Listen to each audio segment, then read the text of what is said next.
Magus, hand over the artifact and we may spare your life. You have nowhere to run. We have completely sealed this area. Ha ha ha, who would have thought? The mighty Magus Stockholm would be reduced to such a miserable state. The greatest genius of the universe. Ha, what a load of bullshit. Look at you now. Magus Stockholm was in black armor that had mostly been destroyed. His entire body was covered in ghastly wounds and he was missing an arm. Blood endlessly gushed out of his wounds and formed a puddle underneath his feet. Hundreds of corpses were strewn around him, dyeing the once green plain a scarlet color. He coldly stared at the remaining magi numbering in the thousands. There was no way out for him. It was a foregone conclusion that his end was near. The top powerhouses had surrounded him completely. Some were taunting him, some were cursing him, but none of them dared to come closer. Fear was evident in their eyes. None of the magi moved, afraid of Stockholm's final attack. Suddenly, Stockholm stretched his arm, causing the surrounding magi to go on high alert. The next moment, a white lotus materialized on his palm, causing the magi's eyes to shine with greed. Stockholm looked at the white lotus and smiled bitterly as he thought, the weight of this artifact is too much for me to bear. Perhaps this is not my destiny. The next moment his eyes shone with firm resolve and he turned to look at the thousands of magi. All my life I have pursued the peak of magic, and although I will perish here today, I have no regrets. One day someone will inherit my will and carry on my dream. Stockholm's lips slowly curled up into a cold smile as he continued, but now that you all have come all the way here, might as well accompany me to the afterlife. The thousands of magi surrounding him felt an intense foreboding feeling well up in their hearts, but before any of them could make a move, a terrifying otherworldly pressure descended on them, making them tremble in sheer horror. The source of this pressure was the White Lotus. Space froze within thousands of miles as the White Lotus bloomed. Stockholm's expression was solemn as he injected all his energy into the artifact. A terrifying energy vortex began forming with the White Lotus at the center, and tiny cracks started to appear in the space all around. The divine might of the lotus had caused the void to collapse. The thousands of magi tried to escape, but it was futile. One by one, their eyes turned listless as their souls were sundered and absorbed by the lotus. Stockholm gritted his teeth as his consciousness slowly began fading. Within a few moments, the surrounding powerful magi died one after another, their bodies devoid of their souls. Finally, Stockholm couldn't endure anymore, and his soul was annihilated and absorbed by the White Lotus as well. The greatest genius of the Magus universe had perished. As for the other magi that had died, all of them were powerful enough to rule planets. Their dominance awed trillions of people in the vast universe. However, in front of the White Lotus, they were nothing but mere ants. The interesting thing was that none of them suffered any physical injuries from the attack of this artifact. Instead, it was their soul that had been directly destroyed and devoured. After devouring all the souls, the White Lotus majestically hovered in the air. Before long, it entered one of the cracks in the void and vanished. The legendary artifact silently traveled through the boundless universe, waiting to be inherited by the one with great destiny. Amidst the chirping of crickets and the hooting of owls, a young boy with a slightly tanned and muscular body was practicing his swordplay at a small clearing in the middle of the woods. His upper body was bare and drenched in sweat. Every time the boy lifted the rusty sword and hacked it down, drops of sweat would fall on the grass. Although his sword technique was lousy, one could still feel the determination with each swing. A few minutes later, he stopped practicing and laid down on the ground, completely exhausted. His chest heaved up and down as he stared at the two moons in the night sky. It's been over a month since we've departed from the Cormier Kingdom, the boy thought. In the past month, the traveling party had crossed 2 kingdoms already. They were attacked by ferocious beasts a handful of times, but their attacks had been thwarted by the mercenaries that were guarding the carriages. Fortunately, they hadn't been attacked by any magical beasts or the mindless ogres and trolls that resided in the wilderness. The boy turned his head and glanced at the dozen carriages surrounding a large bonfire at the edge of the woods. I overheard the other kids say that the journey to Moon City would take another 2 months. The famous Moon City was the capital of the Nightingale Kingdom, and the destination of the traveling party was the renowned Magic Academy in Moon City, the Clover Academy. Every year, children from the neighboring kingdoms would travel to Moon City in hopes of enrolling in the prestigious Clover Academy and embarking on the path to becoming a magus. The boy was no different. His name was Adam Constantine, a commoner from the Cormier Kingdom. As a child, he happened to come across a wandering magus and learned that he had a talent for spell casting.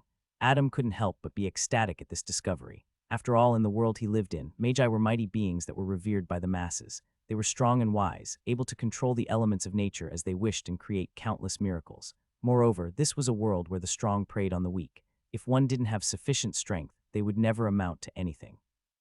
Naturally, Adam didn't want to live the rest of his life in mediocrity. Ever since then, he'd been meticulously training every day, resolved to become a magus and experience the myriad wonders of the world. Unlike the other nobles in the traveling party, however, Adam was an orphan and could only rely on himself. He did whatever odd jobs he could find to save enough money for the enrollment fees. However, he doubted the meager amount of money he had saved would be enough. Thinking of his money problems, Adam couldn't help but helplessly sigh. After we reach Moon City, there should still be some time left till the Academy's entrance examination. I'll think of a way to earn some money then. But no matter what, I must enter the Academy and become a magus. He got to his feet and did some light stretching. After picking up his sword and other belongings, he walked to a nearby pond to wash himself. The silver light of the twin moons shone on the surface of the pond. Accompanied by the pleasant sound of the birds chirping from time to time, it created a peaceful atmosphere. Adam couldn't help but instinctively relax. However, he still looked around for any potential dangers before removing his pants and slowly walking into the pond. His body involuntarily shivered upon coming in contact with the cold water. However, he slowly got used to the temperature and then started washing his body. Adam peacefully lay in the pond, relaxing his sore muscles. The surface of the pond reflected his young visage. He had jet black eyes that shone with childlike innocence as well as tenacity that was rarely found in children of his age. His black hair was parted from the middle and reached the bottom of his neck. Adam's facial features were average. He was neither handsome nor bad-looking. No, to be honest, his appearance was actually below average. Suddenly, his stomach rumbled and he couldn't help but stroke his belly underwater. It's almost time for dinner. I should head back. Adam was famished after that intense round of sword practice. He was about to get out of the pond and dry himself when all of a sudden he caught sight of something peculiar from the corner of his eyes. He squinted his eyes and looked in the distance. What's that? In the center of the pond, a pristine white lotus was floating on the surface, and around it were 3 verdant round leaves. The lotus looked ordinary, but at the same time, it emanated a subtle divine aura that made others want to prostrate before it in veneration. Adam was dazed as he looked at the white lotus, his mind gradually feeling refreshed for some strange reason. A few minutes later, he snapped out of his daze and looked at this strange flower in surprise. What the hell is this flower? He muttered in amazement. His mind had never felt so invigorated before. Suddenly, he recalled something and thought, could this lotus be one of those precious natural ingredients used to make magical potions? Excitement took hold of him as he thought of this possibility, and before he knew it, he was already swimming toward the center of the pond. If I can sell this ingredient in Moon City, I should be able to earn enough money for the Academy's enrollment fee. Adam swam without trying to make too much sound. He was afraid someone would be attracted by the commotion he made and discover the white lotus as well. Soon, he swam to the center of the pond, the lotus now within his reach. With a wide grin on his face, he reached out with his hands and tried to gently grab the lotus, but his expression suddenly froze. The moment his fingers touched the white petals, the lotus vanished. And the next moment, his eyes rolled back and he lost consciousness. Adam's vision was initially blurry, but when it focused, he found himself standing on a vast green plain. What is this place? He flustered. To say he was shocked beyond belief would be a severe understatement. One moment he was bathing in the pond, the next, he was transported to this foreign place. The following moment, the scene around him changed and a handsome young man with long black hair and wearing black armor appeared in front of him. Adam's eyes turned wide as he retreated a few steps. Who the hell are you? However, the black armored man couldn't seem to hear him at all or see him for that matter. Before Adam could inquire further, thousands of people appeared in his vicinity out of nowhere. Some were levitating in the air, while others were standing on the ground, completely surrounding the black armored man. Just their auras alone left Adam feeling breathless. Only one word echoed inside his mind: magus. When he looked at the black armored man, he found that the man was incomparably calm. His back was straight and there was not even a hint of fear in his eyes. Adam gulped involuntarily and thought in amazement, just who is this person? Next, the people in the scene began talking in a foreign language, and Adam couldn't make heads or tails of it. But from the expressions of the thousands of magi that had surrounded the man, he understood that they hadn't come with good intentions. What unfolded next completely changed Adam's worldview. The thousands of magi gathered here attacked the armored man all at once. Bright colors bloomed as spells of devastating magnitude were cast one after another. The ground cracked and the sky split apart. Adam's mouth was agape as he observed the great battle unfold. Just what sort of concept is this? He screamed in his heart. His surroundings were destroyed, but nothing happened to him. He was simply a spectator. He understood that the people in this scene were all powerful magi. But what Adam couldn't understand was that even though thousands of people were attacking the armored man, the latter fought fearlessly and instead had the upper hand. With a wave of his hand, the armored man froze the surrounding space. With another wave of his hand, countless people were disintegrated into nothingness. The magi that were attacking the armored man were also nothing to be scoffed at. With a single spell, they could summon meteor showers, create earthquakes, bring forth thunder, and so on. Slowly, the scales began to tip in their favor, and the armored man was finally dealt a crucial blow. A female magus approached him at the speed of light and cut off his arm, but the price she paid was her life. No, Adam involuntarily screamed as he saw the armored man getting grievously injured. Unknowingly, he had begun to root for this brave magus. From that point onward, the black armored magus continued to get injured. No matter how powerful he was or how heaven-defying his spells were, in the end, he couldn't compete against thousands of magi who seemed to be on the same power level as him. On his last breath, the armored magus did something that completely and utterly shocked Adam down to his core. He stretched his arm, and a white lotus appeared on his palm. Adam sucked in a breath of cold air as his heartbeat sped up. Isn't that? The next moment, the space seemed to have frozen as the thousands of magi struggled to escape. The white lotus bloomed, creating a terrifying energy vortex. One by one, the magi perished, and before long, the black armored man's arm limply fell to his side. Adam's heart was churning with turbulent waves as he witnessed this scene. He looked into the eyes of the armored magus, and strangely enough, he felt as if the magus was also looking straight at him. Adam saw the life slowly seeping out of the magus, yet there was no fear or regret in the latter's eyes. The magus died standing on his feet, his back straight as a spear. However, before dying, the magus' gaze seemed to have transcended time and space and met Adam's. The youth didn't know if his mind was playing tricks on him or not, but he felt as if the armored magus faintly nodded at him. Adam's eyes moistened as he witnessed the last moments of the magus who fought valiantly to his death. The next moment, the scene changed once again, and Adam found himself floating in a mysterious white space. Disoriented, he looked around in a daze and saw motes of bright light floating around lazily. Some were small, while others were big. It took him a long time to come to his senses, but he still found it difficult to digest the grand and spectacular scene of the lone magus fending off against thousands of people. That man was wielding the same lotus I found in the pond, he mumbled in disbelief. Adam's eyes then fell on the mote of light hovering near him. He gulped nervously and reached out his hand in anticipation.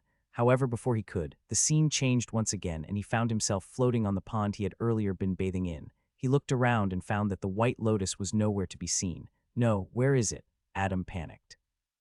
By now it would be stupid of him to not realize that the white lotus was in fact some kind of powerful magic artifact that could potentially alter his life. The youth looked around frantically, but the lotus was nowhere in sight.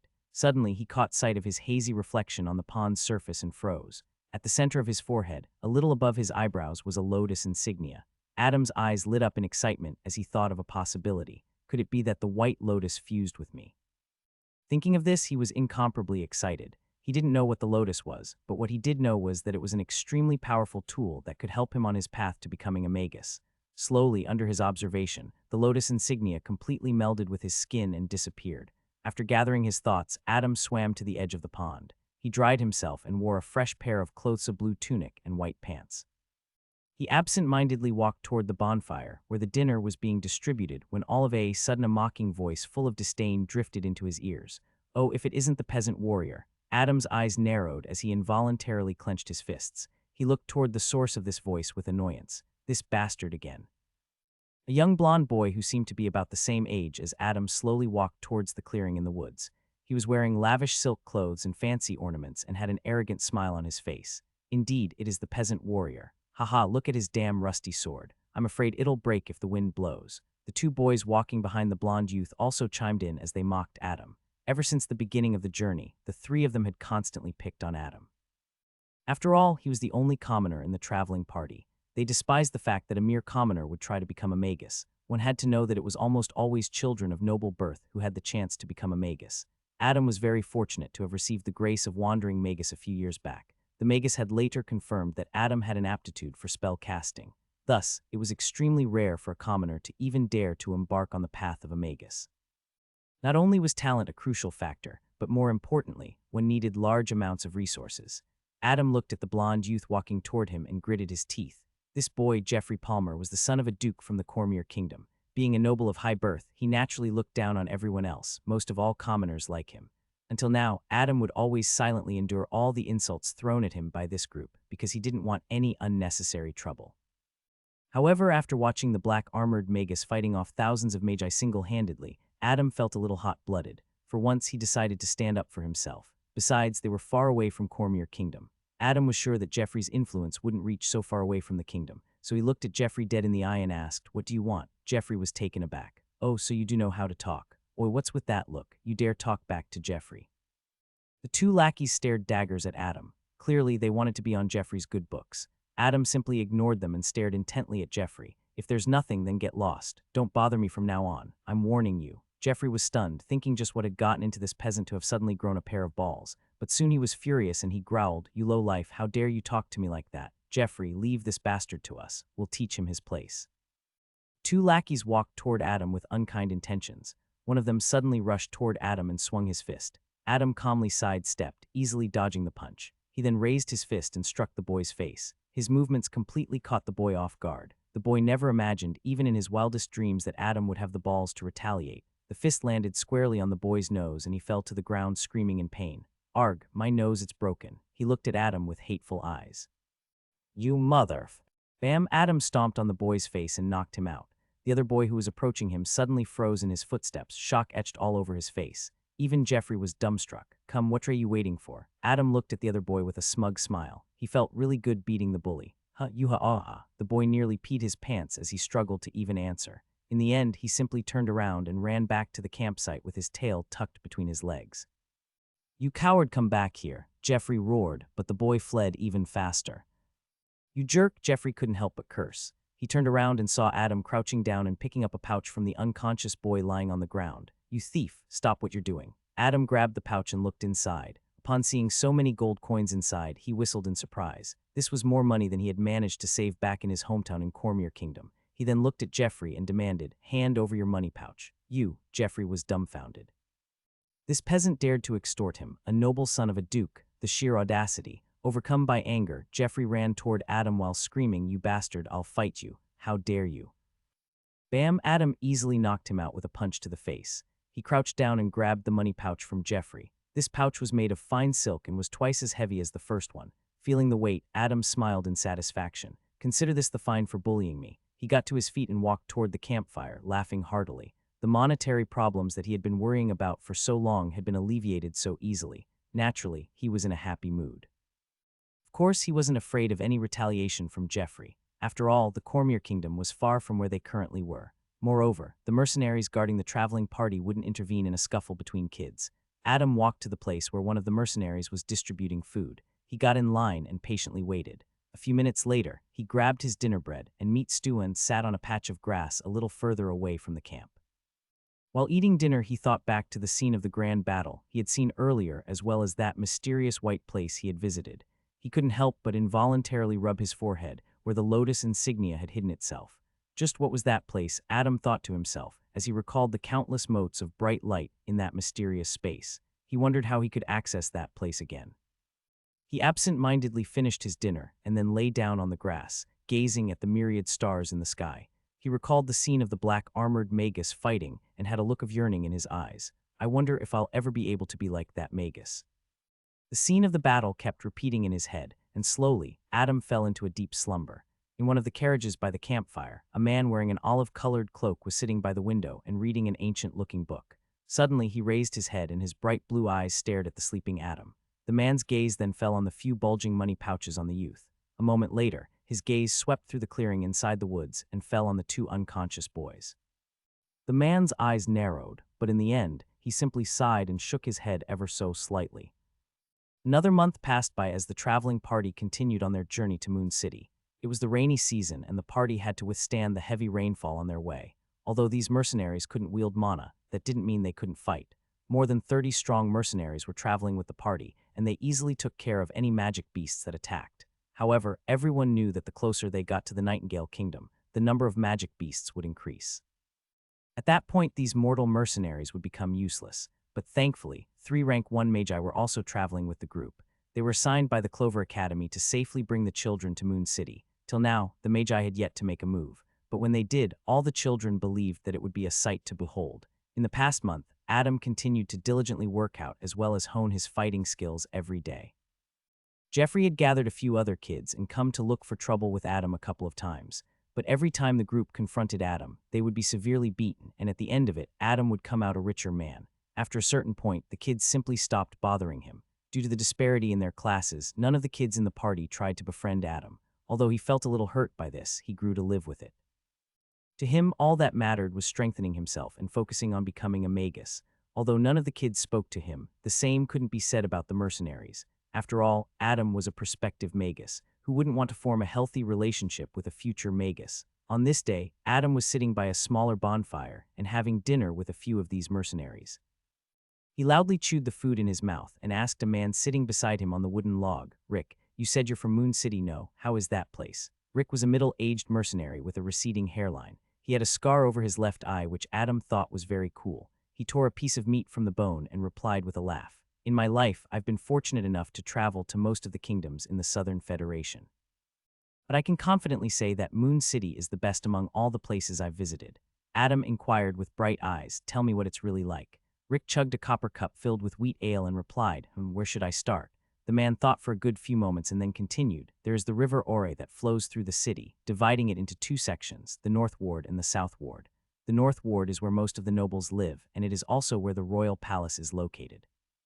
As for the South Ward, that's where the Clover Academy campus is. And what else is there?" Rick pondered hard. A female mercenary, Lila, sitting beside Rick rolled her eyes. "You idiot, how can you forget the Lunar Bridge?" "That's right." Rick laughed embarrassedly as he slapped his thigh. "There's Lunar Bridge, the most famous landmark in the city. What's so special about this bridge?" Adam asked curiously. This time it was Lila who answered. "The Lunar Bridge crosses the River Ore and connects the North Ward to the South Ward. The bridge is a product of magic and is rumored to be built by dwarves. Every time the twin moons, Selene and Luna, appear in the night sky, the Lunar Bridge comes alive and shines brightly, reflecting the splendor of the moons." "Whoa," Adam asked in amazement, "a product of magic?" The few mercenaries sitting by the bonfire nodded and began talking about the various things to do in Moon City. The more Adam heard, the more he wished that he arrived at this magnificent city sooner. Then the topic switched to magi. One of the mercenaries spoke with a slur. Clearly, he was a bit tipsy. "Magi are very common in Moon City and are respected by all. I've even heard rumors about a secret neighborhood there that can only be accessed by magi." "Really?" Adam asked excitedly. All the mercenaries nodded. "I can't wait to enter Clover Academy and start studying to become a magus." Adam clenched his fists and spoke with determination. Lila looked at him and chuckled. "When you become a magus, don't forget to hire us for any work you have." Adam suddenly realized why the mercenaries were being so amiable with him, but he didn't mind it. They meant him no ill will after all. He nodded, "Of course."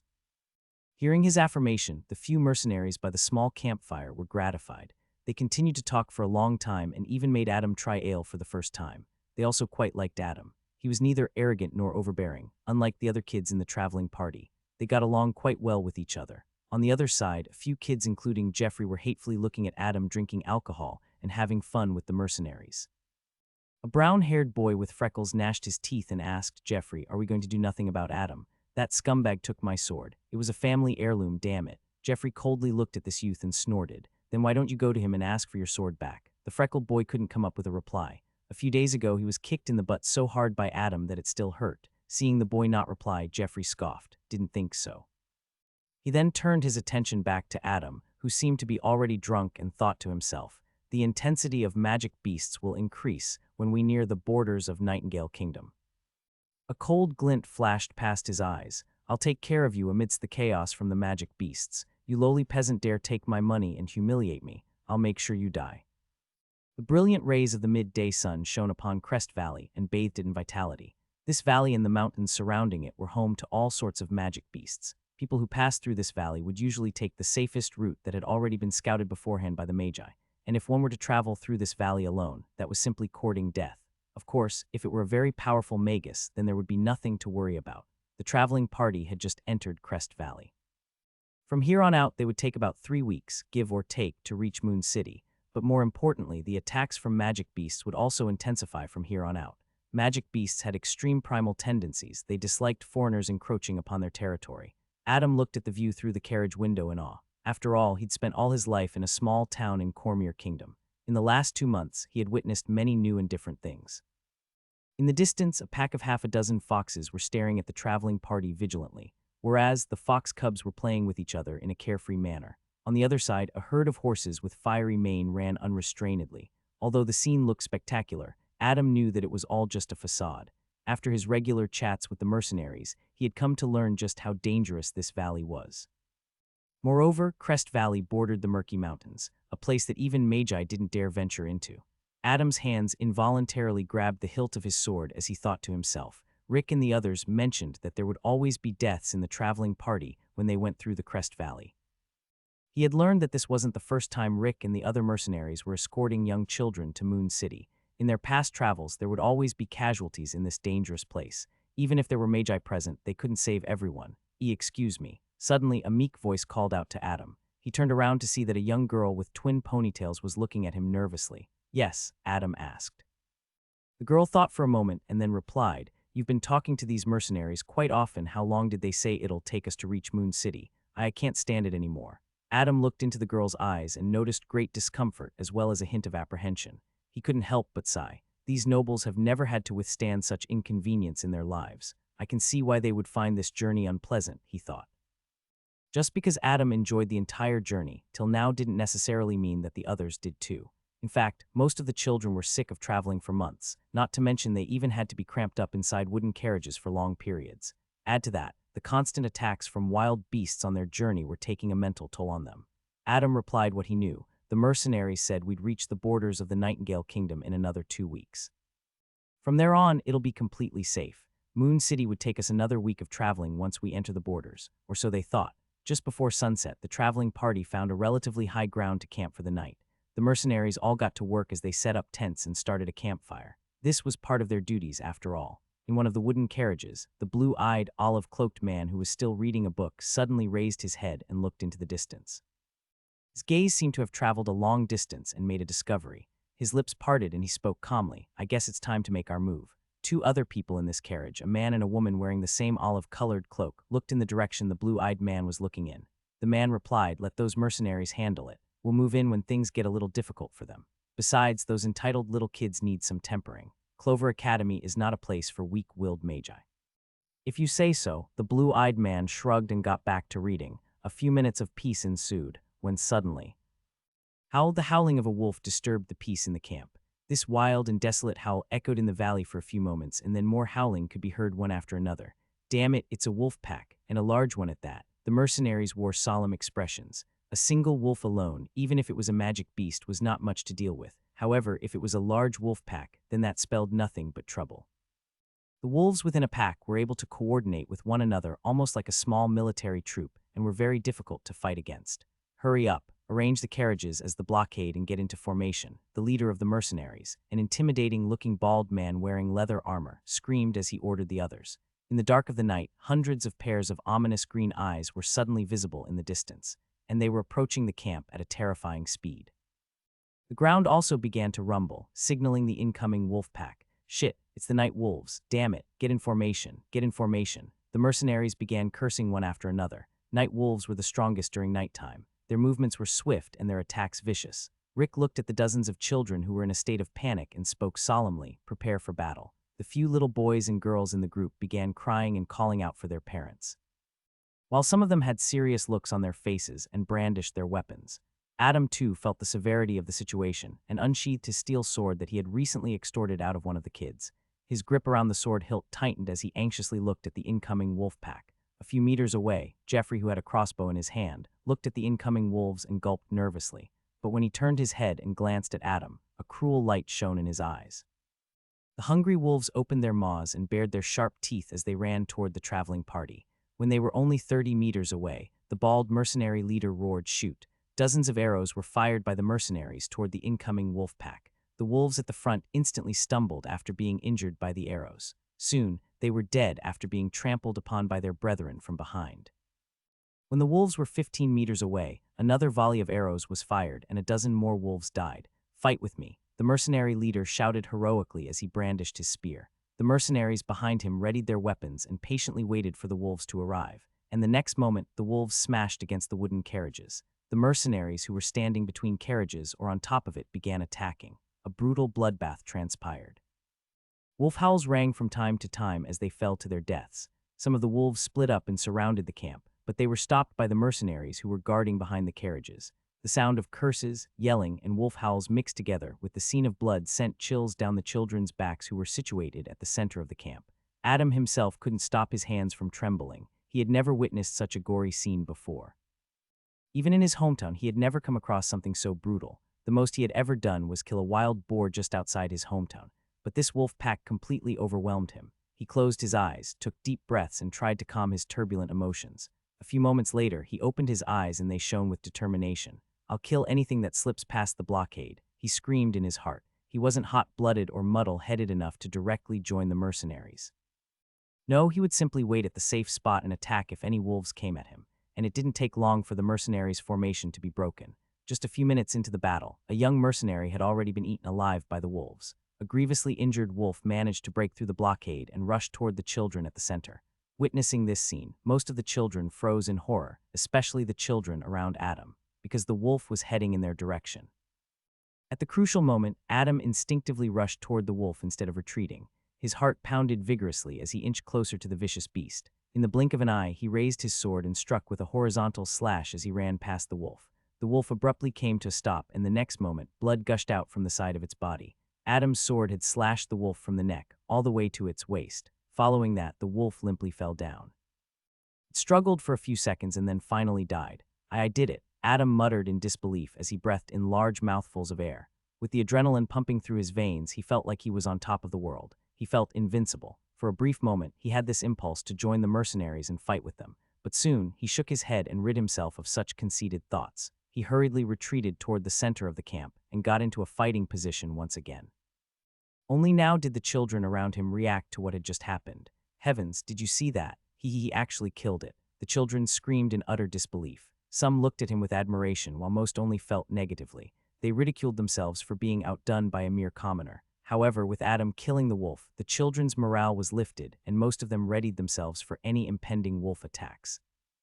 These children had the talent to become magi and were prideful by nature. How could they let others outshine them? Jeffrey, who had witnessed everything, was still frozen in shock. He couldn't help but wonder if he were in Adam's shoes, would he make it out alive in that situation? Would he be able to so easily conquer his fear and run towards the wolf? The answer was clear to him. For a moment, he hesitated whether to make a move against Adam or not. However, the ingrained arrogance and pride in him overcame his reasoning. His expression turned unsightly. "This bastard deserves death for what he did to me. Not only did he steal my money, he even thrashed me in front of others. Even my own father never raised his hand on me. To think that this peasant had the nerve. Unforgivable." Jeffrey decided in his heart that he would kill Adam during this beast attack. Even if he couldn't manage to kill Adam, he at least had to brutally injure him so that he could never become a magus in his life. More and more mercenaries at the blockade were attacked and killed by the ravenous wolves. Due to this, many wolves had slipped past the makeshift blockade made of carriages and attacked the children. There were even 2 deaths among the children, however. The magi still hadn't made their move. The children, as well as the mercenaries, were getting extremely anxious. Adam kept hacking his sword at any wolf that came his way. Vertical slash, horizontal slash, thrust, stab. He attacked with everything he had in his arsenal. He was drenched in blood from head to toe. Some was his own blood, while most of it was from the wolves. He had completely lost himself in the moment as he continued to hack away with his sword like a madman. Jeffrey, who was using his crossbow and assisting the children from a relatively safer spot, suddenly glanced in Adam's direction and his eyes lit up. Chance. He knocked a bolt in the crossbow and aimed it toward Adam. At the same time, he didn't forget to shout out righteously, "Adam, let me help you." Pew! Jeffrey finally fired the bolt, and his lips curled up into a wicked grin.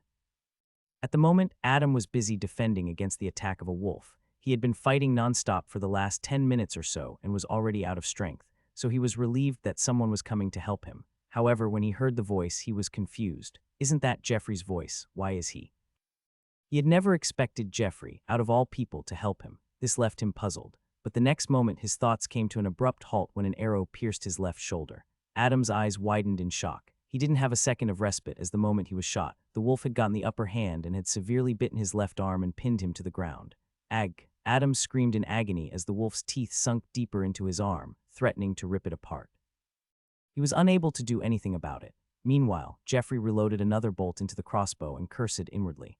"Damn it, I was aiming for the head." He looked at Adam struggling underneath the wolf and hesitated to shoot another bolt. However, he ultimately decided against it. That earlier shot could still be attributed to an honest mistake, but if he shot Adam again, he didn't know how the 3 magi would react to his blatant attempt at murder.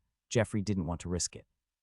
He took one last glance at Adam and coldly smiled. "Serves you right, you peasant." He then turned around and started shooting down wolves. Adam struggled with all his might as he tried to escape from the deathly maw of the gluttonous wolf. But no matter how hard he tried, he just couldn't overpower the beast. His left arm was slowly beginning to go numb. He gritted his teeth and his eyes reddened. Involuntarily, tears streamed down his face and mixed with the blood.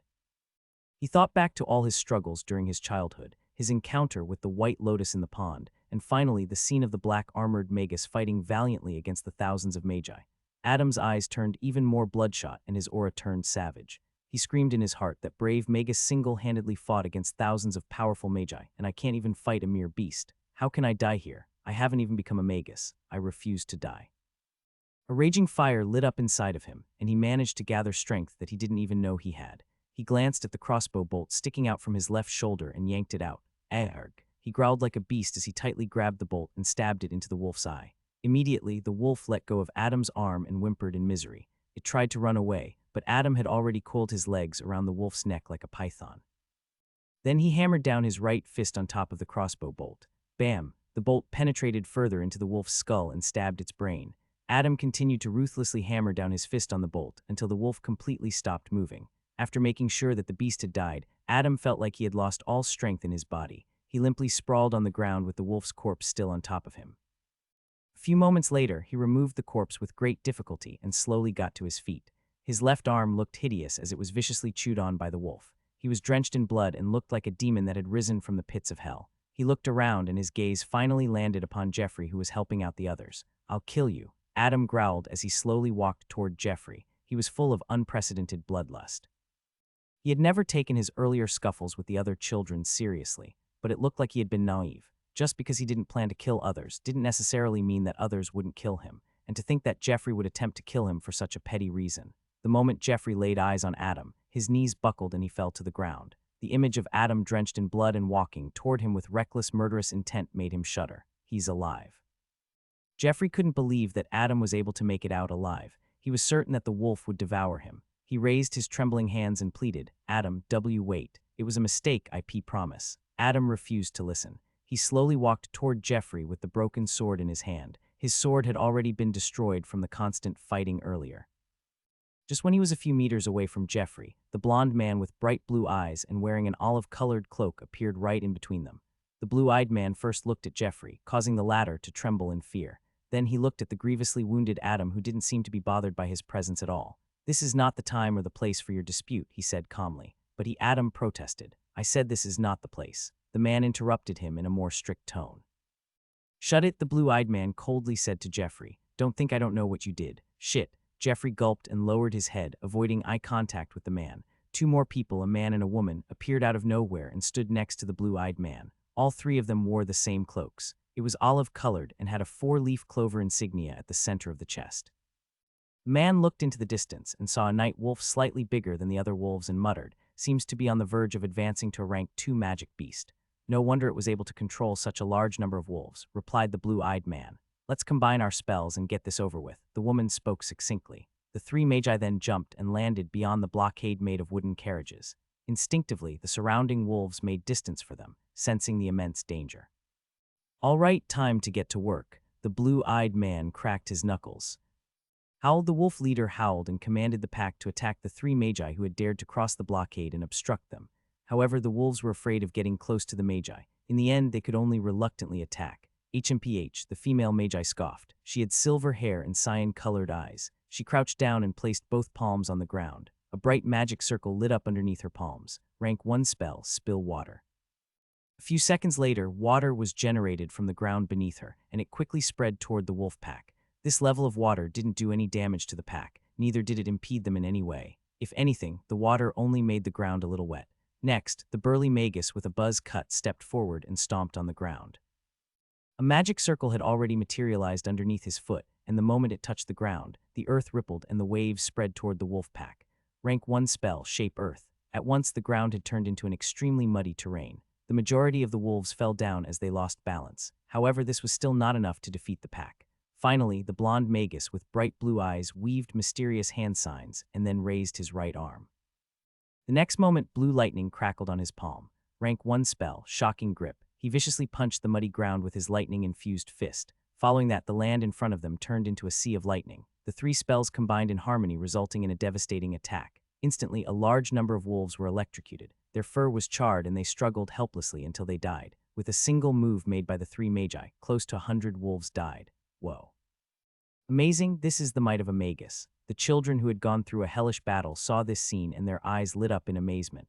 For most of them, this was the first time they had seen a magus in action. Even the experienced mercenaries were visibly moved. The teamwork displayed by the three magi and their spell combo was truly a sight to behold. It left them awestruck. Adam wasn't all that impressed. After all, he had seen a much more grand and spectacular battle when he had acquired the White Lotus. However, he still couldn't keep his eyes off of the Sea of Lightning. The yearning in his heart intensified as he subconsciously clenched his fist. One day I'll become a magus and wield such power as well. Suddenly, he felt his soul tremble and his eyes glazed over. On the other side, the alpha wolf was furious that so many of his brethren had been killed right in front of its eyes.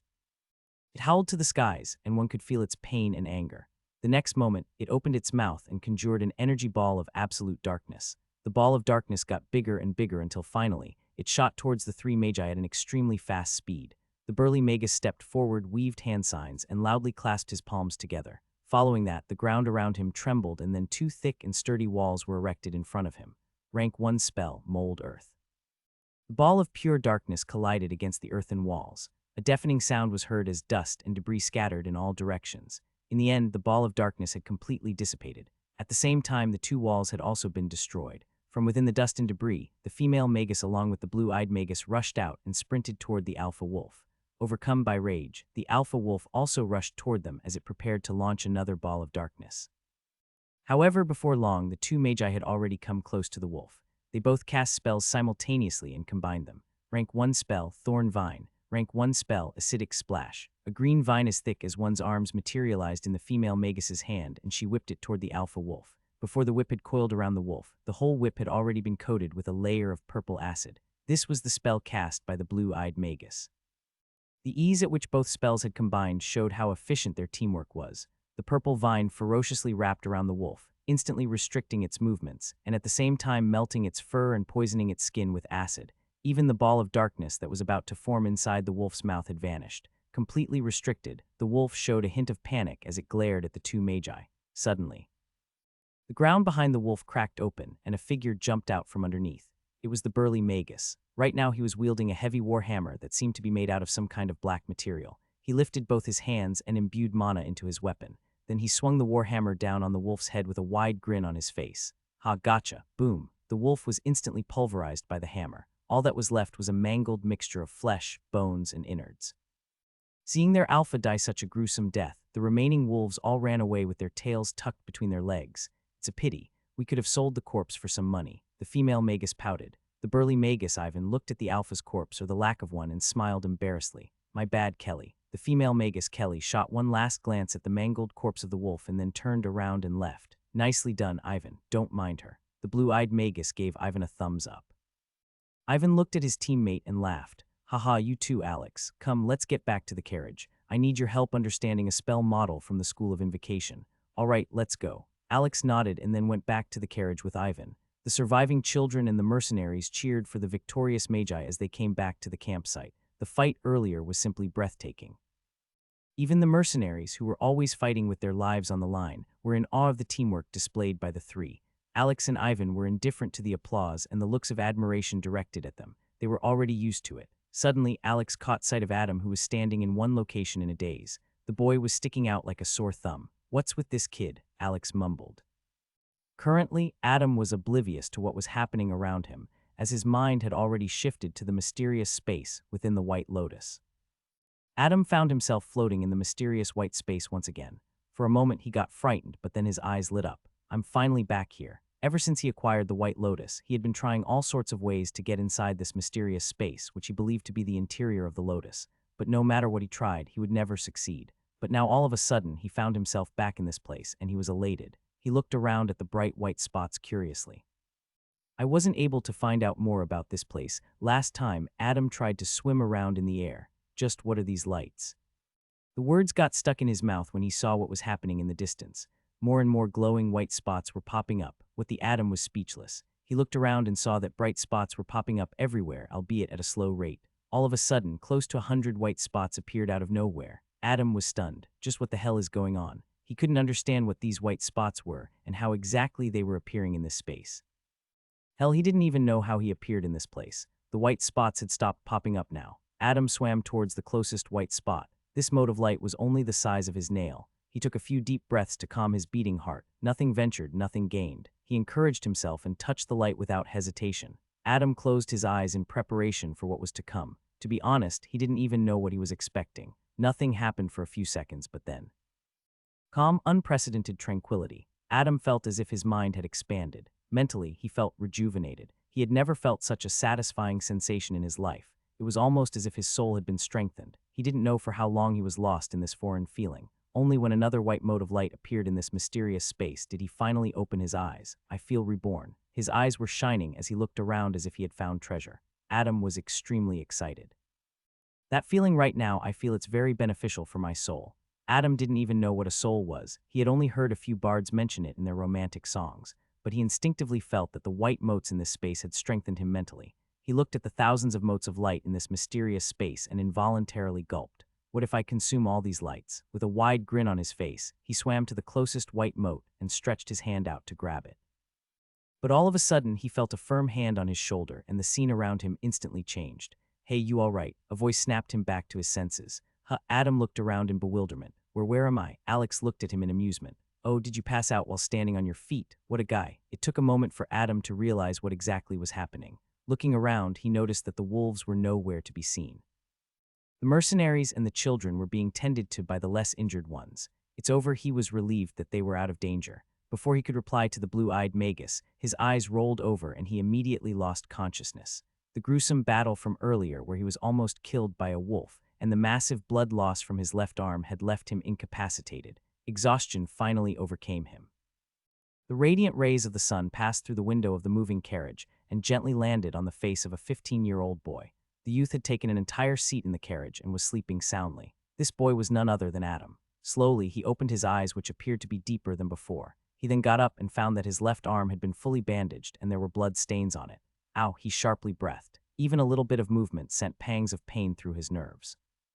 Good morning, Adam, a cheerful voice entered his ears. Adam looked up and saw that it was a girl with brown hair who was smiling amiably at him. Adam was puzzled. This was the first time another child from the traveling party had greeted him, but then he realized why this was happening. In the battle last night, he had fended off many wolves and happened to save quite a lot of kids who were behind him. She must be one of them, I guess. Adam was certain in his heart. He forced a smile at the girl and asked, where are we currently? One of the other children, a boy, beside her replied, we're further inside the Crest Valley. I see. Adam nodded. He was feeling slightly overwhelmed by the sudden friendliness shown by his peers. Until last night, everyone avoided him simply because of his status as a commoner. Adam turned his head to look at the moving scenery outside the window.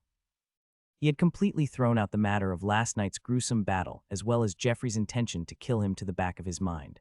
What he was now pondering about was the mysterious space inside the White Lotus. His speculations about his soul being strengthened were already proving to be correct.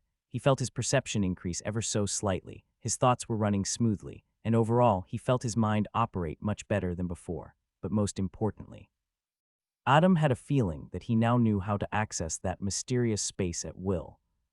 After asking the kids in the carriage what had transpired after the three magi showed up on the battlefield last night, he learned that they had killed over 100 wolves in a single move. The three were still speaking excitedly about it. They had been completely amazed by the magi's fighting abilities last night. Adam, on the other hand, was thinking of something else entirely. The number of bright spots that suddenly popped up in that mysterious space was also about the same. Adam connected the two dots and felt that it was too good to be a coincidence. Thinking back to the scene he had seen when he first acquired the White Lotus, Adam was slowly beginning to uncover the mystery behind this strange artifact. In that scene, when the black-armored Magus activated the White Lotus, all the other magi died. As a result, the Lotus took the lives of those thousands of magi. Close to 4,000, to be more precise. Slowly, the veil was being lifted by Adam. Suddenly, he thought of a terrifying possibility that caused him to shudder.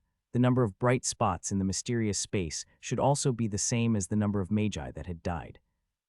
Don't tell me. Adam subconsciously touched his forehead, his back drenched in cold sweat. The White Lotus can actually absorb souls, and not just that, I'm also able to consume these souls and strengthen my own. His mind was extremely conflicted. On one hand, he was beyond happy that he was able to acquire this heaven-defying artifact, but on the other hand, he feared what would happen if information about him possessing such a treasure was made known. From now on out, he had to be extremely vigilant about it. He had no idea if soul-related artifacts were common or rare, but he still decided to stay cautious. If such artifacts were common, no one would bat an eye if they found out that he had a soul-related artifact, but if they were rare, Thinking of this, he looked at the three kids in front of him and asked in a slightly tensed manner, "What happened after I passed out? How did I get in the carriage? Who dressed my wounds?" The children didn't think much about Adam's sudden change in behavior. One of them truthfully replied, "The blonde magus carried you to the carriage, and then a mercenary dressed your wounds and applied medicine." Shit, Adam cursed inwardly. Was the magus made aware of the White Lotus? He began to get nervous thinking about this possibility, but he soon calmed down and thought, no, I'm probably just overthinking things. How can an artifact that has the ability to vanish inside a person's body be so easily found?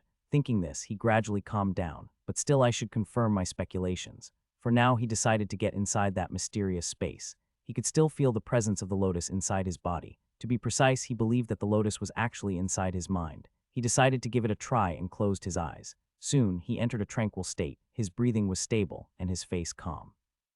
When he opened his eyes again, he found himself floating inside the mysterious space once again. Success! Adam smiled brightly. The process of entering this space was very instinctual to him, similar to how a newborn baby would start using their limbs to crawl and move around. He looked around and saw that the number of bright spots was about the same as the magi that died in that vision. As I thought, this lotus really did suck all their souls. Adam swam towards the closest white spot and observed it.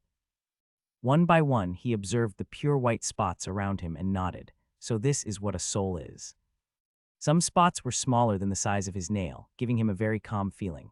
Others were bigger than a watermelon, making his heart palpitate. There were even some that were bigger than boulders. Clearly, he wasn't ready to absorb these big motes of light. Suddenly, Adam's vision fell on one of the smaller spots that seemed a bit peculiar. His brows furrowed, and he swam toward this mote of light. On the surface of this white spot, there were all sorts of colors flickering from time to time. What's wrong with this one? Adam thought for a long time and couldn't figure it out. Since he didn't feel any sense of danger from the mote of light, he decided to just absorb it. The moment he touched this white spot, along with the sensation of his soul strengthening, there was something else that Adam felt, and he was shocked by it, a massive influx of information. Inside the moving carriage, Adam, who had his eyes closed at this moment, suddenly trembled and his expression twisted. He began sweating profusely. This continued for a few minutes until he finally opened his eyes. Gasp! He took a large mouthful of air like he'd been suffocating for eternity. He grabbed his head and groaned. It felt as if 1,000 ants were crawling all over his brain. His face had turned red and veins were popping on the sides of his temples. "Adam, what is it? What happened? Are you all right?" The children panicked seeing Adam in such a miserable state. Another minute later, the pain subsided and Adam looked up at his three peers and spoke with difficulty. "I'm fine, my wound is acting up. I just need some sleep." Without waiting for their reply, he closed his eyes and lay down. He then went through this new information, or rather, foreign memories that were suddenly inside his head. After absorbing that white mote of light, not only did his soul become stronger, but he also received a small portion of the memories of what he assumed to be one of the many magi that had died in that vision. Adam opened his eyes and sat back up. He had a strange look on his face as he mumbled, "Herbalism." Another 2 weeks passed by, and the traveling party was almost near the borders of the Nightingale Kingdom. The danger-filled wilderness had given way to lush farmlands as far as the eye could see. Every now and then, the traveling party would come across hamlets and villages. After seeing signs of civilization, the children were extremely happy. After all, the last 3 months of traveling had really taken a toll on them. After the attack of the wolf pack, the party wasn't attacked by magic beasts anymore. To be more precise, a few magic beast groups attacked them, but the three magi had jointly taken care of them in advance. About half a dozen children had perished in the previous wolf attack. If the magi wanted to, they could have saved these unfortunate kids. But why would they? Firstly, as cruel as it sounded, the magi wanted to discard the bad seeds from this batch of children. This ensured that the children who did enroll at the academy were the best of the best. If the kids couldn't even survive a mere magic beast pack, then they could forget about embarking on the path of a magus. It sounded grim, but such was the cruel world they lived in. It was difficult to survive, and resources were scarce, especially for a magus. Secondly, this was also a test for the children, albeit an unofficial one. To become a magus, not only was talent and aptitude necessary, but also courage and prudence. Through the attack of the wolf pack, the three magi were able to examine the kids who were able to put their lives on the line and fight using either their brains or brawn. The surviving 60 or so kids had all made the cut. Over the past 2 weeks, Adam wasn't able to practice his sword because of his injury. The mercenaries had run out of healing potions, and Adam didn't have the guts to ask for one from either of the magi. So Adam spent the last 2 weeks consuming souls and expanding his knowledge of herbalism.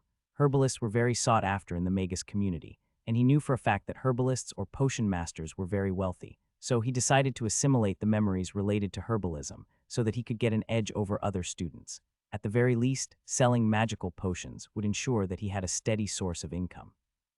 Adam would go to the space inside the lotus every day and absorb the smaller white motes of light.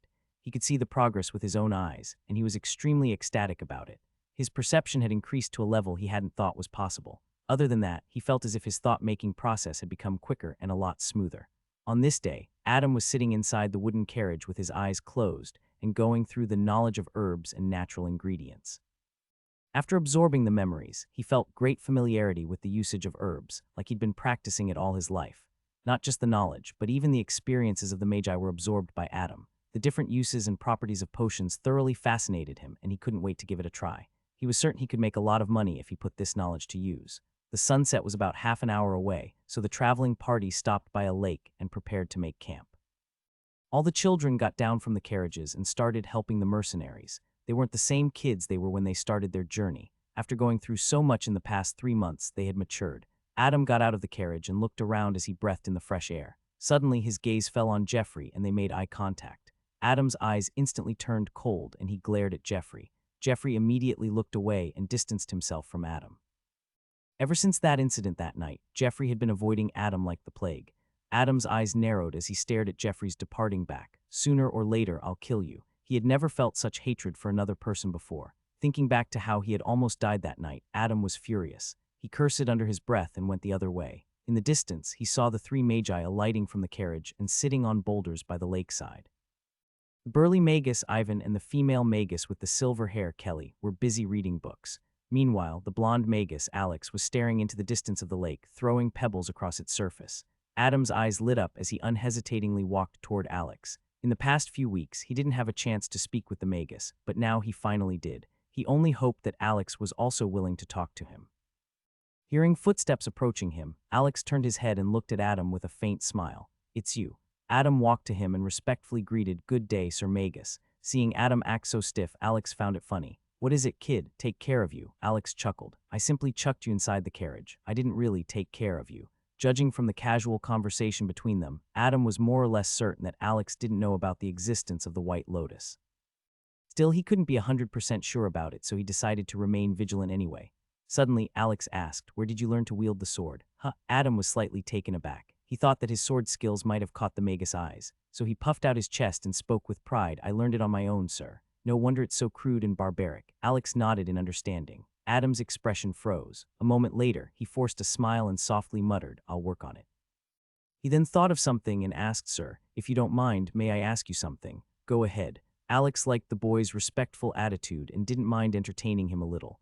Adam took a deep breath and asked, "Sir, can you tell me about the Clover Academy's entrance examination?" Every year, the Clover Academy holds an entrance examination to recruit prospective magi from the neighboring kingdoms. Alex began explaining patiently. There are 3 tests in total that one must pass. The first is a comprehensive aptitude test, the second is an analytical test, and the final one is the combat test. There's even a combat test. Adam was slightly surprised. Alex nodded. "Yes, and if you perform well in the entrance examination, you'll be rewarded by the academy." Oh. Adam's eyes lit up. He wanted to ask more about the tests, but decided against it. He didn't want to bother the magus too much. "Don't worry about it." Alex waved his hand nonchalantly. Suddenly, he thought of something and added, "Oh, and one more thing. Killing is prohibited on school campus, and even within Moon City such crimes are highly punishable." Adam was stunned. He then heard Alex add, however, "It's a different thing if you choose to settle scores with someone outside the city." Alex already knew of the dispute between Adam and Jeffrey. Since he had a good impression of Adam, he decided to advise him. On the way back, he coldly stared at Jeffrey, who was chatting with a few kids. In the end, he walked past him without saying a word. Jeffrey saw him walk by and his eyes flashed coldly. He gritted his teeth and thought to himself, "You got lucky the last time. Wait till I become a magus. I'll deal with you then." After the indirect warning from Magus Alex the last time, Jeffrey didn't dare to make a move on Adam. Both the boys wanted nothing more than to kill each other, but they couldn't. Not yet, anyway. In the blink of an eye, another week had passed, and the traveling party was almost at the end of its journey. In the distance, the silhouette of Moon City could be seen. The party had been traveling from the southeast, so they'd be entering the city from the south ward. Whoa, is that Moon City? Heavens, it's so big. The buildings look so tall even from this distance. Wow, and there are so many tall trees in the city as well. The children stuck their heads out from the carriage windows and looked into the distance. Their eyes were shining with curiosity, and they couldn't hide their excitement. This was the most famous city in the southern part of the continent, known as the Jewel of the South, and they'd be living here for the foreseeable future. How could they not be enthusiastic? Adam also looked out of the window and couldn't help but smile brightly. Amazing. Just the south ward of the city is many times bigger than my hometown. I wonder how big the entire city is. Within an hour, the traveling party had already arrived near one of the two main gates of the South Ward. Everyone could now clearly see the tall boundary walls that guarded the city. It consisted of 3 layers of thick, sturdy walls. The outermost wall was the shortest, and each subsequent wall increased in height. The walls were patrolled by knights in silver armor. Under the light of the sun, they looked very heroic. "Halt, state your purpose." One of the silver-armored guards at the gate stopped right in front of the leading carriage and blocked the way.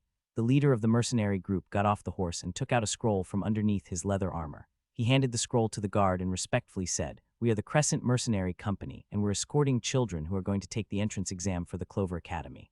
The guard removed his silver visor and read the scroll. He then signaled to his men, "Check all the carriages."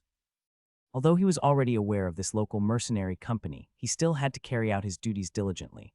"Just let us through already." Ivan looked out of the carriage and grumbled. The guard saw the clover insignia on Ivan's clothes and bowed respectfully. "Apologies, Lord Magus. These are the rules of the city." Alex, who was sitting in the same carriage as Ivan, patted his shoulder. "They're just doing their jobs. Let it be." Ivan harumphed at the guard, but did not say anything further. The guards checked the carriages one by one and finally allowed the traveling party to enter the city. Adam was in a carriage that was towards the back of the traveling party, so he was one of the last ones to enter the city. When the carriage passed through the 18-foot-high adamantine gate, Adam was wide-eyed as he marveled. "Whoa, this is the biggest gate I've seen in my life." As soon as the carriage passed through the gate, a cacophony of sounds entered Adam's ears. The sidewalks were full of people from different kinds of races. Besides humans, there were the fair and beautiful elves, the stout and hardy dwarves, and the small and cheerful gnomes. This was the first time that Adam had seen so many people from different races in one place. Before this, he'd only heard about them from wandering bards. This was an eye-opening experience for him. The road they were currently traveling on was called South Lunar Avenue, and it connected the South Ward to the Lunar Bridge, which in turn connected to the North Lunar Avenue in the North Ward.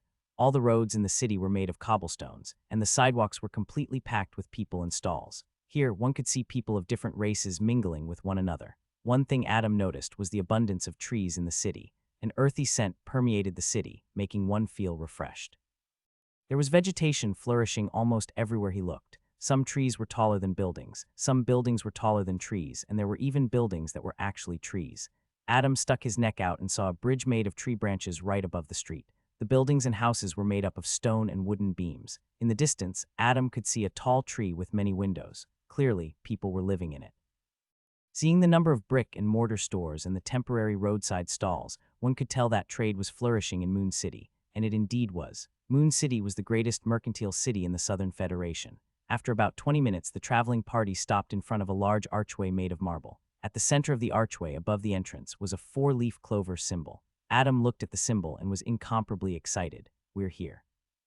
The children got off the carriages with their belongings, excitement etched all over their faces. All of them huddled at the academy's entrance, impatient to get in. However, the 3 magi who had been traveling with them stood in front of the group of children.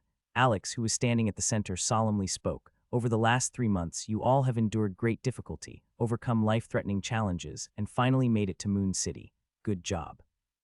The children were overwhelmed by emotions and cheered loudly. For these kids who were born with a silver spoon, the last 3 months were truly hellish. Most of them standing here right now couldn't help but cry tears of joy. However, Alex interrupted their happy moment and doused them with a bucket of cold water. "All of you are still not students of Clover Academy and thus cannot enter the campus grounds." "What? How can that be? What do you mean? Where are we supposed to go?" At once there was a loud clamor amongst the children. Some of them even started sobbing and screaming about how life was unfair. Silence. Ivan instantly shut everyone up. Alex continued, "The academy examination is 7 days away. Until then, all of you are to stay at Sherman's Inn." He pointed at the tall building in the distance that was enclosing an even taller tree in the middle. "The inn is the property of Clover Academy, and since you all are prospective students of the academy, you will be given a large discount," Alex added. "What? We still have to pay? Injustice. This is bullying." The children protested with tearful eyes, but the 3 magi couldn't care less. The kids could only helplessly nod their heads and silently shed tears. Jeffrey and a few other kids wore extremely ugly expressions. All their money had already been extorted by Adam. Where were they supposed to stay for the next week? On the streets. Adam, realizing this, looked at Jeffrey and the few other children with a mocking grin.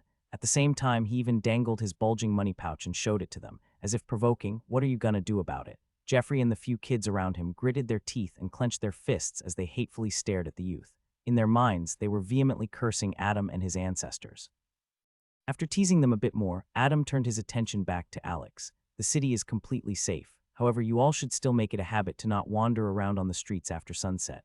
You may do whatever you like, but make sure to arrive at this place 7 days from now at sunrise. That is all. You are dismissed." Alex then turned around and went inside the campus with Ivan and Kelly. They still had to report the completion of their mission.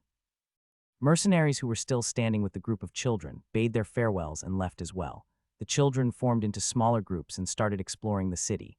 "Jeffrey, what do we do? That demon took all our money. We have nowhere to go. I heard the academy entrance fee is 10 platinum pieces. Where am I supposed to get that much money?" Yes, Jeffrey, we're all in this mess because of you. You must help us." Listening to these kids complaining, Jeffrey flew into a rage. "You idiots. How is this my fault?" Seeing his peers remain anxious, he couldn't help but soften his tone a little. "There's a mercantile guild here in Moon City. We can go there and pawn off our gems and other ornaments." The children's eyes lit up and they all agreed. They should be able to borrow just enough money for the entrance fees after pawning off their belongings. Jeffrey's hatred for Adam increased even more. He tried to look for Adam, but the youth was nowhere to be seen. "For all the trouble you've caused me, I'll make you wish you were dead." Jeffrey gnashed his teeth in fury. He then led his small group to the Mercantile Guild. The entire campus of Clover Academy covered the majority of the South Ward.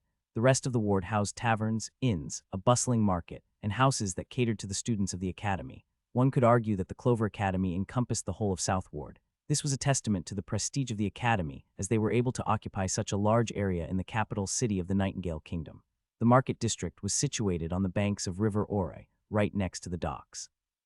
Many ships were docked at the harbor, and the sailors could be seen carrying items to and fro. Seeing the lively harbor and the market, Adam was speechless. Such a level of human activity was definitely not seen in his hometown. Hell, it probably wasn't even seen in the capital of Cormier Kingdom. He looked at everything with amazement. After admiring the bustling docks for a few more minutes, he gradually made his way through the crowd and went to the deeper parts of the market. He also made sure to tightly grab onto his money pouch. If someone stole his hard-earned money, he wouldn't know what to do. All sorts of items could be found in the market, from fresh produce harvested by humans to weapons forged by dwarves. There were roadside stalls as well as proper brick and mortar stores. Adam looked at the bustling crowd with fascination. He could see people haggling with one another, little children playing hide and seek as they ran through the alleys, old people laughing and telling stories to others, and bards singing and entertaining people.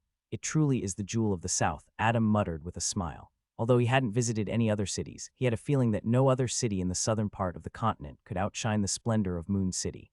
After exploring most of the market district, he finally found what he was looking for. He stood in front of a store, the entrance of which was decorated with beautiful flowers and exotic plants. There was a wooden plaque on top of the store's entrance, and on it was carved the name of the store. Adam read it out aloud, Herbs More. He gently stroked his injured and bandaged left arm as he walked inside the store. He had been meaning to take care of his injury for a while now. It was becoming really unbearable. Adam opened the door and walked in, however. The moment he stepped foot inside, his eyes widened in shock. A large two-headed vulture screeched menacingly and immediately pounced on him. Seeing the terrifying maw closing in on him, Adam froze in fear. This was completely unexpected. At once, many thoughts appeared in his head. Why is this beast attacking me? Isn't killing forbidden inside the city? Why is this happening to me? Am I gonna die all of a sudden? In the depths of his soul, the White Lotus seemed to have come alive as it started gently rotating and giving off a calming aura. In that instant, Adam felt his mind clear up and he gained clarity. The fear in his eyes vanished and he quickly composed himself. He was surprised that the two-headed vulture in front of him had turned into a gray, foggy silhouette. Adam's eyes narrowed and he muttered softly, "A fake." The next moment, the menacing vulture easily passed through his body and dissipated in the air. Adam was still rooted on the spot, wondering what had just transpired. "Oh, you were able to see through the illusion." A slightly surprised voice echoed inside the store. "Who's there?" Adam looked around in alarm but couldn't find anyone. "Down here, you fool. What in the world?" Adam looked down and his gaze landed on a midget. It was an old midget with fair skin, a shiny bald head, pointy ears, and a thick white beard. The midget was about 4 feet tall and was wearing black boots, brown pants, and a white tunic. Just as Adam was looking at the midget, the latter was also curiously scrutinizing the youth. After all, Adam was able to see through his illusion, and the most surprising thing was that Adam was a normal person with no exposure to mana. Adam's eyes lit up as he stared at the midget who was smoking from a pipe. He crouched down and asked excitedly, "Wow, are you a dwarf? This is the first time I'm ouch." However, before Adam could finish what he was about to say, the midget grabbed his smoking pipe and knocked the youth on the head. "HMPH, I'm a gnome, not a dwarf." The gnome harumphed and then started smoking from his pipe again. Adam rubbed his forehead and grumbled, "Sorry, sir." The gnome nodded. He looked deeply at Adam and asked, "Now tell me, boy, how did you see through my illusion? Although it was only a minor illusion spell, it should have been impossible for a layperson like you to see through it." "Ah, so it was an illusion," Adam thought to himself. He looked at the gnome and confirmed, "And this person is a magus." Back then, when Adam saw the two-headed vulture pounce at him, he felt the white lotus resonate for a brief moment. He knew that it was because of the lotus that he was able to see through the illusion. However, he couldn't say that to the old gnome. Hence, he replied innocently, "What do you mean see through it? I just instinctively knew that the vulture was a fake. Instinct, eh?"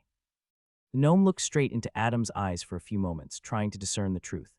"Fine, whatever." The gnome waved his hand and then walked back to the wooden counter, seemingly having lost interest. Adam followed behind him and asked, "By the way, sir, why did you cast that illusion in the first place? I almost peed myself, you know, hee." The gnome chuckled mischievously as he took yet another puff from the pipe. What's life without some fun and excitement? Adam resisted the urge to roll his eyes. He looked around the store and discovered that it was much larger than it appeared to be from the outside. The walls were filled with rows of wooden shelves, each shelf containing various sorts of herbs, spices, flowers, etc. At the center of the shop, there was a small waiting area for the customers where couches and tea tables were kept. A pleasant medicinal aroma pervaded the entire store, making one feel relaxed. Behind the waiting area was a wooden counter where the gnome was sitting. And behind the counter there were countless books neatly placed on the shelves. Some books looked new and some looked extremely worn out. On another wall there were various potions of different colors organized properly. Apart from potions, there were even ointments and oil. Due to the memory he had absorbed, Adam was able to identify the majority of the items in there. And this was just the first floor. A spiral staircase led to the second floor, but Adam didn't know what lay there. He walked toward the wall where the potions were kept. All sorts of potions were carefully stored inside translucent crystal vials and flasks. Adam's eyes lit up as he caught sight of what looked like a healing potion. He walked toward it and immediately grabbed it. He then opened the cork of the vial and took a whiff of the refreshing aroma. Seeing Adam's rude behavior, the gnome was angry. "Boy, don't go around touching things without perm." However, the word soon got stuck in his throat. Honey from the tiger honey bees, caprese moss, stem of the voile glow plant, and Adam swirled the red liquid inside the vial and continued. "There seems to be some sort of earthen powder mixed in. I'm not sure what the last one is." He looked at the gnome and asked, "Sir, this earthen powder should be from your experiments, yes?" The gnome was shocked. He looked at Adam, then at the potion, and then back again at Adam. Clearly, this boy is a normal human with no mana running in his veins. Then how? He thought. He asked incredulously, "Boy, how do you know so much about herbalism? I refuse to believe that you're an herbalist." Adam realized that he might have run his mouth more than necessary. When he saw the potions, he was eager to use the knowledge that he had gained from absorbing the memories of that expert. He. Adam laughed sheepishly and lied through his teeth. "I only know some theoretical knowledge." "Of course I'm not a herbalist, sir. I'm not even a magus yet." The old gnome was silent for a long time. He then walked around the counter and toward Adam. He grabbed the vial from the youth's hand and nodded. "You're right. One of the ingredients is the powder I obtained from the shell of a lake worm. It is a product of my experiment." "I see." Adam nodded. Although the memory he absorbed had vast amounts of herbalism knowledge, he didn't believe that this knowledge comprised all the herbs and ingredients in the world. After all, countless unknown ingredients could be found in different places. "Sir, I would like to buy this healing potion," Adam respectfully stated. 5 platinum pieces, the gnome replied flatly. "Alternatively, you can also pay 50 gold pieces." Adam inhaled sharply. "So expensive." The gnome smiled mischievously and proposed. "Of course, I can also give it to you for free." Adam became vigilant. What do you want in return?" You're not as dumb as you look." The old gnome smirked. "In exchange for the healing potion, I'd like you to introduce me to your herbalism teacher." In the gnome's eyes, one had to practice diligently for a lifetime to be able to do what Adam had just done. To be able to identify the ingredients used in a potion by just a simple look and a whiff was no easy thing. That too as a normal person. Therefore, the gnome believed that the magus who taught Adam herbalism must be an extraordinary herbalist. And not just that, Adam himself must really be a gifted genius in the field of herbalism. If he was already able to display such shocking abilities before becoming a magus, then what would happen once he finally embarked on the path of a magus and started brewing potions? And the reason why the gnome wanted to meet Adam's teacher was also very simple: the pursuit of knowledge. Herbalists and artificers were extremely rare among magi. Therefore, the gnome wouldn't miss out on an opportunity to meet with another fellow herbalist and exchange herbalism knowledge. My herbalism teacher, how come I don't know about him? Adam stood there in a daze, wondering just how the old gnome had come to such a conclusion. POW, the gnome smacked Adam in the forehead with his smoking pipe again. Don't just stand there like a fool. Answer me, boy, ouch. Adam massaged his forehead. It had swollen by now. He looked at the gnome with tearful eyes. I cannot agree to the exchange because... Because what? The gnome asked impatiently. Adam lied effortlessly with clenched fists. Because my teacher has already left. Left, the gnome's eyebrows furrowed. What do you mean? Adam had a reminiscent look on his face. It was almost 5 years back. That day, the black clouds had dotted the sky, signaling the arrival of heavy rain. POW, don't test my patience, boy, the old gnome roared as he smacked Adam's forehead again. Get to the damn point. All right. Adam knelt on the ground and obediently explained. The truth is, when I was 10 years old, I met a mysterious woman who was grievously injured. I tended to her wounds and cared for her for days until she was back on her feet again. To repay my favor, she taught me all the herbalism knowledge she knew and even carried out a test that confirmed that I had the gift for spell casting. It took her a few years to fully recover. During this time, she taught me all the theoretical knowledge about herbalism. She even let me help her with her experiments and taught me her experiences in potion brewing. After she fully recovered, she left for faraway lands. Where? I do not know, but before leaving, she recommended me to join the Clover Academy. Adam maintained eye contact with the gnome and narrated a beautifully crafted fraudulent story. Of course, there were some truths mixed in as well. It was true that he had come across a wandering magus back in his hometown many years back. He did spend some time with her, and during this time, the magus tested his talent for spell casting and showed him the path to becoming a magus, that was to join Clover Academy. But the rest of the story was pure bullshit, and the gnome stroked his dense white beard and nodded from time to time. So a random act of kindness led you down the path of a magus, eh? Yes, sir. Adam nodded. And it seems that you have a gift for herbalism as well, the gnome mumbled. After a few moments, the gnome seemed to have lost interest since he could not meet the magus who had taught Adam herbalism. He walked back to the counter and started reading a book. Well, if it's like this, then there's no helping it. 5 platinum pieces and the healing potion is all yours. Can I get a discount? Adam asked softly. After extorting money from the few kids in the traveling party, he had only managed to accumulate 13 platinum coins, 323 gold coins, and some silver and bronze coins. From the kids traveling with him, he came to know that the entry fee for the academy was set at 10 platinum pieces, so there was no way he could spend the platinum coins for the potion. And it seemed that platinum pieces were extremely rare. Out of the few kids he had extorted money out of, only Jeffrey had platinum coins.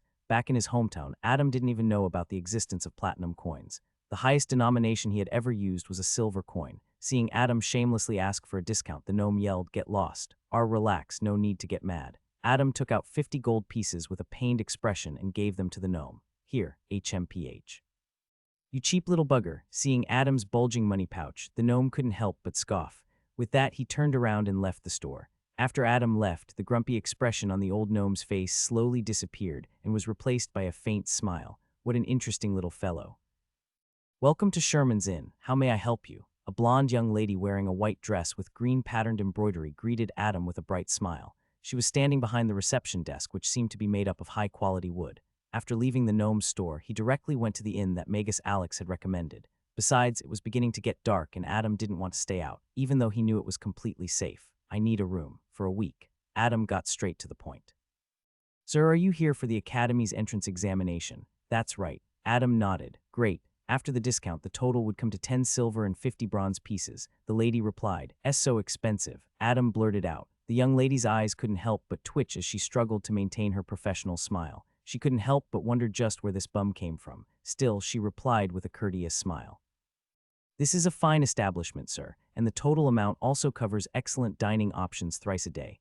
If it weren't for the student discount, you'd have to pay 3 times more. Daylight robbery. Adam screamed in his heart. However, he still took out the money and paid the full amount. After the paperwork was finished, a young boy dressed in black who seemed to be about Adam's age guided him to his room. This way, sir. Adam followed after him into the large open courtyard at the center of the building where the huge tree was located. Much to his astonishment, Adam discovered that people were actually staying inside the tree. The boy brought Adam to his room, which was at the center of the tree's trunk, bowed respectfully, and then left. Whoa, Adam looked at his room with bright eyes. This place sure is fancy. He took his time checking out the room. When he finally went to the balcony and looked at the view outside, his eyes widened in shock. Past the numerous stone buildings and verdant trees in the south ward lay a magical bridge that connected it to the north ward. The sun had already set, and the sky was dyed a shade of velvety dark. The twin moons, Selene and Luna, appeared high up in the night sky and bathed the lands below in an ethereal glow. The lunar bridge, undisputedly the most famous landmark in Moon City, reflected the splendor of the twin moons and shone brilliantly. From his balcony, Adam could see this awe-inspiring sight and couldn't help but marvel at it. So beautiful, the bridge looked like it was made of countless little stars. Adam had never seen something so spectacular in his life. He looked at it for a few minutes and then sighed emotionally. The world of magic is truly fascinating. He went back into his room and sat down on the couch. Slowly, he unwrapped the bloodied bandage on his left arm, all the while wincing in pain. Next, he took out the healing potion, uncorked it, and downed it in one go. A sweet taste permeated in his mouth, followed by a slightly bitter taste. Within a minute, he felt an itching sensation in his left arm that only increased with each passing second. Adam grimaced as he focused on his injured arm. Slowly, the bones began to heal, and the tendons and muscles began to restore themselves. This continued for a minute, and then finally the skin also regenerated. In a matter of minutes, his originally crippled arm was completely healed. What should have left me crippled for a lifetime was healed in just minutes. Adam's eyes shone brightly as he moved around his once-injured arm. After testing out the efficacy of the healing potion, he went to the bathroom and took a long shower. Then he climbed onto the bed and bounced on it a few times. So fluffy and luxurious, haha. After playing around a little more, he finally lay down and stared at the wooden ceiling. In 7 days, the examination takes place. I can't wait to join the academy. Adam let his thoughts run wild and soon went to sleep. In the blink of an eye, a week had passed, and the day of Clover Academy's entrance examination had finally arrived. Adam's eyes shone with excitement and anticipation as he walked the crowded cobblestone streets of the South Ward. He was wearing a dark blue tunic that had white seams. His sleeves were rolled up to his elbow, displaying his toned forearms. He was also wearing white cotton pants and black bamboo shoes. His outfit looked neat, but they'd been washed so many times that they were nearly worn out. His jet black hair was parted from the middle. His hair had grown a lot since he left his hometown, and now it reached his shoulders. The distance from Sherman's Inn to the entrance of the academy was only a few hundred meters. Very soon, the white marble archway was visible to Adam. This was the entrance to the academy. However, soon he was stunned. So many people, he muttered in astonishment. Hundreds of children had lined up in an orderly manner outside the academy's entrance. At a rough count, there were at least 500 children gathered here. Looks like children from all over the Nightingale Kingdom, as well as the other kingdoms of the Southern Federation, have come to enroll at the academy. Adam thought to himself as he calmly walked toward the end of the queue. Hey, everyone, look at this guy. Where does he think he is? Haha, what a clown. Is he lost? Go back to the rice fields farm. When the nearby children caught sight of Adam standing in the queue, they couldn't help but be amused. After all, although Adam was wearing clean clothes, it was undoubtedly of highly inferior quality. Clearly, he looked like he didn't belong here. Adam ignored the others and stood silently with his arms crossed and eyes closed. Although he felt disgruntled by the harsh words spoken by others, he didn't wish to banter with them at the moment. His full focus was on the examination. A freckled youth standing right in front of Adam saw him and thought of having some fun. He turned around and intimidatingly stared at Adam. Oi, peasant, why don't you go tend to the cattle? This caused the other children to burst into raucous laughter. However, Adam remained unfazed. Seeing this, the freckled youth was slightly annoyed. He firmly clasped Adam's shoulder and repeated, "Bastard, didn't you hear me? I said go back to the..." But the words got stuck in his throat. Adam opened his black abyss-like eyes and glared at the boy. Piss off. The freckled boy's knees weakened and he stumbled back a few steps. Beads of cold sweat began forming on his forehead. When he looked into Adam's eyes, he felt his head hurt for some reason, and this scared him down to his core. He couldn't help but avoid eye contact with Adam. Immediately, he left the place and ran away, finally standing at the end of the queue, far away from Adam. The rest of the children were stunned seeing what had just transpired. They simply thought that the freckled boy was a coward, but still, they stopped bothering Adam after this incident. Over the past week, Adam spent all his time absorbing souls and going through herbalism knowledge. After absorbing tens of small motes of light, his soul had strengthened tremendously. Adam's soul would sometimes emit a very minute amount of pressure. This is exactly what happened when the freckled youth looked into his eyes. The boy's soul was feeling overwhelmed by the pressure Adam's soul was releasing. In fact, Adam's soul was already as strong as someone who had just recently become a rank 1 magus. However, after absorbing so many souls inside the mysterious space of the White Lotus, he was beginning to feel full. He suspected that soon he would reach a point where he wouldn't be able to consume any more motes of light. When that happened, he didn't know what he would do or how we would proceed. Very soon, a group of people wearing dark green cloaks with a 4-leaf clover crest came out of the academy and stood in front of all the children present. An old man, standing in the middle of the group, loudly declared. For the first time, these children entered the compounds of Clover Academy. They were excited and jubilant, to say the least. The children followed after the group of magi obediently. No one dared to act out of line. The campus was full of greenery. Amidst the various exotic trees and small ponds, one could find stone and wood column buildings with beautiful architecture. After walking for a few minutes, the group finally stopped at a large clearing where dozens of tents were erected. The magi turned around and the old magus from earlier spoke once again. This is the first hurdle that you all must pass the aptitude test. Suddenly there was a clamor amidst the hundreds of children. But the next moment the old magus continued speaking. Although his voice was subtle, weirdly enough, every single child could hear him speak as if he were right next to them. The minimum requirement we expect from all our students is a C-grade aptitude. Below that, and you will be eliminated. The Clover Academy will not invest time and resources to nurture a magus that does not have the talent to go far on the path. All the children were now visibly nervous. After all, they weren't aware of the fact that there would be a cutoff during the aptitude test. All the students present knew that they had a talent for spell casting, but what grade talent they had that they didn't know. Adam was confused about this whole grading thing. Thus, he asked the nearest person about it.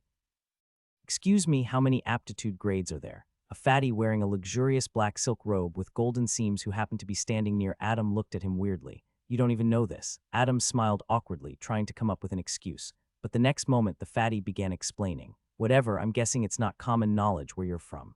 This guy Adam was surprised to find an amiable person who didn't judge him based on his appearance. This was a first for him. The fatty continued, "There are 5 grades A, B, C, D, and F being the highest and F being the lowest." "Wait a minute," Adam interrupted. "What happened to E?" Interesting question. The fatty's eyes twitched and he fell into deep thought. "Forget about it, don't stress the small stuff. As I was saying, it is the highest and F is the lowest. Basically, aptitude determines how far a magus can advance in their paths. Having a higher grade aptitude means a person is more likely to advance through greater ranks." The fatty shook Adam's hand. "I'm Edward. By the way, you're not from around here, are you?" "No, I'm from Cormier." Adam was about to reply, but their chat was interrupted by the magus. "Now all of you enter the tents one by one," the magus instructed. Edward gave Adam a thumbs up. "See you on the other side." Adam smiled. "Good luck." He saw the fatty strutting away, his tummy jiggling up and down. Adam couldn't help but chuckle and think to himself, "I guess not all noble kids are rude and arrogant." The line slowly moved forward, and within a few minutes, Adam was standing at the entrance of a tent. He was waiting for the person before him to finish up with the test. A few moments later, a deep voice echoed from inside the tent. Next, Adam took a deep breath and walked in. The inside of the tent was much larger than it appeared from the outside. A middle-aged man was standing at the center. He too was wearing a dark green cloak with the 4-leaf clover crest. "Stand at the center of this formation for as long as you can," the man spoke flatly while pointing at a diagram on the floor. This diagram was made of all sorts of geometrical shapes that Adam didn't quite understand. "All right." Adam nodded and stood at the center of the formation. The following moment, the man performed some hand gestures, and the various lines and geometrical patterns inside the formation lit up with a resplendent orange light. Adam closed his eyes and stood motionlessly on the formation. 1 minute, 2 minute, 3 minute, 4 minute. Finally, beads of sweat began forming on Adam's forehead, and his body started to tremble. He felt a pressure on his body as well as his mind. However, the pressure on his mind was very mild, almost non-existent compared to the one on his body. He felt as if he was being submerged hundreds of miles underwater, and the pressure was threatening to pulverize his body. Adam gritted his teeth in pain and spoke in agony, and no more. The next moment, the light from the formation dissipated.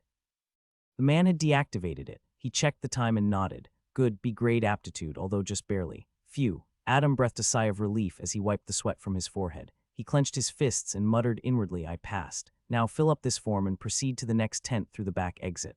The man's attitude toward Adam was much more friendly now. He handed the youth a paper and showed him the way out. Adam borrowed a quill from the old magus and filled up all the relevant information such as full name, date of birth, place of birth, aptitude, etc. After that, he exited the tent and came to another open clearing. He then went toward the nearest tent and waited patiently. As he looked around, he saw that the children had become much more sparse compared to before. The cutoff is really stringent. I'm afraid half of the children wouldn't make it past the first test. Indeed, only about 55 of the children would make it past the first test, and this number would only continue to decrease in the following test. "Come in." The voice of a female came from within the tent. Adam walked in and found that the tent was much smaller compared to the last one. There was a simple wooden table at the center and 2 chairs. A young lady with burgundy hair was sitting on one chair and looking at him with a smile. "Hand me your form." Ah, yes. Adam hurriedly gave her the form with both hands and remained standing. You may sit. The lady took the form and spoke gently. As Adam nervously sat on the chair wondering just what this test would be about, the lady spoke in a pleasant manner, B grade aptitude. That's splendid, Adam. Now let us proceed with the analytical test. The lady snapped her fingers and a beautiful geometrical pattern materialized in mid-air right in front of Adam. However, this pattern was incomplete. It was missing certain lines, angles, and shapes. Finish the geometrical model. How do I finish this? Adam asked nervously. He was completely clueless. The lady smirked. Well, that's what the test is about. While Adam was in a daze, how was he supposed to finish something he didn't have the slightest knowledge about? Seeing the youth's expression, the woman was amused. You have 2 minutes to finish this test. Your time starts now. Adam was brought back to his senses. What? There's a time limit. But the lady didn't reply. She simply stared at him with a smile. Seeing that the lady didn't have any intentions whatsoever to help, Adam could only grit his teeth and focus all his attention on the shining geometrical model hovering in front of him. He intently stared at the completed patterns as well as the parts that were missing, trying to figure out what exactly to do. He observed the lines and angles for a good half a minute until finally, he had a flash of inspiration. It seems like the shapes and lines mirror each other at various intervals. Wait, that's not right. Adam's mind worked at lightning speed. The effects of absorbing souls during the past couple of months were beginning to show. His thought process was extremely fluid and fast. His eyes darted from one point to the other continuously as he mumbled. The top left quadrant mirrors the bottom left. Parallel lines mirror each other. I see this is a three-dimensional figure. The lady sitting across from him was moved. Adam stretched his hand and pressed one point on the model. He then drew a line and connected it to another point right across from it. A new line was magically formed mid-air following Adam's actions. Soon, a minute had passed. Adam continued to connect dot after dot, creating lines and patterns, inclining one line to the other, and forming an angle at their intersection. His speed initially was slow, but slowly he began to connect everything very quickly, almost as if on instinct. He moved both his hands in a mesmerizing manner, as if he were a masterclass artist in the process of finishing a beautiful painting. With only a few seconds short of the 2-minute timer, Adam finally connected the last pattern and completed the model. As soon as the geometrical model was complete, it gave off a bright radiance and then dispersed into tiny motes of light. Finally, done. Adam breathed out in relief. He then looked at the lady across from him, whose mouth was agape, as if she couldn't believe what had just transpired. Is everything all right? He got slightly nervous seeing such a reaction from the lady and was wondering if he had done something that he wasn't supposed to. Why, yes, everything's all right. The lady composed herself and looked at Adam. Excellent job. You may proceed to the next test through the back exit. The burgundy-haired lady looked at Adam's departing back and thought in astonishment, what monstrous analytical skills. That geometrical pattern from earlier was actually an incomplete spell model for a rank 1 spell. Generally, without proper knowledge, it would have been nigh impossible for a layman to complete the pattern. The academy required the student to only complete 25 of the model to pass the test. This test not only tested one's analytical skills, but also comprehension ability. In the long history of the Clover Academy, only a handful of students had been able to complete the second test of the entrance examination, and all of them grew up to be powerful magi. To be able to complete such a test meant that the person would have much less difficulty analyzing, comprehending, and memorizing spell models as they progressed further. After all, spell models became exponentially harder to analyze the further a magus advanced. I must immediately inform the higher-ups. Special attention needs to be given to this boy. The lady took out a palm-sized circular disc from within her cloak, injected mana into it, and relayed the information. Unknowingly, Adam had already kicked up a storm before even entering the academy.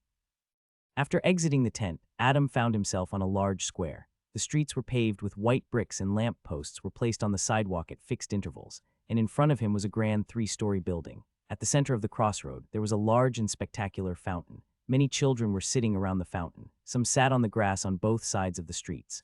All these children had passed the first 2 tests and were in a very happy mood. Adam found a tree nearby and walked toward it. He sat under its shade, plucked a blade of grass, and began chewing on it. He closed his eyes and began wondering. According to Magus Alex, the final test is going to be a combat test. I wonder who my opponent will be. Suddenly, a familiar voice called out to him. Adam. Adam opened his eyes slightly and saw Edward running toward him with a jolly expression. Edward, you made it. Adam greeted him with a hearty laugh. Edward sat down under the tree beside Adam, panting slightly. He then looked at Adam and started laughing loudly. Of course I made it. What was your aptitude? B grade, Adam replied. Oh, me too. Edward laughed. By the way, Edward is B grade very common. Yes and no, Edward replied. In general, A and B grades are very rare, especially a grade. They are heavily nurtured and taken care of by any major organization. But here in Clover Academy, B-grade students can be considered common because the academy only handpicks the best of the best. My C. Adam nodded in understanding. He wondered if his current aptitude was a result of the White Lotus constant nourishment and whether his aptitude could increase in the future. However, he couldn't confirm his speculation. Thinking of this, he asked, can a person's aptitude increase? Edward slapped his thigh exaggeratedly. Although analytical and combat skills can be improved and sharpened over time, aptitude cannot. This is something a person is born with. As I thought, Adam nodded. Suddenly, the doors to the large building in front of the fountain opened, and a dozen magi wearing dark green cloaks stepped out. Their aura and demeanor demanded nothing but admiration and respect. They walked down the marble stairs and finally stopped in front of the hundreds of students. More than 700 students had started initially, but now only about 350 remained. An old woman wearing a dark blue robe and a pointy hat of the same color came forth and spoke to everyone present. I am the head mistress of the Clover Academy. You all may address me as Professor Godfrey. The children present at the square were stunned. They hadn't expected the headmistress to appear all of a sudden. Professor Godfrey continued speaking with a gentle smile. Although the entrance examination consists of 3 tests, only the first 2 are required for your admission into the academy. The final test is only used for the first-year rankings. The children were confused, however. Some of them could understand what the headmistress had just conveyed, and they couldn't help but be exhilarated. Seeing the puzzled expressions of most of the students present, Professor Godfrey chuckled. That means all of you have passed the Academy's entrance examination. Welcome to Clover Academy. The children burst into loud cheers. All of them were incomparably excited. After all, Clover Academy was the best institute for learning magic in the entirety of the southern part of the continent. In this part of the continent, every kid who aspired to be a magus would dream of one day attending the prestigious Clover Academy. That dream had finally come true for all the children present at the square today. Adam was no different. The moment he learned that he had been admitted to the academy, he raised his hands and jumped in joy. He even gave Edward a tight hug and began jumping around in sheer excitement. Professor Godfrey loved seeing this scene every year when she welcomed students into the academy. Their childlike curiosity and the way they yearned to learn magic made her very gratified. She looked at all the students present at the square. Her gaze then landed on a girl who had blonde hair and green eyes and was wearing round black-rimmed glasses.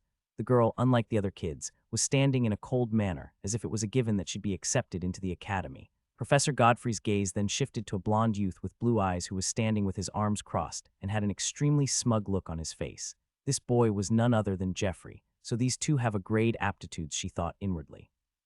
Finally, her gaze landed on Adam, who was hugging a fatty and jumping around like a monkey. Seeing his actions, Professor Godfrey couldn't help but chuckle. And this is the prodigy with the monstrous comprehension ability. No wonder Berger has taken an interest in him. This will determine your rankings for the first year. Additionally, the students who come in the first, second, and third place will receive exceptional rewards. Please keep in mind that these rewards are very precious and rare. Therefore, I want all of you to try your best. The children then followed behind the dozen magi who were, in fact, professors. They entered the main building in an orderly fashion and soon arrived at the auditorium. Just like everything else on campus, the auditorium was also humongous in size. On the far end of the auditorium was an elevated stage. The rest of the auditorium consisted of around 120 octagonal sitting mats that hovered a few inches above the wooden floors. All the professors, including the headmistress, got onto the stage and then looked at all the students present. Professor Godfrey solemnly said, "These mats that you see in front of you have all been inscribed with an illusion formation. Once you sit on it, your mind will enter a simulation where you will fight. This is how the combat assessment will be carried out," the children exclaimed in surprise. Without a doubt, most of them, if not all of them, had thought that they'd have to physically duke it out with other people for the combat test. But who would have thought that they'd be fighting inside an illusion? Now, all of you may wonder, Professor Godfrey began, why must Magi engage in direct combat when we can simply cast spells from afar? Well, let me tell you, that is simply flawed thinking. Professor Godfrey's tone became more solemn and her voice turned up a notch. There will be times when your spell casting will be interrupted by your enemies, or something else might happen that could prevent you from using mana. What are you going to do then? A magus should always be prepared for everything. To embark on the path of a magus means to fight against the natural order of the world. It is true that as magi we are scholars, but we are also brave warriors. To become a magus means to pursue the truth and also to fight against all odds and firmly stand tall in the face of adversity. We are arcane scholars. We are warriors. We are magi. And this is our path of magic. OHHH. All the children raised their fists and screamed in unison. A raging fire had been lit up in the depths of their hearts. The headmistress' words thoroughly resonated with every student present. Adam clenched his fists tightly as his eyes shone with newfound determination. The words of the headmistress kept repeating inside his mind. We are scholars, we are warriors, we are magi. A new group of magi appeared inside the auditorium. They were wearing olive-colored cloaks. These magi were students, more precisely, they were final-year students. They were here to help accommodate the new students inside the illusion formation. One of these students, a beautiful young lady with black hair and blue eyes, suddenly walked up to Edward and warmly hugged him from behind. Edward was clearly startled, but when he turned his head and saw who it was, he blew a breath of relief and then grumbled, Don't scare me like that." He then softly added, "Also, don't hug me in public. It's weird." The girl smiled warmly and then pulled Edward's chubby cheeks. "Congratulations, Edward dearest. I am very proud of you." The young lady looked at Adam and then asked Edward, "Did you make a new friend?" Edward nodded. "Yes, this is my friend Adam. He also has a B grade aptitude just like me." "Hello, Adam." The young lady stretched her fair arm. "I'm Elaine, Edward's elder sister." Adam was completely mesmerized by her. He had never seen such a beautiful girl before, hence he was slightly blushing when he shook Elaine's hand. Hello, Adam, I am Elaine." Shit. Adam instantly regretted the words that came out of his mouth and his face turned redder than a tomato. Elaine covered her mouth and began giggling. "You're adorable." She then bade the two farewell and began assisting her classmates. While the first batch of new students were taking their seats on the illusion formation, Adam asked Edward with great doubt, "Edward, you sure you're not adopted?" "Huh?" Edward squinted his eyes. "Why would you say that?" "Well, your sister is so charming and pretty." Adam then carefully thought of the right words to say, but couldn't, so he just decided to be direct. "While you're just round and ugly. HMPH. Edward snorted so hard his chubby cheeks were jiggling. "I'm just waiting for my growth spurt. Just you wait." Just as the two friends were bantering with each other, a third of the new students had already hopped onto the illusion formation, and within a minute, half of these students were ejected from the formation. Clearly, they had already been defeated inside the illusion. All of them had terrified looks on their faces, and some had even passed out from excessive fear. However, something very interesting was happening currently inside the formation. One of the students, the girl who had an A grade aptitude, was doing something extraordinary. Even the professors were astonished.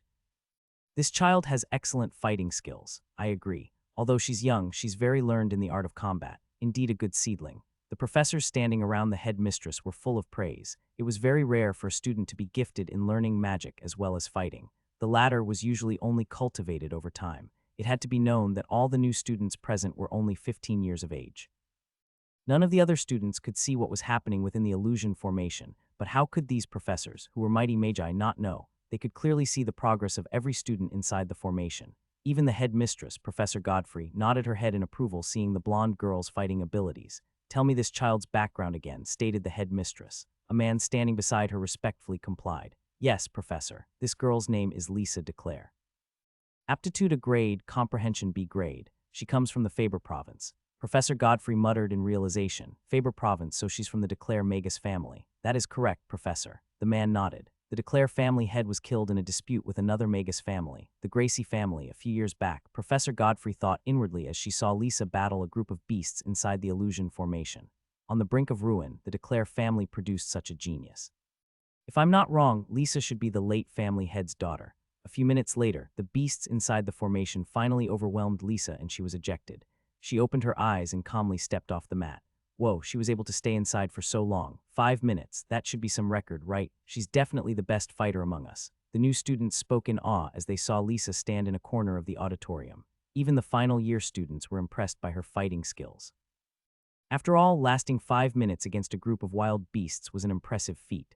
One had to know that such fights usually lasted a minute or so, especially when one was outnumbered. "Tusk," so snobbish Edward muttered as he stared at the cold and aloof Lisa.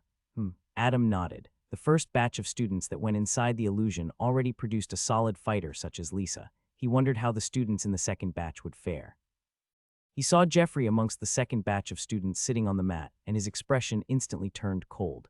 Edward noticed this and asked curiously, "What is it, Adam? You look mad." "It's nothing," Adam said in an icy tone. "I just caught sight of a hateful scumbag." Edward was surprised by Adam's sudden change in demeanor. He looked in the direction Adam was looking at and saw a blonde youth smugly sitting on the mat. Edward figured the two might have some enmity and couldn't help but be curious. Adam changed the subject and asked something that had been on his mind since he entered the academy. "By the way, why don't I see any elves or dwarves or any other races at the academy?" "Oh, that's because foundational mana training for each race is different because of our differing anatomies. The elves have their own schools, and so do the dwarves and gnomes. Clover Academy is strictly for humans, Edward replied. I see. Adam nodded in understanding. Soon, the second batch of students entered the illusion formation, and within the first 10 seconds, many were starting to get ejected. Adam had his eyes on Jeffrey, but was surprised to find that he was ejected only a few seconds after the 1-minute timer. Adam was momentarily stunned, but then burst into laughter. What did I even expect from this rat? Ha ha ha. Even back when they were in the traveling party, Jeffrey had never displayed any noticeable fighting skills. Whenever he came to look for trouble with Adam, he would always gang up on him and was, in fact, very cowardly by nature. You must really dislike this guy, huh? Edward asked as he saw Jeffrey step off the mat and walk away in embarrassment. Dislike? Adam snorted. I hate him. Anyway, I'll tell you about our history later. For now, let's get ready for the combat test. It'll be our turn next, and soon the second batch of students had also finished. The one who lasted the longest was a burly youth with short black hair. Although his figure was very imposing, his facial expression was kind and amiable. The boy was able to persist for 4.5 minutes and was currently in the second position. This spoke volumes about his fighting abilities. Adam took a mental note of him as well as the blonde girl, Lisa. And finally, the last batch of new students sat on the hovering mats one by one. Adam and Edward sat beside each other. Edward was slightly nervous, whereas Adam had a determined expression and encouraged himself to beat Lisa's record. A final year student approached them and began explaining, when the illusion formation activates, you will find yourself inside a simulation where you will have to fight against wild beasts. The more beasts you kill and the longer you last inside, the greater your ranking will be. Furthermore, the beasts you'll be facing inside will all be normal wild beasts and not magical beasts. And last but not least, the moment before you're killed inside the simulation, you will be ejected. This will ensure that you do not suffer any severe psychological injuries. Any questions? Adam was quite surprised by the workings of the formation. He asked, you mean to say that no matter what I won't die inside? Correct, the student nodded. However, the pain you feel from any sustained injuries will be very much real. Understood, Adam replied in excitement. If it was true that he would not die inside, then he could go all out. After all the students had taken their seats on the mats, the formation inscribed on them lit up, and all the kids' consciousness was transported inside the simulation. Adam opened his eyes and found himself standing on a vast plain. He looked around in amazement and exclaimed, it feels so real. He checked himself out and found that his body was exactly like it was in the real world. Is this really an illusion? He was completely stunned. But more than that, his fascination with illusion magic increased greatly. Please choose your weapon. Suddenly, a mechanical voice echoed in his surroundings. The next moment, dozens of weapons appeared out of nowhere and levitated in front of him. Adam was taken aback at this sudden change. There were all sorts of weapons such as spears, glaives, staffs, swords, scimitars, shields, gauntlets, hammers, axes, etc. Without hesitation, he chose the sword. Although he was not at all proficient with this weapon, it was still the weapon he was most familiar with. As he grabbed the hilt of the long sword, all the other weapons disappeared. Following that, 6 hyenas appeared in the distance, growling at him menacingly. They were inching closer slowly, trying to surround him. Before the hyenas could make another move, Adam had already dashed in their direction. He recklessly charged amidst the pack of hyenas, all the while laughing savagely. Ha ha ha, kill, kill, kill. It had to be said that the simulation was very lifelike. When Adam charged at the pack of hyenas, these animals first displayed a shocked expression followed by primal ferocity. Adam was stunned momentarily before grinning from ear to ear. Good, this is how it should be. He jumped and raised his long sword. Before he had even landed on the ground, he swung the sword down viciously and cut a hyena in two. And as soon as he landed amidst the pack, he began his wanton slaughter. Although his swordplay was very amateurish and full of faults, that didn't stop Adam from cutting down the beasts. His body moved by instinct as he swiftly dodged the beast's attacks, and when the time was right, he would go for the kill. One by one, the beasts kept dying and then dissipating into phantoms. In their place, more beasts materialized and began attacking him. Outside the simulation, the magi present on the stage all had mixed reactions. This child's so barbaric, I agree. He fights like those mercenaries in the secular world. No class at all. Heh, so what? The kid's an unpolished gem. With proper guidance, he will become a splendid magus. From what I can see, the kid is simply fighting on instinct. Imagine his fighting abilities when he learns a magic combat technique. Time continued to tick, and the 4-minute timer was soon up. Inside the simulation, Adam was already bathed in blood, but despite that, he continued to hack down his sword and kill the beasts that were popping up one by one. For the first 3 minutes, he was unscathed. But after he was grievously injured by a hyena, the blood loss affected his performance. And after that, the wounds kept on accumulating. For every beast Adam killed, he'd receive numerous wounds in return. Although the pain was unbearable, he knew he wouldn't die. So he simply gritted his teeth and continued to slaughter away. and soon the 4-minute and 30-second timer was up. Adam was now officially second place in the ranking. Seeing the time on the clock, the burly youth who was previously in second position and now third could only shake his head with a wry smile. Lisa, the girl in the first place, was intently looking at Adam, who was sitting on the mat with his eyes closed. Adam's eyebrows were furrowed and he was sweating profusely, yet he wasn't ejected from the illusion. As time continued to tick away and Adam got closer to the 5-minute mark, Lisa's eyes narrowed and she couldn't help but wonder, this guy, is he going to break my record? Involuntarily, her palms had clenched tightly into fists. Inside the illusion, a hyena ferociously bit on Adam's shoulder, causing him to scream in agony. He raised his arm and hit the hyena's head with the sword pommel. Following that, he stabbed the sword into the beast's neck. He didn't have a moment of respite as 2 more hyenas launched their attacks, sandwiching him in the middle. Adam hurriedly retreated while vertically swinging his sword at one of the beasts. Although he had managed to kill this hyena, the other hyena took advantage of this and pounced on him. The last moment, Adam turned his body just enough for the hyena to bite his arm instead of his neck. He then grabbed the hyena by the head and viciously pummeled it to the ground. Then he raised his foot and stepped on the beast's torso. Before the beast could retaliate, Adam had already stabbed the sword through its skull. Adam took a deep breath and then laughed boisterously. Ha ha ha, let's see where my limit lies. He roared at the top of his lungs, picked a random direction, and charged at the beasts. Kill. Heavens, look at the clock. 5 minutes are up. No way, who's this guy? He really beat the record. Now he's rank 1. What's his name? He's so fierce. Is he really 15 years old? All the children looked at Adam, who was sitting on the mat with his eyes tightly shut. His clothes were drenched in sweat and his body convulsed from time to time. At the moment, he was the only student sitting on the mat. Everyone else had already been ejected. Jeffrey and his small group, who were the victims of Adam's extortion, all had ugly faces right now.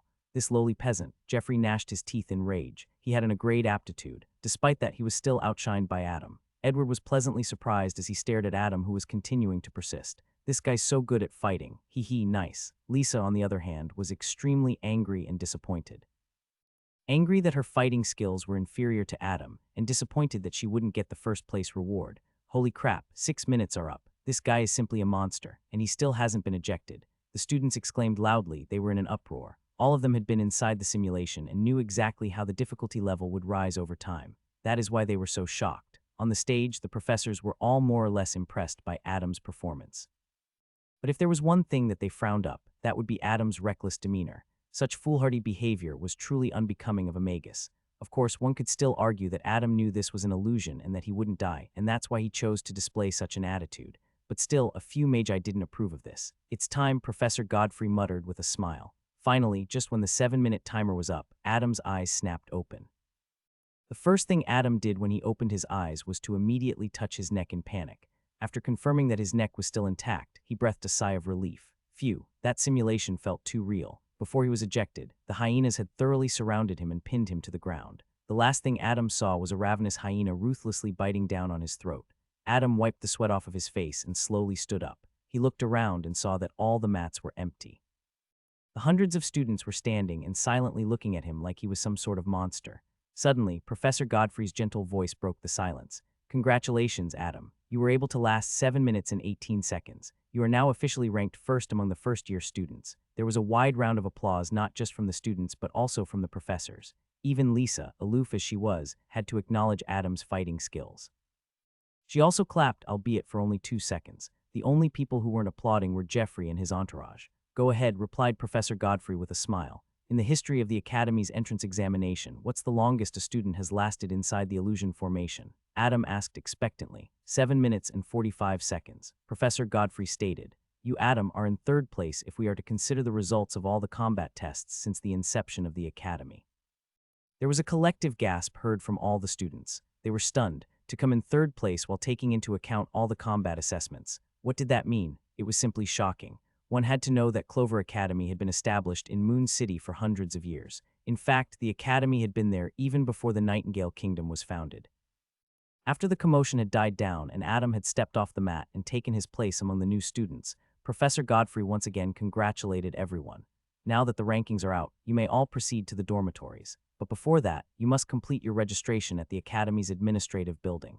Your seniors will guide you through the process. Tomorrow will be orientation, where senior students and some faculty members will introduce you to the various places in the Academy. And finally, 2 days later, your classes will officially begin. Study hard and train diligently. You are the future of Clover Academy. After another round of cheering, all the new students excitedly left the auditorium and followed the final year students into the administrative building. The registration didn't take much time. The students had to fill in some additional personal information and pay a fee of 10 platinum pieces for the first academic year. The academy was very strict about the enrollment fee. They would not accept anything other than platinum coins. After all the paperwork was done, each student was handed a wooden trunk and then assigned to their dorm rooms. Within an hour, all the new students had reached their respective dormitories. The boys' residential building was on the east side of campus, and the girls' was on the west side. At the administrative building, Adam and Edward had already decided to become roommates. Each student was going to be assigned a random roommate anyway, so the two decided to stay together since they were already acquainted with each other. On the third floor of the boys' residential building, Adam and Edward stood in front of dorm 52A with excited looks. Adam placed the large trunk on the floor and then unlocked the door. The two entered the dorm and looked at the room's layout with bright eyes. Edward had grown up in opulence, so he wasn't impressed that much, but the same couldn't be said about Adam. "Whoa, this is where we're gonna stay for the next year. Amazing," Adam marveled. The academy's dorm was very spacious, to say the least. Upon entering the dorm, the two were greeted by a large living room. An exquisite crystal chandelier hung from the ceiling that illuminated every part of the dorm. The floor was carpeted with excellent quality rug. There was a set of couches and a small round table that was aesthetically pleasing to look at. To the left of the living room was the bathroom. It had a marble-tiled bathtub and a lavatory within a small cubicle. There was also a sink, full-length mirror, and shelves to keep towels and other toiletries. Twin bunk beds were situated on the right side of the living room. There were also 2 closets beside the bunk beds. And finally, directly across the living room was a small area that would serve as the study room. Not bad. Edward inspected the dorm and then lazily lay on the bed. "I call dibs on the bottom bed, hee." Adam rolled his eyes and thought inwardly, "You're too fat to climb to the top bed anyway." After keeping his belongings, Adam sat on the couch in the living room and finally had the chance to look at the contents of the wooden trunk. Edward also did the same. Upon opening the trunk, the first thing that came into view was the academy's uniform, which was the olive-colored cloak that Adam had seen the senior students wearing. This was also the same cloak that Magus, Alex, and the others had been wearing. Seeing the 4-leaf clover insignia on the cloak, Adam got emotional. He put on the cloak and posed heroically. Heh. He continued laughing foolishly from time to time. After posing a bit more in his brand new cloak, Adam sat back down and checked through the other contents of the trunk. There were 2 thick books. The first one was titled Introduction to Arcane Magic. The second book was titled Basics of Spell Casting. Apart from these 2 books, there was another book from which Adam could feel a mysterious aura. It was made of a black hardcover and had strange geometric patterns inscribed on top. "Edward, you know what this is?" he asked curiously. Edward, who was flipping through one of the books, looked over and replied, "Oh, that's a grimoire. It's made of special materials, making its pages practically endless. It's what magi used to write down their spell models and other important notes." "Ah, I see." Adam nodded in understanding. He opened the grimoire. Its pages were blank. He played around with it for a few moments and then kept it aside. All that was left inside the trunk was a small leather box, a flask, and a scroll. Adam picked up the leather box and opened it. Inside it were 2 items kept on a fine silk cloth. One was a transparent crystal vial and the other was a crystal ball. Seeing this, Adam's eyes lit up. This was his reward for coming in first place in the student rankings. According to one of the faculty members at the administrative building, the liquid inside the crystal vial was called body cleansing essence oil. This liquid effectively removed the impurities present inside one's body. At the same time, it also restructured the body, strengthening it immensely. It was an extremely rare medicine and very expensive, to say the least. The crystal ball, on the other hand, contained knowledge of the rank 1 spell, Eldritch Beam. This ranged spell had one of the most devastating attacks among rank 1 spells. Its market price was 15 platinum pieces. He carefully placed these 2 items back inside the leather box. Now, only 2 items remained: the flask and the scroll. Out of all the items inside the trunk, these 2 had the most value. Adam reached out to grab them with trembling hands, excitement and anticipation evident in his eyes. After all, these 2 items would directly help him become a magus. Adam did not use these 2 items immediately. He only glanced at them and kept it back inside the trunk. He remembered one of the professors at the administrative building mentioned that these 2 items must be utilized with a calm state of mind. This was something that was of utmost importance to Adam, so he wasn't impatient about it at all. He decided to use these 2 items after orientation was over tomorrow. The following day, a handful of senior students and faculty members gave the new students a tour of the academy. The students were made aware of all the amenities available to them. It took almost the entire day for the students to be acquainted with everything. An hour before sunset, after all the students had gone back to their respective dorms, Adam decided that it was time. Ed, let's go to meet up with your sister, he spoke excitedly. All right, let's go, Edward nodded. The two of them grabbed their respective flasks and scrolls from the trunk, put them safely inside a satchel, and left their dorm room. Elaine had agreed to assist them with the whole process. Even though detailed instructions on how to advance to Amagus were stated in the scroll, she still insisted on helping Edward. She doted on him very much, after all, and since Adam was his roommate, she decided to help him as well. The two boys excitedly ran through the campus and made their way to Elm Grove, a small forest where students usually came for a stroll and to relax. After about 10 minutes, they reached a gazebo at a clearing inside the woods. Inside the gazebo, two young ladies wearing olive-colored cloaks were chatting with each other. Elaine, we're here, Edward shouted excitedly. Looking in the direction of two boys running toward them, Elaine smiled brightly. Eddie, come, we've been waiting for you. After the two roommates stepped inside the gazebo, Elaine introduced her friend to them.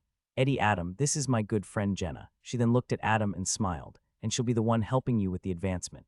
Jenna, who was initially disdainful toward Adam after seeing him wear commoner clothes, was now in a slightly better mood after seeing the youth's respectful behavior toward her. You should thank Elaine instead. It's only because she asked me to, she replied flatly. Elaine ruffled Adam's hair and spoke with a gentle smile. Anything for Eddie's friend, and you can just call me Elaine. Adam blushed slightly and lowered his head, avoiding eye contact with the beautiful girl. All right, let us get this over with. I still have to go back and study, Jenna muttered, slightly impatient. She walked to the center of the gazebo and then spoke, Adam, come sit in front of me. Yes, Adam had a solemn look on his face as he sat cross-legged at the center of the gazebo. First, unfurl the scroll and press it against the floor, she instructed. Adam did as he was told and opened the scroll. A mysterious aura emanated from the strange characters and symbols inscribed on it. Then he pressed the scroll against the floor. Following that, the mysterious symbols slithered out of the scroll and imprinted on the floor, and very soon they formed a circular formation with Adam at the center. Furthermore, the scroll also transmitted secret knowledge directly to Adam's mind. Whoa. Adam looked at this process with his mouth agape. Focus, Adam, Jenna reprimanded. Now uncork the flask and drink the potion of hope. Why yes. Adam came to his senses and then opened the ivory flask. Inside was a transparent green liquid that looked very unassuming. However, it was anything but unassuming, as it was the single most important thing required for a normal person to become a magus. For as long as one can remember, from the dawn of magical civilization, humans have always consumed this magical potion to unlock the raw potential inside their mortal bodies.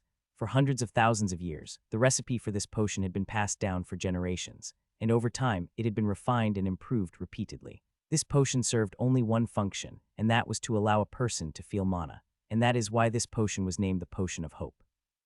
For it gave a mortal hope to transcend boundaries and become a magus. Adam had a solemn look on his face as he saw the transparent potion inside the flask. Without hesitating, he gulped the entire thing in one go. The moment the potion entered his mouth, it magically transformed into gas and spread through every fiber of his body and even his mind. Adam closed his eyes and involuntarily entered a trance-like state. He could feel a silent metamorphosis happening inside of him. He was completely lost in this feeling and didn't know how long had passed, but when he opened his eyes again, the world had completely changed. Although he couldn't physically see it, he could feel a mysterious element that seemed to be found in abundance in his surroundings. Only one word echoed in his mind: mana. Jenna's timely instruction entered Adam's ears. Now circulate the mana extraction technique. This is the final step. When Adam opened the scroll, an extremely valuable piece of information was also directly transferred to his brain. This was a technique that allowed him to gather mana from the air and store it inside his body. This was Clover Academy's very own secret manual known as the Clover Mana Extraction Technique. Adam recalled the information he received from the scroll and immediately began practicing the technique. With the help of this technique, he began attracting the mana in the air. He imagined mana to be small fireflies that were slowly being absorbed into his flesh. The moment the mana entered his flesh, Adam's body trembled ever so slightly. He could feel the mana thoroughly washing his flesh and slowly burrowing deep inside. After about 10 minutes, Adam felt as if he was at his limit and finally stopped. He was now reborn. At that point, he knew deep in his heart that he had finally become a rank 1 magus. Congratulations, Adam. Elaine and Edward were very happy for the youth. Even Jenna was nodding her head in approval. Adam smiled brightly and was about to reply when suddenly his smile froze. From the depths of his soul, he could feel a strong resonance, and he instantly knew what it was: the White Lotus. Adam immediately sent his consciousness to his mind, and the scene that greeted him left him completely shocked. Earlier, when he used to send his consciousness inside his mind, he he would always find himself directly inside the mysterious space of the White Lotus. But now, it was something entirely different. He found himself hovering above a water body, and in the center of the water body floated a pristine white lotus with 3 verdant round leaves around it. After coming into contact with Mana, the White Lotus seemed to have undergone a transformation.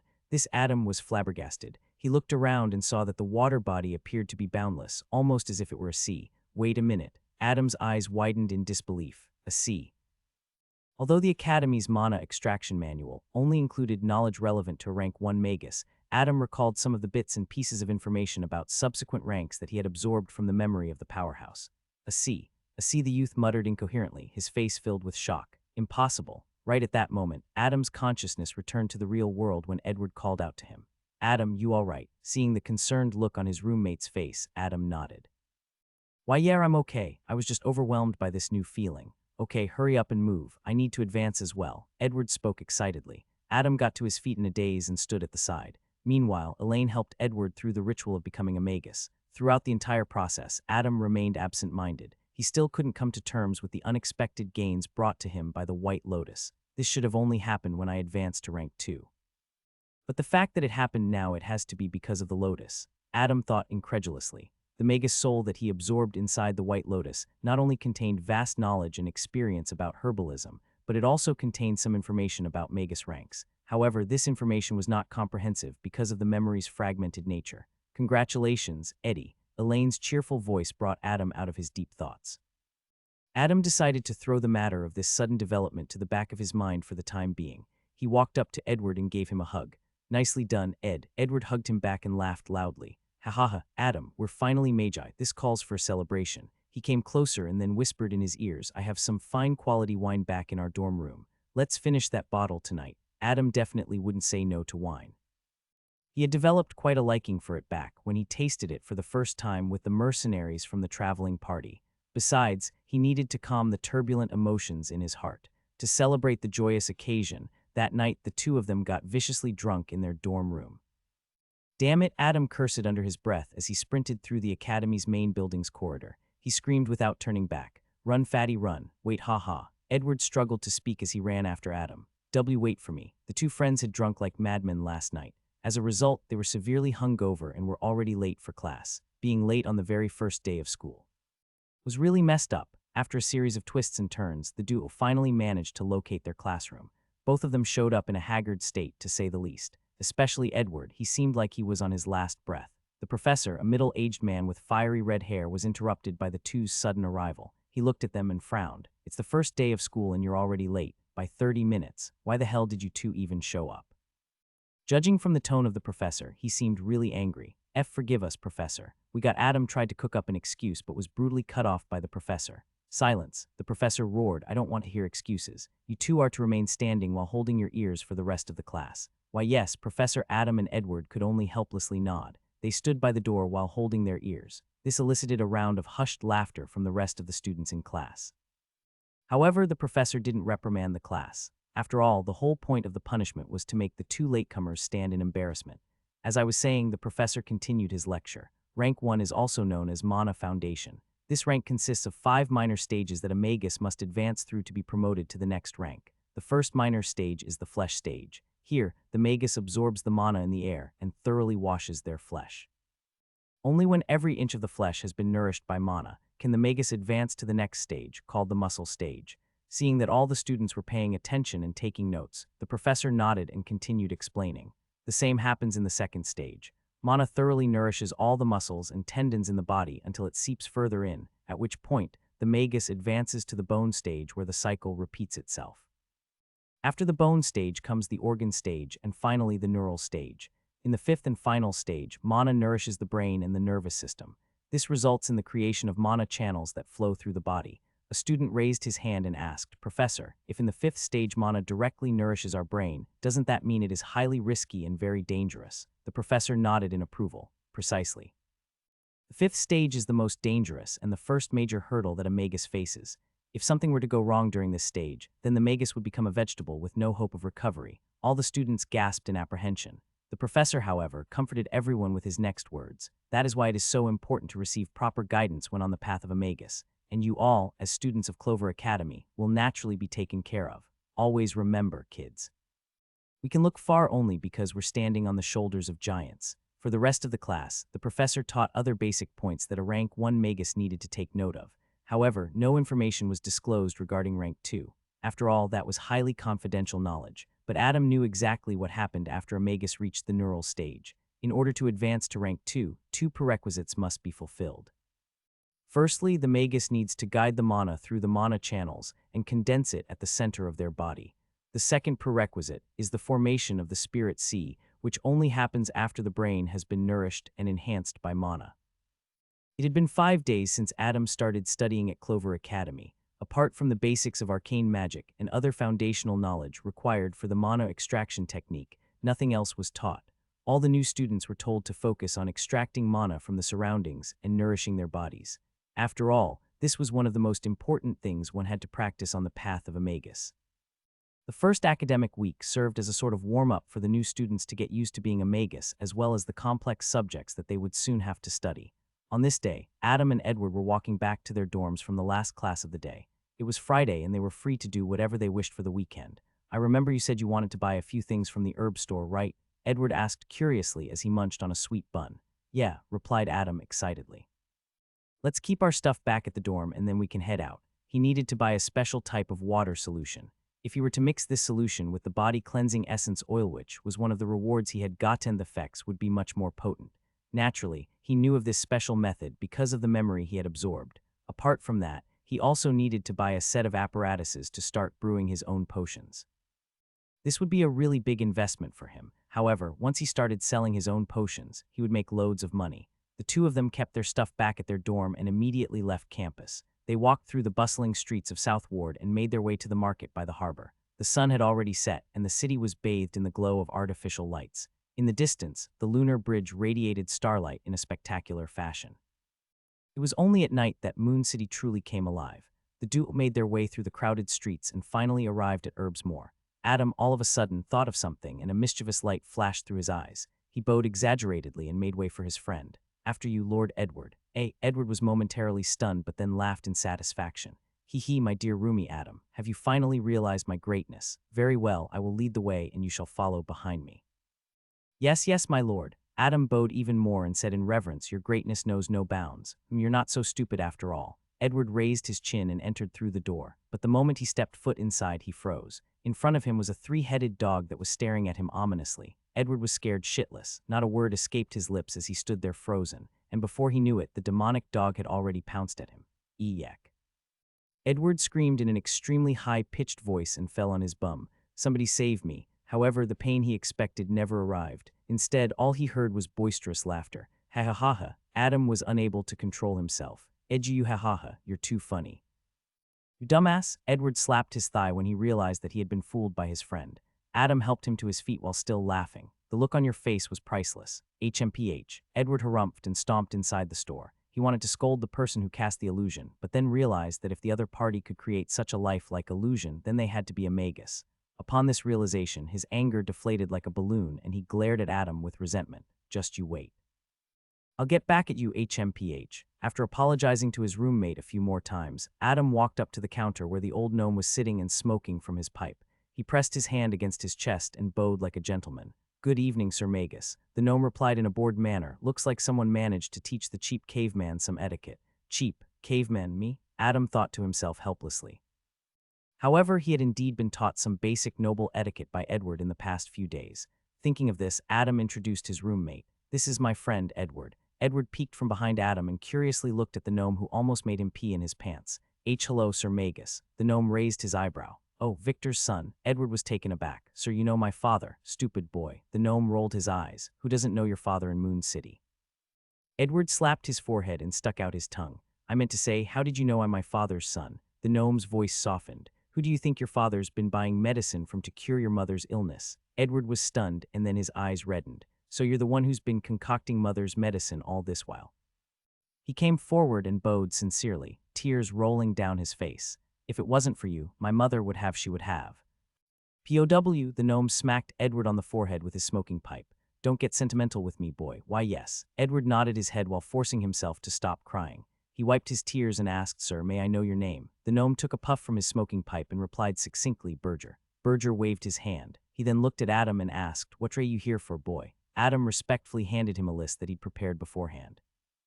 Berger grabbed the list and gave it a look. He asked with slight surprise, "You're finally going to start brewing potions, eh?" "Yes, sir," Adam replied, unable to hide his excitement. "Not bad," Berger nodded, having already expected this. "Very well, the total will be 450 gold pieces." What? Although Adam had expected that he'd have to pay a large sum of money, but this was simply too absurd.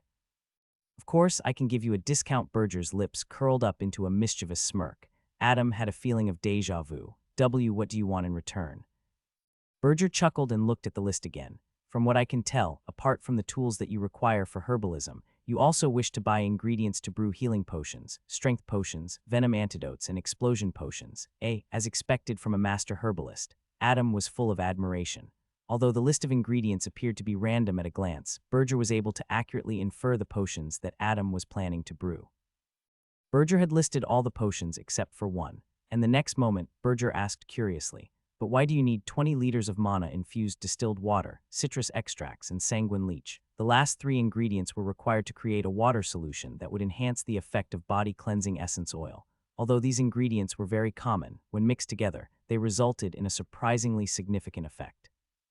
Adam planned to buy many ingredients at this store for the foreseeable future, and thus decided to disclose this information as a show of goodwill. He felt that it was good to cultivate a healthy relationship with such a master herbalist. "Sir, I wish to combine these three ingredients and brew a water solution that will enhance the effects of the body-cleansing essence oil." Adam began explaining. Berger's brows furrowed together, and he seemed to be in deep thought. Adam continued, "When the nutrients from the citrus extract mix with mana-infused distilled water, it will result in a solution that helps thoroughly expand the pores in a person's body, and the sanguine leech acts as the primer between this water solution and the body-cleansing essence oil." How ingenious, to think that mixing ingredients that are so ubiquitous could result in such efficacy. Berger's eyes seemed to be glowing with brilliance. He then looked at Adam and asked, "Boy, did that wandering magus teach you this?" "Of course." Adam lied without hesitation. Berger nodded while stroking his thick beard. "I thought so. There is one small issue, however.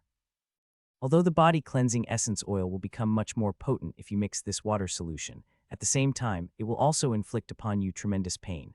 Adam shrugged. "So what if I have to suffer? No pain, no gain." Berger looked deeply at the youth. Slowly, his lips curled up into a faint smile and he nodded in approval. "Not bad, boy." Adam and Edward looked at each other, not knowing just what the old gnome had in mind, but they followed after him nonetheless.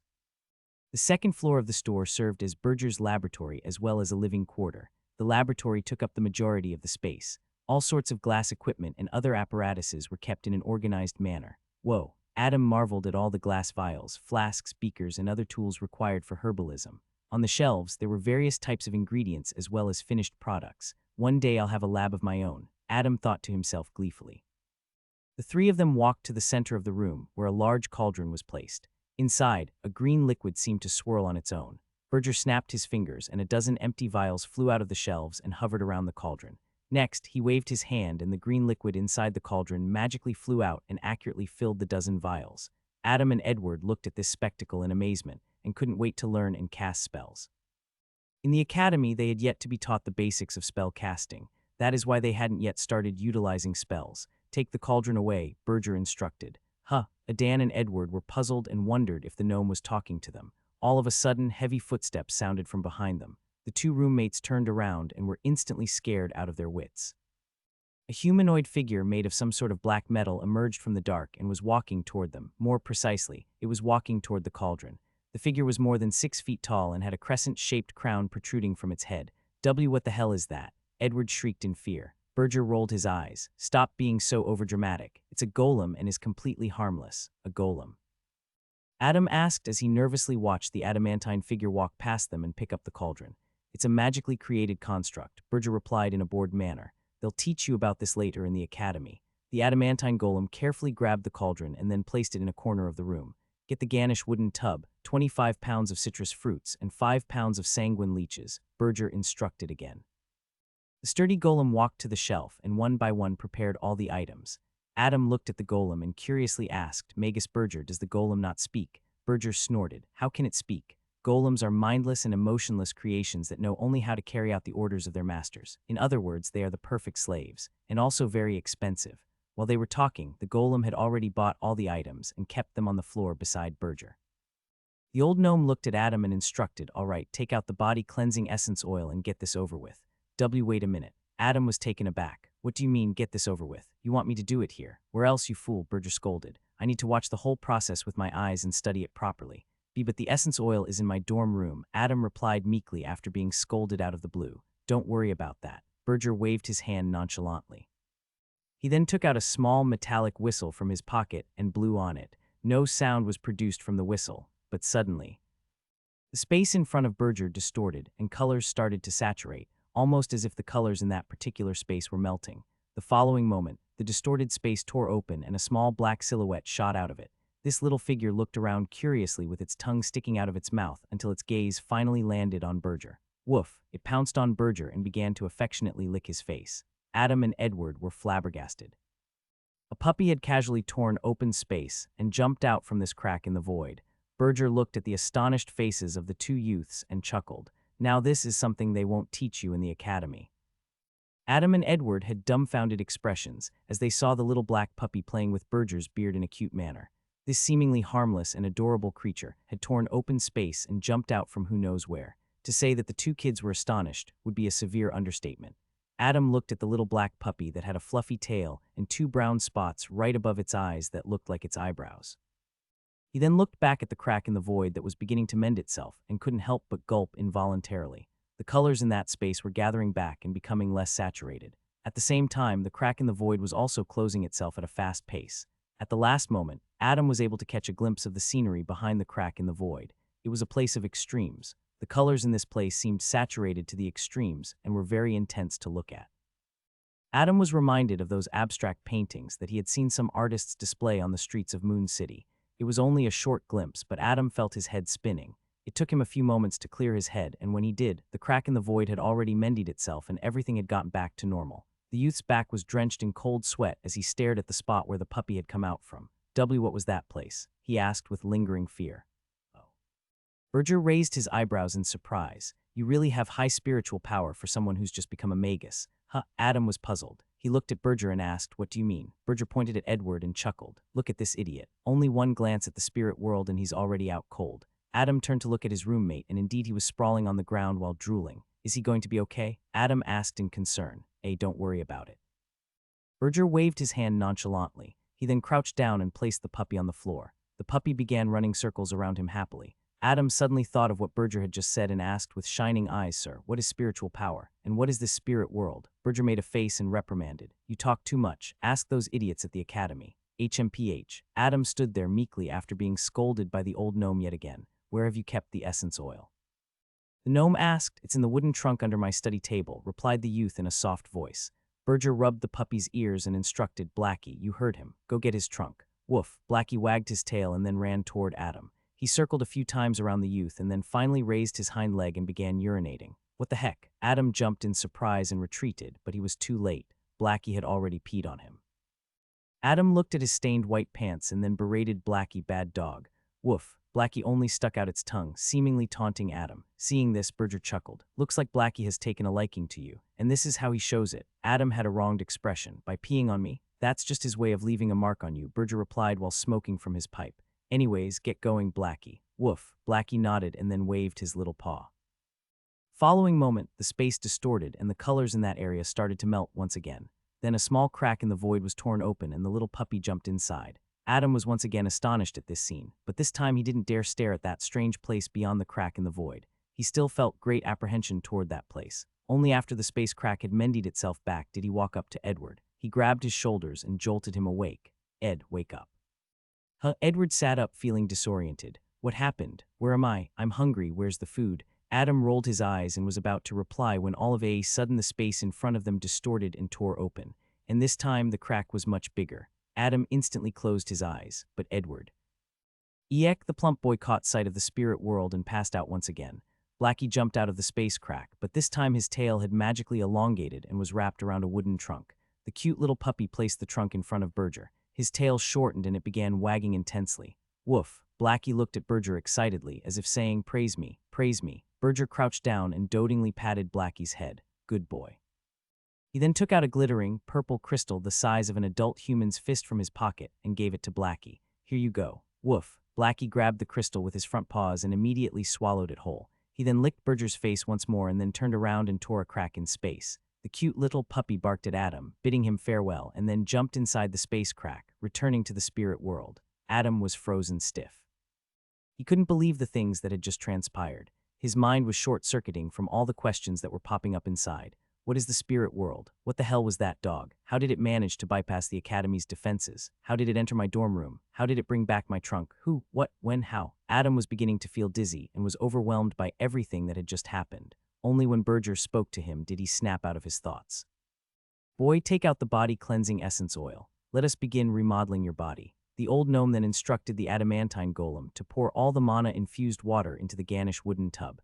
After that, Berger snapped his fingers and the essence was magically extracted from the citrus fruits.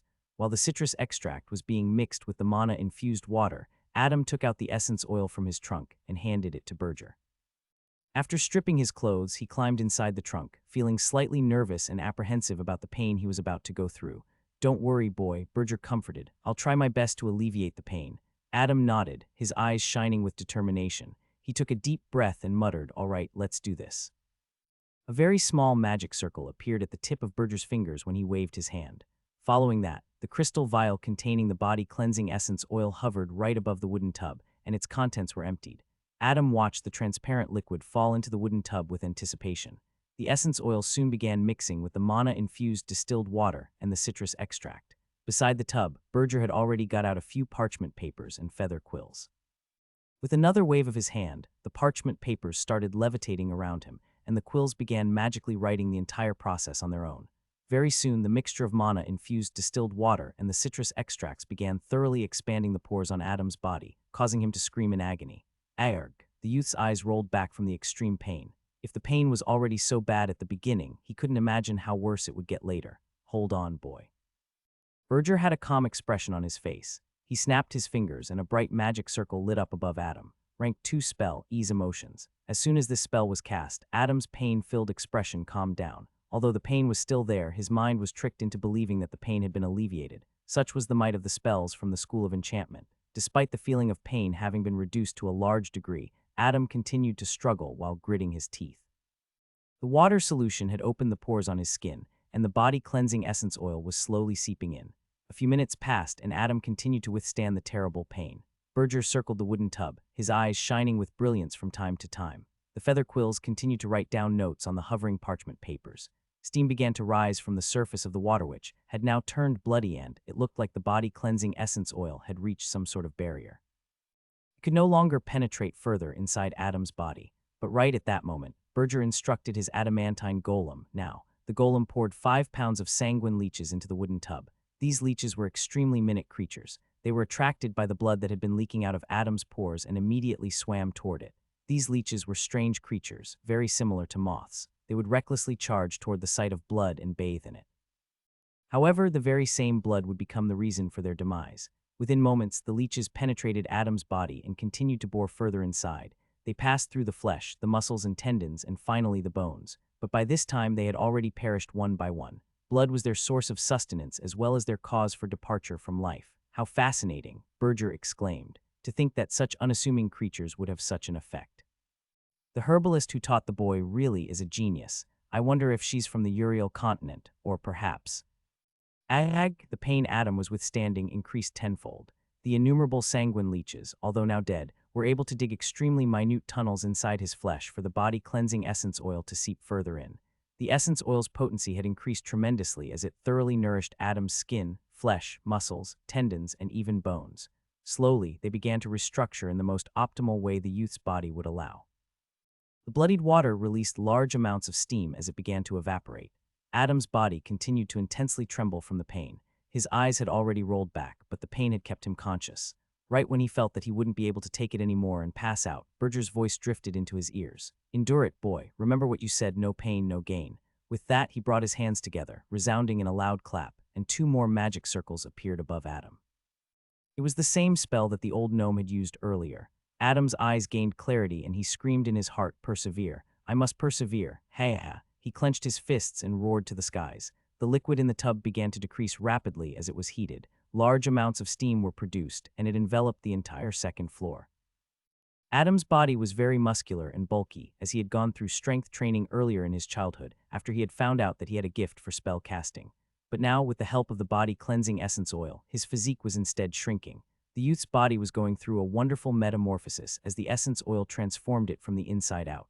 His bones were strengthened, and his muscles and tendons were remodeled, becoming more compact. Although his muscles had now shrunken and become smaller, in truth, they contained tremendous power. The quills continued to furiously write down the entire process on the parchment papers. Just from this simple operation, Berger was able to learn quite a lot of things concerning the human anatomy, but more than that, he was tremendously inspired. It was guaranteed that his future experiments would be much more exciting and bear unexpected fruits if he implemented what he learned just now. Another dozen minutes later, the water in the tub had completely evaporated. Edward, at some point, had already woken up and was intently looking in the direction of the wooden tub, but he couldn't see much because the entire floor was enveloped in steam. However, Berger could see everything clearly. He couldn't help but laugh loudly. Ha ha ha, interesting, very interesting. Edward was about to ask the old gnome about Adam, but suddenly the steam parted and a lone, naked figure could be seen getting out of the wooden tub. The moment Edward's eyes landed on this figure, his eyes widened in disbelief. Adam slowly got out of the tub and stood firmly on the ground. His height had increased slightly, but his physique was the most prominent change. Earlier, he was bulky, but now he was lean. The muscles on his body were defined, almost as if his entire body had been sculpted by a masterclass sculptor. Adam clenched his fists and could feel the immense power coursing through his body. He couldn't help but grin widely. All that pain and suffering, it was worth it in the end. Edward was completely and utterly dumbfounded as he stared at Adam. His roommate had become taller and much leaner than before. He simply couldn't believe it. Could the body-cleansing essence oil really have such an effect? It was simply inconceivable to Edward. After a long time of staring with his mouth agape, he asked in astonishment, "Adam, is that really you?" Adam grinned at his friend and replied, "Hee, who else?" But before he could finish what he was about to say, his smile froze and his eyes rolled back as he fell face first. The grueling experience of having undergone a complete body remodeling had finally gotten to him, and he instantly passed out. Before Adam fell to the ground, the adamantine golem had swiftly and gently picked him up and placed him on its shoulder. "Go lay him down in the guest room," Berger instructed. The golem silently carried Adam and walked to the other end of the floor, towards the small guest room. As Edward saw the departing back of the towering golem, he couldn't help but ask out of concern, "Is Adam going to be all right?" Berger, who was studying the notes on the parchment papers, replied without looking back, "Don't worry about it. The kid's simply tired." "Okay," Edward replied softly. Berger finally turned around and walked toward Edward. He took out a metal flask from his pocket and gave it to the boy. "Trust me, your friend is going to be just fine. And take this potion. It's for your mother." Berger waved his hands. "Now shoo, get going. I'll send Adam back to the academy after he wakes up." He then turned around and ran out of the store. The youth made his way out of the crowded streets of the market, all the while making sure that the potion inside his pocket was safe and secured. After exiting the market area, Edward ran along the harbor and finally got on the lunar bridge. He didn't take a moment to rest as he continued to run across the glittering bridge and made his way toward the North Ward. About 10 minutes later, Edward finally made his way inside the noble district and was now standing in front of the metal gates to a large and opulent mansion.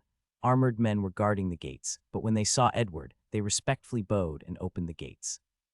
"Good evening, young lord." Edward ignored them and ran inside the mansion, panting intensely. He ignored all the maids and servants inside the mansion who bowed and greeted him. Only after he reached the second floor and arrived at the entrance to a particular room did he finally stop to catch a breath. Breathing heavily, he gently opened the doors and walked toward the bed where a figure seemed to be sleeping soundly. Edward came to the bedside and whispered, "Mother, mother, I've got your medicine. Wake up." The woman, who was tucked inside a warm blanket, slowly opened her eyes. Her skin looked extremely pale and there were dark circles under her eyes. At a single glance, one could tell that this woman was very sick. "Eddie, is that you?" The woman stretched her hand and reached out for Edward. Edward gently clasped her mother's hand and spoke with tearful eyes, "Yes, mother. It's me, Eddie." A maid, who at some point had entered the room after Edward, helped his mother sit up.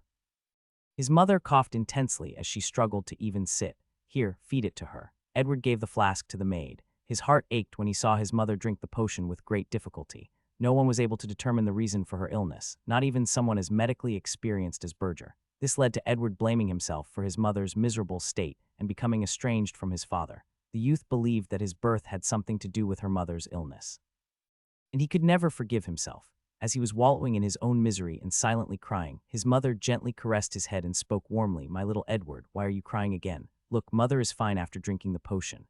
Edward nodded and wiped the tears from his face. "Don't worry about me, okay?" His mother, Elia, comforted him. "How did you come to have my medicine today? It's usually your father's men delivering it," Edward replied while forcing a smile.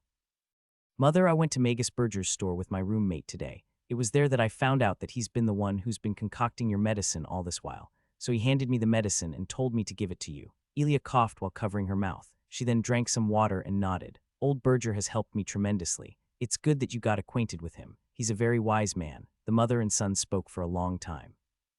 Edward had met her for the first time today after joining the academy and thus had a lot of things to share. He spoke about his roommate, Adam, and how life was at the academy. After about 10 minutes or so, when Edward noticed that the medicine's effects were taking effect and his mother was getting drowsy, he said affectionately, "Mother, you should rest now. I'll come meet you again tomorrow." "All right, Eddie." Elia nodded. "Go back to your room and rest. Mother will see you tomorrow." "Yes, Mother." Edward tippy-toed and planted a kiss on Elia's forehead. He then turned around and ran back to his room. Seeing his beloved sons departing back, Elia couldn't stop her tears from flowing. She muttered under her breath, "I don't know how long I have left to live. My only wish is that you, Elaine, and Victor live a happy life." Elia knew that she would die sooner or later because of her illness. She didn't fear death, but the pain and suffering her dear family would have to go through after she left them. As tears slid down her pale face, Elia soon fell asleep, dreaming of better days that she knew would never come. In this vast world, everyone, whether they are rich or poor, old or young, man or woman, had to endure some sort of pain and suffering in their lives. After all, to live is to suffer, and to survive is to find some meaning in this suffering. 2 days later, when Adam opened his eyes, he found himself in an unfamiliar room. He got up from the small single bed and found that the clothes he was wearing had become smaller. To be more precise, he had become taller. "Where am I?" He got to his feet and looked around. Suddenly, he caught a glimpse of his reflection in the mirror in a corner of the room. Is that really me?" He screamed in shock. He had grown a couple of inches in height, and his body had become lean and muscular. Surprisingly, Adam's complexion had also improved. His skin was similar to that of a newborn baby now. Looking into the mirror, Adam caressed his jaw and muttered in disbelief, "Just what the hell happened?" His jawline had become more defined, along with his cheekbones. His eyebrows were straight like an arrow. Overall, the body remodeling had brought him unexpected changes. Although the transformation didn't turn him into a pretty boy, at the very least his looks had become much more decent compared to before. One could even say he was very pleasant to look at now. Truth be told, any improvement from his previous self could be said to be pleasant looking. Now, after the transformation, he couldn't be considered handsome, but he couldn't be considered ugly either. As Adam admired the new changes to his body, he couldn't help but click his tongue in slight regret. Too bad the body cleansing essence oil can only be used once. A few minutes later, he exited the guest room and made his way downstairs. There, he found Berger in his usual spot at the counter reading a thick book. Berger raised his head and looked toward the youth. So you've finally woken up. How do you feel, boy?" Adam replied cheerfully, "Sir, I feel amazing. The body remodeling did wonders." Berger nodded. "Indeed. With the help of your water solution, the effects of the essence oil have increased by more than 30%. It would be strange if you didn't feel amazing after the transformation." Adam approached the counter and asked expectantly, "Sir, now can I get a discount?" "HMPH, Berger snorted. "You really are cheap." Adam could only laugh sheepishly. "Observing the whole process of your body remodeling has been very beneficial to me," Berger began as he smoked from his pipe. Adam's eyes turned bright. "Does that mean you'll—" However, Berger cut him off. "I will never give away things for free. It is a creed I live by. And so I'll give you a discount of 100 gold pieces and sell all the equipment and the ingredients for 350 gold pieces. How about it?" Adam's eyebrow twitched and he screamed in his heart, "Old fogey, and you call me cheap." Besides, including the 3 platinum coins, Adam's net worth currently was around 350 gold coins and some change. If he were to buy all the items on the list he made, he would only have a handful of silver and copper coins left with him. As he was struggling to come to a decision, Berger added, "Another creed I live by is the law of fair and equal exchange." Adam looked at Berger with hopeful eyes, waiting for the old gnome to state his proposal. "The recipe for your water solution has opened a lot of doors for me in regards to herbalism. My arrogance had clouded my judgment, thinking that common ingredients found in everyday life could not be of help to herbalism, which is a magical endeavor in and of itself. But I couldn't be more wrong. That is why, along with all the materials you've listed, I'll give you this." Berger grabbed an ancient-looking book from the shelf behind him and kept it on the counter. Adam asked excitedly, "Sir, what is this? Didn't you want to know more about the spirit world?" Asked Berger while puffing out a smoke ring from his mouth. I found this tome in an ancient ruin when I had gone adventuring in my youth. However, to read this, you'll have to learn the secret language that magi use. Secret language, what's that? Adam asked with great curiosity. POW. Berger smacked Adam on the forehead with his smoking pipe. He scolded, ask your professors at the academy, you fool. Why, yes, sir. Adam replied with a wronged expression. Additionally, I'll also give you this. Berger tapped his forehead with his finger and extracted an ethereal white thread from his head. He then flicked the glowing white thread in Adam's direction. What the heck? Adam retreated a few steps back, but in the end, the white thread still managed to burrow its way inside his head. He was about to inquire about it, but all of a sudden an influx of information appeared inside his brain. Adam was speechless. Only after a few moments did he snap back to his senses and spoke excitedly. Rank 1 illusion spell. The ethereal white thread that Berger had extracted from his head actually contained his own knowledge about a rank 1 spell. You have surprisingly high spiritual power for someone your age. This spell from the School of Illusion will suit you well. Berger spoke nonchalantly as he continued smoking. Adam was about to ask what the School of Illusion was, but he wisely stopped. He was afraid that the grumpy old gnome would smack his head again and tell him to ask the professors at the academy. After having received such valuable information about a rank 1 spell as well as a book containing knowledge about the spirit world, Adam was more than happy with the transaction. He grabbed his money pouch, counted the coins, and handed it to Berger. Sir, I'm very satisfied with the transaction, he said gratefully. Although he was only left with a few silver and copper pieces, he wasn't unhappy in the least. He believed that all the things he had received from Berger were much more valuable than a measly 350 gold pieces. Berger nodded lazily. Now grab your things and get lost. I have to get back to my experiments. Suddenly, he thought of something and asked expectantly, Sir, in the future, are you willing to trade arcane knowledge with me in exchange for my herbalism knowledge? Berger was moved. Just a simple water solution made of commonly found ingredients had inspired him so greatly. He couldn't help but be curious about the herbalism knowledge imparted to Adam by his teacher. After pondering for a while, the old gnome nodded. Very well. The trade will depend on the quality of information you provide. But rest assured, I will always maintain the attitude of facilitating a fair and equivalent exchange. Adam was ecstatic. Now he would be able to exchange the herbalism knowledge he had absorbed inside the White Lotus for arcane knowledge from Berger. Great, the youth replied cheerfully. I'll see you soon, Sir Magus. With that, he grabbed the ancient tome as well as all the ingredients and equipment he had listed earlier and left the store. He couldn't wait to go back to his dorm room and begin brewing potions. So kids and old Magus with a kind face, wearing blue robes and a pointy hat, asked the classroom, who can tell me how many schools of magic there are. The majority of the first-year children were silent, while a select few hesitated to speak. At the front row, a young blonde girl with emerald eyes immediately raised her hand. The old professor smiled warmly. Yes, Lisa, go ahead. This girl was none other than the one who had come in second place at the entrance exam, Lisa declared. She nudged her black-rimmed round glasses and spoke articulately. Professor, there are 8 schools of magic. They are the school of warding, summoning, divination, enchantment, invocation, illusion, alteration, and finally necromancy. Excellent. The professor was very happy with Lisa's active participation in the classroom. He then looked at all the other students and added, you all should strive to be a student like her. Look at how hardworking she is. As the professor continued to praise Lisa, Edward, who was sitting towards the back of the classroom with Adam, softly grumbled, this nerd's so annoying. Does she always need to answer every question? Adam, who was digging his nose, chuckled slightly as he saw his roommate secretly take out a sweet bun from his pocket and munch on it. Shaking his head, he turned his attention back to the professor. The schools of magic are also known as schools of philosophy. These are categories into which all spells are organized. The professor walked around the classroom as he continued his lecture. These 8 schools of magic have been developed over a period of hundreds of thousands of years, and through countless generations, magi have created innumerable spells that fall under these categories. The students nodded from time to time and continued to jot down notes. Seeing this, the professor nodded with gratification. He continued, the School of Warding focuses on protective, sealing, and defensive magic. When mastered to a high degree, magi who major in this school can even banish targets to a different dimension. Whoa, the students were fascinated by the fact that different dimensions even existed. Even Adam and Edward were astonished by this revelation. Adam immediately thought of the spirit world. The professor allowed the students to digest this new information and continued, the School of Summoning, like its namesake, focuses on summoning creatures, objects, and magical effects. The spells from this school are efficient at transporting people, objects, and energy. A student raised his hand and curiously asked, Professor, what exactly do you mean by transporting? The professor stroked his long white beard and smiled mysteriously. Teleportation. A collective gasp resounded in the classroom. Seeing this, the professor chuckled. Us magi not only have control over the elements of nature, but even the more profound concepts such as space. Of course, only the mightiest of magi can cast such powerful spells. Adam recalled the scene he had witnessed when he had first acquired the White Lotus. The black armored magus had used spells that froze space and disintegrated his enemies. I see. So is that magus using spells from the School of Summoning, or could it be something else entirely? Adam speculated with shining eyes. The professor continued his lecture. The School of Divination is the most mysterious.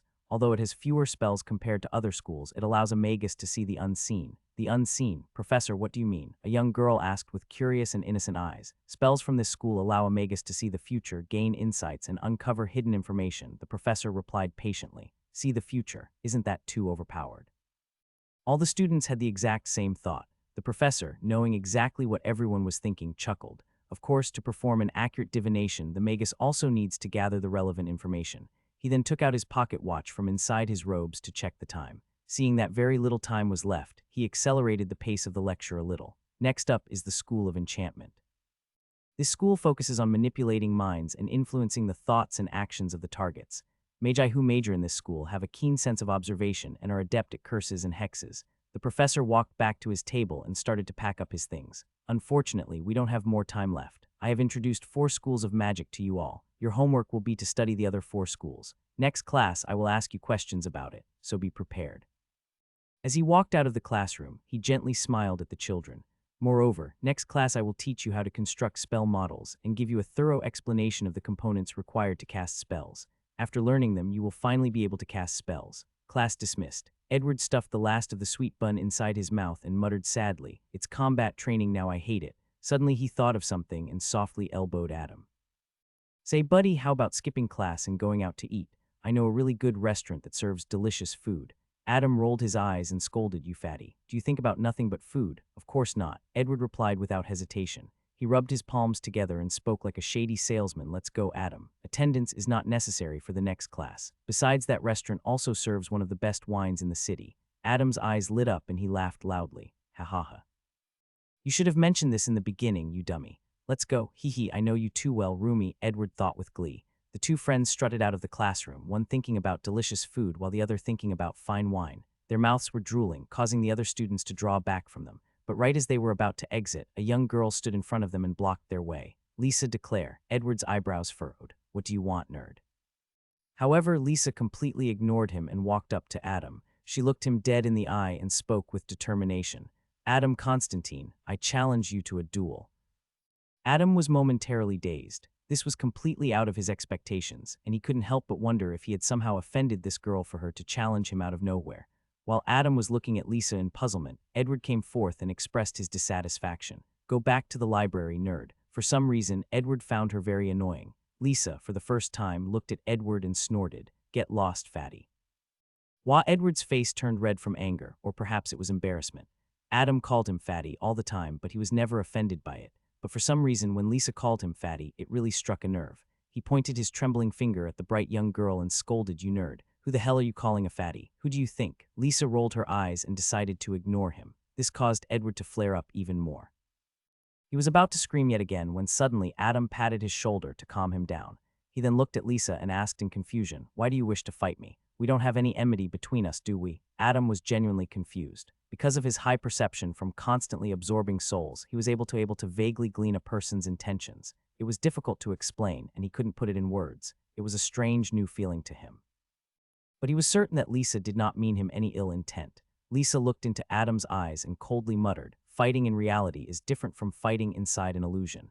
I refuse to believe that I'd lose to you in a one-on-one match." Adam finally understood why the girl was challenging him. Turns out he simply hurt her ego by coming first in the entrance examination. Realizing this, he lost interest. He grabbed Edward's arm and walked past her. "I refuse your challenge."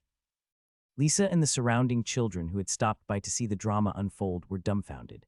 In this world, not only were magi-wise scholars, but they were also fierce warriors. They never backed down from challenges, especially a duel. After all, no magus would want to be labeled a coward, especially a magus from the light faction. Righteous magi cared about their reputation above all, but Adam couldn't be bothered to care about such things.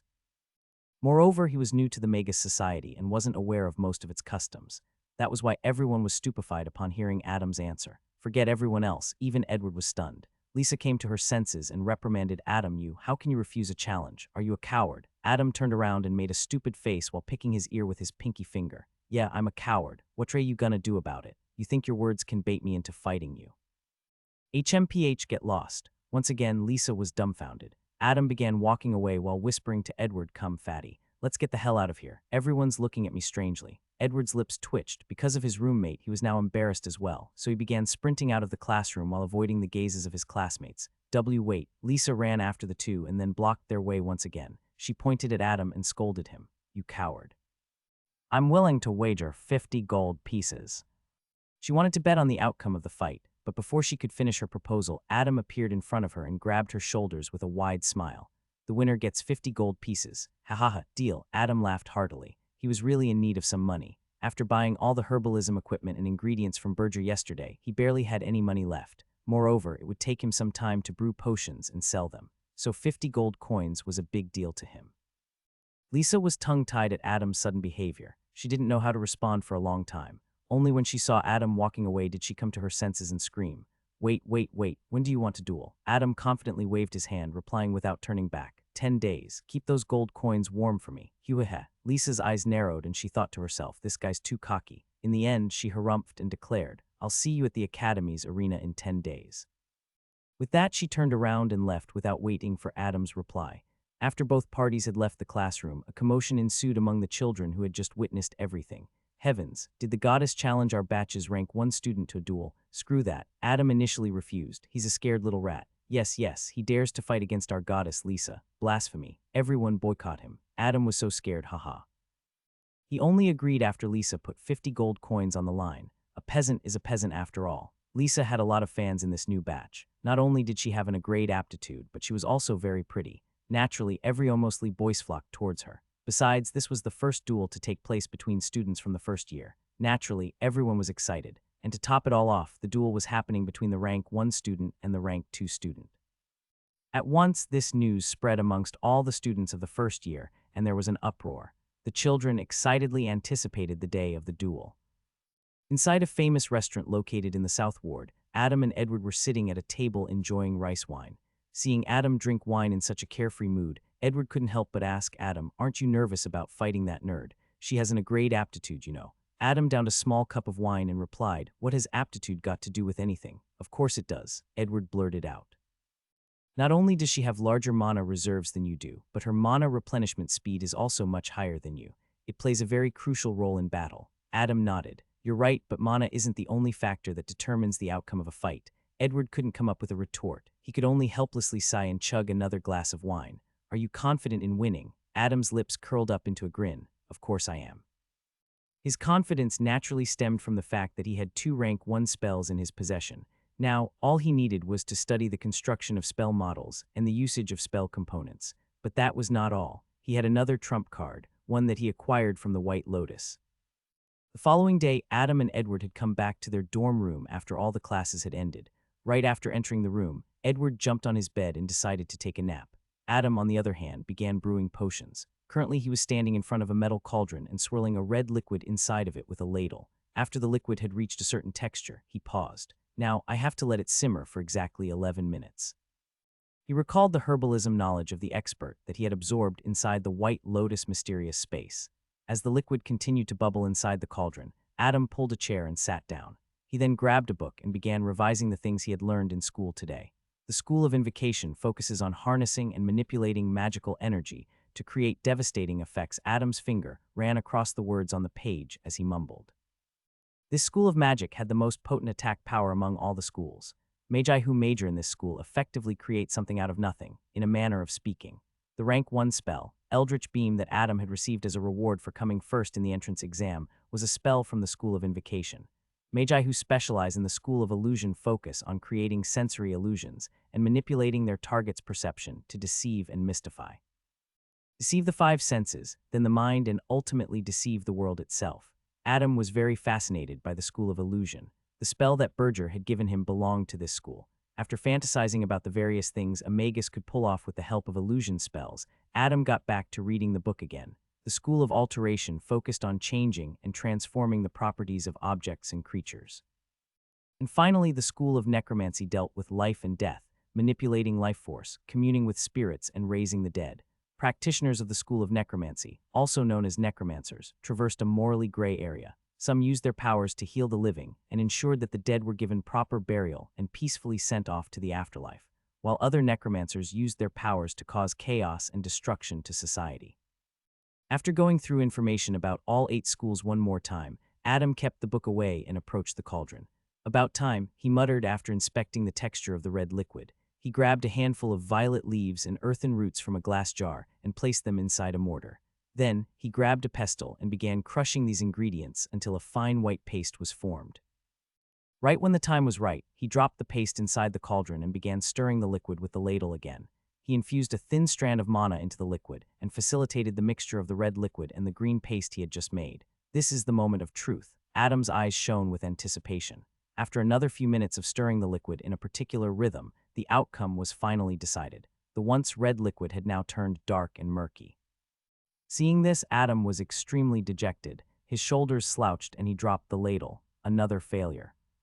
This was already his 7th try at concocting a healing potion. Not once had he succeeded. Although he had absorbed the memories and experiences of that expert, that didn't mean success was guaranteed. All it meant was that he'd have to take fewer detours compared to others. How could things be so easy? Without putting in effort, could a person really achieve their goals? The answer was clear to Adam. He despaired over his failure for a few moments and then began brewing the potion one more time. The sun set and the twin moons rose. While Edward was still sleeping soundly, snoring like a pig, Adam was still attempting to brew the healing potion. This was his 11th attempt. He poured the white paste from the mortar into the liquid inside the cauldron and patiently swirled the potion. His eyes were focused and his mind was clear. It didn't matter if he failed and had to redo it all over again. Adam could feel the fast rate of improvement he was going through after every failed attempt. Now, instead of feeling agitated over it, he welcomed it. As long as there was some progress made, he was satisfied. As he infused his mana into the potion and waited for the result, Adam couldn't help but feel a little nervous. A few minutes later, the red liquid inside the cauldron shone brilliantly and gave off an aura of vitality. Instead of the dark and murky texture that Adam had gotten used to seeing, the potion now reflected a bright red light with small tints of verdant green. Seeing this, Adam raised his head and burst into loud laughter. Ha ha ha ha, success at last. After more than 6 hours and 10 failures, he had finally succeeded. After bathing in this triumphant feeling for a while, Adam grabbed the empty vials on the shelf and then carefully poured the healing potions inside them. In the end, the bright red liquid inside the cauldron was able to fill up 6 crystal vials. Looking at the healing potions stored inside these vials, Adam grinned. The market price for a healing potion is 5 platinum pieces or 50 gold pieces. I have almost recouped my initial investment. Thinking of this, Adam was ecstatic. Although herbalism was an expensive endeavor and also required a lot of talent and diligence, but once the herbalist was able to brew a successful potion, they'd receive a significant return on investment. After safely putting the 6 vials inside a wooden box, Adam mumbled, where should I sell these? Would old Berger buy them? Safely putting away the wooden box inside his trunk, Adam walked up to Edward, who was sleeping, and kicked him in the stomach. Wake up, Ed, it's time for dinner. Edward woke up and glared at his roommate. Stop disturbing my beauty sleep, damn it. He then turned over and closed his eyes again. Besides, I'm on a diet. Get lost. Diet my ass. Adam scoffed. He turned around and walked out of the dorm room. His voice lingered behind. I was thinking of going for a 12-course meal at Sherman's Inn. It's fine if you don't want to come, I'll just have to enjoy the food by myself. Edward remained silent. It seemed that he was really taking his diet seriously. But the next moment, wait for me, the fatty shot out from the bed and ran after Adam. He just couldn't resist the temptation of delicious food. As for the diet.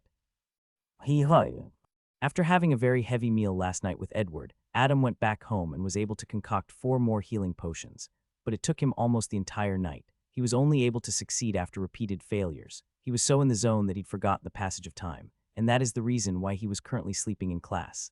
Meanwhile, Edward had gotten a paintbrush from somewhere and was currently painting Adam's face to resemble that of a circus clown.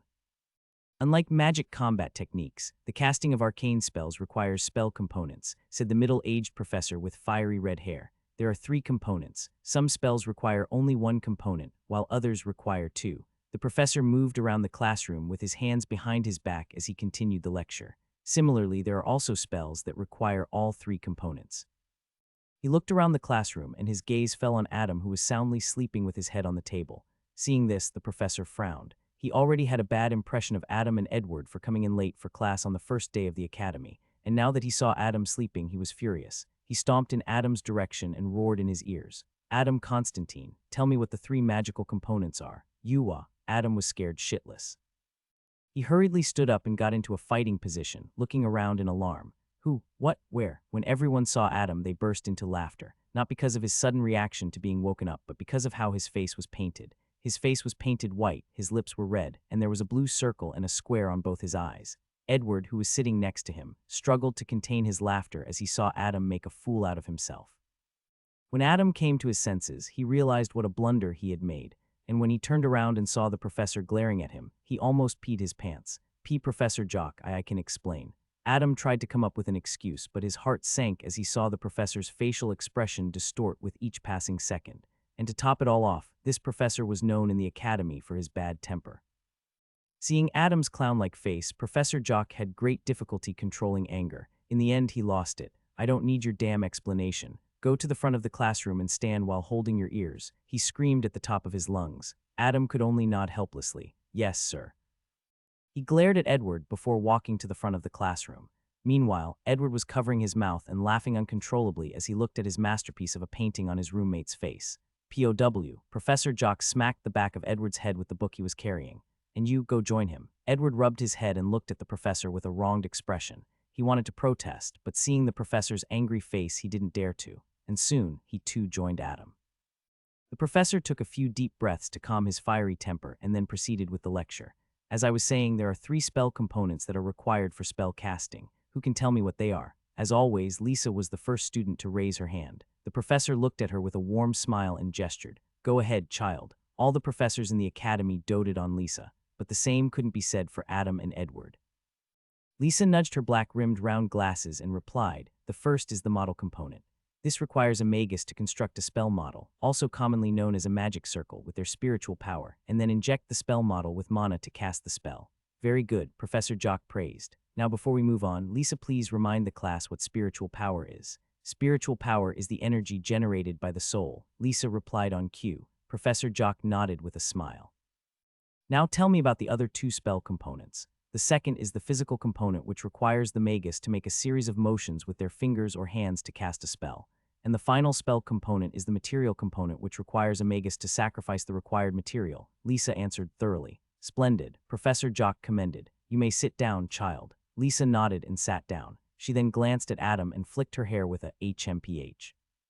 Seeing this, Adam's eyebrow twitched. This girl so competitive. Professor Jock continued the lecture. Now you all know about the 3 spell components. Each spell has different requirements in terms of its components. That is why a magus must always be prepared beforehand. As the professor continued speaking to the class, Adam fell into deep thought. Just the purchase of material components is already so expensive. No wonder only children of noble birth can afford to embark on the path of a magus. Learning magic was truly an expensive endeavor. If it wasn't for the memories he had absorbed from the White Lotus, Adam would have had no way to make money. Maybe he could have done some odd jobs like he used to back in the day, but was that really viable? Suddenly, he heard one of the students ask, Professor, in the beginning, you mentioned something about magic combat techniques. What are those? Well, it's something that you all will be taught from the 3rd year onward. Professor Jock began by rubbing his chin, but I suppose I can give you a brief introduction to it right now. In short, magic combat is the fusion of physical combat and magic. A magus imbues their weapons with mana, creating a wide variety of formidable techniques. The class soon ended and Professor Jock left the classroom. This was the last class of the day, so students were free to leave now. Adam still had to sell the 10 healing potions, so he decided to go to Old Berger's store. But before that, he had to get some payback. Adam looked at Edward while cracking his knuckles. Oi, fatty, what did you do to my face? Upon seeing Adam's face, Edward burst into laughter. You really have a future as a court jester. Ha ha ha. Hearing this, veins began to pop on Adam's forehead. He then immediately pounced on his roommate. You fatty, get wrecked. Wait, mercy ga. Edward was given a thorough beating by Adam. The students had all stopped by to witness the fight between a clown and a human-shaped pig. Some even started cheering and betting on the spot. Lisa shook her head in disdain as she walked past them, tarnishing the name of us mighty magi. How ridiculous. In the cobblestone streets of the South Ward, people from various races could be seen mingling with one another. The majority of the Moon City population consisted of humans, at around 40%. About 30% were elves, dwarves were 20%, and finally, gnomes were about 10%. Although people came from various backgrounds and ethnicities, they got along pretty well with each other. Such was the cohesiveness of the Jewel of the South. It was rumored that the magus who had founded Moon City modeled it after the famous ancient elven city of Faepor. It was said that at the peak of its prosperity, Faepor housed people from all races and not just the four major races of the world. However, like all things in existence, nothing's ever meant to last, and the ancient elven city of Faepor was forever lost to the ravages of time. In the crowded market area by the docks, a tall and lean youth could be seen strutting along the sidewalk while carrying a small wooden box. The youth was wearing the student's uniform in Olive Klokoff Clover Academy. However, people would give him strange looks when he passed them by. That's because his face was painted like that of a clown. Now, street performers such as bards and clowns were pretty common in Moon City, but the residents of the city had never seen a student of a prestigious institution, such as Clover Academy, dress up like a clown. Adam ignored the people giving him strange looks as he constantly cursed under his breath. That fat pig, just where the hell did he get the face paint from? I just can't seem to wash it off of my face. After repeatedly failing to clean his face, Adam simply gave up. There was no point bothering over something he didn't have control over. That was his life philosophy. He finally reached Herb's Moor and entered the store. Surprisingly, there were a few people who were browsing through the items inside the store. When he entered the store, everyone's gaze landed on him, and they all looked at him strangely, to say the least. Adam's lips twitched as he noticed people staring at him. Suddenly, Wolf Blackie appeared from behind the wooden counter and dashed toward Adam. Adam, for some reason, was very happy to see this strange little puppy again. He crouched down and wanted to pat the puppy, but Blackie dodged his advances and continued running circles around him. Haha, you sure are energetic today. Adam's mood was instantly lifted seeing Blackie play with him. All of a sudden, Blackie's eyes flashed with a mischievous light. He stopped running, lifted his hind leg, and peed on Adam's foot at lightning speed. And before Adam knew it, Blackie had already run behind the counter, hiding behind Berger. Adam was stunned, still having difficulty comprehending just what the hell happened. When he saw his worn-out bamboo shoe stained with a pungent yellow liquid, his face distorted. Son of a...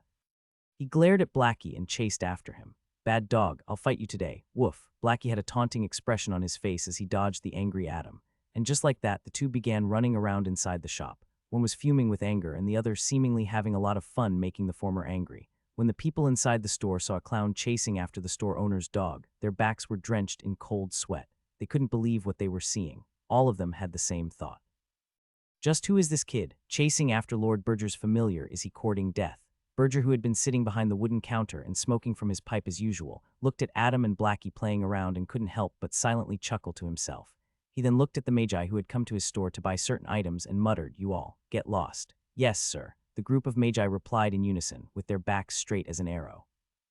They cast one last glance at Adam and then hurriedly left the store. They didn't dare defy the order of a powerful magus. After the magi left, Berger looked at Adam, who was still trying to catch Blackie, and stated, "Give up, boy, you'll never be able to catch him."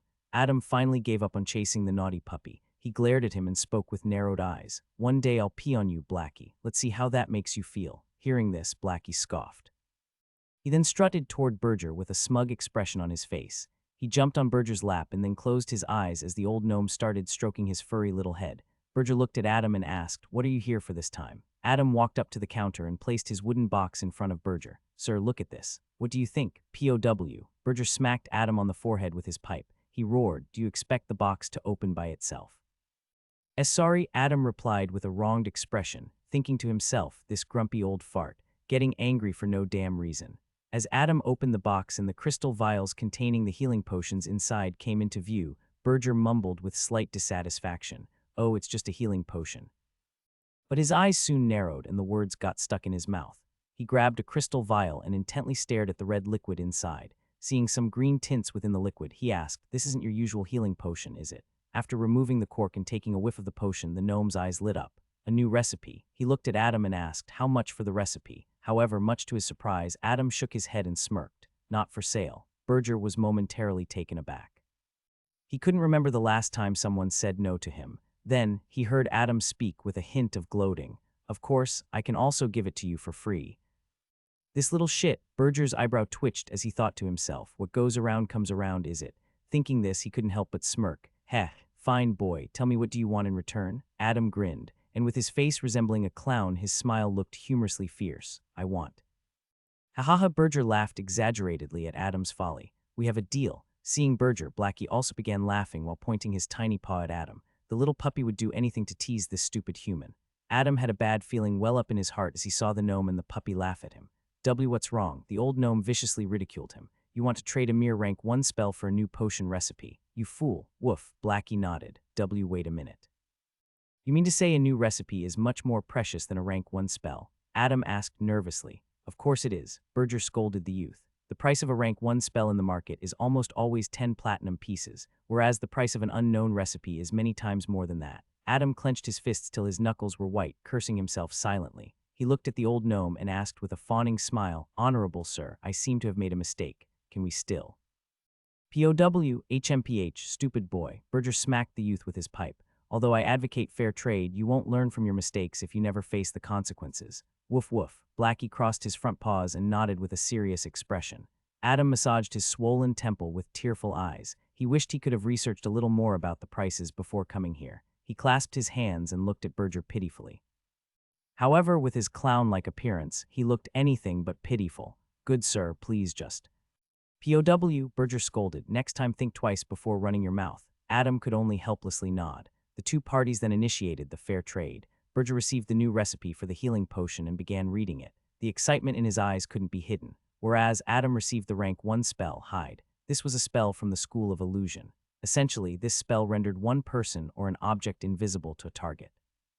Since this was a rank 1 spell, it was only effective in front of one person. The duration of the spell was 3 minutes. It required only 2 spell components, model and physical, meaning the caster only needed to construct the spell model and initiate hand motions. No material sacrifice was needed. As Adam was reading the description of the spell from the scroll, he heard Berger praise. Truly innovative. The usage of common ingredients to concoct a magical potion is really fascinating. I have learned much. Adam's lips twitched, and he wondered if he disclosed some of the knowledge regarding evil and demonic potion recipes that he'd absorbed from the memories. Would the grumpy gnome still praise that powerhouse? Some of the herbalism knowledge that Adam had absorbed from the memories truly sent chills down his spine. He couldn't believe that such diabolical practices in herbalism were even possible. He threw this matter to the back of his head and asked, Sir, what do you think? Will you buy these 10 healing potions from me? Berger didn't reply. One by one, he checked the contents of all 10 vials and then deeply looked at Adam, causing the youth to feel a little nervous. Is this really your first time concocting potions? Boy, of course. Adam replied without hesitation. I can even brew one in front of you if you don't believe me, but my success rate is less than 40. Also, you'll have to provide me with ingredients free of cost. 40 success rate for a beginner. Berger was speechless. In the end, he could only sigh and think to himself, this boy, he's a genius after all. No wonder that herbalist chose to impart her knowledge to him. He waved his hand and stated, no need, I believe you. I'll buy all 10 of them at market price. 5 platinum coins apiece. We have a deal? Deal, Adam replied excitedly. Soon the transaction was made. Berger took all the healing potions. He was planning to study them thoroughly. For a master herbalist like him, a lot of information could be gleaned by physically analyzing the potion. Who knew? He might even be able to improve on the new potion. Adam, on the other hand, looked at the pouch full of platinum coins with glee. This was more money than he'd ever seen or made before. Just from a single batch of potions, he had already recouped the investment he had made earlier. After staring at the coins for a bit more, he looked up at the old gnome and asked, Sir, do you have horned black sheep's fleece? This was the material component one needed to sacrifice to cast the rank 1 spell, Dinky Illusion. Adam had received this spell as well as a book about the spirit world from Berger the last time he was here. Berger nodded. 5 gold pieces for 10 grams. Shit, so expensive. Adam cursed inwardly. He then looked at the old gnome in a flattering manner and asked, Great sir, can you give me a diss? POW. Berger flew into a rage. You stingy human, get lost. Adam tried to dodge the grumpy gnome's pipe shot, but he got hit anyway. He rubbed his forehead and muttered, See, calm down, I was just asking. With a pained expression, he took out 5 platinum pieces and handed them to Berger. I'll take 100 grams. HMPH. Berger snorted and kept the money. He then waved his hand and an indiscernible magic circle manifested at the tip of his fingers. Following that, a glass jar flew out of one of the shelves and popped itself open. Then exactly 100 grams of black-colored fleece shot out of it and flew inside an empty paper bag. The paper bag then magically landed on Adam's hand. As the youth looked at the fleece inside the bag, he couldn't help but sigh. 5 platinum coins for just this learning magic is truly expensive. He decided to go back home and brew more potions for sale. Otherwise, his income would not be able to keep up with his terrifying rate of expenditure. He thanked the old gnome and then ran back to his dorm room. After Adam had left, Blackie transmitted a mental message to Berger. Berger smiled warmly and rubbed Blackie's ears. You've noticed it too, haven't you, old friend? Woof. Blackie nodded vigorously, his tongue sticking out. Both Berger and Blackie had already noticed the pure nature of Adam's soul, but this wasn't what caught the old gnome's interest. After all, every once in a while, there would always be a few magi who were born with an extremely pure soul. The old gnome had lived for a long time and had come across lots of things. Very few things could move him. What truly caught Berger's interest was the strange affinity that Adam had with the creatures from the spirit world. This was directly proved by Blackie. The little puppy never interacted with other people, and even if he did, it would always be in a negative manner. But in the presence of Adam, Blackie felt at home. Berger's eyes shone with hints of excitement and anticipation. Let's see how everything unfolds. I wonder what path you will choose.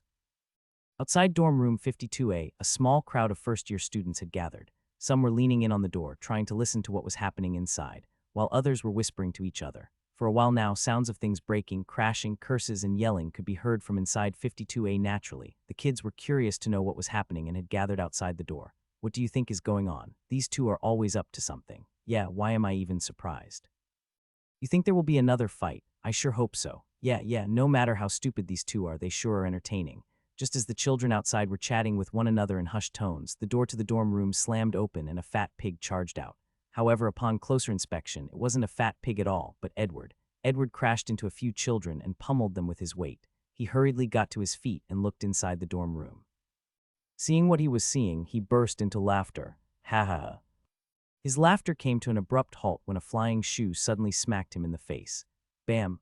Edward grimaced in pain, but he still couldn't stop laughing. You finally realized, ha ha ha. After making fun of Adam a bit more, he ran away while continuing to laugh loudly. The children that had gathered outside the dorm couldn't help but wonder just what happened between these two idiots when all of a sudden, Adam's furious voice came from inside the dorm. Fatty, what the hell did you do to my face? As Adam exited his dorm room fuming in anger, the other kids couldn't help but burst into raucous laughter. What's wrong with his face? Ha ha ha, it's still there. Edward must have used some sort of magical dye. Adam was extremely embarrassed when he saw his classmates make fun of him. In the end, he went back inside his room and slammed the door shut. He went to the bathroom and looked at himself in the mirror, but the only thing that looked back at him was a clown.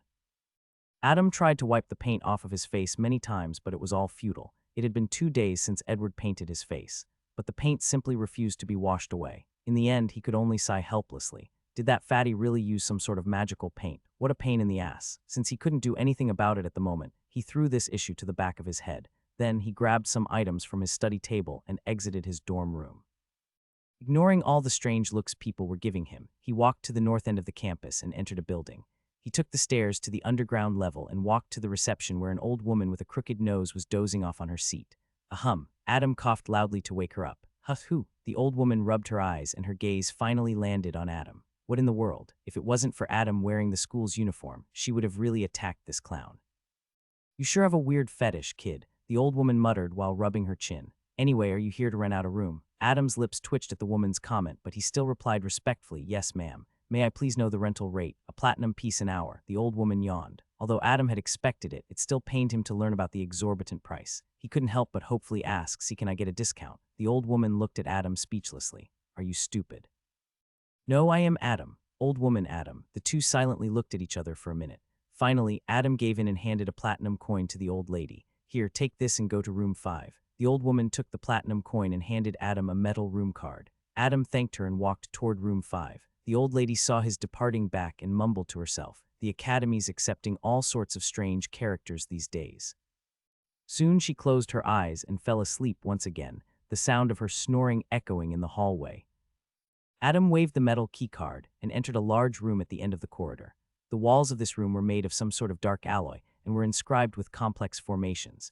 These must be the noise-canceling and energy absorption runes, Adam muttered to himself as he ran his hand across the wall. At the other end of the room, there were 3 training dummies. They too seemed to be made of the same material as the walls. Adam walked toward the one at the center and knocked on it a few times.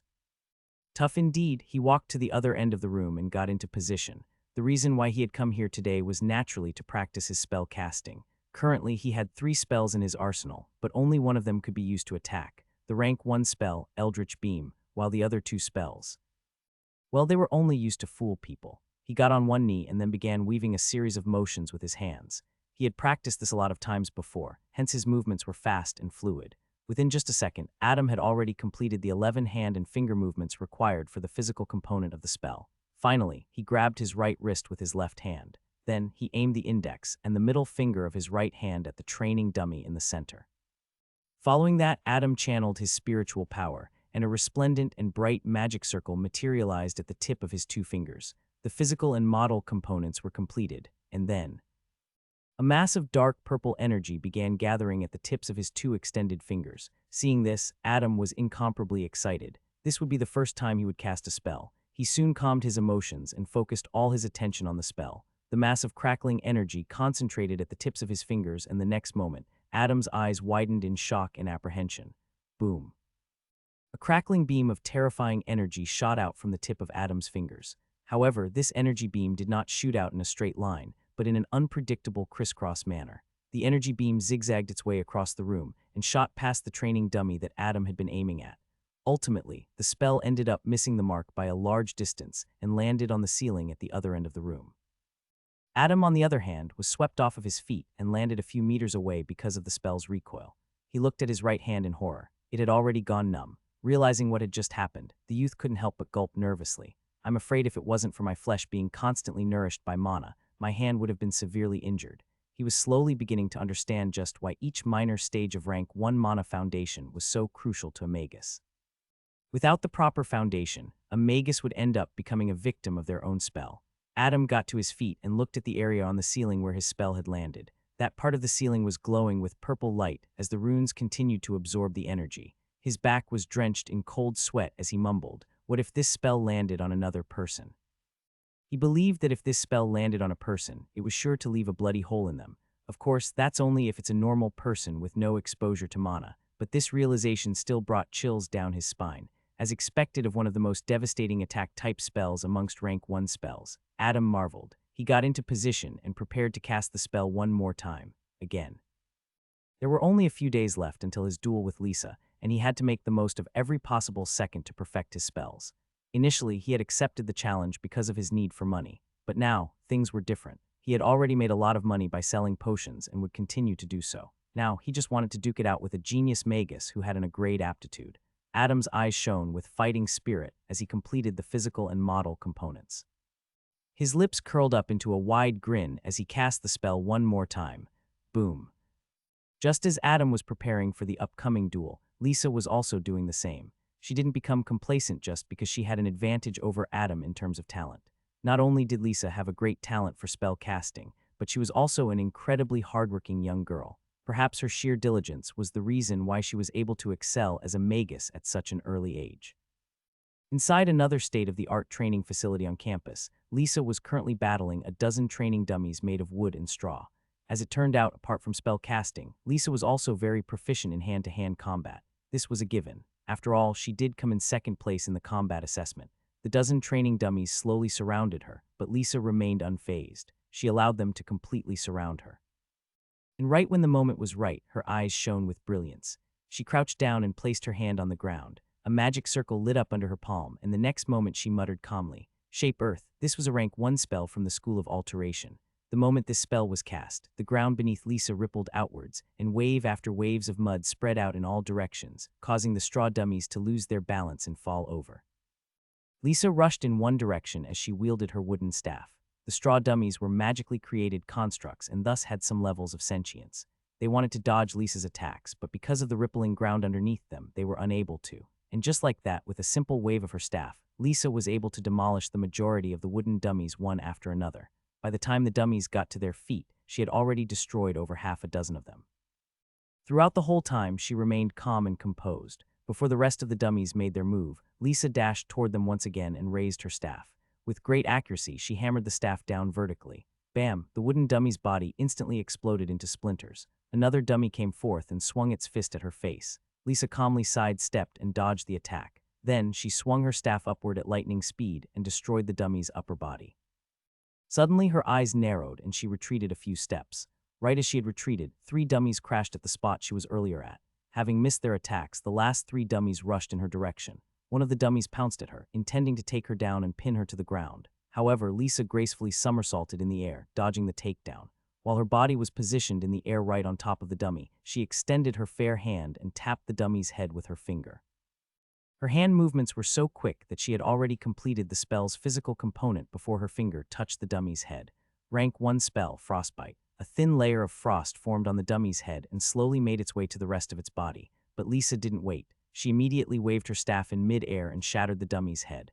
Bam! Before she had even landed on the ground, the dummy was already decapitated. Just as she landed on the ground, the remaining two dummies had already attacked her with their fists. Seeing this, Lisa smirked. She placed her hand on the ground once again, and a magic circle lit up with resplendent light. Rank 1 spell, Shape Earth. However, this time, instead of waves rippling outward, two earthen spears shot out from the ground and instantly impaled the two dummies. This was yet another application of this rank 1 spell. Lisa got to her feet and swung her staff again, destroying the last two dummies with great ease. She exhaled a deep breath and nudged her black-rimmed glasses as she looked at the dozen dummies she had just destroyed in the span of a minute. Right at that moment, the sound of applause could be heard from the direction of the training facility's entrance.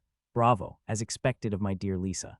Listening to this voice, Lisa's fists clenched tightly, and anger and hatred flashed across her eyes. But when she turned around and looked in the direction of the voice, the animosity was instantly replaced by a smile, a forced smile. Two boys were standing at the entrance of the training facility. Both were wearing the student uniforms of Clover Academy and looked very noble and refined. The one who had just complimented Lisa was a youth with long brown hair and bright blue eyes. Underneath the olive-colored cloak, he was wearing luxurious garments. At a single glance, one could tell that the youth came from an affluent background. His name was Kevin Gracie, heir to the overlord Magus family of the Faber province. And the other youth who was standing behind Kevin was none other than Jeffrey Palmer. It seemed that after entering the academy, Jeffrey was able to somehow join the friend circle of Kevin, who was a second-year student and also one with a grade aptitude. Lisa approached the two with a bright smile adorning her lips. She then stood in front of Kevin and politely greeted him. "It is such a pleasure to see you, Lord Kevin." Kevin took 2 steps forward and gently caressed Lisa's cheeks. "You're as beautiful as the day I first met you, Lisa." This sudden gesture caused Lisa to indiscernibly tremble out of sheer disgust. However, she hid it and continued to display the same bright smile as she replied, "I'm flattered, my lord."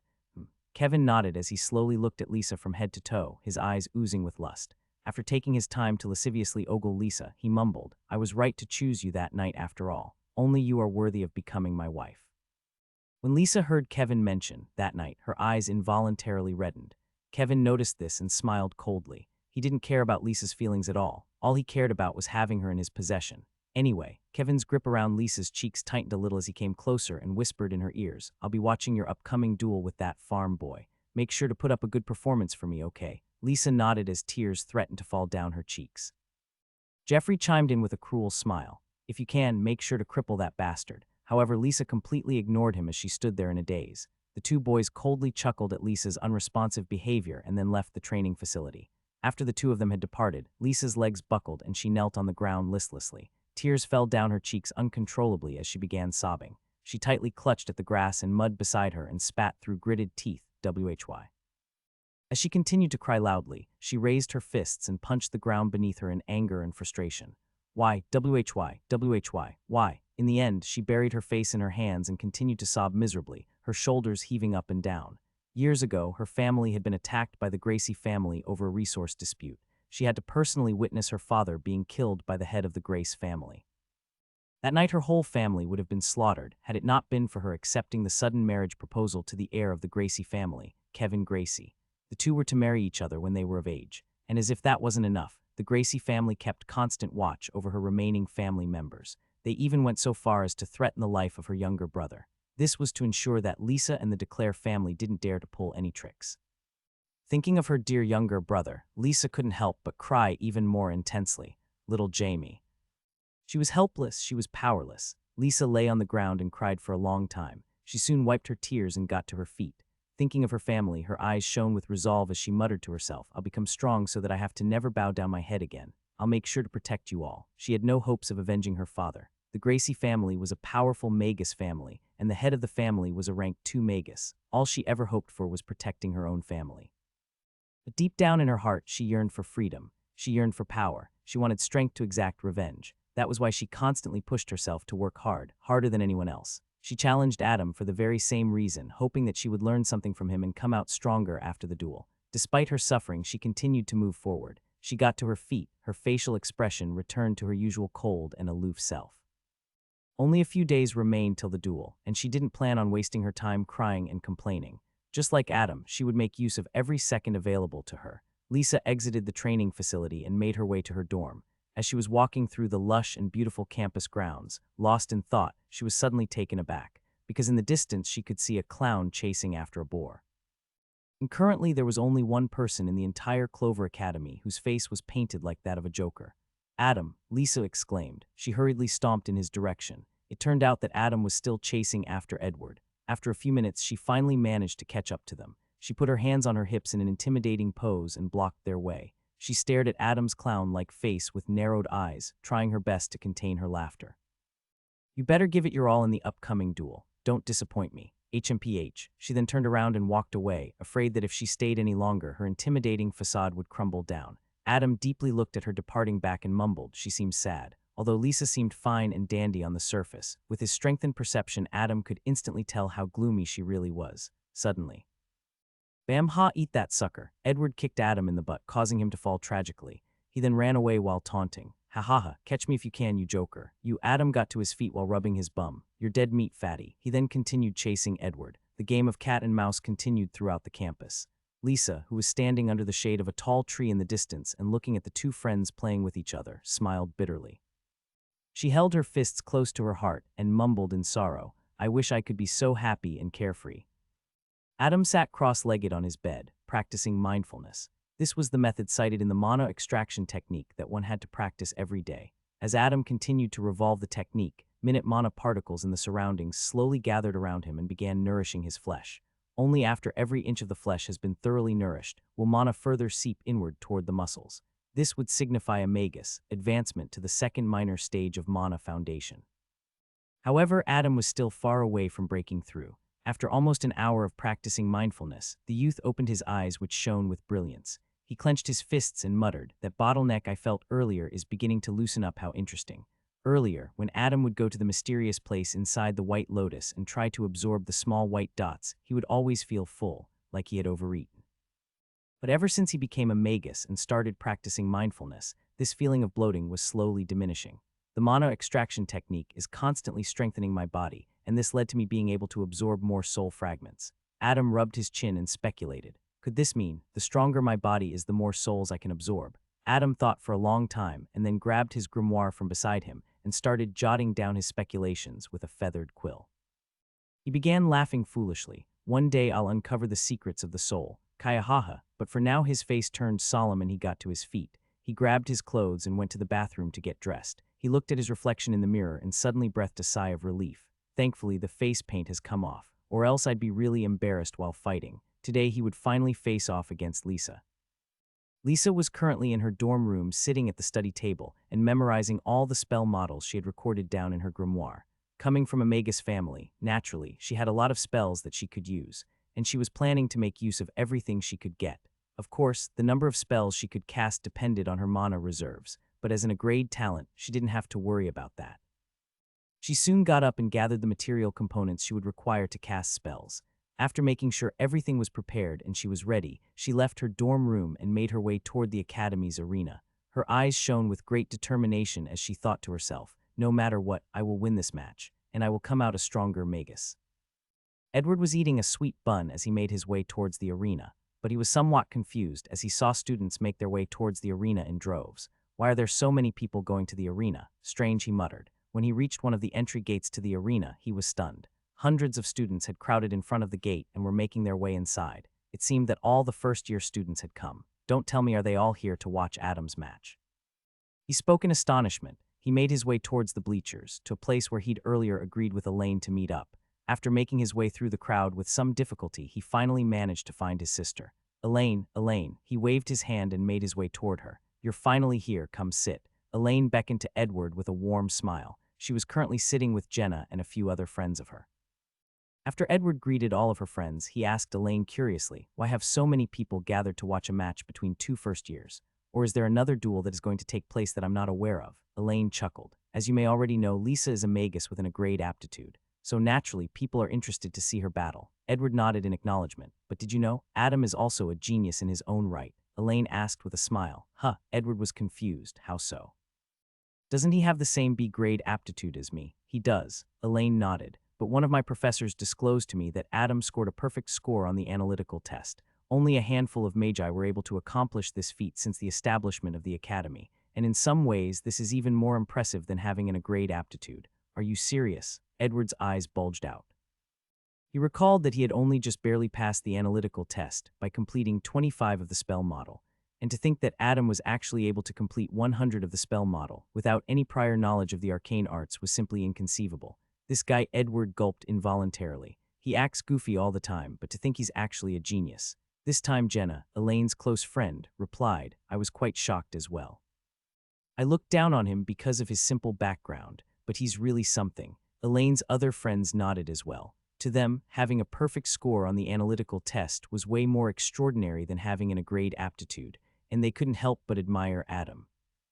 At a different location in the arena, inside a luxurious indoor viewing space, surprisingly enough, the faculty members had also gathered.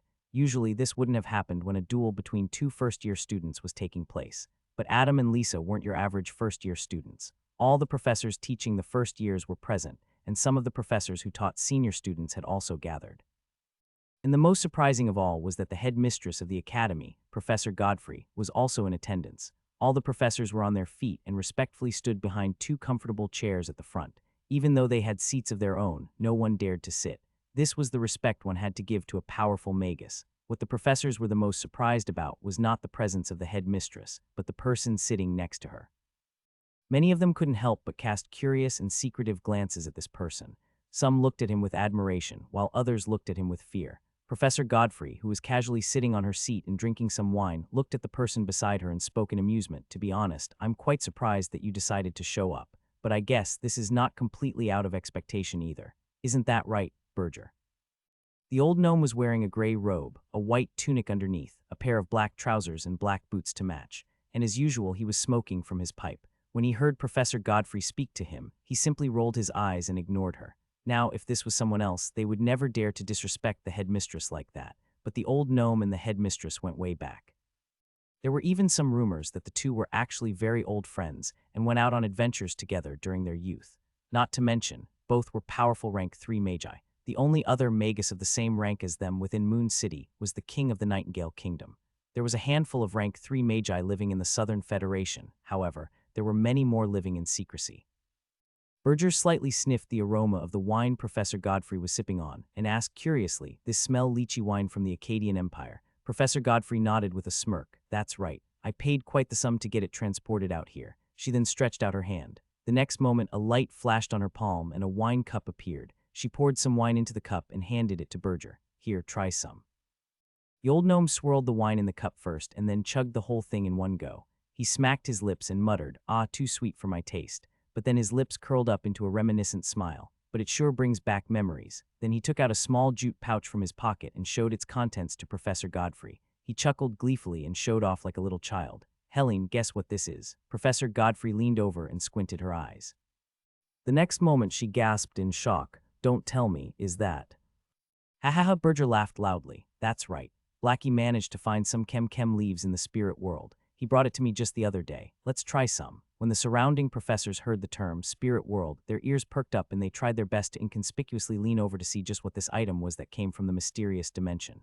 Noticing this, Berger frowned. He turned around and roared angrily, "You useless punks. Do you want to stand on my bald head? Sit the hell down before I give you a beating." "Why yes, SIR." All the professors immediately sat in their seats, afraid to anger the eccentric old gnome. Even the fiery-tempered Professor Jock obediently sat down like a docile little cat. Berger took out an extra pipe from somewhere, crushed some chem leaves, and carefully placed it inside the pipe's bowl. He then sprinkled some powder over it and handed it to Professor Godfrey. He chuckled mischievously. "Here, here, smoke it. Trust me, it's something else entirely." Seeing the trademark mischievous smile on her old friend's face, Professor Godfrey hesitated. She could tell that this gnome was up to some shenanigan, but the temptation of the chem leaves was simply too much for her. She grabbed the pipe and lit it. Berger also lit his pipe, and both inhaled at the same time. A few moments later, they exhaled a large amount of multicolored smoke from their mouths. Following that, they involuntarily slouched in their seats. Their eyes and facial expressions displayed nothing but euphoria. The dozen or so professors seated behind the two were dumbstruck. All of them had the same thought. These guys, they're getting high. Amidst the loud clamor of the crowded arena, Lisa slowly made her way toward the large platform at the center. There were a total of 6 dueling platforms in the arena, 5 small and 1 large. Since there were no other duels taking place today, Lisa and Adam's match would take place on the largest platform in the center. Lisa was slightly surprised that so many people had gathered at the arena today, but soon she returned to her usual self and silently walked toward the large platform. However, deep down she was feeling very nervous. This was the first time she was fighting in front of such a large audience after all. She stepped on the platform and closed her eyes while patiently waiting for her opponent to arrive. Her fists clenched and unclenched from time to time, indicating her slight restlessness. Wah, our goddess has arrived. Lisa, you must defeat that clown. We are with you. Lisa, Lisa, Lisa, Lisa. All of Lisa's fans basically, the majority of the first-year student cheered enthusiastically for her. Listening to all the cheering, Lisa slightly blushed. Her nervousness subsided a little, but she couldn't help but wonder where Adam was. Although the time of the duel, which was noon, was still a few minutes away, she expected Adam to be punctual at the very least. The time of the duel had finally arrived, but Adam was still nowhere to be seen. Not only Lisa, but even the match referee, a final-year student, was frowning at this, and soon 5 more minutes passed by. 10 minutes, 20 minutes, 35 minutes. By now, Lisa was completely enraged. Not to mention her, even the referee and the audience were angered by Adam's lack of respect towards Magi's dueling customs.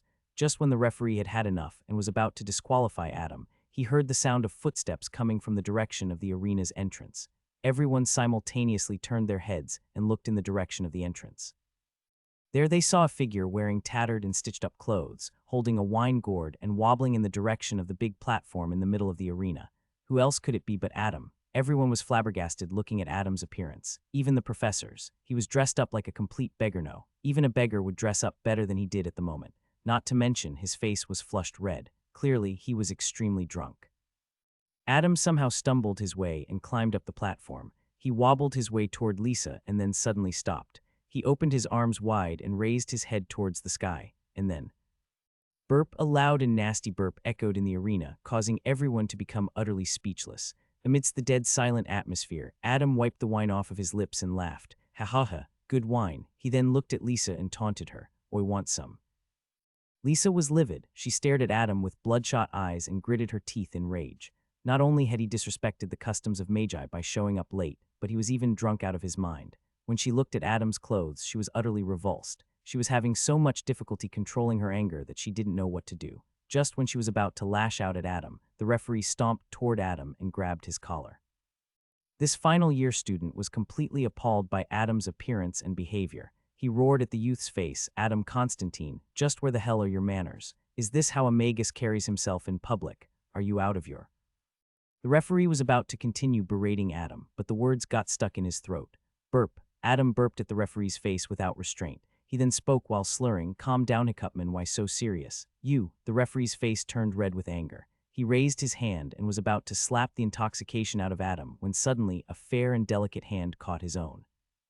He turned around to see Lisa looking at Adam coldly and muttering in a chilly tone, "You don't have to get your hands dirty. Leave him to me. I'll teach him his place. Scum like him should have never been given a chance to become a magus." Towards the end, her voice turned up a notch, making sure everyone in the arena heard it. Lisa's voice echoed in the arena, resonating with all the students present. At once there was a loud clamor. "That's right. Trash like him belongs in the farmlands. Just who let this peasant into the academy? How dare he disrespect Magi customs? Who the hell does he think he is?" All the students in the arena had taken a common stance against Adam. Even the ones that had a good impression of him earlier were now repulsed by his behavior. Elaine, Jenna, and her friends also began to frown. They quite admired Adam because of his high analytical skills, but now they didn't look at him in a good light. Especially Edward, he was simply dumbstruck. He couldn't help but wonder just what the hell is wrong with Adam. This is completely unlike him. Seeing everyone collectively boo Adam, Lisa began feeling slightly bad for him. She didn't expect to get such a strong reaction from the crowd. She felt she might have overdone it earlier by speaking in such a cruel manner. Hence, as a show of magnanimity, she decided to give her opponent a way out. "Adam, if you take this chance to apologize to everyone for your behavior today, I'll let this slide and allow you to yield. Please do not make this harder than it already is." The crowd was full of praise for the generosity displayed by Lisa. The students thought that Adam was unworthy of such kindliness. Regardless, they all quieted down to allow Adam to speak. In the professor's viewing area, everyone present shook their heads in disappointment at the sudden turn of events. Professor Jock, who's always had a bad impression of Adam, couldn't help but voice out his opinion to the headmistress. Showing up late and piss-drunk to a duel is truly unbecoming of a magus. Professor, he has no respect for authority and the ancient Magus customs. The kid's a rebel. We must severely punish him and, if possible, expel him from the academy. Before the headmistress could even reply, Berger looked at him and sighed. Jock, you're still too short-sighted. That quick temper of yours has clouded your judgment. Professor Jock bowed towards the old gnome and respectfully asked, Lord Berger, could you please explain? Berger looked in the direction of Adam and smiled with approval. No matter how you look at it, the kid is clearly inferior to Lisa, whether it is in terms of spell repertoire, mana reserves, background, or even fighting experience. So when all the odds are against him, what can he do? Professor Godfrey answered with a chuckle, employ trickery. Professor Jock was taken aback. You mean to say? Berger took a puff from his pipe and stated, look carefully, Jock. Is he really drunk? On the large platform, Adam hung his head low, his face hidden under the shadow of his bangs. While everyone waited to hear his apology, his lips curled up into a slight smirk, but he quickly hid it. He looked up and deeply stared at Lisa, his facial expression seemingly displaying remorse. He then slowly looked at everyone in the crowd, and then his gaze finally landed back on Lisa again. In the end, his shoulders slouched and he spoke apologetically. I'd like to take this chance to apologize. Adam's eyes flashed with brilliance and his drunkenness instantly vanished. He screamed at the top of his lungs to absolutely nobody. There was pin-drop silence in the entire arena. Everyone was speechless. Lisa was dazed momentarily, not having expected this outcome, but soon she was filled with boundless rage and frustration. You son of a... But before she could finish, Adam had already thrown his wine gourd at her. Seeing this, Lisa was even more furious. She easily swung her wooden staff and smacked the incoming gourd bottle. Had she been clear-headed, she would have dodged it instead. But Adam had really struck a nerve. The gourd was very fragile and instantly shattered upon impact. But instead of wine spilling out, what came out was a green-colored gas. Lisa's eyes widened and she hurriedly retreated, but it was too late. The green gas had completely enshrouded her and she ended up inhaling some of it. A hallucinogen. Lisa couldn't help but panic a little. She held her breath in and soon calmed down. No, it seems to be a type of relaxant. However, she still didn't let her guard down. She finally realized that Adam had been acting all this while. She hurriedly moved her hands and tried to complete the physical component to cast a spell, but before she could, the green gas in front of her suddenly parted and a fist enlarged in her vision. Bam! Adam viciously punched Lisa in the face, causing her to fly away and smash against the magical invisible barrier enclosing the fighting platform. Seeing Lisa miserably fall to the ground, Adam's lips curled up into a wide grin. Heh, gotcha. Silence, complete and utter silence. Every student in the arena was dumbstruck. Their eyes were popping out and their jaws were nearly touching the floor. Suddenly, amidst the stifling silence, there was the sound of loud laughter. H-H-H-H-H-H. Edward stood up in his seat and raised his fists in the air. He cheered enthusiastically, "Go get her, Adam." Adam looked in the direction of his roommate and smirked. He gave him a thumbs up and replied, "You know it." Everyone came to their senses after this short interaction. They couldn't believe what had just transpired. At once, the audience burst into loud discussion. Heavens, am I dreaming? Did the farm boy just land a punch on Lisa? Wait a minute. Wasn't he drunk? He was definitely acting. So deceitful. Lisa, you must show him his place. Yeah, beat this treacherous clown. At a certain area in the bleachers, Kevin, Jeffrey, and a bunch of other students in the same group were looking with shocked expressions. Kevin's eyebrows furrowed and his fists clenched in anger. He looked at Jeffrey and asked, "This Adam, he's from the same kingdom as you, isn't he?" Jeffrey spat through gritted teeth. As much as I hate to admit it, he is. Kevin's eyes narrowed, his next words oozing with killing intent. I'll send some mercenaries to slaughter his family. That should annoy this peasant a little, don't you think? Hearing those words, everyone including Jeffrey felt a chill down their spines. Although Jeffrey had thought of threatening Adam with his family before, he had never thought of killing them. Besides, he couldn't even if he wanted to. He replied seemingly nonchalantly, "Don't bother. I've already looked into his background. Adam's parents died when he was just a little boy, and ever since then he's been practically living like a slave, doing odd jobs to get by. Somehow, he was fortunate enough to receive the grace of a wandering magus and discovered that he had a talent for spell casting.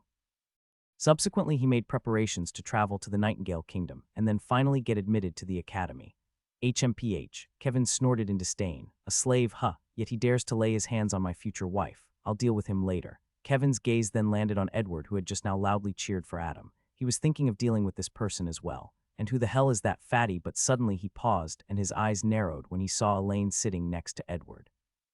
"What's his relationship with Elaine Turner?" he asked the people around him. Once again, Jeffrey replied, "They're siblings. The fatty's name is Edward Turner. He is roommates with Adam and they seem to have a very close friendship." Kevin couldn't help but click his tongue in annoyance. Isn't this farm boy a little too lucky? First, he receives the guidance of a wandering magus, and now he's even become close friends with the son of the guild master of the Mercantile Guild.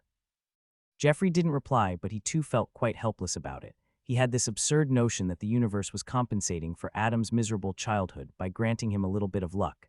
Anyway, Kevin smiled coldly. I can't touch that fat pig, the Mercantile Guild is too big to mess with, but that farm boy hee, I'll make his life miserable. Jeffrey was elated listening to this. Personally, he was very scared of Adam. But if he were to get Kevin's help, then he might succeed in his revenge. The fighting platform, Lisa slowly got to her feet and wiped the blood off her lips.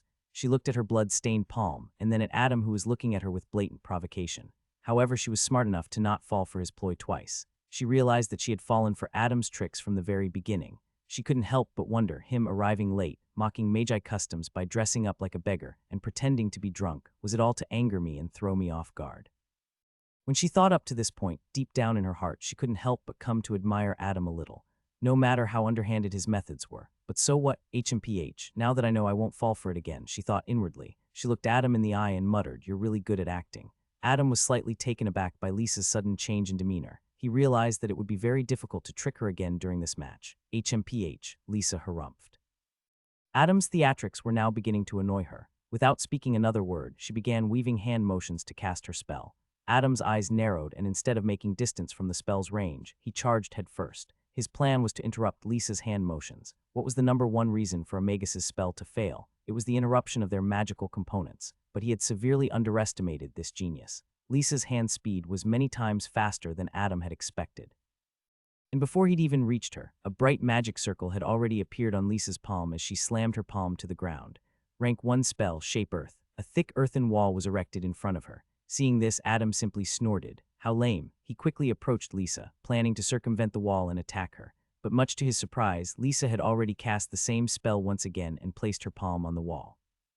Following that, close to a dozen earth spikes were formed on the earthen wall. The thickness of the wall continued to decrease as the earth spikes were formed, and then, pew pew pew, the earthen spikes flew toward Adam at lightning speed. Seeing this, Adam's eyes widened in shock. He wasn't shocked seeing the incoming projectiles, but at the ingenuity of Lisa's spell casting.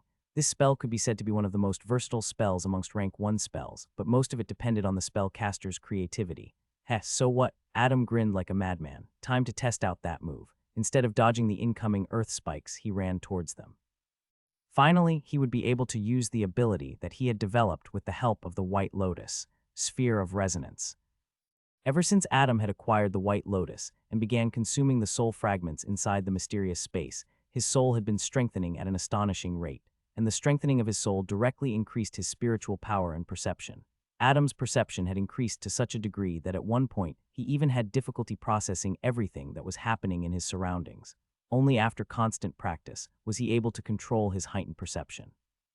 And the result of that was a technique that he had personally developed. He named it Sphere of Resonance. This technique effectively shortened the area his heightened senses could perceive and concentrated it in a radius of a little less than 2 meters around him. And this wasn't 2-dimensional, but 3-dimensional, meaning he could even clearly perceive the things happening above him as well as underground. Within the Sphere of Resonance, nothing could escape his senses. Even the most minute changes would be immediately noticed by him. This is where his confidence stemmed from as he charged towards the incoming projectiles. There was one minor drawback to this technique, however. Utilizing this technique put a strain on his mind. However, this could be overcome by not using the technique for prolonged periods. The entire arena, even the professors, were astonished at Adam's suicidal charge. Not to mention, the youth wasn't wearing the academy's uniform. The cloak actually contained an inscribed defensive spell that protected students against most rank 1 spells. To everyone present, Adam's actions were simply him courting death. But what transpired next completely stunned the crowd. When the first earthen spike was only less than an inch away from piercing his forehead, Adam leaned to the side while continuing his charge. In the end, the earthen spike zoomed past his face by only a hair's breadth, and that was not all. The subsequent spikes that came at him were all dodged efficiently. Adam made the least amount of movement necessary to avoid the projectiles, and in the end, he had managed to dodge every single earthen spike. Lisa's spell wasn't even able to touch a single hair on his body. The entire arena was dead silent. Everyone was having difficulty comprehending just what had transpired. Even most of the professors were taken aback at Adam's finesse. Ha ha ha ha.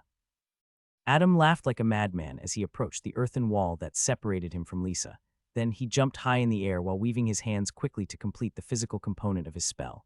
Just as he had leaped across the wall and Lisa finally came into view, Adam pointed his right hand's index and middle finger at her. Following that, a brilliant magic circle lit up at the tip of his fingers. Rank 1 spell, Eldritch Beam. Dark purple energy crackled at the tip of his fingers, and the next moment, it zigzagged its way towards Lisa in an unpredictable manner. Seeing Adam's maniacal grin and the energy beam headed in her direction, a hint of fear crept up inside Lisa's heart. But the next moment, her eyes narrowed as she took out a small block of dry ice from her pouch. Boom! A loud explosion took place in the fighting platform and dust and debris flew in all directions. The place where Adam's spell hit Lisa was completely shrouded in dust. Nothing was visible. Adam landed on the ground, but he didn't seem happy at all. He had already canceled the sphere of resonance. It gave him a severe headache if he used it for a prolonged time. He had a solemn expression on his face as he stared at the dust-filled area in front of him. Before his spell had landed on Lisa, Adam had noticed that she had already taken out a material component to cast a spell. Thinking of this, he couldn't help but clench his fists. She managed to remain calm and cast a spell under the threat of Eldritch Beam. Unbelievable. And as expected, when the dust settled, a damaged dome made of ice became visible in everyone's vision. Oh my goodness, she managed to block Adam's spell. If I'm not wrong, that right there is a combination of two spells. Ice Wall and Shape Water, monsters. Both of them are complete monsters. Did you see how Adam dodged those earthen spikes earlier? Yeah. That was awesome. I can't even imagine how he was able to dodge so many projectiles while moving forward. As expected of the first and second ranked students of the first-year batch, the audience was at the edge of their seats as they discussed the match with great enthusiasm. This whole experience was an emotional roller coaster ride for them. They went from hating Adam to admiring him to finally cheering for him. In the world of Magi, strength was respected by all. In the professor's viewing room, all the professors were discussing Adam's earlier actions. Although his running into the volley of earthen spikes seemed reckless, it was actually all calculated. Just as the professors were debating if Adam had used some sort of divination spell or if it was something else, Berger decided to explain to them. The boy has ridiculously high spiritual power for someone his age, so it is only natural that his perception would be very high. I'm guessing he used some sort of technique to capitalize on his incredibly high perception. Professor Godfrey nodded. She then looked at her old friend and asked, "Do you think Adam developed this technique on his own?" Berger shrugged. "Who knows, but I won't be surprised. After all, the kid did score full marks on the analytical test, did he not?" All the professors were moved. Doing well on the analytical test didn't just mean that the student would have an easier time analyzing and comprehending spell models. It also meant that they were more than capable of developing new techniques and spells. Just as everyone was discussing this, there was a sudden movement in the ice dome on the platform. The ice dome began to intensely vibrate, and it seemed that it would break apart any moment now. Seeing this, Adam's eyes narrowed and he began weaving hand motions to cast another Eldritch Beam. However, much to his surprise, the ground underneath him cracked apart and two large earthen hands viciously grabbed his leg, disrupting his spell casting. Shit, Adam cursed under his breath, but it was too late. The ice dome suddenly shattered, and Lisa grabbed two large ice shards and jumped in the air. Then her hands moved at lightning speed, and she completed the spell's physical component. Following that, the two ice shards slowly broke down into fine particles mid-air. The material component was also complete, and then, to everyone's sheer shock, two magic circles lit up on Lisa's palms, and two rays of icy energy shot in Adam's direction. Rank 1 spell, Frost Ray. The two spells pierced Adam, one in the shoulder and the other in the knee, causing him to fall miserably on the ground. But what shocked everyone, even the professors, was that a mere rank 1 flesh stage magus was able to dual cast. Dual casting referred to the phenomenon where a magus was able to cast two spells simultaneously. Keeping all three spell components in mind, dual casting was a very difficult process, but it was still possible. However, it was only possible after a magus advanced to rank 1 neural stage. At this stage, the brain and the nervous system received a massive upgrade by the nourishment of mana. This allowed the magus to do things that they were mentally incapable of doing earlier. But for a flesh stage magus to dual cast was simply inconceivable. Everyone in the audience was so shocked that they had forgotten to even make a sound. They were all watching things unfold with bated breaths. Amidst the pervasive silence, Lisa slowly walked toward Adam step by step. Her back was straight as an arrow as she confidently moved forward. She couldn't help but feel fortunate that she was able to end the match as early as she had. After all, she was already beginning to feel slightly dizzy from inhaling the slight bit of relaxant gas at the beginning of the fight. But it all worked out for her in the end. Victory was hers. She stood in front of Adam, her head held high. "You are a formidable opponent, Adam. I have learned much from this fight." Adam remained motionless as he knelt on the ground with his head hung low. Seeing his defeated look, Lisa couldn't help but feel a little bad for him. She didn't wish to inflict more injuries upon an opponent who had already lost the will to fight. Thus she asked, "Do you yield?" B. And D.U. Adam remained motionless. He spouted some gibberish that Lisa couldn't understand. What was that? Lisa frowned, wondering if her last spell had ended up heavily injuring Adam, who wasn't even wearing the Academy's uniform. "Behind you," Adam replied, but this time his words were a little more comprehensible. Lisa's eyes narrowed, and she suddenly had a foreboding feeling. She wanted to retreat a few steps away from Adam, but suddenly a figure appeared behind her. This hazy figure quickly grabbed Lisa's arms, preventing her from casting any physical spell components. Then the figure smashed Lisa on the floor. Bam! Ag! Lisa grimaced in pain as her head slammed against the floor. She could feel someone tightly holding her hands behind her back. She struggled to free herself, but ultimately she couldn't. With great difficulty, she turned her head to look at this person, and when she did, her eyes widened in shock. She hurriedly turned back around and looked in front of her, just in time to see Adam dissipate into gray smoke like a fleeting mirage. "An illusion," she muttered in incredulity. When she turned back around, she saw the real Adam winking at her. He asked her the same question she had asked him a while back. "Do you yield?" Lisa was filled with utter disbelief. She couldn't speak for a long time. Finally, she managed to spit out a word. "How?" Adam grinned and began explaining. The entire arena was silent. They simply couldn't believe what had just happened. In the eyes of the audience, when Lisa broke free from the ice dome and cast Frost Ray, her spells had managed to hit nothing but thin air. Then they saw Lisa walk towards an empty spot on the platform and begin talking to, once again, nothing but thin air. Meanwhile, Adam was silently standing behind Lisa all this while, covering his mouth and struggling to contain his laughter. The crowd was dumbfounded. Completely and utterly dumbfounded. In the luxurious viewing area, the professors were also similarly shocked, but not because of the same reason as the students. Professor Jock stuttered in astonishment. Did Adam just now also dual cast? Heh. Berger chuckled as he exhaled a puff of smoke. Indeed, he was able to cast 2 spells simultaneously just like the other kid, but to be more precise, he cast a total of 3 spells. 3. Another professor asked, "Lord Berger, could you please elaborate?" Berger took yet another puff from his pipe and began explaining. The boy dual casted 2 rank 1 spells, Dingy Illusion and Hide. He first weaved an illusion of him kneeling on the ground. At the same time, he also cast Hide on himself to camouflage his presence and hide behind the girl. Finally, he cast Dingy Illusion once again in order to mimic his voice. The professors understood everything now. The rank 1 spell, Dingy Illusion, was able to cast either an illusory image or an illusory sound. It was not able to cast an illusion of both image and sound at the same time. Moreover, the illusion would be stationary. It was a rank 1 spell after all. Its effects were limited. Another drawback of the spell was that the illusory image would only be limited to an area of 5 × 5 feet. That was why the illusion of Adam was of him kneeling, taking up very little space. Furthermore, the illusion would only be visible to one target. That was why, while the entire audience saw Lisa interacting with thin air, the target of the spell, Lisa, thought that she was genuinely interacting with the real Adam. I see on the fighting platform, after listening to Adam's explanation, Lisa couldn't help but sigh dejectedly. Her face revealed a bitter smile as she asked, "So the relaxant gas that you threw in the beginning was all so that my senses would eventually become dull, and you'd be able to efficiently cast Hide on yourself?" Adam simply nodded. The rank 1 spell Hide, although handy, would be ineffective if the target was keenly aware of their surroundings. After a moment, Lisa breathed out a heavy sigh after realizing that she had been playing in Adam's palm since the beginning of the fight. Finally, she admitted defeat. "I yield." Adam loosened his grip on Lisa's wrists and got off of her back. He then stretched out his hand to help Lisa up to her feet. Lisa looked at Adam's hand and then at Adam. In the end, she faintly smiled and grabbed his hand to stand up. Adam smiled brightly. "Good fight." The referee came to his senses after the conclusion of this spectacular fight and finally declared the result of the match. "The winner of this duel is Adam." OHHHHH. The crowd burst into cheers. This was the first time that most of the students present had seen someone utilize illusion magic so effectively and clinch a victory. This was the most exciting fight they'd seen. Moreover, after witnessing the spirit of sportsmanship between the 2 young magi, they couldn't help but give a standing ovation as they continued to applaud.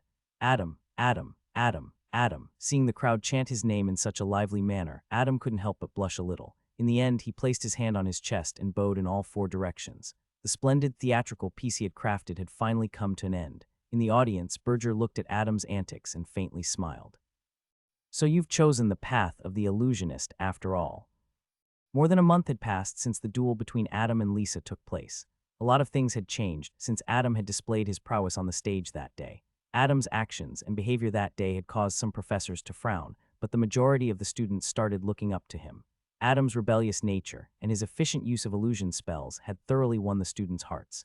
In fact, a lot of students had begun showing interest in the School of Illusion because of Adam. Although the professors were happy at this development, they were also frustrated because the students looked up to Adam's rebellious character. Apart from this, a lot of young girls, mostly first-year students, had become fans of Adam. There were even instances where they would come in groups to catch a glimpse of Adam in class or just simply have a conversation with him. Adam happily welcomed them. Initially, he was a little shy because he wasn't used to getting attention, especially from the opposite sex. But soon he got used to it and even began enjoying it. He was a 15-year-old boy after all. On this day, Adam was in his study room brewing a blue potion with rapt attention. Meanwhile, Edward and a burly youth named Jonathan were in the living room drinking wine and playing cards. Jonathan was also a first-year student like the two of them. He was the kid that came third in the entrance exam. He was deeply moved by Adam's duel with Lisa. And ever since then, he's been constantly sparring with Adam whenever he had the time.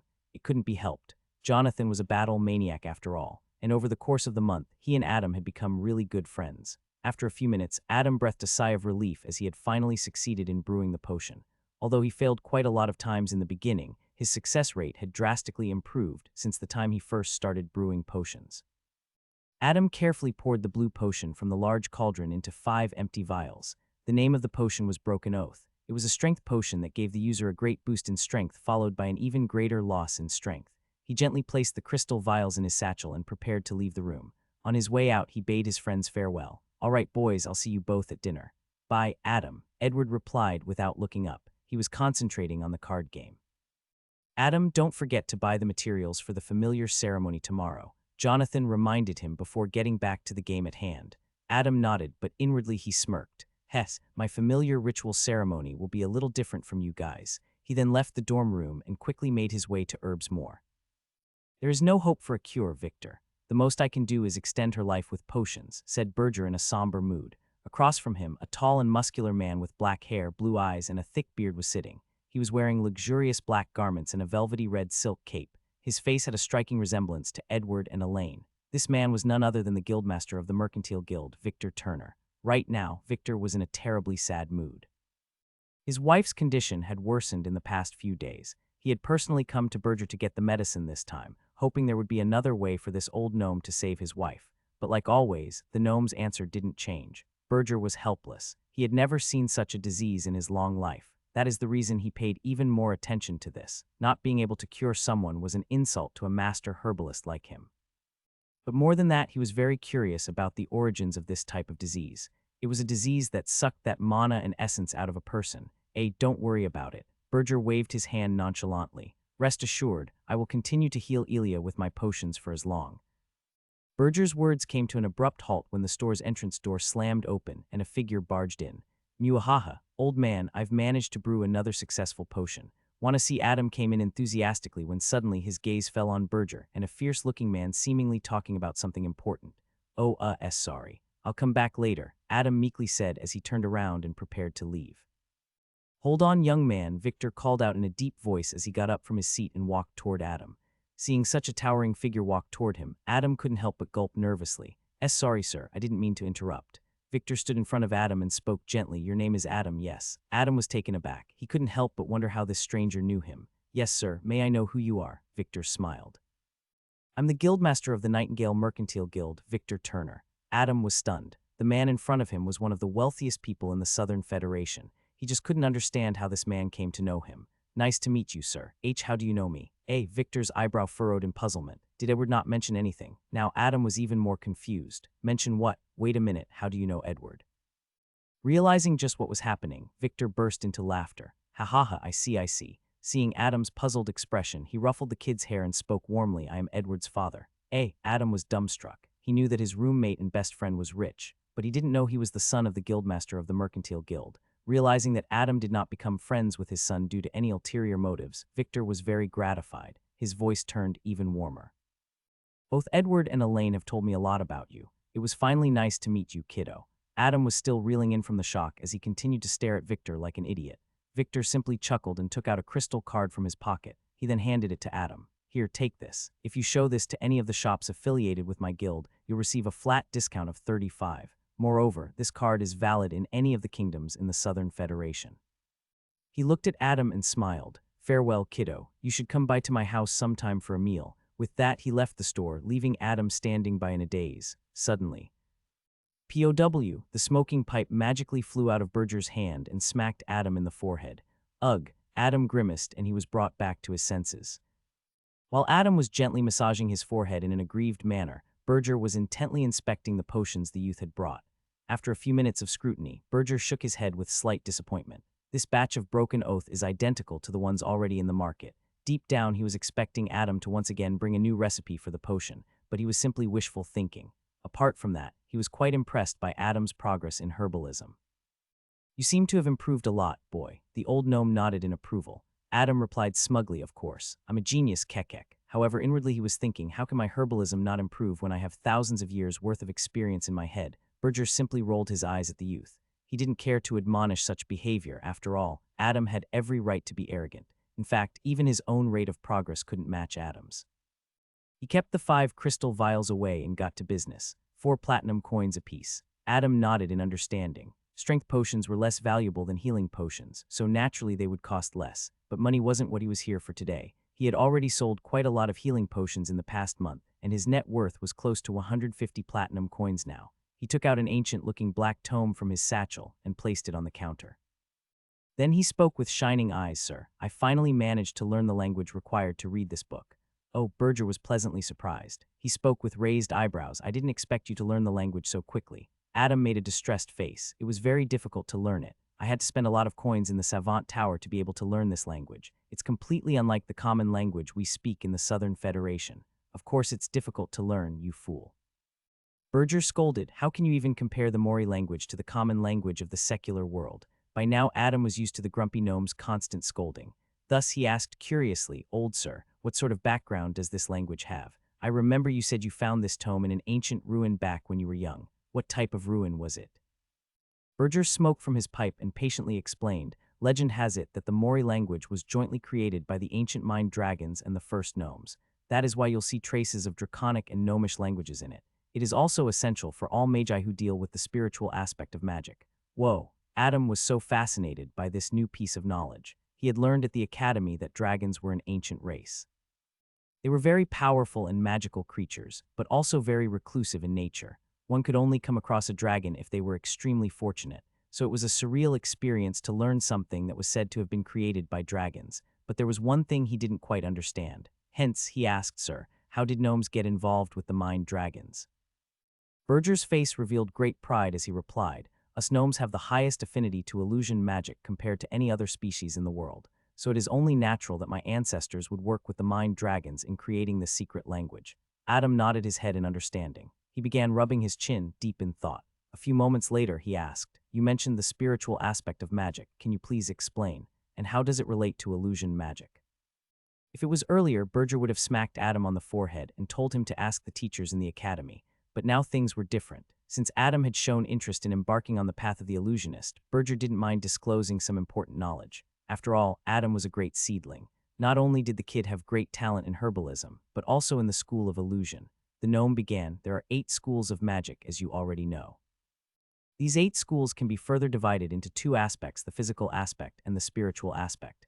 Adam hurriedly took out his grimoire from his satchel and began taking down important notes. Seeing this, Berger didn't mind. He continued, the schools of invocation, alteration, and warding fall within the physical aspect, whereas the schools of illusion, enchantment, and divination fall under the spiritual aspect. Sir, then what about the school of summoning and necromancy? Adam asked, puzzled. Berger puffed smoke out of his mouth and explained, these 2 schools of magic are special. They belong to neither aspect, but at the same time they belong to both aspects. What do you mean? Hee, Berger smirked. I'm afraid those 5 vials of broken oath can only buy you so much information. Adam's lips twitched and he thought to himself, this cheap bugger. But in the end, he decided not to buy the rest of the information. He'd be taught this at the academy anyway. He had come here to trade for information regarding spirit familiar, but he got sidetracked. Now he had to trade something else with the old gnome to get what he was actually here for. Adam combed through the memories of the Hebralist powerhouse and finally found something that would be of great interest to the gnome. He grabbed a parchment paper from his satchel and began writing on it with a feather quill. Berger glanced at the parchment paper, wondering what the brat was up to. Suddenly his eyes lit up and he spoke in pleasant surprise. Oh, interesting. After writing down the entire recipe in detail, Adam handed the parchment paper to the old gnome. He smugly asked, hee hee, what do you think? Berger read the whole recipe and began laughing. Ha ha ha, not bad at all. What Adam had given Berger was a wine recipe. The powerhouse's memories contained tons of wine recipes.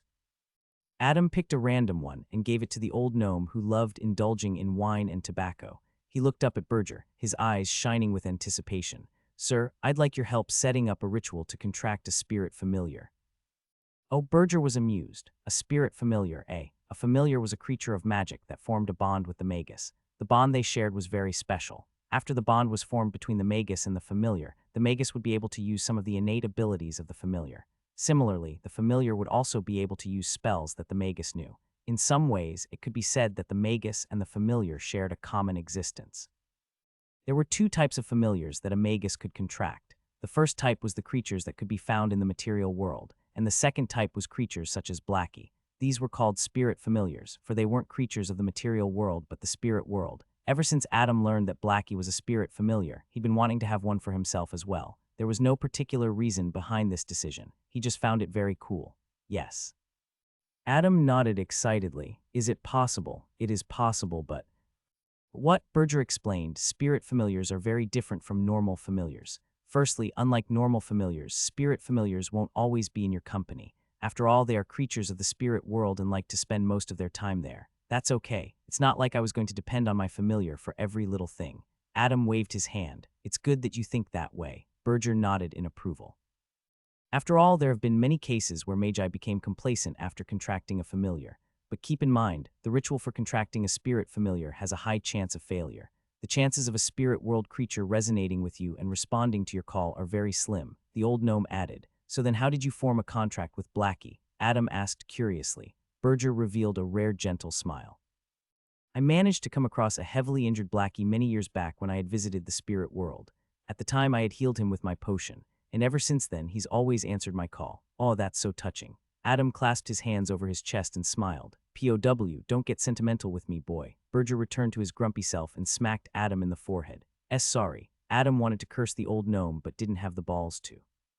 His face turned solemn and he spoke, Sir, I'd still like to give this a shot.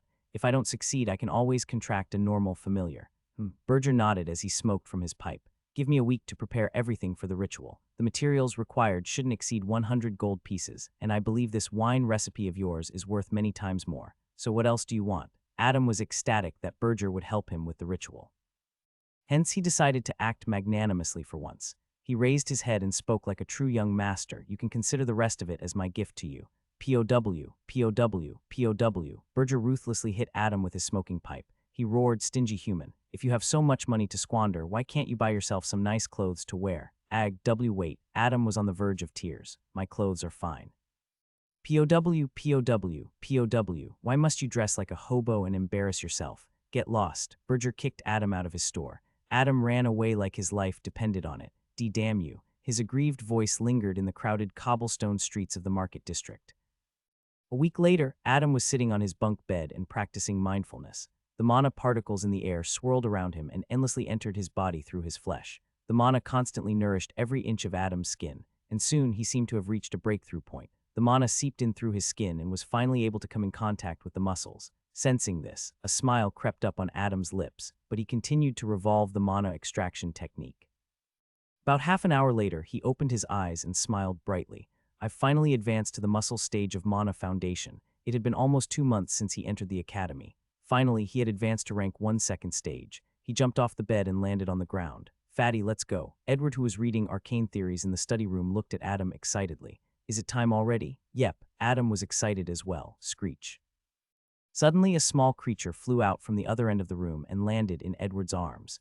The creature was the size of a household cat, except it had the body of a feline and the wings and head of an eagle. This was Edward's familiar, a griffin. However, currently it was only a baby. It had only recently hatched a week ago during Edward's familiar binding ritual. Edward gently rubbed his griffin's head. Aquila, are you ready? Screech. Aquila fondly rubbed its head against Edward's chest.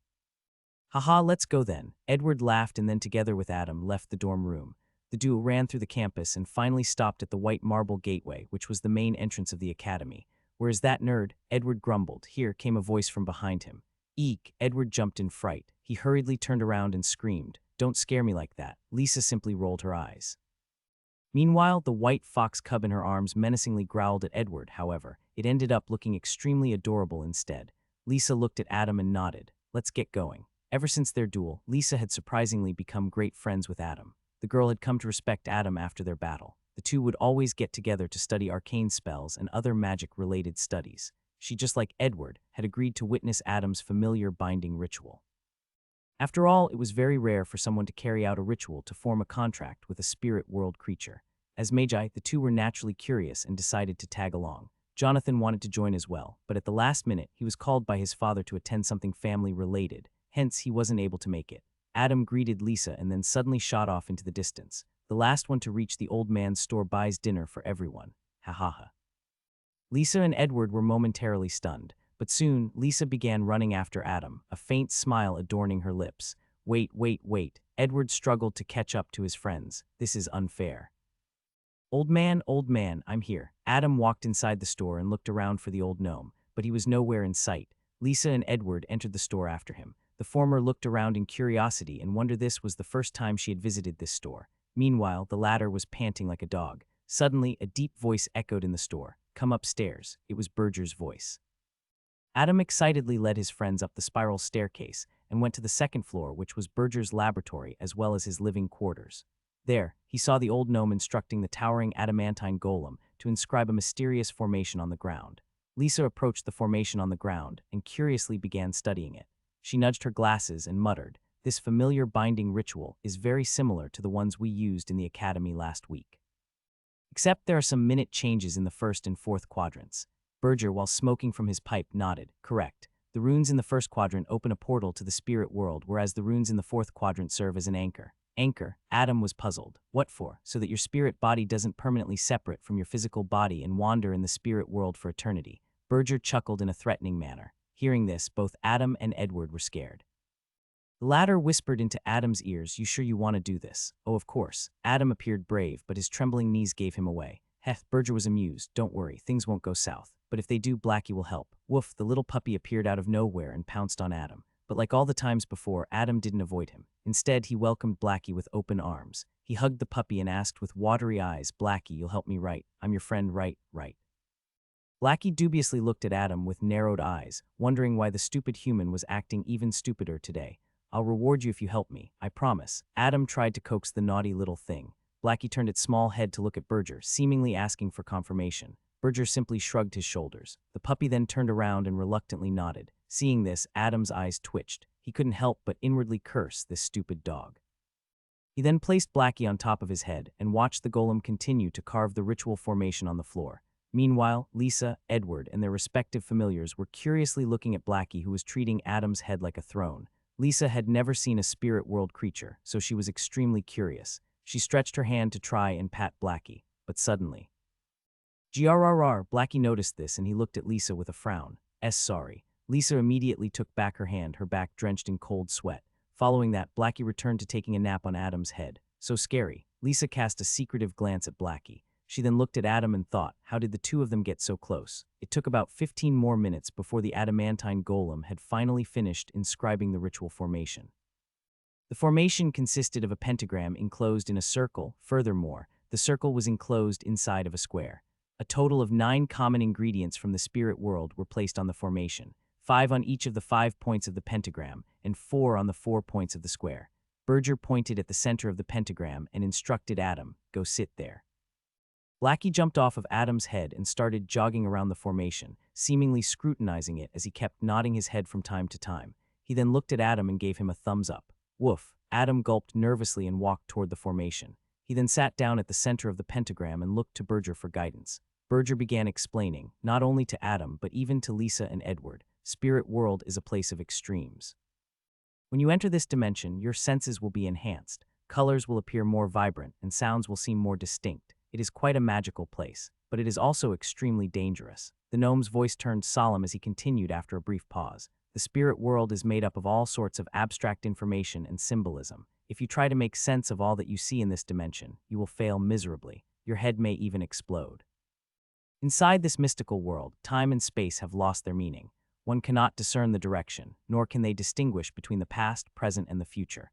That is why an anchor is needed when visiting the spirit world. The three kids were filled with horror and disbelief. Just from this small description, the spirit world seemed like a forbidden zone that a mortal shouldn't even dare to venture into.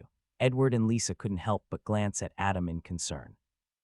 Adam, on the other hand, was so nervous that he couldn't stop his body from trembling. Noticing this, Berger taunted, "Say, boy, do you still wish to venture into the beyond?" Adam didn't reply for a long time. He was scared. He was very sacred. But so what? He clenched his fists, trying to stop them from trembling. He looked into Berger's eyes and said with firm resolve, "Of course I will." Berger grinned. "Good, very good." The next moment, a ridiculous amount of mana gathered in the gnome's hands, shocking everyone present. They couldn't help but wonder just how powerful one must be to be able to command such a large amount of mana.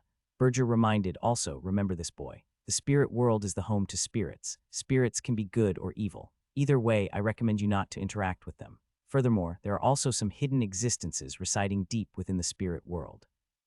Trust me, you do not want to attract their attention. They are powerful entities, far more powerful than me, so keep a low profile." Adam didn't know whether to laugh or cry as he thought, "Damn you. Did you really have to mention the last part?" Berger brought his palms together, resounding in an extremely loud clap followed by a wave of energy rippling outward. He injected mana into the ritual formation, following which, the formation lit up in a resplendent light. Adam took deep breaths and tried to calm down his beating heart. The light of the formation completely enveloped him, and then the space above the ritual formation was torn asunder, and a direct portal to the spirit world was formed. Adam raised his head, and the sight that greeted him left him speechless. Despite feeling extreme trepidation in his heart, only one word escaped his lips: beautiful. Through the portal, he could see a sea of colors, symbols, and patterns. It was as if the entire spirit world was an abstract painting. Berger's reminder came at an opportune moment. "Adam, you will see and hear a lot of things in there. Do not respond to them. You hear me, boy? Do not respond to them." Adam wanted to reply, but suddenly he felt a tug from within his body. It was as if someone was trying to get free from his physical body.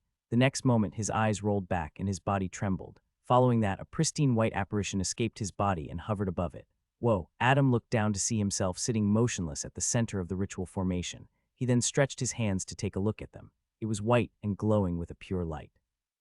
"Is this my soul?" he muttered incredulously. He looked toward Berger only to see that the old gnome was looking at him in shock. Meanwhile, Edward and Lisa were covered in cold sweat and were struggling to even stand still. This level of spiritual power, it's equivalent to a rank 2. Berger was astonished. He had never witnessed something like this. Moreover, the quality of Adam's soul truly shocked him. He waved his hand and erected a barrier made of pure spiritual power.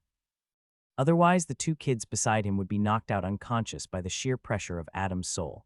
The gnome's expression then returned to its usual self. It was unbecoming of a powerful magus such as him to lose his composure, but it couldn't be helped. Inwardly, he was still shocked. He instructed Adam, "This is the soul's true form. Now get ready, boy." The old gnome then weaved over a dozen hand motions and continued the ritual formation. Then an ethereal chain covered in runes and as thick as an adult human's arm materialized from the formation and shot inside Adam's soul. Adam's soul body jerked ever so slightly. He could now see that the chain was firmly binding him to the ritual formation. Final word of advice: if you're fated to receive the boon of a spirit familiar, then it will find you on its own accord. Berger revealed a faint smile. "May fortune be with you." Berger then completed the final hand motion. Following that, Adam's soul body shot inside the portal, and then the tear in the void mended itself back and everything returned to normal. Sir Lisa called out to Berger, "That thing I mean, Adam's soul body, how is it possible for it to be so much bigger than his physical body?" The youth was still in a state of shock. The sheer suppression that she felt from Adam's soul body was much too great for her to bear. If Berger hadn't erected the wall made of spiritual power to protect her and Edward, they might have already lost consciousness. Berger remained silent. Adam's soul body was completely unlike his physical body. It was almost 3 meters tall and extremely muscular, whereas his physical body was a little less than 1.8 meters and was very lean. It made one wonder how such a big soul could even fit inside such a small body. It was completely unheard of. Berger sighed. "I don't know the answer to that, little one." He then thought of something and added, "Do not disclose what you saw here to anyone else, understood?" Lisa and Edward solemnly nodded. After all, if word about the peculiarity in Adam's soul got out, there was no small number of deranged magi that would hunt the boy down to experiment on him. Berger brought his attention back to the ritual formation. He intently looked at the ethereal chain that extended from the floor and vanished into nothingness. But I knew. It had shot into the depths of the spirit world. Adam had been falling for an unknown period of time. He couldn't make heads or tails of where he was, in which direction he was falling, and where he was going. Sometimes he would feel as if he was flying up, other times he would feel he was falling down. The only thing that gave him a sense of security was the thick chain that was jutting out of his back and anchoring him to the material world. He took deep breaths to calm down, but he just couldn't. He was in a foreign place, feeling lonely and afraid. Sometimes he would hear strange voices calling out to him, while other times he would feel as if he was being stared at by unknown entities. Adam had never been so scared in his life. His mind was in chaos. Suddenly, bam, he smashed against a hard surface after free falling for who knows how long, but surprisingly enough, he didn't feel any pain. Adam opened his eyes and was shocked to learn that he had collided with a gargantuan mirror, and now the mirror had broken into countless pieces. Each of the broken mirror pieces reflected Adam's facial expressions, but the thing was all these facial expressions were different. Some were smiling, some were crying, while others were screaming. A chill crawled down Adam's spine when he saw his reflections. On one of these broken mirrors, he found that there was no reflection at all, and his body instantly froze. In this reflection in the mirror, he saw dozens of pairs of ominous eyes staring at him. Adam hurriedly turned around to look, but he could not see those pairs of eyes. All he saw was a mishmash of colors. The colors were on the darker end of the spectrum and continuously mixed with one another, forming more bizarre colors. For as far as his eyes could see, Adam saw nothing. No, he did see something. A small luminescent spot that was rapidly enlarging in his vision, followed by the distant sounds of waves crashing. Adam couldn't help but involuntarily gulp in fear. He turned back around and tried to flee, but he realized his whole body was suspended in absolute nothingness. He couldn't run even if he tried. He couldn't help but curse his luck. Once again he turned around and looked at the thing that was about to reach him. It was a humongous tsunami. Adam couldn't comprehend how a tsunami would appear in the middle of nowhere. Moreover, it was already very close to him. He couldn't understand how it could move so fast. Suddenly, he recalled Berger's voice. Don't try to make sense of anything you see or hear in the spirit world. Seeing the fluorescent tsunami about to completely drown him, Adam didn't want to give in to his fate. His heartbeat sped up and he involuntarily touched the chain jutting out of his chest. The youth wanted to return to the material world as soon as he could, but it was too late. Before he could even begin weaving hand motions to activate the chain, the tsunami had already arrived. Splash, he was completely submerged. After an unknown period of time, Adam opened his eyes. The last thing he remembered was getting submerged in the gargantuan tsunami. However, right now the scene that greeted him took his breath away. A sea of stars. Adam looked up to see a sea of stars, or was it the cosmos, or perhaps it was yet another painting. He could not tell, but all he knew was that it was beautiful. Perhaps the most beautiful thing he had ever laid eyes upon in his life. This is the world of magic that I yearned for.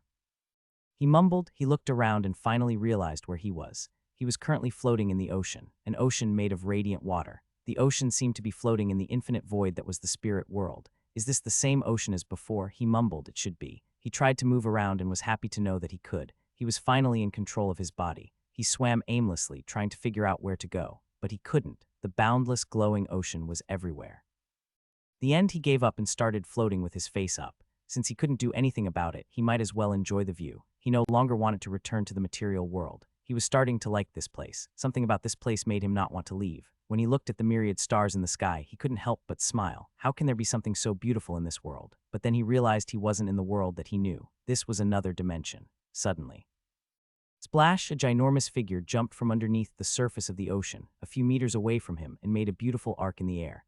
Adam's eyes widened when he witnessed this. It was a giant whale the size of Moon City. With another splash, the whale dove into the water and then vanished into the depths, leaving Adam speechless. A spirit world creature, he exclaimed. Following that, about a dozen more creatures jumped out from the water. But they were all smaller than the whale, but many times bigger than their counterparts from the material world. Adam gasped in shock at this development. It was a pod of dolphins. They were happily swimming around him, diving in and out of the water. Seeing this, Adam couldn't help but begin to laugh. Suddenly, a dolphin approached Adam, causing him to become vigilant. However, the dolphin simply rubbed its head against Adam in adoration.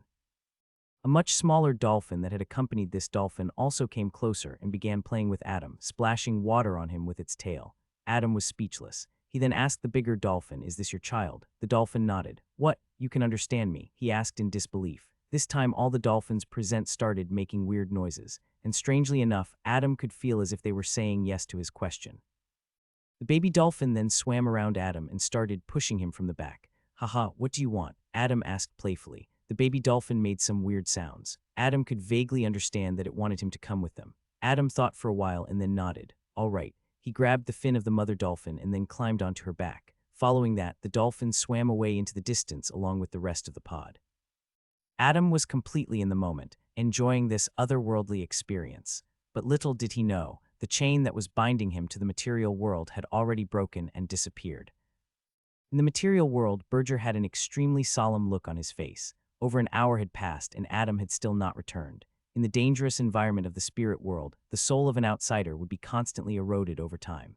And to make matters worse, a few minutes ago the chain had also snapped because of some inexplicable reason. The old gnome's brows had furrowed into a tight knot. Things weren't looking so good. If Adam, an outsider, stayed in the spirit world for an extended time, he would perish. Edward and Lisa were completely flustered. They kept asking the gnome questions after questions. What happened to Adam? Is he going to be all right? Why did the chain break? How are we going to get him out? POW, POW. Berger smacked the kids in the head with his smoking pipe. Shut up, you little twats. Edward and Lisa could only lower their heads with tearful eyes. Seeing this, Berger's tone softened. You kids don't have to worry. I still have a contingency plan. Woof. Blackie stood on his hind legs and crossed his arms, nodding heroically as if saying, leave it to me. The kid's eyes lit up. Blackie was a resident of the spirit world. He could surely find Adam. But then Lisa thought of a crucial point and asked the gnome, but how is Sir Blackie going to find Adam? Berger chuckled. Blackie has already left a mark on that troublemaker. He then looked at his familiar and nodded. I'll leave it to you, old friend. You must find him quickly and get him back. Woof. Blackie waved his tiny paw, resulting in the formation of a small portal that led to the spirit world. Following that, he swiftly jumped inside. At some point, the pod of dolphins entered a small river that had diverged from the ocean.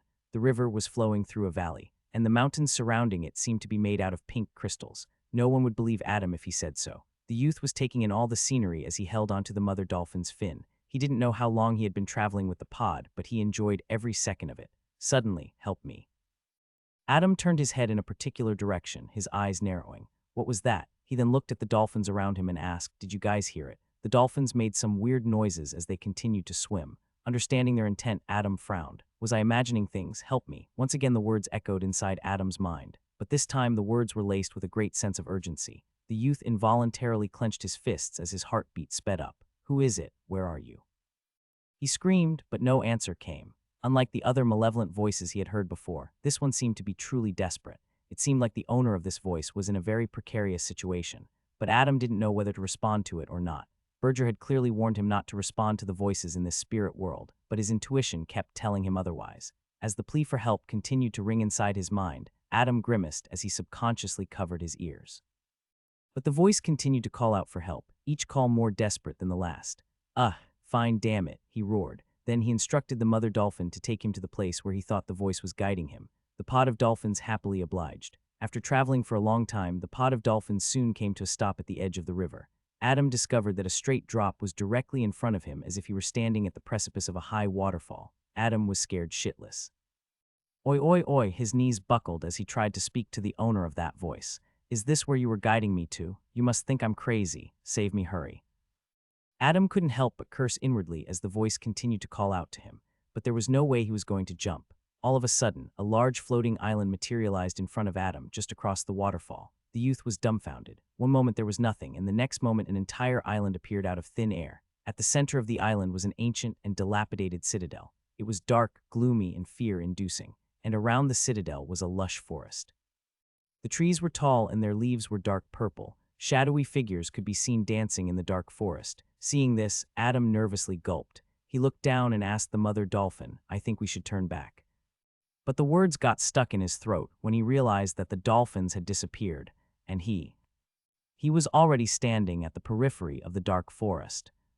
Adam grew paranoid after suddenly appearing at the edge of the dark forest. He could not make sense of anything that he had witnessed ever since he entered the spirit world, and the more he tried to make sense of it, the more he couldn't make sense of it. It was a paradox. Shit, what is this place? Did I make a mistake coming here? He just couldn't understand. From that voice, he didn't sense any ill will. But now that he found himself in this ominous forest, he couldn't help but think otherwise. He even wondered if something or someone had instructed that voice to guide him here. But who could possibly do that? He didn't know. The more he thought, the more afraid he got. He took deep breaths to calm down and analyze the situation. Behind him was the edge of the island. If he jumped off of it, who knew for how long he would fall this time? Moreover, he was getting evil vibes from the depths of whatever was beyond the edge. It was as if he was staring into the fabled abyss. Help me, please. Once again the voice echoed in his head, this time even louder. An extremely conflicted look marred his face. He stood at the edge of the island for a long time, his fists clenching and unclenching repeatedly. In the end, he decided to venture into the forest. He nervously comforted himself, if push comes to shove, I'll just activate the chain and return to my world.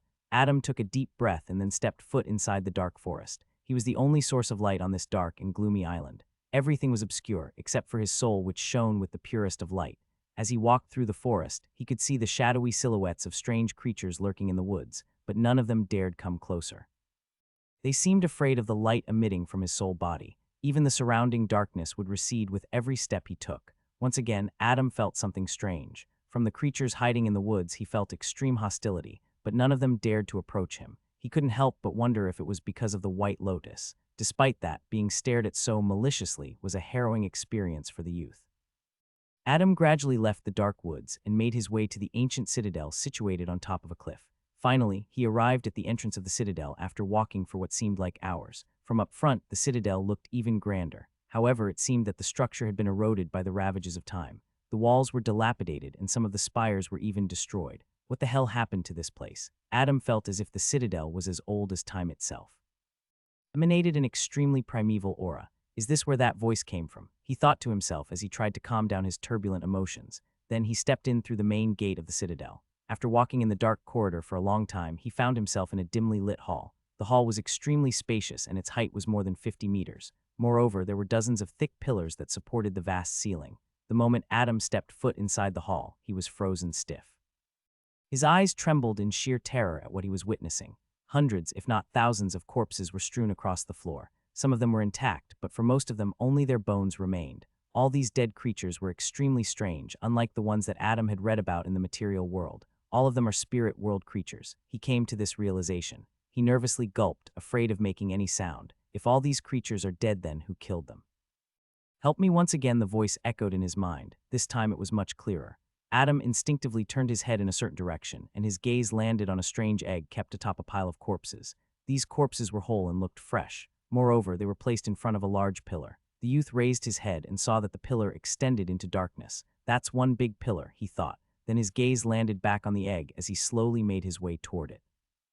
So you've been the one calling out to me. This shit better be worth it. He climbed the pile of corpses, slowly and steadily. Seeing the dead spirit world creatures from up close, his body shuddered. They looked so bizarre and mind-boggling that he couldn't even put it into words. Finally, he climbed the whole pile and reached out to grab the egg. The egg was the size of his head and covered in gray scales. Moreover, there were indiscernible runes carved on these scales. Adam had never seen an egg with scales before.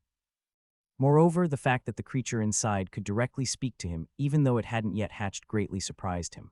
Suddenly, the lotus insignia on Adam's forehead lit up ever so slightly. Then, the gray egg shot inside of it. Adam stood there like an idiot, completely dumbfounded. What just? But suddenly, the large pillar in front of him started to rumble as dust and debris fell from the top. Adam slowly raised his head and peered into the darkness that the pillar stretched into. All of a sudden, two extremely big red eyes with dark vertical slits came to life in the darkness. They stared at Adam with anger and hostility. HISSSSSS. A colossal white snake bared its sharp and venomous fangs at the youth as it shot down like an arrow. UWHH. Tears streamed down Adam's eyes as he hurriedly turned around and fled for his life. I don't want to die. He ran like a bolt of lightning as he made his way out of the hall. He looked at the dark corridor ahead of him and his eyes lit up. That snake's too big to slither into that corridor. I just need to make it inside. And he did make it inside, but he had overlooked just how furious the snake was. It smashed into the corridor and forcefully made its way through. It was enraged that someone had dared to steal its food. Without looking back, he continued to run as he began forming hand signs to activate the chain. He cursed himself for letting his curiosity get the best of him and arriving at this damned floating island in the first place. Adam had a victorious smile as he finally completed the hand signs, but nothing happened. He looked down and saw that the chain anchoring him to the material world was no longer there. Cursing his misfortune, Adam ran even faster. The snake destroyed everything in its path as it tried to catch the human, but no matter how many times it tried to bite him down, the latter always skillfully evaded. The snake felt like the human had eyes at the back of his head. HISSSS. More furious than ever, the snake chased Adam through the dark forest. The shadowy creatures had all hidden themselves, sensing the terrifying aura of the white snake. Adam desperately tried to look for a way out. The trees were growing sparse, and soon he'd reached the edge of the island. There was no way out for him. Do I really have no other choice? Adam indignantly bit his lip as he ran out of the forest. The snake continued to give chase with boundless fury. It was slowly catching up to Adam, and it would only be a matter of time before it swallowed him whole. With no other options left, Adam resolved himself and finally jumped off the cliff. HISSSSS. The snake abruptly stopped at the edge of the cliff as he stared at the falling Adam. It hissed menacingly at the youth but didn't dare to follow after him. Meanwhile, Adam found himself covered in absolute darkness as he continued to fall. The darkness was alive, sinister, and seemed to gnaw at his sanity. With the help of the light emitting from his body, he caught a glance of what exactly this darkness around him was made out of, and when he finally gazed at it, his body trembled in horror. The darkness was made out of countless shadowy tendrils. Moreover, each of these tendrils had black eyes that were glaring at Adam with hatred and resentment.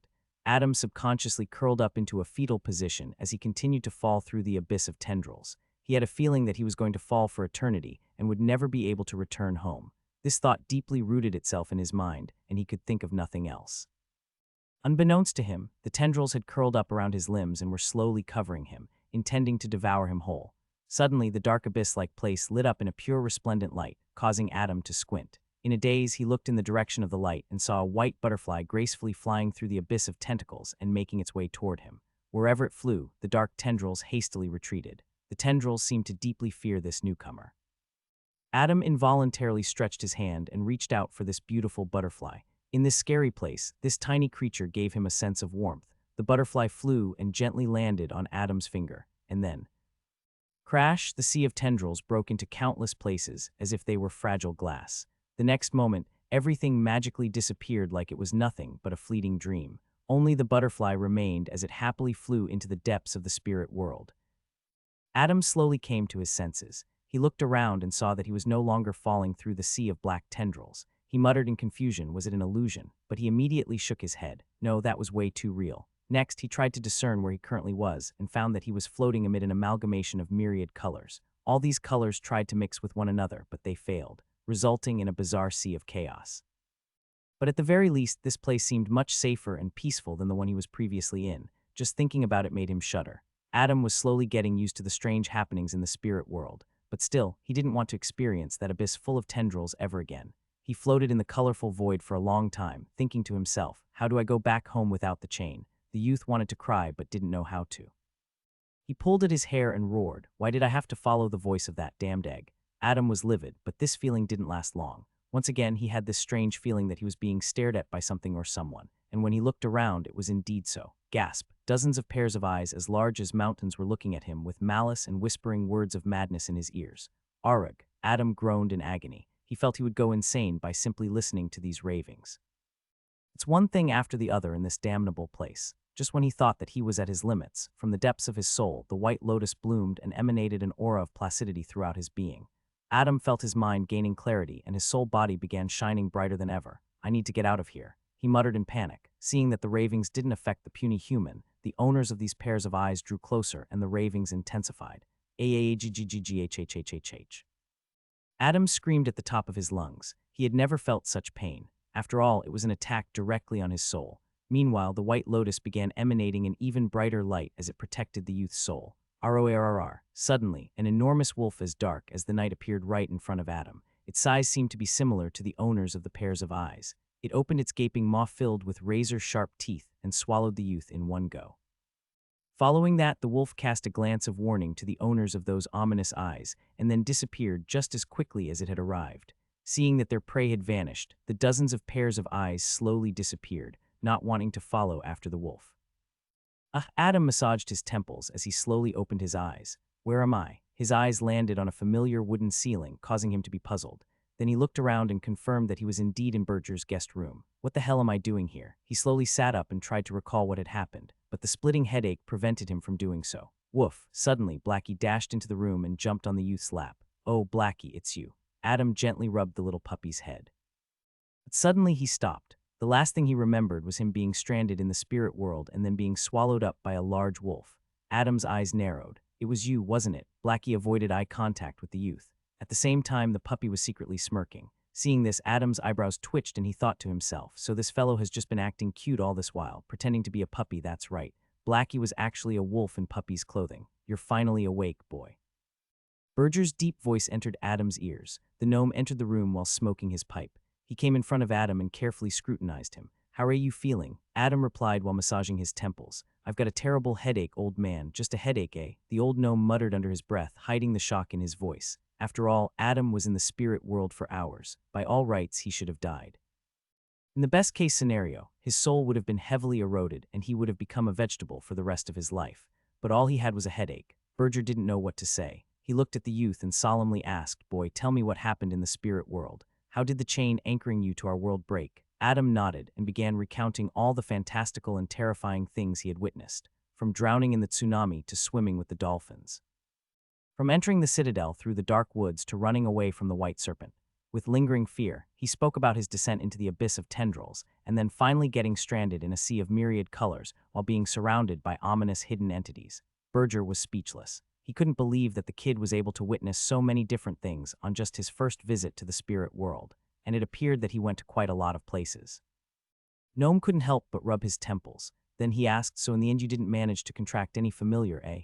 Adam smirked. "Who said I didn't?" The next moment he willed it and a gray light shot out from his head. Following that, an egg appeared on his hand. Oh, Berger was very intrigued. He gently grabbed the egg and looked at it from up close. How fascinating. I've never seen a creature, or an egg for this matter, being able to reside inside one's mind. Adam remained silent. He knew that it wasn't technically his mind that the egg was residing in, but the White Lotus. The youth didn't know what to feel about it. The White Lotus was his life's greatest secret, one that he hadn't planned on ever telling anyone. But things seldom went the way one planned, and it looks like the creature inside the egg has already formed a bond with you. Berger gently handed the egg back to Adam. The youth was surprised. "Already?" "Yes," Berger nodded.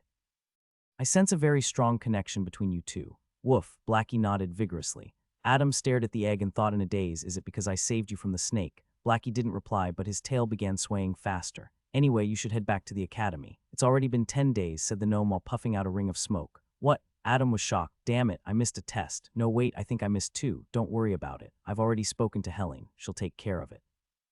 Berger added casually. "Who's Helene?" Adam asked, still in a state of panic. "POW, get lost, you ask too many questions," the gnome roared. "Why, yes, sir." Adam hurriedly grabbed his belongings, willed the egg to go back inside his mind, and then sped off. Berger looked at Adam's departing back and sighed helplessly. Not to mention being able to survive in the spirit world for so many hours, but the fact that he even attracted the attention of those hidden entities. Usually when magi explored the spirit world, they made sure to not wander too far away. After all, the concept of distance was messed up in that dimension. But listening to Adam's recount, the gnome couldn't help but think that the youth had gone on a long vacation. This boy's so troublesome.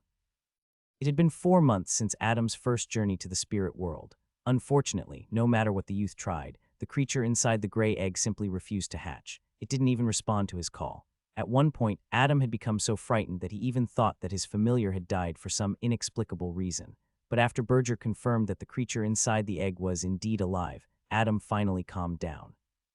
Still seeing his friends around him grow with their respective familiars, Adam couldn't help but feel a little downcast. He was still a 15-year-old boy after all. Controlling emotions wasn't easy for him. Other than that, he continued to attend classes in the academy and also got to learn many things about spell casting. However, he was no longer the first-ranked student in the batch of first years. Lisa and a handful of other students had already overtaken him. It couldn't be helped he wasn't the best at test taking. He excelled at the practical side of spell casting, not the theoretical side. But to be honest, it wasn't that he wasn't proficient in theoretical tests, but more so that he simply didn't find it interesting. That's why he didn't care about his rank falling. However, he had great gains in the field of herbalism, so much so that even Berger was full of praise. After having sold so many potions to the gnome, Adam had naturally accumulated a substantial amount of wealth. But despite having so much money, he wore the same simple clothes that he used to wear, refusing to spend a coin over something that he deemed unnecessary. It was a force of habit, one that he had developed over the course of his harsh childhood. But there was one thing, however, that trumped even his improvement in herbalism, and that was the rate of growth of his soul. Over the past couple of months, he had been absorbing souls inside the mysterious space of the White Lotus almost every day, and as a result, his soul had been strengthened tremendously. So much so that now he was once again close to reaching a bottleneck. Adam knew that the only way to overcome this bottleneck was to advance in ranks as a magus. However, advancing in ranks became progressively difficult. He was still a rank 1 muscle stage magus. And he was one of the few who had reached the second minor stage. The majority of the students in the first-year batch were still in the flesh stage, but Adam wasn't disheartened in the least. After having strengthened his soul to such a degree, he could finally consume a soul that contained a deceased expert's memories. Although he was very close to a bottleneck, Adam could feel that he could still barely manage to absorb this expert's soul. Adam, who was currently floating in the mysterious space amidst the thousands of motes of light, looked at the bright sphere of light in front of him with sheer excitement. This sphere of light was a little smaller than the size of his head, and its surface shone with a multicolored hue from time to time. He'd had his eyes on this sphere for a long time, but he didn't dare absorb it because he feared he would gravely injure himself. But now he felt that his soul was strong enough to devour it. As he stared at the white orb in front of him, he couldn't help but involuntarily lick his lips like a gluttonous beast. The last one gave me knowledge of herbalism. I wonder what this one will give me. The next moment, with a wide grin on his face, Adam pounced on the bright sphere of light. Outside in the real world, Adam was sitting cross-legged on his bunk bed. Meanwhile, Jonathan and Edward were in the living room, drinking wine and playing a game of cards. Tusk, Edward grumbled, and he took a swig of wine directly from the gourd. Rascal got lucky again. Heh, whatever helps you sleep at night, brother. Jonathan chuckled. He then thought of something and asked playfully, by the way, you've lost some weight. Is it for a girl? HMPH. Edward's face flushed red. You don't talk rubbish, it's for personal development. Jonathan rolled his eyes. Yeah, whatever you say. As he dealt the hands for the next round, he asked playfully, do you know what I said to Shelley that instantly made her fall head over heels for me? What did you say? Edward asked immediately. I was like, Shelley, you have such kind eyes and a mesmerizing face. Oh, what I'd give to be able to wake up to them every morning. Jonathan replied while grinning. Oh, Edward was impressed. He praised while secretly memorizing this pickup line. Not bad, John, not bad at all. And how did Shelley respond? Jonathan laughed gleefully. Of course she. But the words got stuck in his mouth. From the corner of his eyes, he caught a glimpse of Adam's body intensely trembling. Despite that, he seemed unconscious and was about to fall from the top bunk bed. Jonathan was alarmed. He instantly got to his feet and shot towards the bunk bed. Fortunately, he was just in time to catch Adam before he hit the floor. Edward followed after him in a panic and tried to wake up his roommate. Adam, are you all right? Answer me. However, Adam didn't reply. His body continued to convulse and his face was contorted in agony, drenched in sweat. Edward and Jonathan were extremely flustered. They didn't know what to do, moreover. This was the first time something like this was happening to Adam that they were aware of, at least. Just when Edward was about to go out of the dorm room to call for medical help, Adam's eyes snapped open and he took a large mouthful of air. Gasp! Edward and Jonathan were dumbstruck. By all rights, they should have been relieved to see Adam come to. However, they were instead slightly scared. Adam, why do you have that look on your face? Edward gulped nervously. Although Adam was having a severe headache after having absorbed the expert's soul with memories, he completely ignored the pain. Instead, he began laughing maniacally. H-A-H-A-H-A-H-A. He clenched his fists and grinned like a madman. I was hoping to find some spells, but instead I found something much more valuable. Edward and Jonathan hurriedly crawled away to a corner of the dorm room, hugging each other and looking at Adam in trepidation. Why wouldn't these kids feel frightened? One moment Adam was in a state of pain, and the next moment he was laughing like a madman. Suddenly, they saw Adam turn toward them and stare at them with narrowed eyes. Eek! Edward and Jonathan hugged each other even tighter. They were like a couple of little mice who had just encountered an evil cat. Adam was puzzled. The hell is wrong with you both? Who are you? What have you done to Adam? Edward screamed in panic. Meanwhile, Jonathan was frozen in fear. Realizing what was happening, Adam rolled his eyes. He thought to himself, these guys have been reading up on those urban legends lately. They probably think I've been possessed by an evil spirit. Thinking this, he couldn't help but sigh. He looked at Edward and mocked. Do you really think if I was possessed by an evil spirit, I'd know that you have a crush on Lisa? You, Adam turned to Jonathan and smirked. You're courting Shelley and Hillary at the same time. Would an evil spirit know that? Edward's and Jonathan's faces flushed red from embarrassment. The things that Adam had just mentioned were all true and they had told this to him in confidence. But now everything was laid bare. Jonathan looked at Edward and forced a laugh, trying to hide his own embarrassment. Hee ha ha ha, so you've been losing weight to impress Lisa, huh? You. Edward's face was redder than a tomato. And you're fooling around with two girls at the same time. Shameless. Adam interrupted their quarrel. You guys, I'm going to take a quick bath. After that, we can head out for dinner. He headed to the bathroom, filled the bathtub with warm water, and immediately lay down inside it. The amount of information he'd just learned from the expert's memories was simply astonishing. Adam was filled with disbelief. He had simply wished that he would be able to learn some spells from the memories, but what he learned was very comprehensive, and quite honestly, very shocking. It took him a while to organize all the memories, and finally, he was able to go over it one by one. First of all, he received a body enhancement technique known as the Astral Tyrant Manual. Magi have categorized two ways through which they could tap into the universal power known as mana.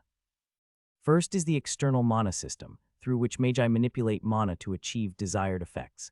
Magic spells and magic combat techniques fall under this system. The second is the internal mana system, through which magi extract the mana from the surroundings and subsequently elevate their essence, resulting in strengthening themselves and advancing through ranks. Mana extraction techniques and body enhancement techniques fall under this system.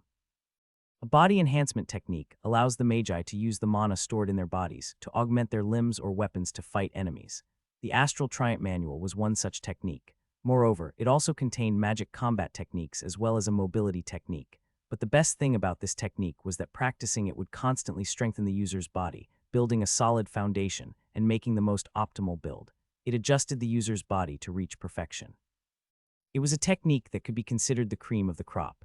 The Astral Tyrant Manual was definitely something unheard of in the Uriel continent. No, it was probably something unprecedented even on this whole planet. And that brings us to the most shocking revelation that Adam discovered in the memories, and that was, they were not alone in this universe. Ha ha ha ha ha ha. Adam's face was etched with incredulity as he lay in the bathtub.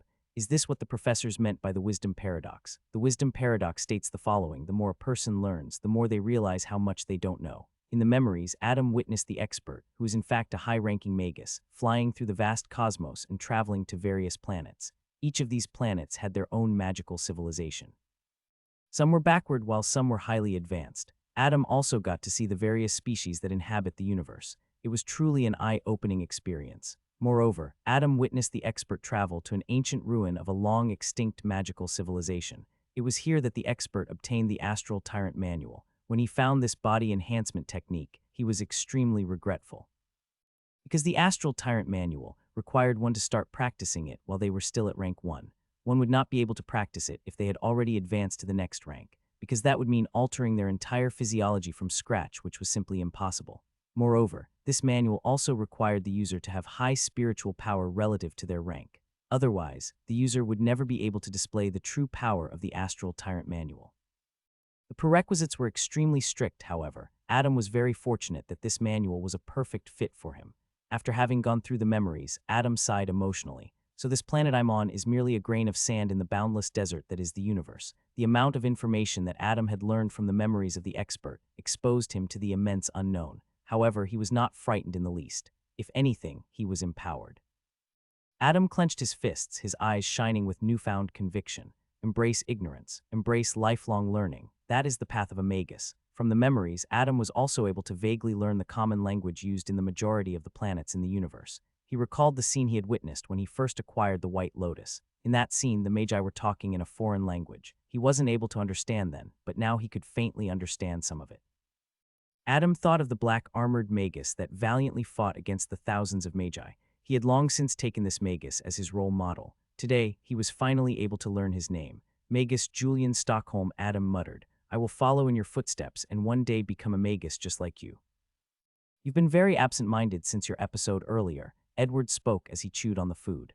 Adam, are you really okay? Adam snapped to his senses and assured Jonathan and Edward, who were sitting at the table with him. Yeah, don't worry about me. I was just thinking about our upcoming team mission. In truth, Adam was still in disbelief after learning the shocking information from the expert's memories. Anyone would be if they learned that the universe was inhabited by countless magi of myriad races.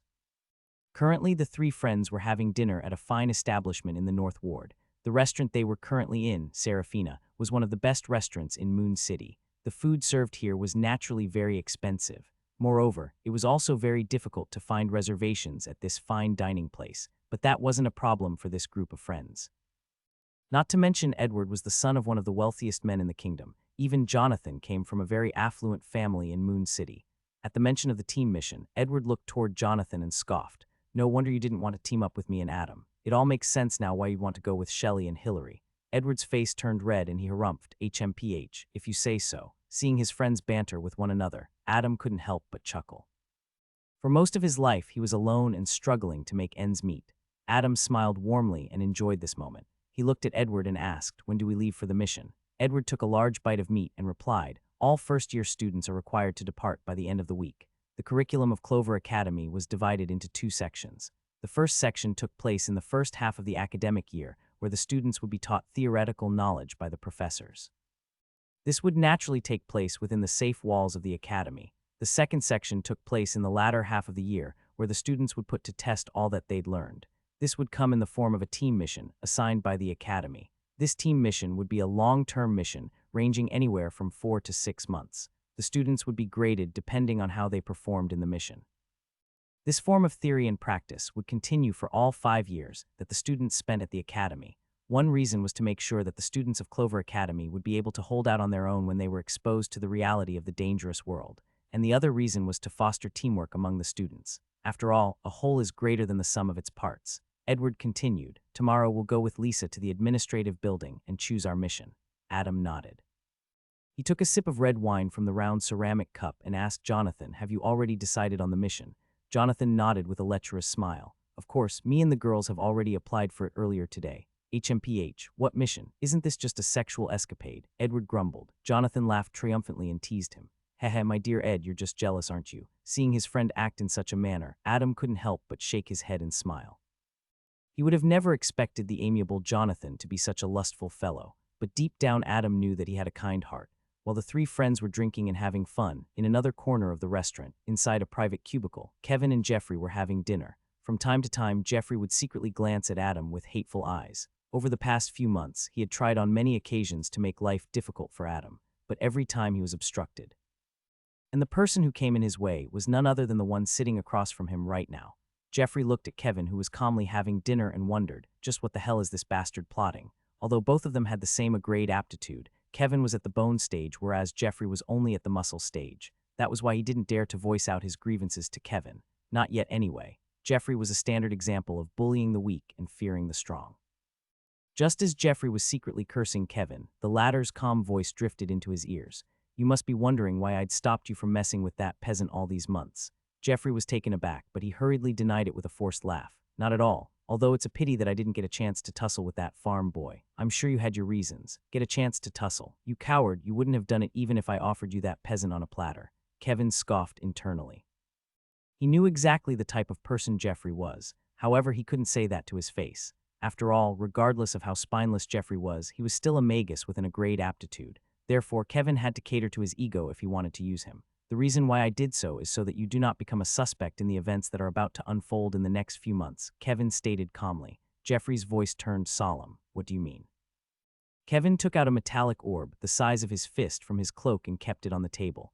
Then he pressed a button on it, following which a barrier of indiscernible energy enveloped the two. "What's this?" Jeffrey asked with narrowed eyes. "The supernatural world contains infinite mysteries, my friend." Kevin coldly smiled. "In front of certain divination spells, nothing can be hidden. That is why I borrowed this artifact to prevent others from scrying.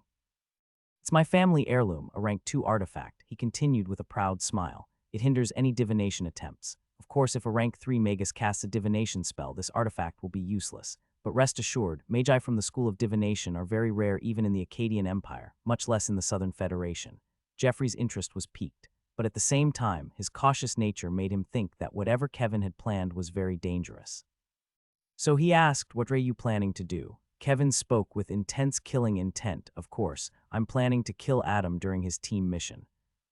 "What?" Jeffrey shot up from his seat. He looked at Kevin with fear and incredulity. "Killing Adam at any other time would have no consequences, but Edward will be with Adam during the team mission. If Adam dies, Edward is sure to investigate and seek revenge. You of all people should be aware of how powerful Edward's background is. And what if Edward accidentally dies? Have you thought about that?" Kevin couldn't help but sneer at Jeffrey's cowardice, but he also knew that the youth's points were valid. "Do you really think I'd be stupid enough to not consider that? I've invested a lot of time and money into this plan. Naturally, I've taken everything into account." Jeffrey dubiously looked at Kevin. He couldn't help but curse himself for involving himself with such an insecure bastard. He knew very well why Kevin was going so far as to kill Adam when the two had never even met one another. It was because Adam was on the same team as Lisa.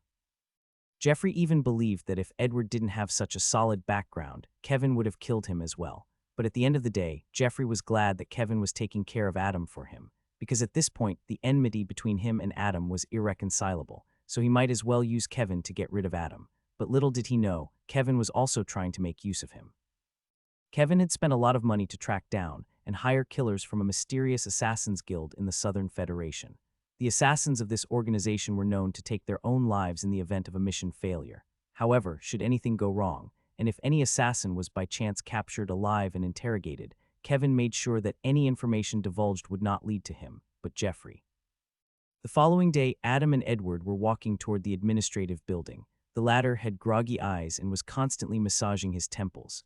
My head hurts from drinking last night." Edward then looked at Adam and stated, "You've got quite the tolerance level, huh? I've never seen you get drunk or have a hangover."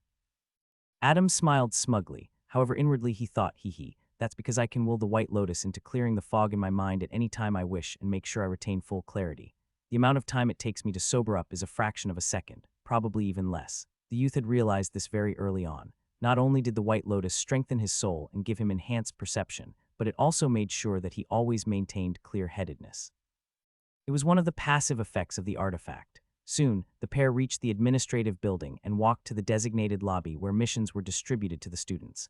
A lot of students, mostly first years, could be seen crowded in this lobby. They were standing in front of a giant granite wall. On the wall, there were rows of information about the various missions that the students could take. Every couple of minutes, a few missions on the wall would magically vanish, indicating that they had already been taken. Then a new mission would appear in their place. Just as the two were viewing the various missions on the wall, a familiar voice called out to them. "Adam, Edward, here." They turned in the direction of the voice and saw Lisa standing in the distance and waving at them. Then they made their way through the crowd and walked toward her. Lisa saw them approaching and began carefully looking at them. She looked at Adam and didn't say anything, however. When she looked at Edward's haggard expression, she couldn't help but express her dissatisfaction. "Why is it that every time I see you, you're either drunk or hungover? A magus should always be of sound mind. Can't you learn a thing or two from Adam?" Me." Edward was dumbfounded. He pointed at Adam with a wronged expression and replied, "But he's..." Adam instantly interrupted him. "Ha ha ha, Edward just never learns." He then put his arms around Edward and Lisa's shoulders and dragged them toward the wall. He looked at Lisa and smiled brightly. "Good morning, Lisa. Shall we take a look at the mission? HMPH. Lisa made a face and then turned her attention toward the missions. Edward inwardly grumbled at Adam and then started looking at the missions as well. Adam rubbed his chin and viewed the missions one by one. Let's see Magic Beast Infestation in the Reuben Kingdom, Allied Orc Tribal Invasion in the Viscous Duchy, gather magical ingredients and ores for the Academy's blacksmith. There were various missions set up by organizations or kingdoms in the Southern Federation. The Federation consisted of more than a dozen kingdoms and was jointly led by the Nightingale Kingdom and the Clover Academy. Members of the Southern Federation provided the Academy with resources, and in turn, the Academy provided them security as well as a safe place for their prospective magi to grow. It was a symbiotic relationship. After going through all the available missions, the trio discussed with one another and finally decided upon a mission set up by a wealthy count from the Fabio Kingdom. The trio then walked to the counter on the other side of the hall where an old lady was sitting and reading a book. Lisa walked up to her and respectfully greeted her. "Professor, we have decided on our mission." "Oh," the professor looked at Lisa and gently smiled. "It's you, Lisa." She then looked at Adam and Edward behind her and turned slightly irritated. "And you two dimwits." The two roommates could only lower their heads and force a smile. It couldn't be helped. All the first-year professors disliked them. The two were simply too troublesome. On the other hand, Lisa was a model student that every professor doted on. "Professor, we'd like to apply for the mission given by Count Hans from the Fabio Kingdom," stated Lisa with a smile. The professor grumbled. "Lisa, dearest, are you sure you want to go on a mission with those two idiots? They'll only hold you back." "Damn you, old hag." Adam and Edward complained inwardly. Lisa nodded. "Yes, Professor, I'm sure. Although they look useless and unreliable, I have come to trust them." Adam and Edward didn't know how to react. Although Lisa condemned them just now, why did they feel so good about it? "Fine, whatever you say, dear," the professor sighed. She then grabbed a paper and began filling up a document. An unknown threat has been wreaking havoc in Count Hans' territory in the southern part of the Fabio Kingdom. Over the past few months, many families and cattle have disappeared in his territory. Traces of dark magic have been found at the crime scene. Your mission is to identify and eliminate the problem plaguing the Count's territory and restore peace. Your final grade will depend upon how thoroughly you complete the mission. Any questions? The professor repeated the mission details as she filled out the form. The trio shook their heads. "Very well." The professor took out a small bag and handed it to Lisa. "Inside you will find a visual recording orb. Make sure to activate it every few days and record your mission progress. Should you lose the orb or fail to update your progress regularly, your mission will be considered a failure." "Understood." "Yes, ma'am." Lisa solemnly nodded. There's also a map inside that shows the most optimal route to Hoffman County. Furthermore, other important places are also marked. That will be all. May fortune be with you. One of Kevin's underlings, who was standing close to them and listening in on the mission details, smiled coldly as he saw the trios departing back. Hoffman County in the Fabio Kingdom, huh? A few days later, the trio decided to go to the flagship store of the Mercantile Guild in Moon City to purchase supplies for their long journey ahead. They would depart for their mission tomorrow, and it would take them at least 5 months until they returned to the academy. Currently, Adam was standing in front of the store's entrance with a complicated expression adorning his face. In front of him, the store employees were carrying large wooden chests and carefully keeping them inside a horse carriage. These chests contained all sorts of herbalism ingredients as well as material components for all the spells in his arsenal. Moreover, he had also bought a handful of rank 1 spells from the store, all of which were quite expensive. On the one hand, Adam was very happy that he was able to buy so many ingredients for potion brewing. Moreover, he was also looking forward to casting the spells he had bought. But on the other hand, it pained him to spend so many platinum coins to acquire everything. This was despite him using the crystal card given to him by Edward's father, Victor, which gave him a flat 35% discount. However, most of Adam's grievances vanished when he saw one of the store employees carrying a small chest inside the carriage. Hee. Seeing that, the youth couldn't help but excitedly chuckle. This was a pair of gauntlets that he had just purchased. Although it wasn't a magic artifact, it was made of a strong metal and was very durable. The gauntlet was the weapon of choice for those who practiced the magic combat technique of the Astral Tyrant Manual. Adam had already begun strengthening himself according to the instructions of the Astral Tyrant Manual. Moreover, he had also started implementing its combat style in his daily training. He couldn't wait to use it in actual combat. Just as he was fantasizing about using the metal gauntlets and slaying bad guys, Lisa and Edward exited the store and walked up to him. The latter saw all the boxes full of ingredients and couldn't help but helplessly sigh. You bought all these ingredients and material components, yet you didn't buy a single piece of garment. Huh. Adam snapped out of his reverie and asked in puzzlement, why do I need to buy clothes? Mine are fine as it is. Lisa looked at Adam's plain tunic, cotton pants, and bamboo shoes that only commoners would wear and decided to finally speak up about this topic. Adam, I know that you don't care about appearances, but as a magus, you should at least have the decency to dress up nicely. Has it never occurred to you why most magi you come across look down on you? It's because of the type of clothes you wear. You and your magi standards again. Adam rolled his eyes. However, Lisa still tried to persuade Adam. Think about it. If you dress properly, at the very least, you'll look decent and also feel good about yourself. Moreover, others also won't look down on you. Maybe they'll even come to respect you instead. Adam nonchalantly started digging his nose, completely unmoved. Who cares about what others think of me? If I want respect from other magi, I just have to become stronger than them. What's this nonsense about dressing up nice? You must think I'm. As Adam went on and on about why he didn't care about appearances, Lisa felt as if her head would explode from anger. Edward couldn't help but chuckle at Adam's incoming misfortune. He now knew exactly the type of person Lisa was. She was as elegant as they came and cared a great deal about being presentable. Moreover, she was also a clean freak, and that's why you shouldn't bother about appearances. Adam finished his speech and flicked his booger at Edward. Bastard. Edward narrowly dodged it and glared at Adam. Adam simply chuckled and turned back toward Lisa, but what greeted him was a fist. POW. Lisa punched Adam in the head, causing him to miserably fall to the ground. You nasty dog, I've had enough of you. She viciously grabbed his ear, twisted it, and dragged him across the street. Come with me this instance. Adam kept screaming as he was dragged across the street. Seeing this, Edward couldn't help but laugh in schadenfreude. He instructed his employees to deliver the respective chests to his and Lisa's dorm rooms. Then, he hurriedly followed after his friends. Hoo-hoo, Lisa, if you didn't mention this boy was your friend, I would have taken him to be your servant. A beautiful elf with blonde, wavy hair cascading down her shoulders chuckled in amusement. The elf, Lisa, and Edward were currently inside a luxurious clothing store in North Ward and were sitting by the table and having tea. Lisa felt embarrassed to even reply. She simply glared at Adam, whose body measurements were being taken by a few elven girls in the store. Moreover, it even seemed that Adam was enjoying it as he was constantly blushing while the girls were giggling away. Edward respectfully replied, Madam Myra, Adam's very stingy when it comes to such matters, especially so when you consider how much money he's made as a herbalist. Oh, Myra's interest was piqued. The human boy is a herbalist, so young and already so talented. How interesting.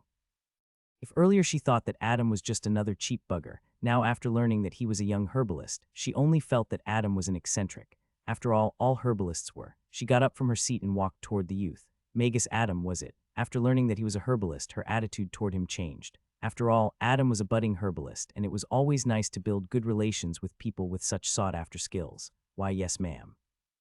Adam couldn't help but become a little nervous when he saw Myra approach.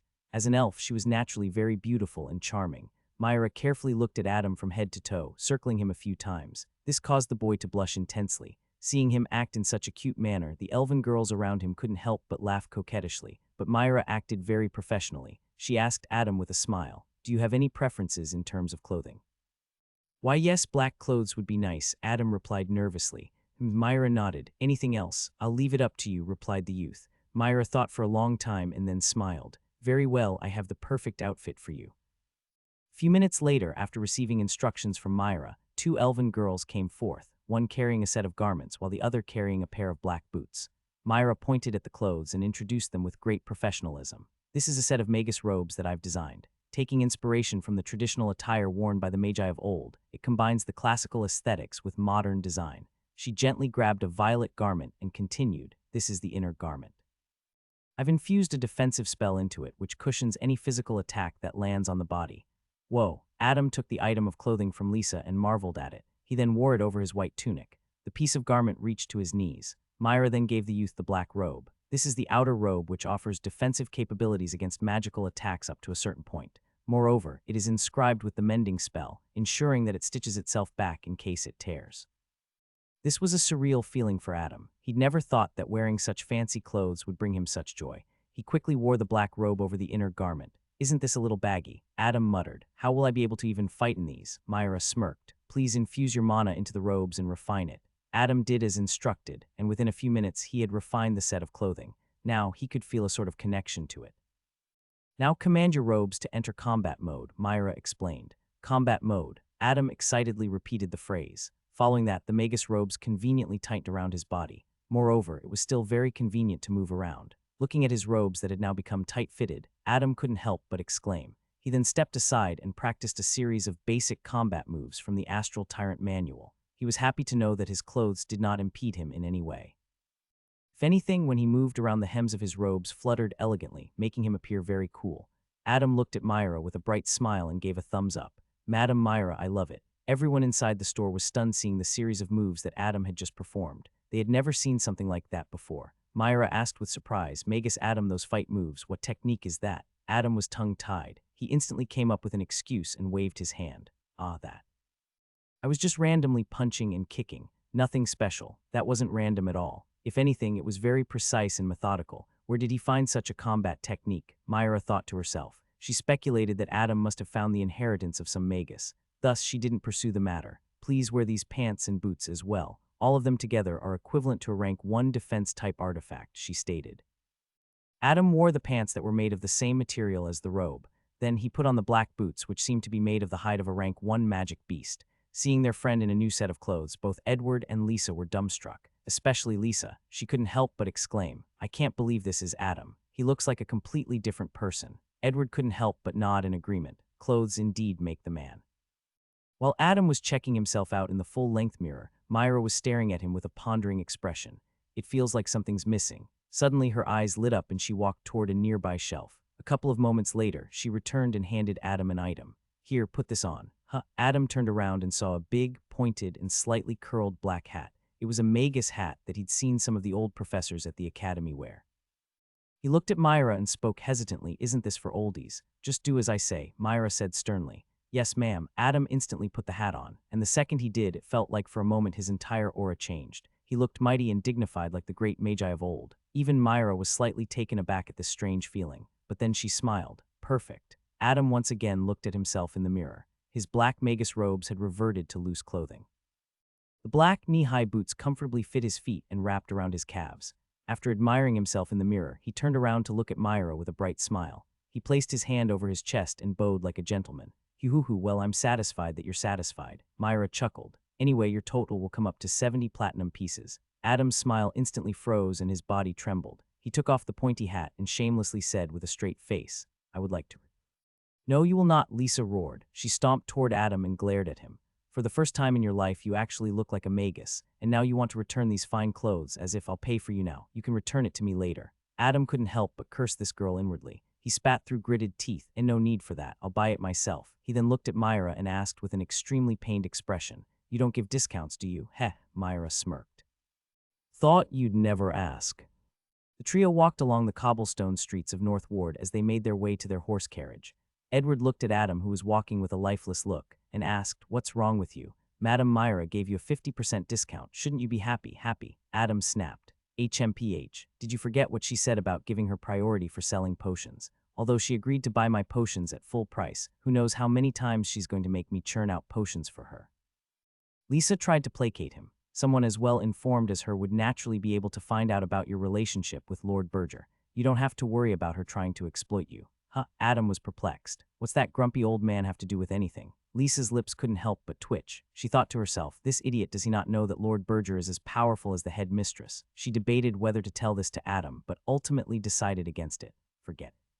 If Lord Berger hasn't told him, then I won't either. Speaking of the old man, I've to go meet him before I leave the city, Adam suddenly said. He looked at Edward and added, you head back to the dorm room, I'll see you for dinner. Edward shook his head. I can't head back to campus yet. I've to arrange the servants that we'll require for our journey. Lisa chimed in. I'll help you with that. Edward stuttered with a slight blush, sure. Adam gave him a knowing look and winked.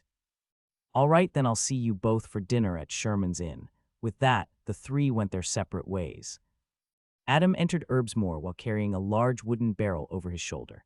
As soon as he stepped foot inside, he screamed at the top of his lungs, old man, I'm here. The few customers inside the store were first alarmed that someone was causing a ruckus inside the mighty Mega store, but when they saw that it was Adam, they breathed a sigh of relief. All the regular customers were used to this loud-mouthed brat by now. If it were anyone else, they'd severely reprimand him. But these regular customers knew that Adam and Berger shared a special relationship. Hence, all the customers inside the store simply ignored Adam and went back to doing what they were doing. Berger, who was reading a book at the wooden counter, looked at the youth with slight surprise and asked, Who are you and what have you done to Adam? Hee. Adam posed heroically and spoke in vanity. You like my new outfit, don't you, old man? Berger rolled his eyes and got back to reading the book. Don't waste my time, punk. What do you want? Adam walked to the wooden counter and kept the barrel on top. He cracked open the lid, following which a refreshing and intoxicating aroma spread across the whole store. The customers were taken aback by this strong aroma. Berger's eyes lit up. He came closer to the barrel and sniffed the wine inside. Oh, did you add mangrovian yeast for fermentation? Adam was full of praise. Nothing can escape your senses. With great familiarity, he grabbed a ladle and 2 wine cups from behind the wooden counter and began pouring the wine. I harvested Enochian wild grapes and used naturally grown mangrovian yeast for fermentation. Alas, even with the mana formation, I could only age it for 4 months. He gave 1 glass to the old gnome and took the other glass. Have a sip, old man. What do you think? Berger swirled the wine in the cup, took a whiff, and finally sipped it. Not bad for your first time. But if you had aged it, let's say, for at least 2-3 years, with the help of the mana formation I taught you, the results would have been much better. The old gnome had high standards, so when Adam heard him say that the wine was not bad, he knew that he had done really well. Elated, he poured himself another glass and downed it in one go. Sir, I'm going to leave tomorrow for the Academy's annual mission. I'll probably return to Moon City by the end of the year, he said. Is that so? Berger replied with a bored look as he filled in some tobacco in his smoking pipe. So what do you want? Nothing. Adam smiled warmly. I just came here to say goodbye. Over the past half a year, Adam had interacted with the gnome so much that he had grown very close to him. To Adam, Berger was like a teacher and also a grandparent. He really cherished the time he spent with this grumpy old man. Seeing Adam's expression, Berger sighed. Being sentimental with me, you're really asking for a beating. Adam simply laughed like a spoilt child. He was already used to the tough love shown by the old gnome. Berger took out a couple of items from the drawer and kept them on the countertop. Here, take these with you. Adam asked curiously, what are these? The gnome pointed at the inconspicuous small jute pouch and explained, this is a holding pouch. It contains 1 cubic foot of extra-dimensional space and can store organic materials for extended periods. Perfect for storing magical ingredients as well as material components.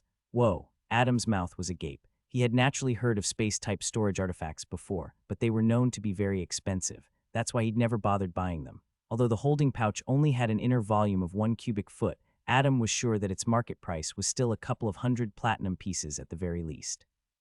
There were also holding bags available in the market, but their price range was in the thousands of platinum coins.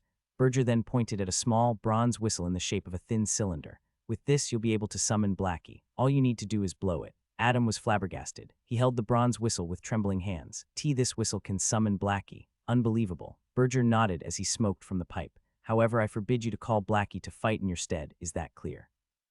You will never be able to grow as a magus if you don't fight your own battles. Adam solemnly nodded. I understand, sir. Then what do I do with this whistle? You can write me letters concerning herbalism. Blackie can act as a messenger and deliver letters via the spirit world, Berger explained. Moreover, in case of any life-threatening emergencies, you can summon him to come save your useless ass. Old Sir Adam's eyes turned watery. So you really care for me after all. POW, POW, POW. Get lost before I take these items back, Berger roared. Although Adam's forehead was full of bruises from the thrashing, the bright smile on his face never faded as he ran out of the store. His departing words echoed in the store. Berger sat back in his seat and started reading his book again. He grumbled under his breath, "Damn punk, who the hell cares for you?"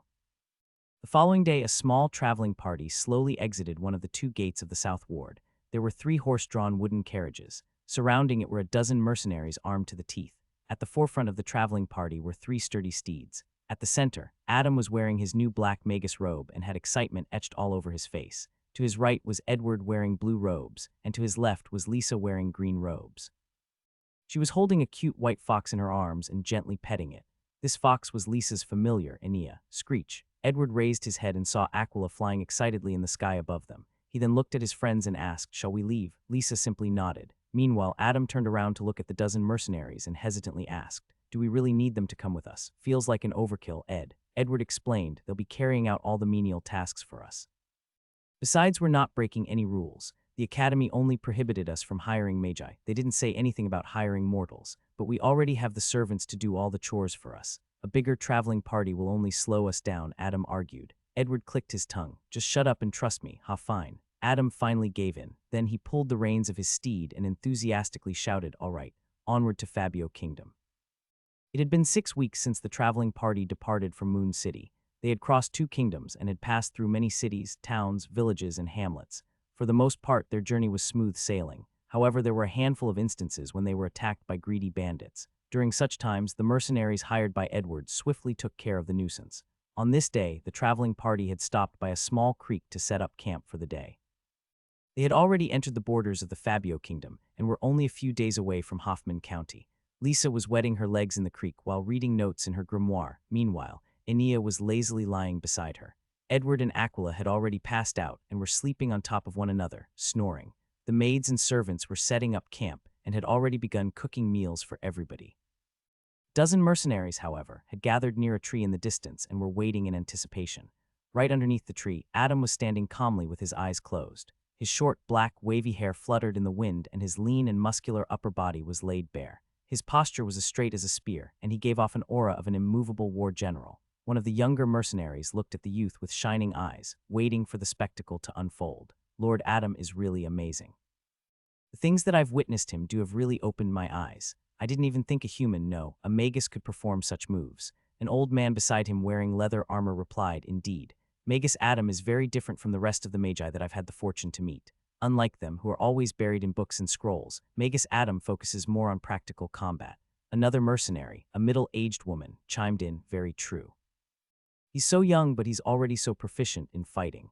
Yesterday, he defeated every one of us in sparring, and he didn't even use mana. SHH, quiet down. I feel like he's about to begin." The mercenary captain, a burly man with red hair, instructed everyone in a hushed tone. Suddenly, Adam opened his eyes and made his move. The Astral Tyrant Manual contained a set of 10 magic combat techniques specialized in unarmed combat. It was called the Hand of Doom. No weapons were required, as the creator of this technique believed that practicing the Hand of Doom would transform the user into the ultimate weapon, capable of destroying everything in their path. However, the vast majority of the techniques of the Hand of Doom required the expenditure of a large amount of mana, which Adam was currently incapable of executing. Thus, right now he was practicing the most basic technique of the Hand of Doom, Phantom Dance. With every step he took, it appeared as if he was possessed. It looked mesmerizing and bone-chilling at the same time. He moved forward in a straight line, sometimes in a circle and other times backward. All the while, he continued to launch attacks from his hands and feet. All the mercenaries had their eyes wide open and their jaws nearly touching the ground. To them, Adam seemed to be in a trance. To the untrained eye, Adam's movements looked like that of a drunken novice fighter. The youth punched with his fists, struck with his palms, and even utilized elbow and shoulder shots. And when it came to lower body attacks, he utilized his knee, shin, and feet spectacularly. Each of his attacks had such penetrative force that when they struck the air, a muffled sound was produced and a ring of vaguely visible air was generated at the point of impact. Adam continued to inject bursts of mana into his feet and performed a series of footsteps.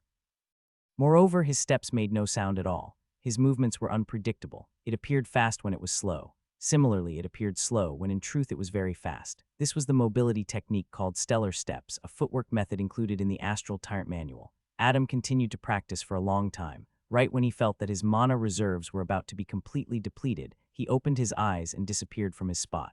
This, however, wasn't teleportation. It was just an extremely high speed. The next moment, he appeared in front of a boulder a few meters away and drew all the remaining mana he had in his right palm. Adam's eyes were focused as he tried to execute one of the moves of the Hand of Doom. He drew his palm back and clenched his fingers, forming a claw. Then, with all his strength, he thrust his palm into the boulder. Crack. The 4-meter-tall giant boulder began to crack from Adam's attack, and before long it broke down into several pieces. Whoa, he broke it with a single attack. Is that even possible for someone his age? The mercenaries were full of awe. At the same time, a chill ran down their spines. They couldn't help but wonder what would happen if any one of them was standing in place of the boulder. Thinking this, they involuntarily gulped. Adam fell to his knees, exhausted. With that last attack, he had completely exhausted his mana. He looked at the broken boulder in front of him and sighed. I'm still too far away from perfectly executing the moves from the Hand of Doom. There was a reason why Adam wasn't satisfied with the results. After all, the palm strike that Adam had just executed, in theory, was capable of destroying a whole mountain. Still, he wasn't dejected in the least. He knew once he advanced to the next rank and continued to diligently train, he would be able to execute all the moves of the Hand of Doom perfectly. He got to his feet with newfound vigor, turned around, and screamed ecstatically, "All right, I'm in a good mood. Who's ready to spar?" However, there was no one around him. They had already fled.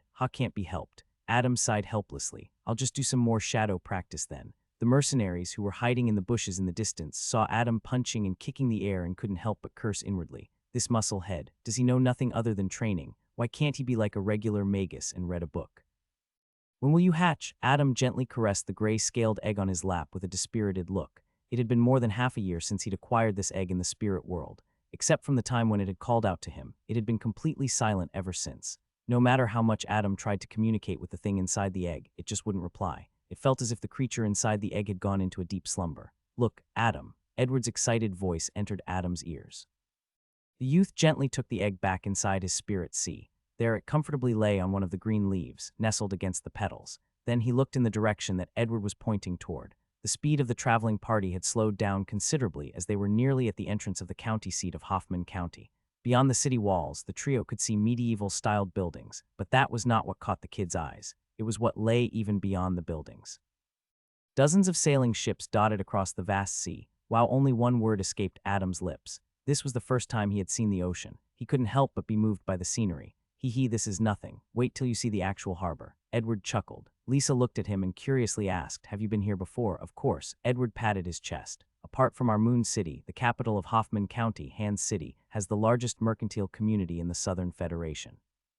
I've been here once with my father when I was little. Both Adam and Lisa nodded in understanding. It would make sense for Edward's father, who is the guild leader of the Nightingale Mercantile Guild, to have business dealings with the traders of Hand City. Hand City, also known as the City of Sails, was located in the southernmost part of the Uriel continent. Being a coastal city, a lot of pirates gathered here. Of course, the pirates hid their identities and were inconspicuous in their matters. Moreover, the reason why Hand City could even compare to the trade volume of Moon City was that it was one of the two known coastal cities of the Southern Federation that had established a safe trading route with the Nahua continent, which was situated directly south of the Uriel continent. As the traveling party neared the city gates, Adam proposed, let's not meet the Count now. Why not? Edward asked with furrowed eyebrows. We should separately investigate first. That way we'll have more room to operate, Lisa replied. Sure, whatever you say. Edward immediately agreed. Seeing this, Adam rolled his eyes. He knew that if he had said something instead of Lisa, Edward would have vehemently argued with him. There was a large number of people who were waiting to get into the city. The traveling party got in line and waited for about 15 minutes before they were finally able to reach the guarded city gates. State your purpose for visit. A tall, middle-aged man sporting a stubble and wearing steel armor stopped right in front of the traveling party. He seemed to be the person in charge of the gate security. His one hand was on the hilt of his swords and his eyes were alert. Seeing such a level of vigilance, Adam was inwardly surprised. But still, he replied with a toothy grin, haha, me and my friends here are from the Leander Kingdom. We are touring the Southern Federation, and Hand City was the first one on our bucket list. The guard looked at Adam's stupid face and then at Edward and Lisa. Then his gaze shifted to the dozen mercenaries guarding the carriages behind them. Looking at the quality of their steeds as well as those mercenaries guarding them, it looks like these kids are nobles, the guard thought. He then ordered the other guards at the gate men thoroughly check all their carriages. Adam looked at the red-haired mercenary leader behind him and instructed, cooperate with them. Yes, sir. The mercenary leader nodded and then instructed the mercenaries to assist the guards. After all the carriages were inspected, the city guard confirmed that there was nothing suspicious. Then he and his men made way for the traveling party. Of course, the party had to pay a certain amount of money to enter the city. Just as Adam's steed walked past the middle-aged guard, the latter cautioned, "Make sure you and your friends do not go wandering about late at night. There have been some strange happenings recently." Adam's eyes narrowed and he wanted to ask the guard more about it, but the latter had already walked away. The youth couldn't help but feel an ominous foreboding. He calmed the tension in his heart and soon entered Han's city along with his friends and the traveling party. As soon as they entered the city, they were drowned by the loud bustling of people. And that was not all. The salty smell of the sea mixed with the odor of countless people assaulted their nostrils, causing them to slightly wince. Unlike Moon City, which was clean and full of greenery, Han City was just the opposite. It was an extremely dirty and unpleasant metropolis. The cobblestone streets were narrow and heavily crowded. The buildings were so closely built that there was barely any moving space in between them. But the most stark difference when compared to Moon City was the races that inhabited the city. Unlike Moon City, where one could see people from all races mingling with one another in harmony, here one could only find humans for as far as the eye could see. Very seldom would one find a lone elf or a dwarf. It was evident that the city didn't welcome other races. Despite all its demerits, Han City had a unique vibe to it. Perhaps it was the smell of the ocean, or perhaps the spirit of commerce and freedom, but the City of Sails presented an unforgettable experience to all those who came by. After asking around the locals, the traveling party arrived in front of a 3-story building that looked relatively better than most of the buildings they'd seen on the way here. The trio got off of their steeds and gave the reins to the servants. Edward looked at the signboard above the building's entrance and muttered in dissatisfaction, "Blue Mermaid, is this really the best inn we could find?" "Haha, relax." Adam patted his shoulder. "I'm sure it isn't all that bad. Let's check it out." Edward grumbled under his breath and followed after Lisa, who had already entered at some point. The mercenaries guided the horses and the carriages to the back alley and kept guard. Meanwhile, the servants and the maids waited inside the carriage. Adam, who was following after his friends, suddenly stopped at the entrance and turned around. His jovial expression from before was nowhere to be seen. His eyes narrowed, and a sharp glint flashed through them as he looked at a certain area in the crowd. He searched around that place for a while but couldn't find anything suspicious. His fists clenched tightly as a wave of uneasiness swept over him. "I'm sure someone was spying on us just now." "Damn it," Edward stomped out of the inn, fuming with frustration. "So much for the best inn in the city. They don't even have enough rooms to accommodate all of us." Bloody hell. The people passing by gave Edward strange looks, but the latter continued to hurl insults at the inn owner. Adam and Lisa stepped out of the inn, showing slight disappointment. Edward looked at Adam and complained, "See, that's why I told you we should have met the Count straight away. At least, he would have given us a place to stay. Not to mention the accommodation he would have offered us would have been 100 times, no, 1,000 times better than this stinky inn. I hear you, I hear you." Adam patted Edward's shoulders and tried to calm him down. "At least the inn owner was kind enough to give us directions to a large manor that we can rent." Edward was about to protest when suddenly Lisa interrupted him. "It is better this way. Now that I think about it, renting an entire manor is much better than renting multiple rooms at an inn. Besides, as I said earlier, we should conduct our preliminary investigations without having the Count breathing down our necks. We can always contact him later. I don't know why you're making such a fuss about it." "Who's making a fuss?" Edward's cheek reddened. "I was only worried that a lady like you should be able to receive a proper place to stay after traveling for such a long time." Lisa deeply stared at Edward's embarrassed face and then looked away. HMPH, stupid. Adam, seeing the interaction between the two, rolled his eyes and had an intense urge to facepalm. Let's head to the Western District and negotiate with that merchant. We'll be staying in this city for at least 2 months, so let's try to get a decent price for the manor." He then looked at his roommate and smirked. "Ed, you deal with the merchant. Bargain with him and get us a good discount, will ya? You're the son of a mercantile guild leader, after all. Uncle Victor must have taught you some negotiation skills, no?" HMPH, Edward puffed out his chest. "Let this daddy show you the art of wheeling and dealing." Adam grinned from ear to ear. "Kekek, that's my boy. Make sure we spend the least amount of coins as possible." Seeing Adam's miserly side again, Lisa's eyebrows twitched. Even the mercenaries were wondering if they'd ever seen a magus before who was this stingy. The trio then got on their horses and left for the Western District along with the traveling party. By the time the sun had set over the horizon, the traveling party had already arrived at one of the posh neighborhoods in the West District where the majority of the wealthy traders lived. The neighborhood was far more peaceful and clean compared to the downtown area that they had just come from. Edward didn't let Adam down as expected. After haggling for several minutes with the owner of the house, he was able to rent the property for a fairly decent price. The manor they were staying in was one of the many properties of a local wealthy merchant, and it was very much to everyone's liking. The manor had 2 floors and a sizable backyard. All the stuff was gradually unpacked from the carriages, and the maids and servants began to set everything up for the three kids to stay comfortably. Seeing this, Adam was gratified. He was always used to doing things on his own, but having someone else do it for you felt nice. As Edward and Lisa made their way into the manor, Adam walked up to the mercenary leader and beckoned. "Garish, let me speak with you for a moment." "Yes, Lord Adam," Garish respectfully replied. Although Adam was much younger than him, he greatly respected the youth. After all, he had seen with his own eyes just how much of a monster Adam was, and people like Garish respected strength above all else. The two walked toward the backyard at a leisurely pace, Garish walking slightly behind the youth. Adam then asked, "How are your men faring?" "Good," Adam nodded. Then his voice turned serious. "Double the security at night. Make sure your men aren't fooling around." Garish's heart tightened as he sensed the gravity of Adam's words. "Did something happen, sir?" "Maybe, maybe not. But it's always better to be safe than sorry. If you or your men are to ever leave the manor, make sure to stay in groups of 3, Adam spoke sternly. "I understand, sir," Garish solemnly nodded. "And do not leave the manor after sunset," Adam emphasized. Garish, seeing Adam's solemn face, gulped involuntarily. "Yes, sir. All right, you may leave now. Relay my orders to the servants as well." Adam returned to his usual playful self, and then without waiting for a reply from Garish walked toward the manor. Garish looked at Adam's departing back for a long time and then sighed. "Looks like this trip won't be as easy as I'd thought." The doors to Black Pearl Tavern swung open, and a young man wearing finely crafted linen garments stumbled out, nearly falling face first on the sidewalk. "Phew, I nearly destroyed my precious." He looked at the wine gourd in his hand in relief. He took a large mouthful of the wine and exclaimed in satisfaction, "Pua, Caldera is the best." He wobbled along the sidewalk and continued to take swig after swig from the gourd. At the same time, he continued to complain incoherently, Shit, I lost way too much money on that bald bastard. Should have bet on the other fighter, Oleg, instead." Suddenly, the man stopped in his tracks and looked around the dark alley. "What in the world, what am I doing here? This ain't the red light district." He then turned around, took another swig from the gourd, and laughed. "Pew ha ha ha, I'm too drunk for this shit." As he made his way out of the alley, his expression turned lecherous. "Now, all I need is the warmth of an experienced woman, Yueh." While he continued to make grabbing motions with his other hand, unbeknownst to him, a shadowy figure slowly and silently crept up behind him like a predator. Just when the figure was only a few steps behind the man, its eyes suddenly glowed in the dark. They glowed with an ominous red color. Following that, the figure slowly stretched out his hands, revealing pale white skin and palms that resembled claws.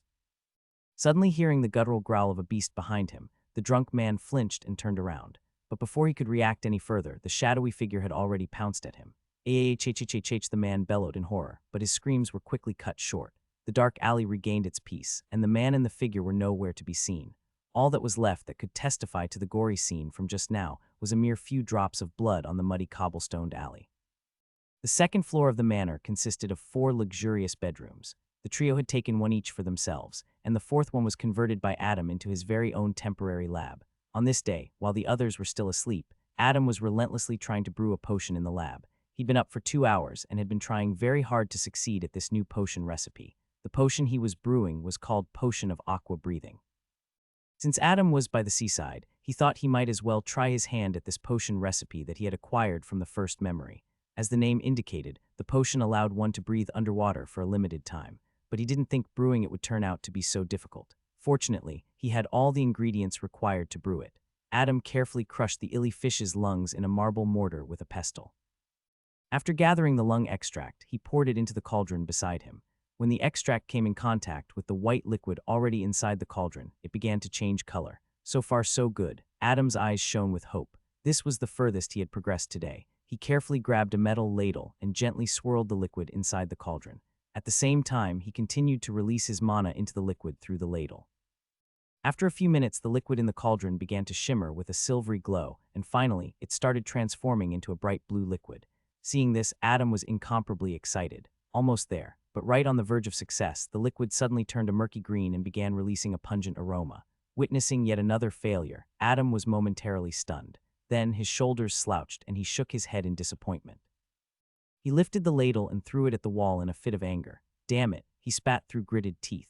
Adam walked to the wooden rocking chair by the window and silently sat down. The sun was about to rise on the horizon. The sky had already been dyed a bright orange. The youth looked at the bright sky, his fists clenching and unclenching repeatedly. In the end, he sighed and slowly slumped in the chair. So what if I managed to acquire the White Lotus? So what if I absorbed the memories of that powerhouse? Without hard work, all of it means nothing in the end. Although he tried to encourage himself in his mind, he still felt shitty about failing so many times. But more than that, he felt extremely bad about having wasted those precious magical ingredients. How it can't be helped. He cheered himself up and grabbed the wine gourd that was placed on the window ledge. Adam popped open the cork and downed a large mouthful of wine in one go. Pua. His cheeks flushed a little as he savored the taste of the wine that he'd brewed himself. He took another swig from the bottle, placed his legs on the window ledge, and enjoyed the view of the sunrise. At the same time, he started reviewing his last brewing failure and tried to understand what exactly went wrong and how he could fix those mistakes. Drinking so early in the morning, you really are a lost cause. A displeased voice entered Adam's ear, causing him to stop in his actions. He turned his head towards the entrance of the room and lifted his eyebrows in surprise. "Oh, it's you, Lisa. How come you're up so early?" Lisa entered the room and looked at Adam's messy temporary lab. She looked at the discarded ingredients and the other apparatuses on the table, and then at the pile of mushy substance at the corner of the room. When her gaze landed on that gooey pile, her eyebrows furrowed into a tight knot. So that's where the stench was coming from. Adam followed her gaze and his lips twitched. I didn't think about that. Haha, my bad. He had completely overlooked the fact that his failed product would wake his teammates up. Most likely, everyone in the manor would have been woken up by the foul stench. Adam got to his feet and walked toward the corner of the room. He took out a crystal vial from his holding pouch and poured its contents on the gooey pile. The pile began to dissolve at a fast rate as it came in contact with the liquid. And soon it had completely evaporated. Even the stench that was pervading the room had begun to slowly dissipate. Adam turned around and looked at Lisa with a bright smile. "They're done." Lisa rolled her eyes and then turned around and exited the room. "Let's go down. Breakfast should be ready soon." The trio left the manor after having breakfast. Although it was still early in the morning, the city was bustling as if it were peak hours. In hindsight, this made sense as Han City was a port city. Under Adam's lead, the trio made their way to the Bazaar District, the most happening place in the city. Unlike other districts, the Bazaar District consisted of just one long and broad street that stretched from the west end of the city all the way to the east end. As the trio walked toward the Bazaar District, Edward asked in confusion, "Weren't we going to investigate for our mission? Why are we going to the bazaar?" Suddenly he thought of something and looked at Adam with suspicion. "Don't tell me, you drunkard, you're planning to buy wine, aren't you?" Han City was a major exporter of wine, perfume, and pottery. The wine it produced was famous even across the Misty Sea, in the Nahua continent, so it was natural for Edward to assume why Adam had brought them here. He knew how much his roommate liked wine. Adam put on a straight face and spoke in disappointment. "Edward, do you think so little of me? Of course, we've come here to investigate. Do you think we'd be able to get information if we went to the city guards or merchants? How do you think they'd treat outsiders like us?" Listening to Adam's explanation, Edward fell into deep thought. He began rubbing his chubby chin in contemplation as the suspicion in his eyes gradually vanished. He thought that it made sense. Adam continued, "That's why our best bet to gather intel would be at taverns where every Tom, Dick, and Harry gather. The majority of the taverns are in the Bazaar District. HMPH, you never thought about that, did ya?" Listening to Adam's tone like he were some pure saint, Edward's eyebrows twitched. In the end, he nodded. "You're right, I didn't think about that. Let's do as you say." Adam nodded his head and made an expression as if he were satisfied with Edward's reply. "Good, I knew you'd come around. Now let's go to one of these famous taverns." All right, Edward was very excited as this was the beginning of their first mission. Seeing Edward follow after Adam enthusiastically, Lisa looked at him and face-palmed. "You dummy, you think taverns don't serve wine." Black Pearl Tavern was one of the biggest taverns located in the Bazaar District. It was frequented by locals, foreigners, and sometimes even wealthy merchants themselves. Now, it was important to know that affluent traders cared a lot about their reputation. Thus, they refrained from going to places that would seem beneath their status quo. But despite that, why would some of these merchants still visit the Black Pearl frequently? The answer was simple. It was because the Black Pearl produced one of the best local wines in the county. Adam, Edward, and Lisa entered the tavern and were surprised to find that even though it was morning, the place was still packed. The moment they entered, a very unpleasant smell of alcohol, sweat, and some more alcohol assaulted their nostrils. Edward and Lisa instinctively grimaced, but Adam faintly smiled and spoke with reminiscence. It's been a while since I've come to a place like this." Lisa asked in displeasure, "Been a while? You mean you used to frequent places like this even as a child?" "Ha ha ha." Adam didn't mind Lisa's tone and waved his hand. It's not what you think. Taverns like these were the perfect place for kids like me to find some odd jobs, you know." Listening to Adam, both Lisa and Edward had complicated expressions on their faces. Come to think about it, they didn't know anything about Adam's background. All they knew was that he was an orphan. "Anyway, let's find a place to sit." Adam walked ahead, looking for an empty table. Edward and Lisa silently followed. The Black Pearl consisted of 2 floors. The bottom one was packed, so the trio could only make their way up. Fortunately, they were able to find a window-side table on the top floor. Not even a minute had passed when a young woman in her 20s approached them with a bright smile. She was wearing a beige skirt that dropped past her knees, a white tunic top, and a brown vest over it. Her top few buttons were unbuttoned, revealing her ample cleavage. Both Adam and Edward were unable to look away from this glorious sight. "Welcome to the Black Pearl. What would y'all like to order?" the server asked brightly. However, Adam and Edward were lost as their gazes landed on the mesmerizing twin peaks and went deeper into the heavenly valley between them. If one looked closer, it would appear that the two teenagers were slightly drooling. The server didn't mind this at all. Instead, she was giggling coquettishly and flaunting her exposed skin even more. Seeing her teammates' indecent behavior, veins started to pop on Lisa's forehead. She kicked both of them in their shins underneath the table, causing them to snap out of their stupor. Both their faces turned red from sheer embarrassment after realizing what they'd done. Edward simply looked down, his face redder than a tomato and steam coming out from the top of his head. Adam awkwardly spoke a hum, "We'll get something light to eat." The server tilted her head and asked, "Something light, eh? What about herrings? Those little fellas found by the coast are very delicious if I say so myself. They're also very light on the stomach." "Why yes, we'll get that," Adam replied while trying his best to not look at the server's cleavage. "Alrighty," the server smiled. "Herrings taste best with bread and cheese. I'll get that for you lot as well. Is that okay?" "Sure," Adam nodded. "And anything to drink?" "Yes." Adam's eyes glowed with expectation. "I've heard great things about Caldera. I'd like to get a bottle of that." "Great, I'll be back with your order in a jiffy." The server turned around and went toward the kitchen. "So you really came here for the wine, huh?" Edward spoke with narrowed eyes. He tried to shift the attention to Adam so that Lisa wouldn't talk about his earlier action of ogling the server, and he had succeeded. Lisa was now angrily staring at Adam, but the latter skillfully shifted her attention to the more important topic at hand.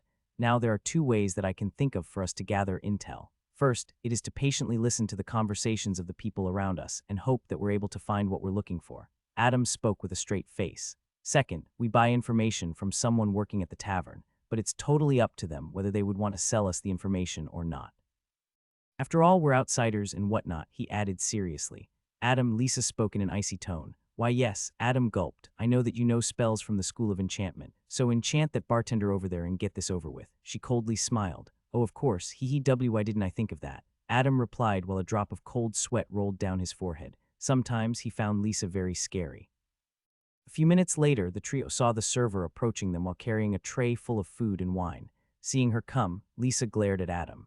Adam could only shake his head and sigh. "What a buzzkill, can't even let me enjoy some wine in peace." The next moment, his face turned solemn, and he began weaving a series of complicated hand signs underneath the table. Fortunately, this spell that he was using didn't require any model or material components, making it one of the few covert rank 1 spells. "Here's your food and drinks. Enjoy." The server gently kept the tray on the table with a bright smile. Then she turned around and prepared to leave. "Excuse me, miss," Adam called out to her. "Yes," the server turned to look at the youth. "Is there something else you'd like to order?" When the server's gaze met Adam's, her pupils dilated for a moment and then returned to normal. However, now when she looked at him, she felt as if the youth in front of her was the most trustworthy person she'd ever met, almost as if he was the greatest confidant one could ever ask for in life. She felt that no matter what happened, Adam would always have her back and that all her secrets were safe with him. Her attitude instantly changed. If earlier she displayed artificial professionalism, now it was genuine trust and friendliness. "How can I help you?" The server beamed. Adam's lips curled up into a smirk. "Let's have a chat, shall we?" Rank 1 spell charm. What transpired next made Edward's and Lisa's backs drenched in a layer of cold sweat. This was the first time they saw a spell from the School of Enchantment being cast, and it left them feeling terrified. The trio exited the Black Pearl, and Adam decided that they should explore Bazaar District since they were here already. Edward and Lisa were still in a daze after witnessing what had transpired earlier. Adam, however, was grumbling under his breath. "HMPH, what a stupid policy. Who in their right mind would prohibit a customer from taking the Caldera wine outside the tavern? Idiots." Suddenly he stopped in his tracks and muttered after some contemplation, "Well, it kind of makes sense, I suppose. No wonder that place is always crowded. Now that I think about it, it's a good way to retain customers." As Adam was stupidly mumbling to himself, Lisa asked him an important question: what would happen to the server after the effects of the spell wear off? Adam raised his eyebrow. "It's just a simple charm spell. Nothing would happen to her. She'll only be very perplexed after the spell ends, wondering why she disclosed so much information to a total stranger. But that's about it." "Are you sure?" Lisa asked with narrowed eyes. "HMPH, what do you take me to be?" "I'll have you know I'm a morally upright person. I would never harm an innocent woman like her." Adam complained exaggeratedly, his palms balled into fists and his heroic gaze staring into the distance. Lisa simply rolled her eyes in response, but she knew Adam's character. She knew he'd never implicate innocence. Meanwhile, Edward threw a jab at him. Sure, you're a morally upright person who stares at women's breasts. Adam's lips curled up into a smug smile. Yeah, it takes one to know one. As shut up, Edward's face reddened and he secretly glanced at Lisa to see her reaction. However, the latter was thinking about something else and completely ignored them. She began biting her nails as she went into deep thought. Then she looked at the two of them and solemnly said, from what the server just said, "It's worse than we thought." Adam nodded with a serious expression. Yeah, looks like our target has been very active in the time it took us to travel from the academy to this place. When they'd received the mission, the intel stated that the number of victims was less than 10. However, from the server, they learned that the victim count had already increased to more than a few dozen. This was one of the worst cases of abduction, and possibly serial murder, in a very long time in Hans City, and the killer's recent victims included the upper-class people of the city. This would definitely cause the Count to panic and invest all his manpower in searching for the culprit. I can't believe the Black Pearl's owner's son also went missing last night. Edward clicked his tongue, and to think the tavern is still operating as if everything were normal. The trio went silent as they walked on the sidewalk. Lisa then looked at Adam and stated, "We won't be able to take this as easy as we'd thought. I'm sure the Count must be frantically searching for the people that he'd been expecting from the academy." Indeed, Adam nodded. However, let's wait for at least a day more.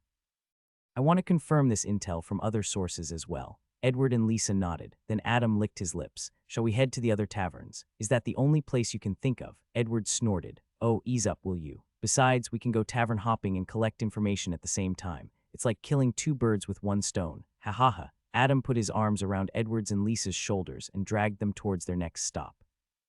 At the same time, while he was displaying a carefree and playful attitude on the surface, he was secretly vigilant to the extreme. The feeling of being watched when he first entered the city continued to bother him. He wanted to confirm whether he was still being spied on, and if that gaze followed him everywhere he went. The Tidal Manor was one of the more famous landmarks in the city of Sales. It was situated on the eastern side of the city, in a relatively remote place. Constructed at the top of a hillock, this opulent manor overlooked the misty seas. Moreover, there were acres of lush land around the manor adding to its beauty. The majority of this land was turned into a vineyard by the manor's owner, and the owner of this famous manor was none other than the lord of the county, Count Hans. Although the atmosphere surrounding the Tidal Manor was picturesque, the atmosphere inside was very gloomy. Currently, Count Hans was sitting in his study with a pensive look. The last few months had been very taxing on him. After all, so many people had disappeared from right underneath his nose and he couldn't do anything about it. Even though he was a rank 1, Organ Stage Magus, he was helpless. In the end, he could only seek the help of the overlord of the Southern Federation, the Clover Academy. However, it had been more than 2 months since he'd sent them a letter asking for help. Still, there had been no word from them. He couldn't help but wonder if the Academy had ignored his pleas. Thinking this, he couldn't help but spit through gritted teeth, those bastards. It was foolish of me to even expect help from them in the first place. Damn it. The middle-aged man began pacing around the room, thinking of how to proceed with the problem plaguing his territory. Right at that moment, a butler barged inside the study, his face revealing sheer panic. My lord, Lord Atkinson is causing a ruckus outside the manor. He's demanding that you meet him now. The butler hurriedly spoke, anxiety etched all over his face. Count Hans rubbed his forehead in frustration. Took him longer than I'd thought. Emery Atkinson was one of the wealthiest residents of Hans City. He owned multiple businesses in the city, the Black Pearl being one of them. Moreover, he was also a magus. If it were anyone else, Count Hans would have outright dismissed them. However, it was Emery that had visited him. Not only was he a magus, but his son had also become the latest victim of the string of disappearances from what he'd heard. Count Hans knew that now he wouldn't be able to sit idly by waiting for help that may never arrive. All this while, he'd been passively searching for the heinous criminal, offering rewards to any mercenary that could find clues. But now, he had to take matters into his own hands. He looked at his butler and solemnly instructed, "Bring him in." 2 men wearing luxurious silk robes slowly made their up the stairs toward the Count's study.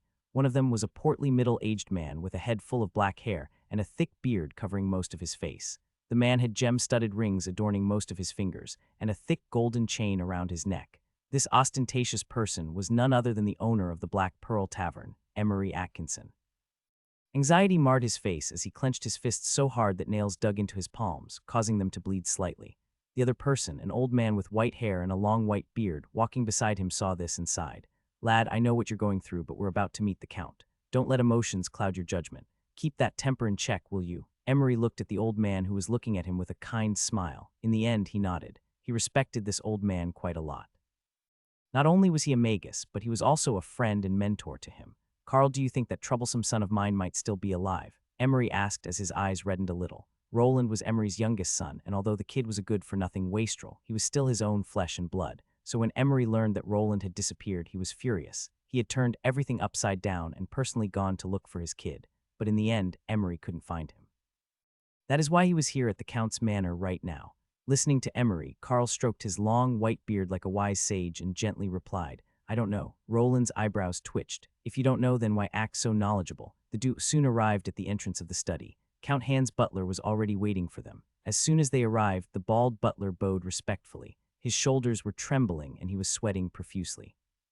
The CC Count is waiting F for you, my LL lords. He managed to spit out the words with great difficulty. It couldn't be helped after all. These two people were mighty magi. Their very presence made it difficult for mortals like him to breathe.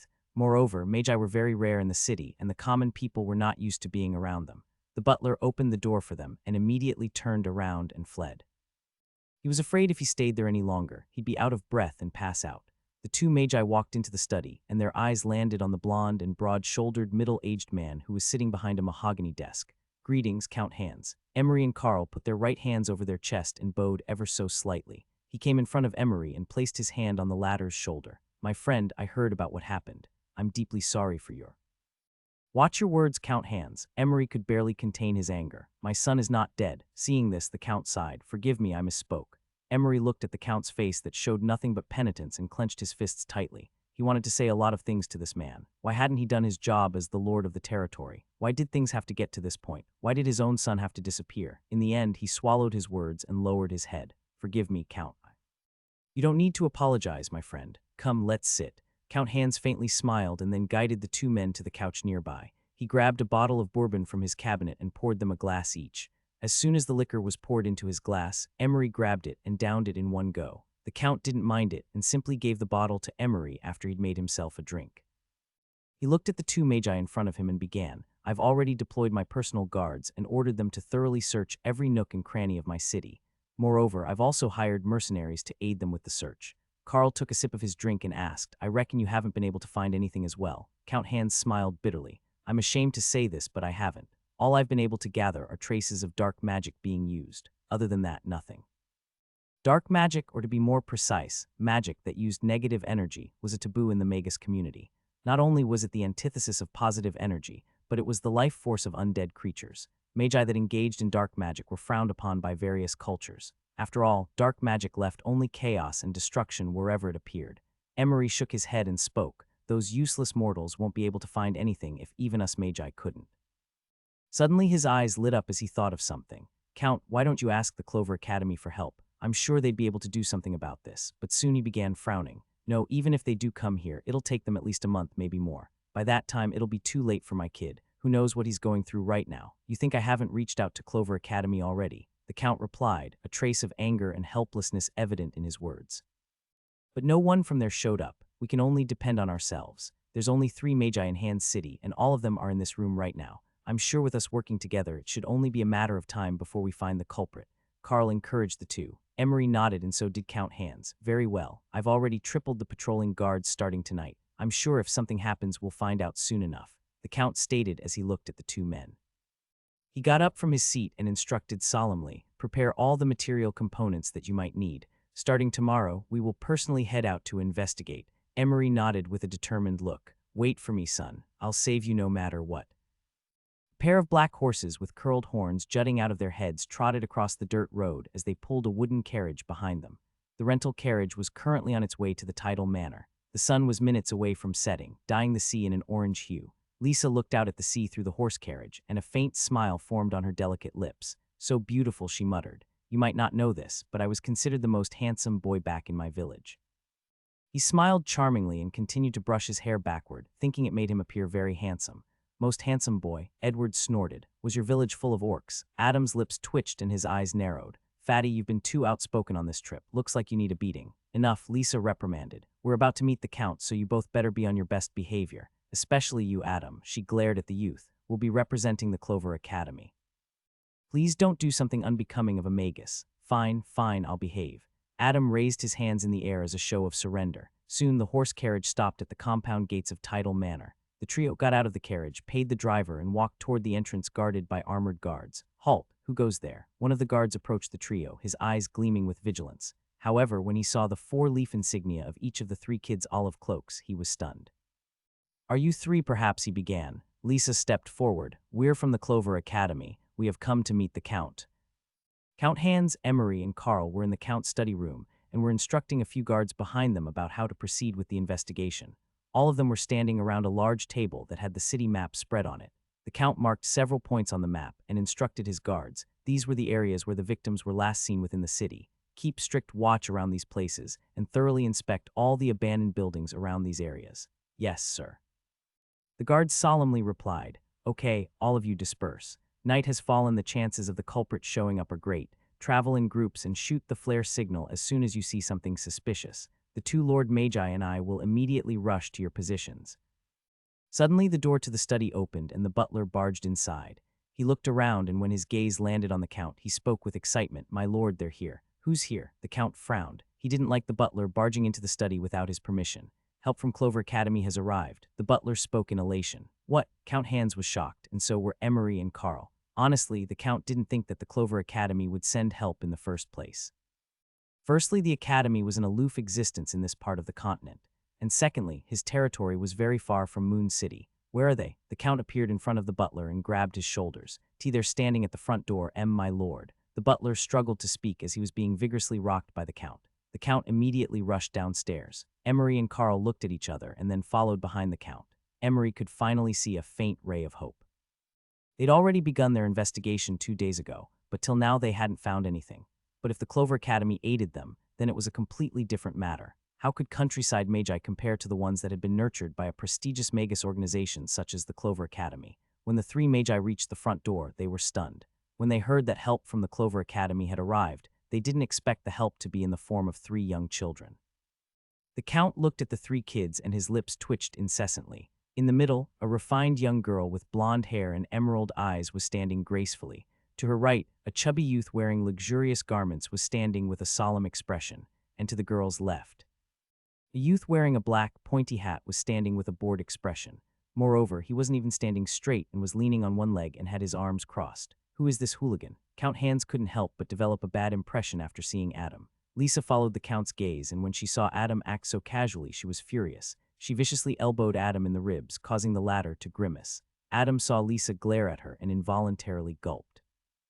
Then he stood with his back straight, a serious expression on his face. Seeing this, Lisa nodded. Then she looked at the Count and greeted him with a smile. "Good evening, Count Hans. My name is Lisa DeClaire, and these are my teammates Adam and Edward. We've been dispatched by the Clover Academy to help you with the problem plaguing your territory." The Count was tongue-tied. In his head, only one thought echoed continuously. How can a bunch of brats possibly offer help?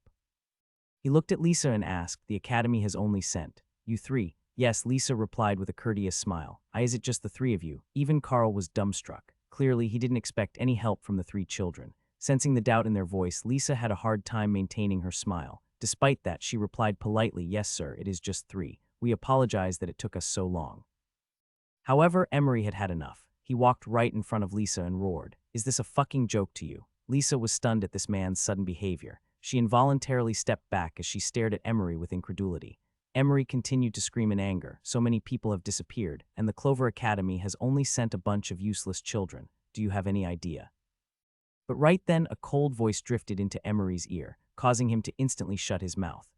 Emery turned his head toward the source of the voice and saw Adam looking at him with displeasure. For some reason, Emery felt a chill run down his spine when he looked into the youth's abyss-like eyes. Adam, who'd had enough of Emery treating Lisa disrespectfully, muttered in a chilly tone, "Is that a way to talk to a girl?" At once, the atmosphere turned awkward and silent.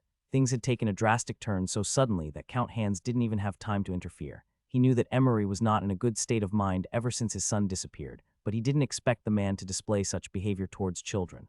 Not to mention, these kids represented the Clover Academy. Wasn't disrespecting them the same as disrespecting the Academy? The Count looked at Adam, who was coldly staring at Emery.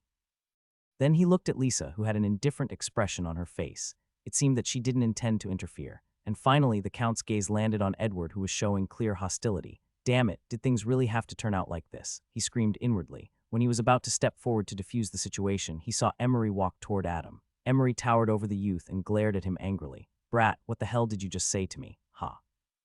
Adam mocked the man while making a face. Are you deaf? I said, is that a way to talk to a girl? How dare you treat my team leader disrespectfully? Were you able to hear me now, or do you want me to repeat myself? Emery was so furious that his body started trembling as he had to stop himself from doing something unsightly to the kid. Seeing this, Adam's lips curled up into a smirk. What? Cat got your tongue. You son of a Emery spat through gritted teeth and took another step toward Adam. But the youth instantly interrupted him. My team leader has been nothing but respectful toward you and everyone here. But despite that, you continued to question us and even went so far as to scream at my team leader. Adam began as his eyes swept over the three magi. Count Hans and Carl didn't know how to reply after being called out. It was indeed as Adam had said. They had disrespected the kids who had traveled so far to help them. And you, Adam looked back at Emery and scoffed. What gave you the right to scream at my team leader? What gave you the right to look down on us? Do you think you're better than us? You, the more Emery heard the youth, the more angered he was. He had to admit the youth had a great talent for getting on someone's nerves. Seeing Emery at his wit's end, Adam smirked mischievously. If you really think you're so much better than us, how about having a duel with me? Huh, Emery was stunned, and so were Count Hans and Carl. None of them had expected things to take such a turn.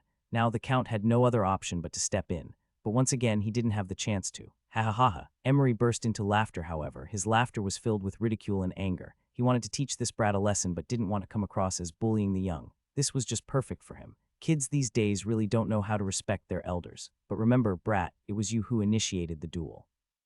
So don't back down and definitely don't complain when I give you a thorough beating. Emery spoke coldly. Ah, whatever, Adam replied with a bored expression. Suddenly his eyes narrowed and he coldly added, when you lose, you better sincerely apologize to my team leader. Heh, Emery scoffed. And what about when you lose? I'll do whatever you say. Adam waved his hand nonchalantly. Hearing this, Emery grinned maliciously.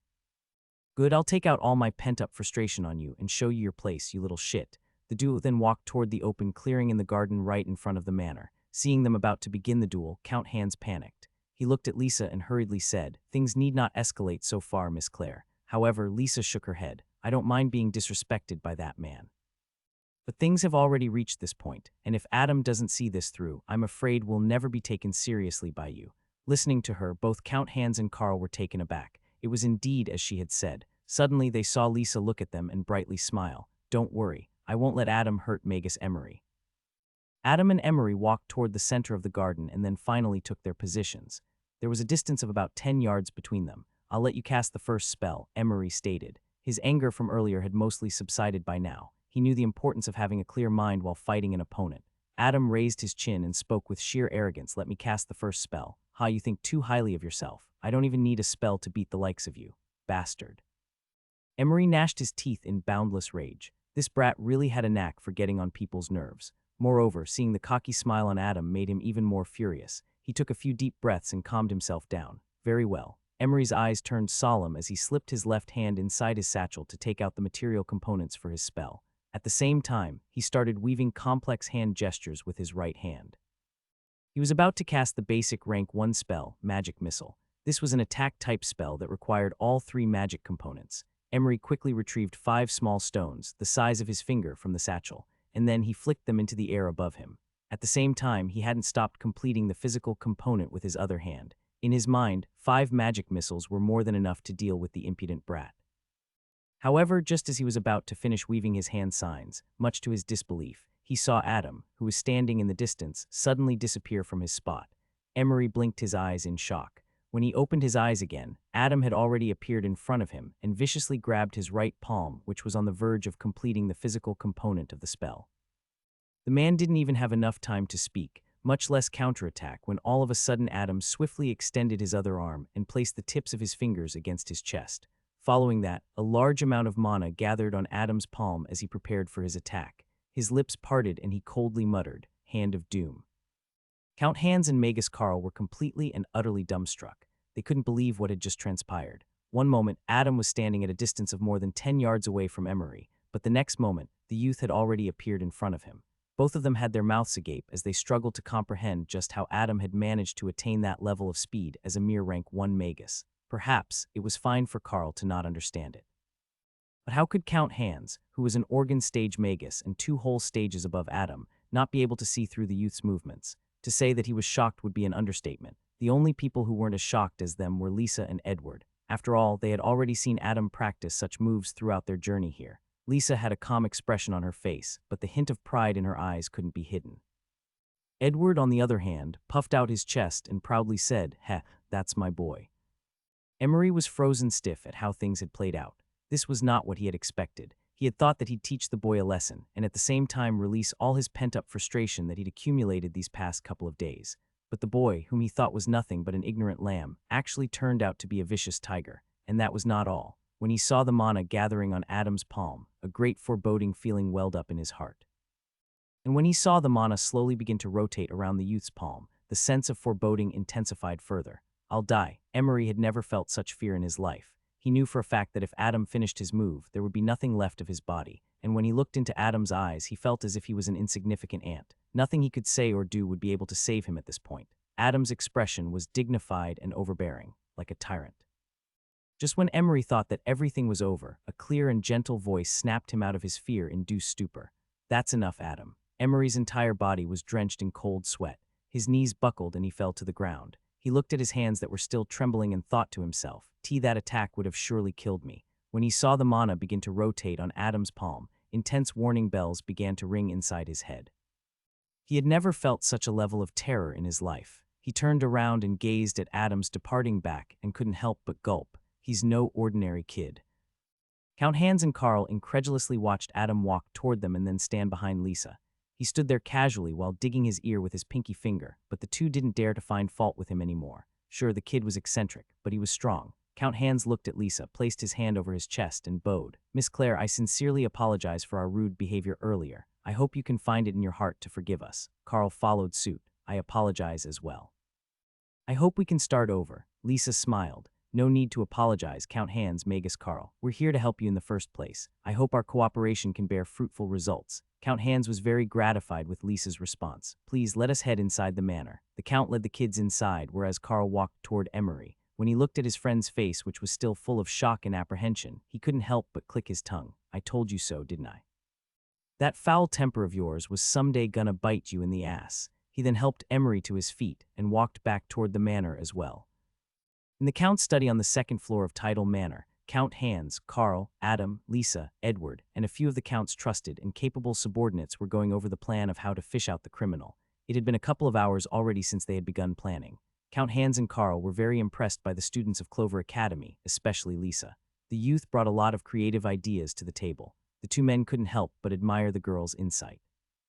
When it was time for dinner, the manor's maids and servants brought tray after tray of local delicacies and fine drinks to the study. Sniffing the beautiful aroma of the food and the wine, Edward and Adam immediately began stuffing their mouths without care for any etiquette. Lisa wanted to scold them but decided against it. The two had helped her quite a lot today. Thus, she simply shook her head and ignored them. She continued to discuss the plan with Count Hans and Carl when suddenly the door to the study opened and Emery walked in. At once, the atmosphere turned awkward. Count Hans didn't know what to say and neither did Carl. Emery didn't give them any time to think as he straightaway walked toward Lisa. The man deeply looked at Lisa for a long time. Lisa didn't shy away and looked him straight in the eye. In the end, Emery lowered his head and sincerely said, "I apologize for my rude behavior earlier today, Miss Claire. I hope you can forgive me." Lisa was momentarily stunned, but then she nodded with a smile. "I accept your apology, Magus Emery. I understand what you're going through." Emery politely interrupted her, "But that doesn't justify my behavior toward you and your friends. Once again, I apologize." He then turned around and walked toward Adam, who was busy stuffing food into his mouth. Adam frowned when he saw Emery walk toward him. He cursed inwardly, "Damn it, let me eat in peace." However, what Emery did next stunned everyone present. He placed his hand over his chest and respectfully bowed. "Magus Adam, I sincerely hope that you can forgive my actions." Adam was greatly taken aback. He didn't expect Emery to apologize to him at all. It took a great deal of effort for a man, especially of Emery's stature, to bow toward a kid like Adam and accept defeat. The fact that Emery could cast aside his pride and sincerely apologize to him was more than enough for Adam to come to respect him. The youth forcefully gulped the food in his mouth and wiped his hand.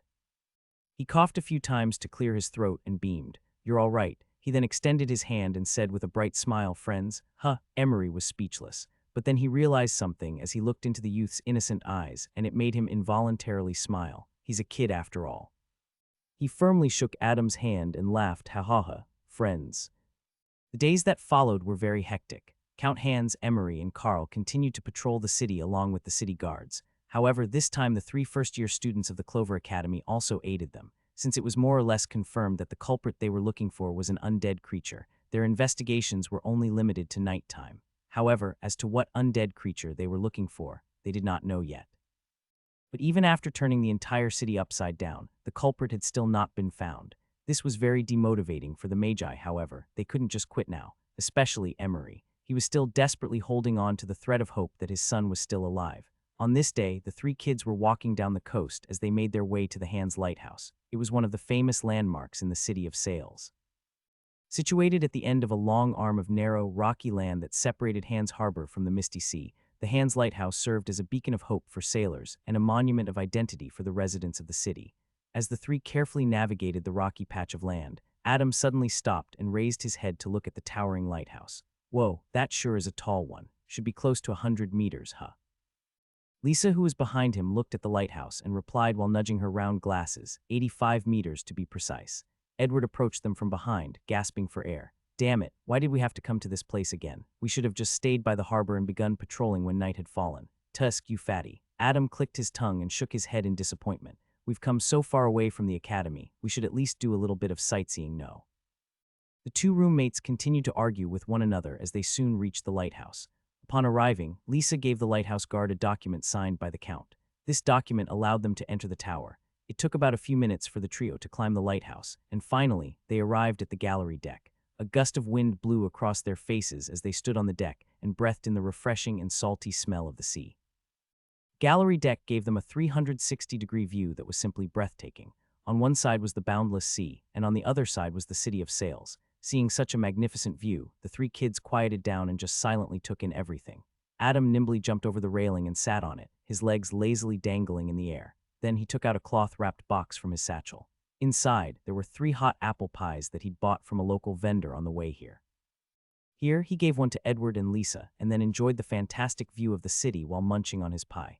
Lisa and Edward followed suit and sat down on the railing beside Adam. None of them said a word. They simply enjoyed the pie and the view. Suddenly, Lisa turned to look at Adam and softly asked, Adam, what did you do before joining the academy? She was always curious about Adam's background. Unlike the vast majority of students who came from well-to-do families, Adam was a commoner. So she wanted to know how exactly her trustworthy and dependable teammate happened to embark on the path of a magus. Edward's ears also perked up. Even though he was Adam's roommate, he barely knew anything about him. To him, Adam was an enigma. Now that this question was brought up by Lisa, he was also naturally curious. Adam faintly smiled as he thought back to his childhood. I was sort of a jack of all trades back when I was young. What do you mean? Lisa asked. Any work I could get my hands on, I would do it, replied Adam as he munched on the pie. It was all labor work, though. Cleaning horse stables for nobles, washing dishes at an inn, waiting tables at a tavern, you name it. Lisa and Edward were stunned. They knew that Adam was a commoner, but they didn't think he had to do such handy jobs to make ends meet. For a while, they didn't know what to say. Adam looked at their expressions and chuckled. Shocking, isn't it? Well, it is what it is. I'm not ashamed of it. I did what I had to survive. Lisa sighed. You're right. At least it is better than thieving and murdering for a living. Adam's lips twitched as he thought. I did pickpocket a couple of times when I was too desperate, though, but he wisely didn't disclose this secret, lest he incur the wrath of Lisa. Edward suddenly asked, what about your parents? Adam spoke with a bitter smile. For as long as I can remember, I've been an orphan. I vaguely recall the time I spent with my parents when I was very young. But that's about it. I don't remember their faces. A melancholic atmosphere surrounded the 3 of them as none of them spoke. Adam's words deeply saddened Lisa and Edward. Edward mumbled with slightly reddened eyes. I'm sorry, Adam, I shouldn't have asked. But Adam looked at him and smiled brightly. Don't worry about it. If my parents were alive today, they'd surely be very happy that I was able to become a magus. Lisa looked at Adam's smile and thought inwardly, I wonder if my father would also be happy if he knew that I too became a magus. Edward suddenly thought of something and asked, wait, but how did you even come to become a magus? I mean, how did you know that you had the talent for spell casting in the first place? Adam had a reminiscent look in his eyes, and his lips involuntarily curled up into a warm smile. It was perhaps my life's greatest fortune to have met that wandering magus back in my hometown. If it wasn't for her, I'd probably still be rotting somewhere in the slums. Who is this person? Lisa curiously asked.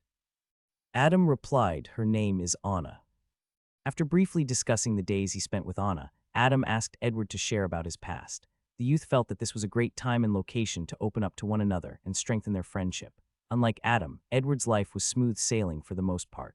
He was born with a silver spoon in his mouth and was heavily doted on by everyone in his family. However, as a kid, he was bullied and made fun of by other kids because of how he looked. Much to the kids' surprise, Edward was not always fat. In fact, he was extremely emaciated as a kid for some strange reason.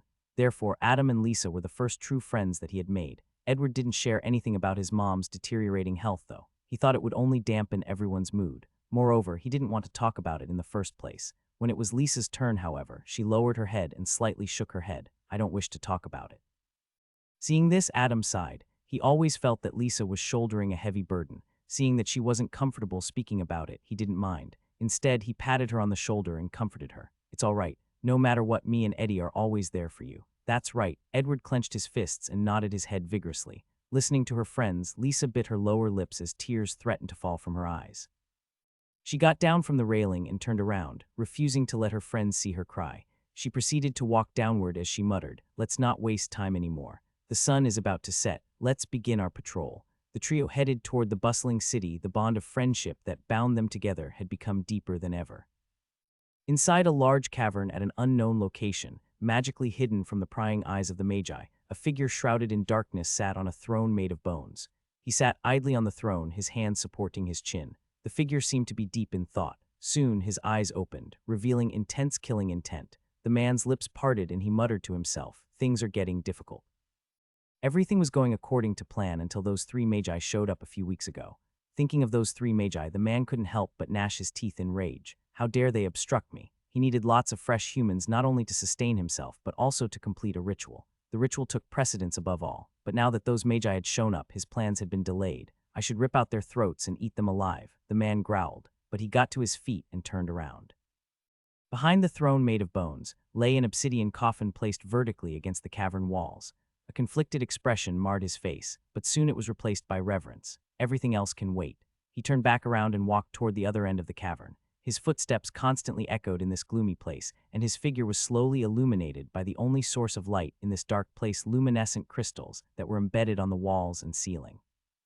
The man was wearing a silk-red tunic, tight-fitted black pants, black leather boots, and a cape darker than night itself. He had a head full of long black hair, and his skin was white as snow. He was lean and looked feeble to the untrained eye. However, every fiber of his being contained unimaginable strength. The man's facial features looked more effeminate than manly, but his most striking feature was his pair of sanguine eyes.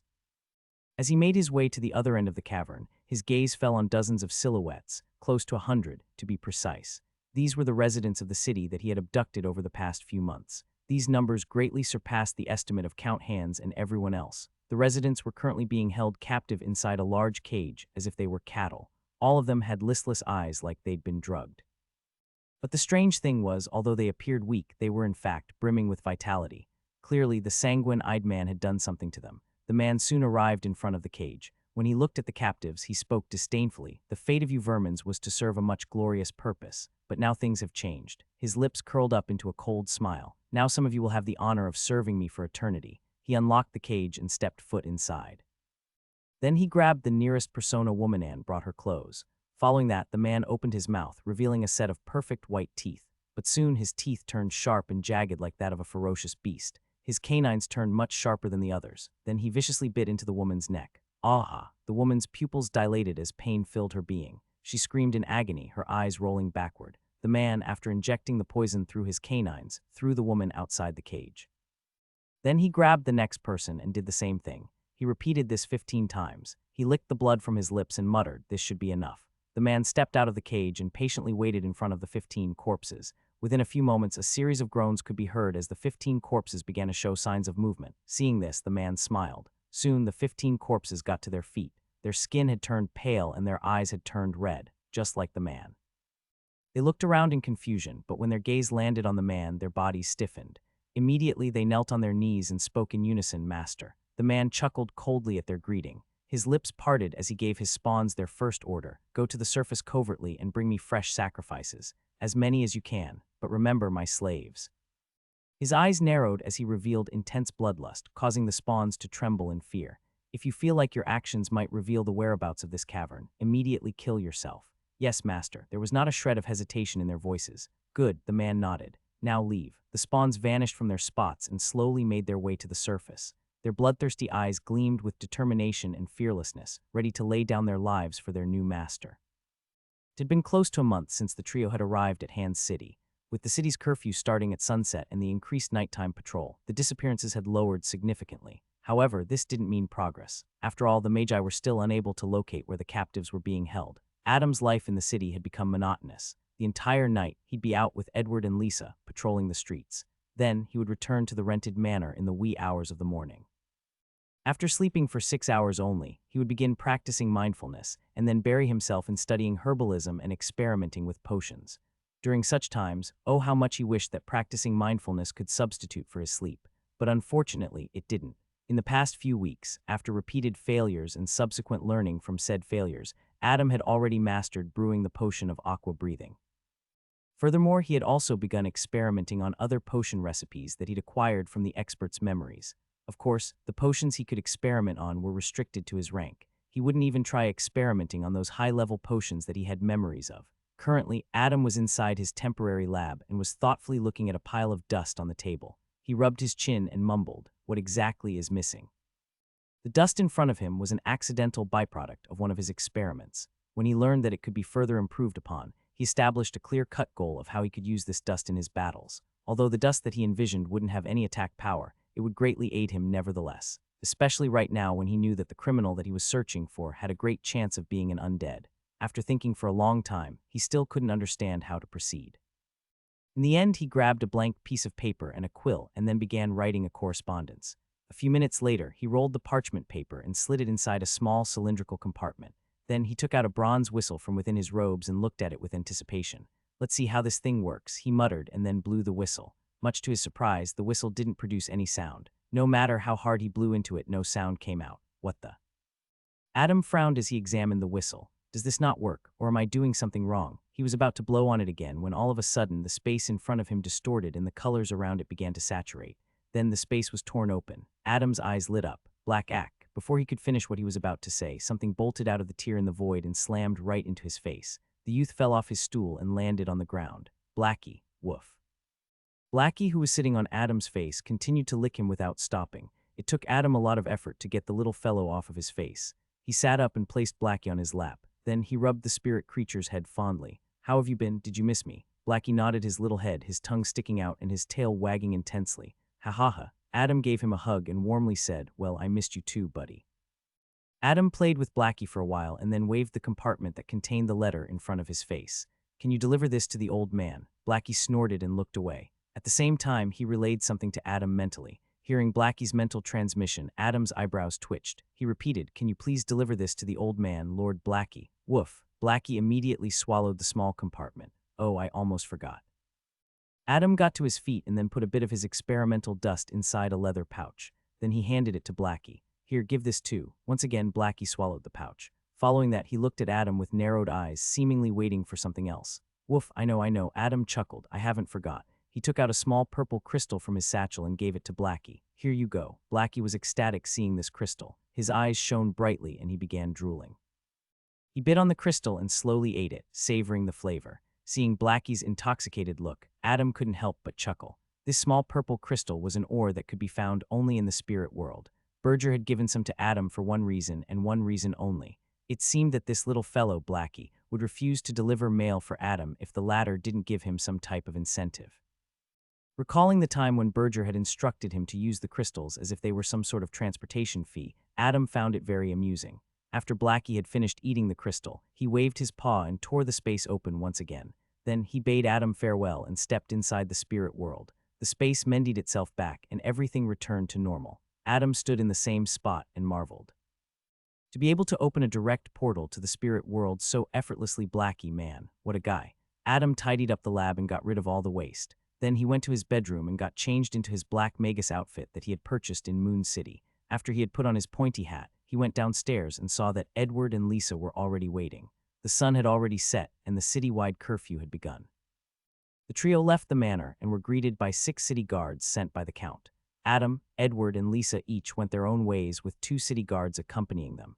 This was much more efficient than the 3 of them patrolling together.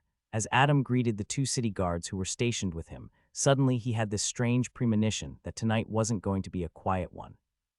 Ever since his soul had strengthened after absorbing the bright motes inside the White Lotus, Adam felt that his sixth sense had developed immensely. And right now, his sixth sense was faintly giving him warning signals. The youth was unsure if his intuition was a result of his strengthened soul or if it was something directly related to the White Lotus. Nevertheless, he chose to trust it. He looked at the two guards behind him and solemnly said, "Be on guard at all times." "Yes, Lord Adam." The guards respectfully complied. Adam looked at the night sky. The twin moons, Selene and Luna, had hidden themselves behind dark clouds. Is the criminal finally going to show up tonight? The desolate streets of Han City looked awfully eerie tonight. The only source of light was the many lampposts that continued to flicker on and off. With no one to replenish the oil, the lampposts wouldn't last for long, and soon the city would be submerged in complete darkness. And it sure didn't help that the moons weren't visible tonight.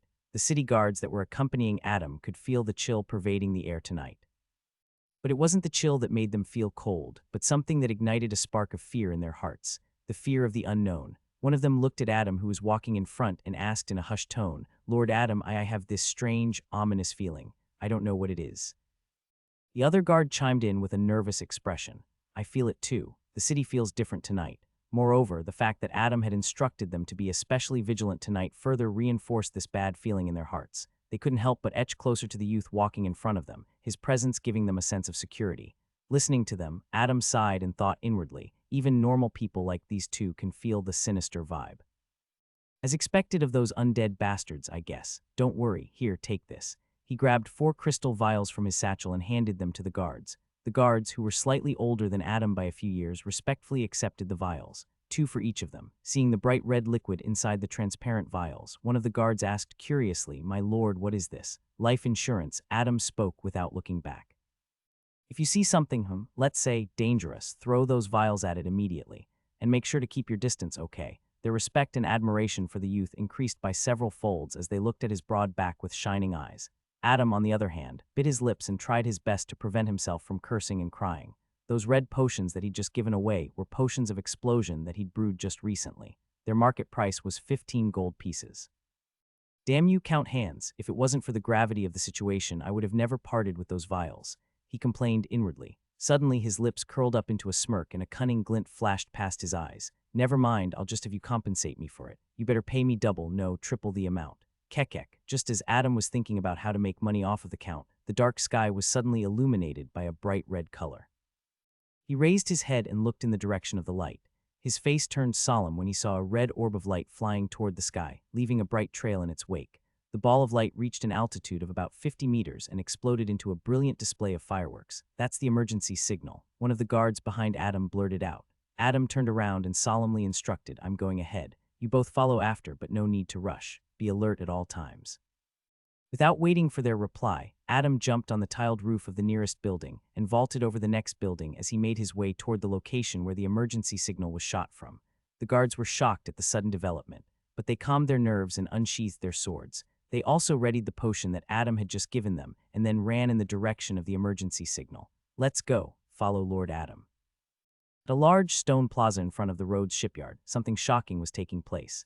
2 figures with pale skin and red eyes gleaming with ruthlessness had cornered 3 people. 2 of them were Count Hand's guards, and the last one was surprisingly Magus Carl. Magus Carl had already been injured, his shoulder bleeding profusely. He was unable to cast spells now because he was poisoned from the attack. Looking at the 2 guards protecting him, he couldn't help but smile bitterly. "Forgive me, lads. This old man is truly useless." Although he was a bone stage magus, his old age had caught up to him. Forget being able to construct a proper spell model, he wasn't even able to realize when one of those undead creatures had sneaked up on him and landed a blow. Looking at the 2 pale figures standing in front of him and the guards, Carl spat through gritted teeth, "Vampire spawns."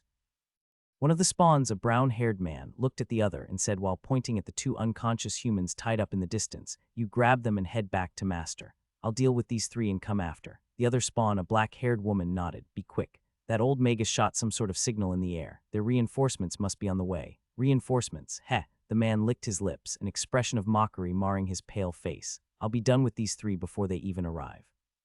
The woman rushed towards the tied-up humans, grabbed them, and disappeared into a nearby alley. Meanwhile, the man dashed toward the 2 guards and Carl with a sinister smile, displaying his sharp and jagged teeth. Die. Right when he was about 10 feet away from the 3, the ground beneath him suddenly vibrated intensely, causing him to abruptly lose balance. Rank 1 spell, Tremor. As he lost balance and was falling face first, from the corner of his eyes he was able to glance at a figure dressed in black and wearing a pointy hat, who at some point had unexpectedly appeared in front of the two guards and Carl. The figure weaved hand signs and then pointed a finger at him.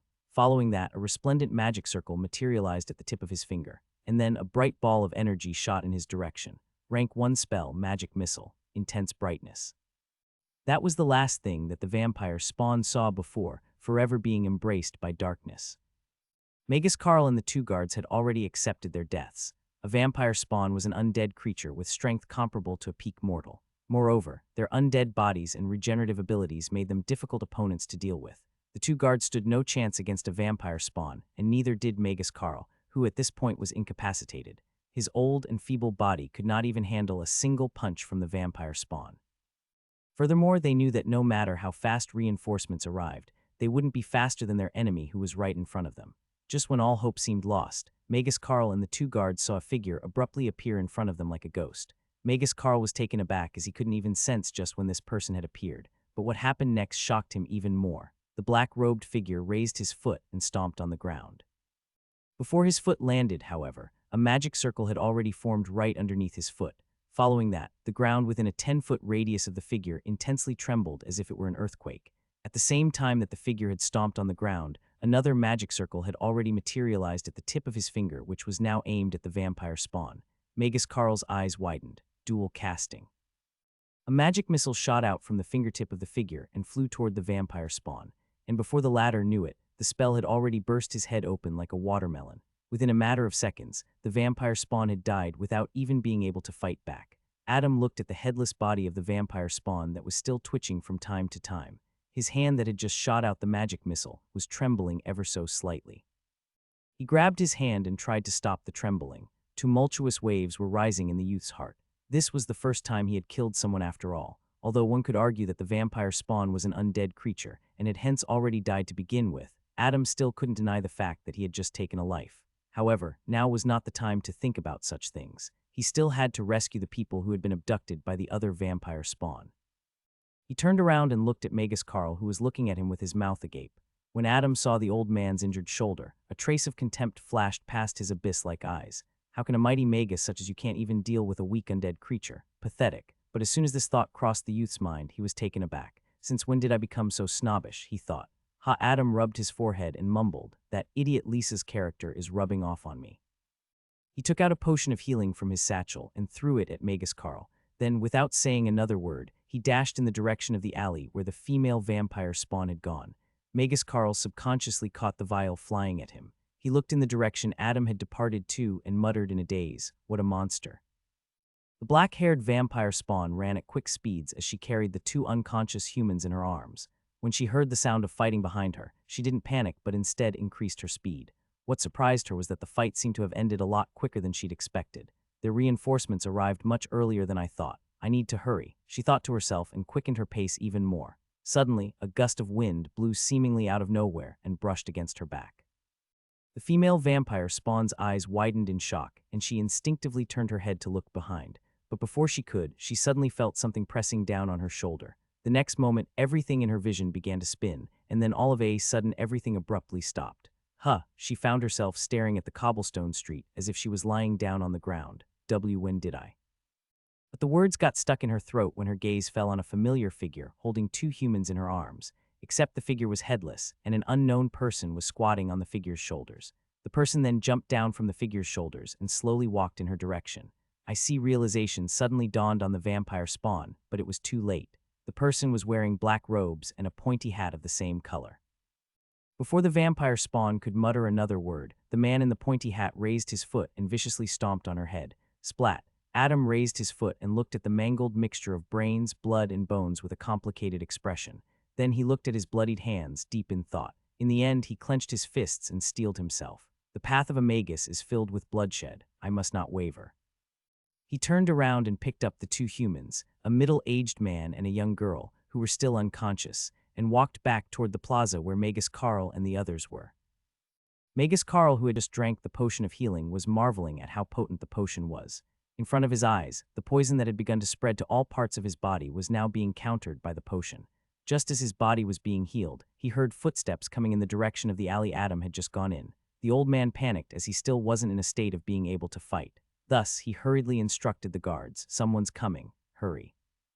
But the words got stuck in his throat when his gaze landed on the familiar figure walking out of the alley. Magus Adam. He was dumbfounded. Moreover, he saw the youth carrying the two humans that the vampire spawn had just abducted. How long had it been? Not even a minute had passed, and this boy had already dealt with the vampire spawn. The old Magus thought in disbelief. Magus Carl was at a loss for words. He saw Adam gently lay the two people on the ground and instruct the guards, "Look after them. They look like they've been given some sedatives. Other than being unconscious, they seem to be fine." But suddenly, boom, boom, boom. Adam turned his head toward the night sky, and his eyes narrowed. 3 more emergency signals had just been shot. Count Hans looked at the vampire spawns in front of him with unbridled fury. When he looked at his subordinates who lay dead at their feet, the anger in his heart rose even more. "Foul creatures, what have you done?" he roared. He was stationed at the administrative building in the city square. This building served as the headquarters of the guards and magi who were patrolling and searching for the criminal.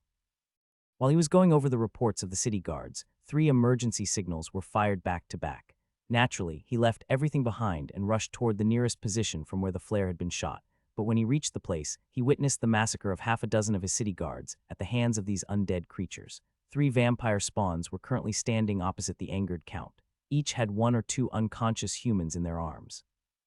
"Hand your sacrifices to him and help me kill the count," said the lead vampire spawn to another. The third vampire spawn, a male teenager, took the humans from the other 2 and ran away into the distance.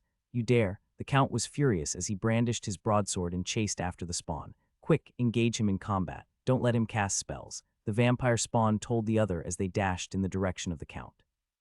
The count's eyes narrowed as he heard that undead creature instruct the other. He was slightly taken aback by the fact that these undead creatures, whom he thought to be nothing more than mindless and bloodthirsty beasts, actually knew how to counter a magus. But so what? The count injected mana into his broadsword, following which rune-like patterns began to materialize on its blade. If one looked closer, one would find that these patterns on the blade resembled a spell model. Red flames began to radiate from the count's broadsword. The incoming vampire spawns were shocked by this sudden development. However, it was too late for them. The count increased his speed and swung his sword twice as he ran past the vampire spawns. He didn't even look back to see the results. He was that confident. The vampire spawns stopped in their tracks as they were instantly beheaded by the count's attack. Following that, their heads and bodies were enveloped by flames, and soon, what was left of them was nothing but ashes. "Filthy creature, die." The count chased after the last vampire spawn with his magic artifact in hand. Overcome by rage, he vowed to kill any undead creature he saw tonight. At another location from where the signal was sent, Magus Emery was having a hard time dealing with 2 vampire spawns on his own. Unlike the count, he didn't have any magic artifact on him. All he could do was infuse mana into his sword and passively defend against the undead creatures whose claws were tougher than steel. The guards who were with him had already perished, and it didn't help that Magus Emery was overcome by his emotions as he fought off the 2 vampire spawns. "Where is my son? What did you do to him? Where is he?" he screamed at the top of his lungs, swinging his sword like a madman. One of the vampire spawns easily dodged his attacks and delivered a vicious punch to his chest. Bam! Magus Emery was swept off his feet and flew into the distance. His body smashed against a building and he limply fell to the ground, coughing up blood. The vampire spawn who had just delivered the attack saw the pathetic state of the Magus and grinned maliciously. "If I take this filthy human to my master, I wonder how happy and proud he will be." There was a look of reverence on the vampire spawn's face as he and his partner slowly walked toward Magus Emery. Suddenly, the ground under them rumbled, and several thorny vines as thick as an orc's arm sprouted from beneath them. One of the vampire spawns managed to dodge it, but the other one was not so lucky. Rank 1 spell, Thorn Vine. The vines coiled around his body and instantly pinned him on the spot. The vampire spawn struggled to free himself, but the next moment a purple mass of chaotic energy shot toward his head from a distance. Ah! The vampire spawn tried to avoid this bolt of energy, but the thorny vines prevented him from doing so. Soon, the purple mass of energy landed on the undead creature's head, but instead of shooting through it, the purple energy completely enveloped it. Rank 1 spell, Poison Bolt. "Ah!" The vampire spawn screamed at the top of his lungs as the mass of energy began to melt his flesh and then bones. In a matter of seconds, his head was destroyed by the spell. Following that, the vines uncurled around his body and disappeared underground. The other vampire spawn was shocked. Their undead physique gave them some level of poison resistance, but his partner was completely eroded by the spell from earlier. While the undead creature was in a state of disbelief, a white, furry beast silently crept up from behind and ferociously pounced on him. The vampire spawn didn't even have time to let out a scream as the beast viciously bit onto his neck and tore it apart from his body. Then the beast proceeded to claw at the remains of the undead creature until what remained was nothing but pulp. A blonde teenager wearing purple garments slowly walked up to the white beast and patted its head. "That's it, Enia. You better not eat that disgusting stuff." Enia, the white fox, rubbed its head against Lisa and looked at her with bright eyes as if saying, "Praise me." Seeing this, Lisa chuckled. "Yes, girl, you did wonderful." Then she shot a side glance at Magus Emery, who had just gotten up to his feet, and thought inwardly, what a useless fellow. Without speaking to him, she rushed in the direction where the third vampire spawn had gone. Saving human lives took precedence above all. Edward and his familiar, Aquila, had just reached the third and final location where someone had shot the signal flare. But when he did, he was truly shocked. He couldn't help but mutter in bewilderment, "What in the world happened here?" What in the world happened here? Edward looked at the large mass of flames at the center of a small plaza. Around the flames, 2 city guards were standing and looking inside it. But the strange thing was, they had brandished their weapons and were aiming them at the flames, or to be precise, what was inside the flames. Upon closer inspection, Edward found out that 2 humanoid figures were inside the fire and were screaming in agony. They desperately tried to get out of the flames, but the guards prevented them from doing so. Edward hurriedly ran toward the guards and asked, "What the hell is happening?" The guards panicked and turned around and pointed their swords at Edward. But when they saw who it was, they were elated. Lord Edward. Edward didn't even greet them because what he was seeing was so bizarre. In front of him, in the flame, 2 people were screaming and burning. To his side, there were 4 unconscious residents of the city lying on the ground. Putting 2 and 2 together, he was taken aback. He pointed at the flames and asked incredulously, "Don't tell me those 2 inside were the ones who tried to abduct these residents." One of the guards replied while puffing out his chest, "That is right, my lord. Me and my friend here have succeeded in taking down 2 of these foul creatures." "Foul creatures? What are they?" Edward asked. "Eek, it's coming out, it's coming out." But suddenly the other guard screamed and poked the undead creature that was trying to escape from the flames. The guard who was talking to Edward turned around and immediately assisted. Edward's lips twitched when he saw what was taking place.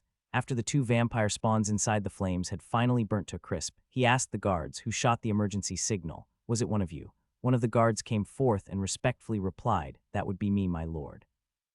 I shot it just in case things got out of hand." Then he scratched his head awkwardly, "But now it seems that I ended up wasting the emergency flare." Edward shook his head. "No, you did good. It's always better to take precautions." He then looked at the fire that was still burning and asked, "Those aren't ordinary flames. How did you come to acquire them? And what were those creatures inside the fire?" The guards explained to Edward how Adam had given them the potion of explosion before leaving them.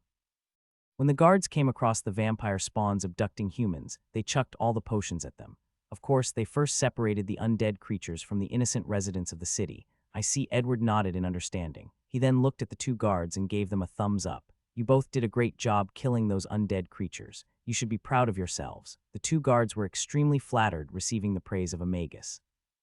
Edward looked in the direction and saw that the sun was about to rise. The night was slowly giving way to a radiant morning. However, his expression was extremely solemn. He clenched his fists and thought to himself, how many people were murdered tonight, and how many more were abducted? In the administrative building, Count Hans, Magus Emery, Magus Carl, Adam, Edward, Lisa, and a few of the Count's trusted subordinates had gathered. All the magi were sitting at a long table. No one said a word. The atmosphere was very gloomy. Suddenly, an armored guard entered the room and handed the Count a piece of paper. The Count read the document and sighed. 17 people were abducted from their homes last night. Among them were men, women, and children. Hearing the report, Adam's fists clenched tightly. Lisa looked at the Count and asked, was anyone able to locate just where these undead creatures had headed? The Count shook his head with a bitter smile. I'm afraid not. My guards tell me that these vampire spawns just vanished in the darkness. Lisa nodded with a pensive look. Well, they aren't wrong. Me and Ania followed after one, but he simply vanished as well. Even I couldn't locate him. I don't understand what is going on. The room fell into silence once again. Magus Emery and Carl refrained from saying anything at all. They had not contributed anything last night. One got injured due to his negligence, and the other due to not being able to control his emotions. The Count was very disappointed in the two. Moreover, both of them had ended up being saved by the students of Clover Academy. If not for these kids, they might even be dead. Suddenly, Edward asked a very important question. Will those vampire spawns return tonight as well? No one answered, not even the Count. They could only hope that those foul undead creatures didn't show up tonight. After all, he had lost a lot of men last night, close to a dozen, and he didn't know how many more he'd lose if more undead creatures showed up. All of a sudden, Adam got up from his seat and left the room without saying anything. From the beginning till the end, he had not spoken a single word. After Adam had left, the Count sighed. He doesn't seem to be in a good mood. Lisa also got up from her seat and nodded at the Count. I'll go see what he's up to. Please excuse me. Of course, the Count nodded. I'll go to the underground dungeon and interrogate the vampire spawn that Magus Adam managed to capture. Edward also excused himself and left with Lisa. After the kids had left, the Count's face turned grim as he looked at Emery and Carl. I've heard the battle reports from my subordinates.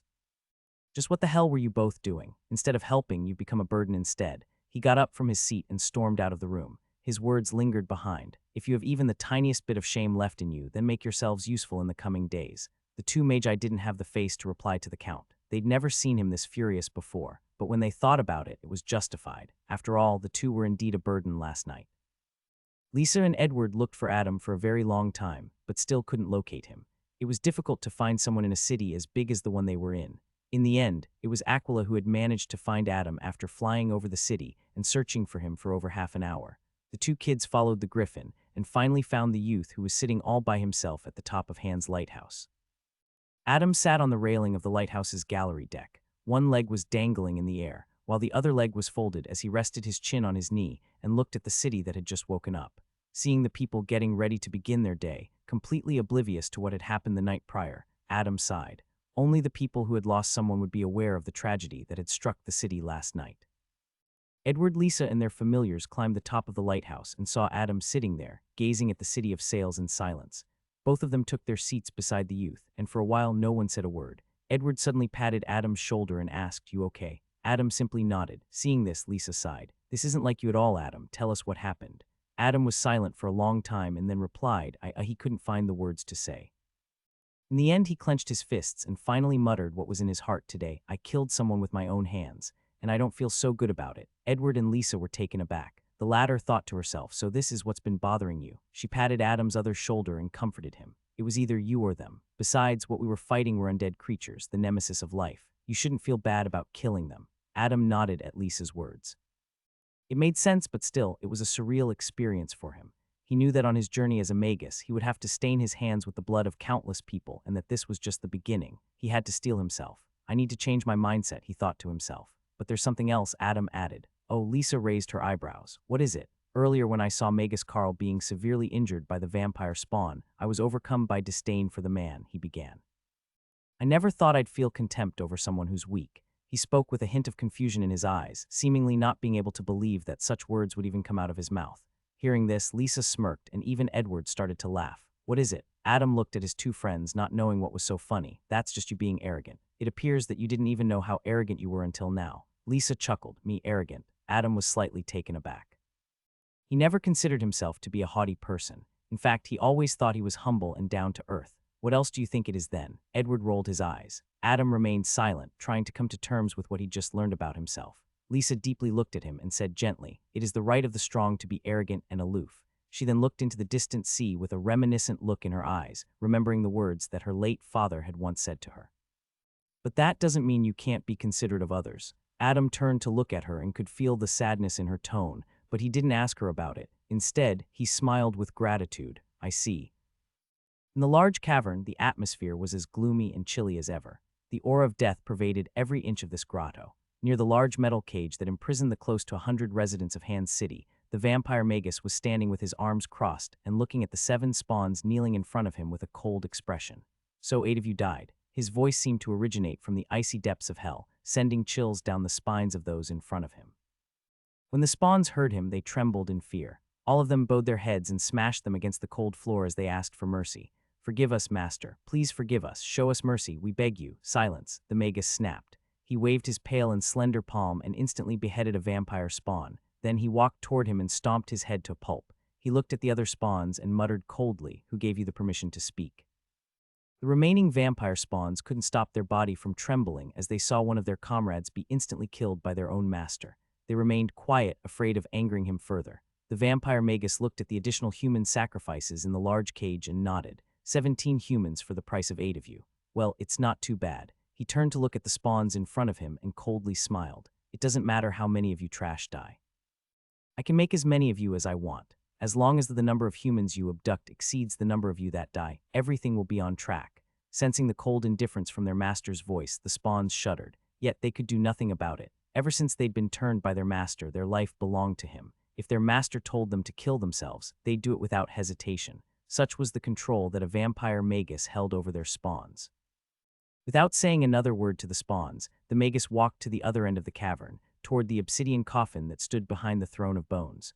The magus stood in front of the coffin with a complicated expression on his face.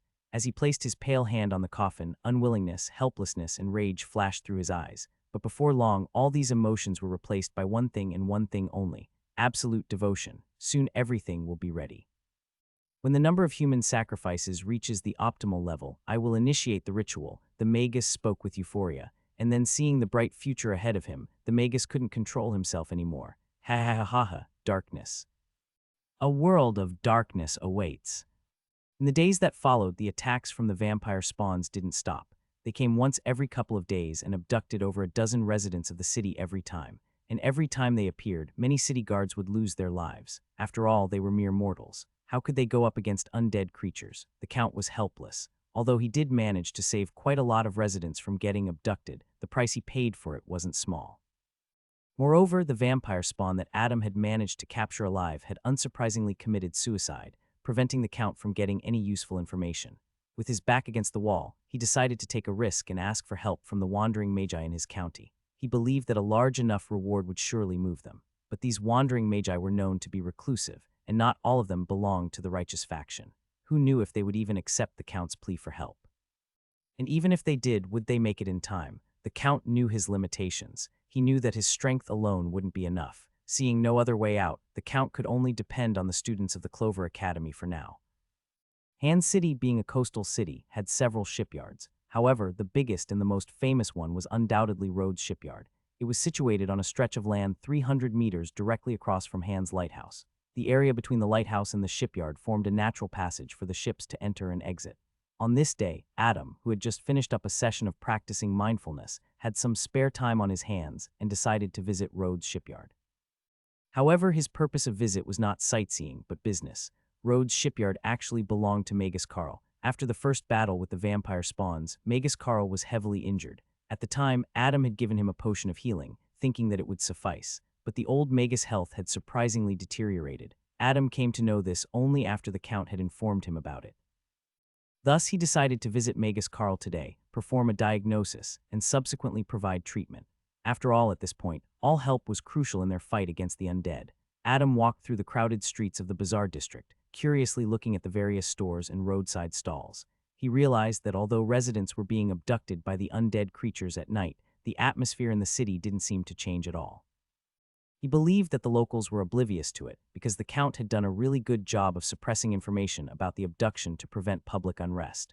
The youth couldn't help but admire the governing capabilities of Count Hans. If there were to be a sudden mass panic, then things would get even more troublesome.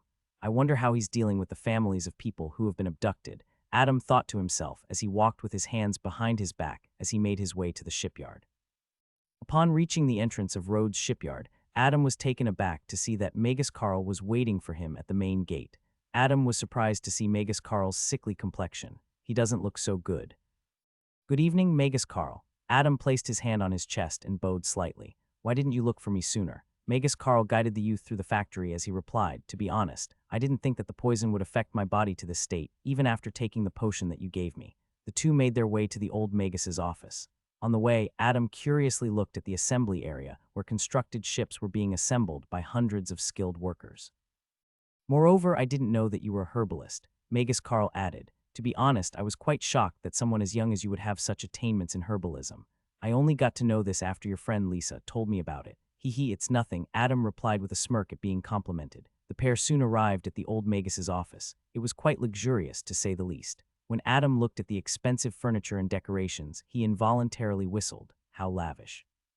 He then instructed the old Magus to take a seat on the cushioned couch beside them.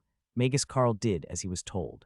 Then Adam gently grabbed the man's wrist and placed 2 fingers on it. Following that, the youth closed his eyes and infused a small thread of mana through his fingers and guided it into the old man's body. The thread of mana traveled to almost every part of Magus Carl's body. Through this, Adam was able to learn exactly what was going on inside.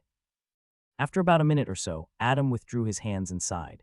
Seeing such a reaction, Magus Carl panicked a little. Magus Adam, is everything all right? Adam replied with a serious expression. By all rights, the potion that I'd given you should have cured the poison in your body. I can think of 2 reasons why it hasn't. First, you may have taken a lot of such potions in your lifetime, causing your resistance level to increase substantially. This could be the reason why the potion didn't work as it should have.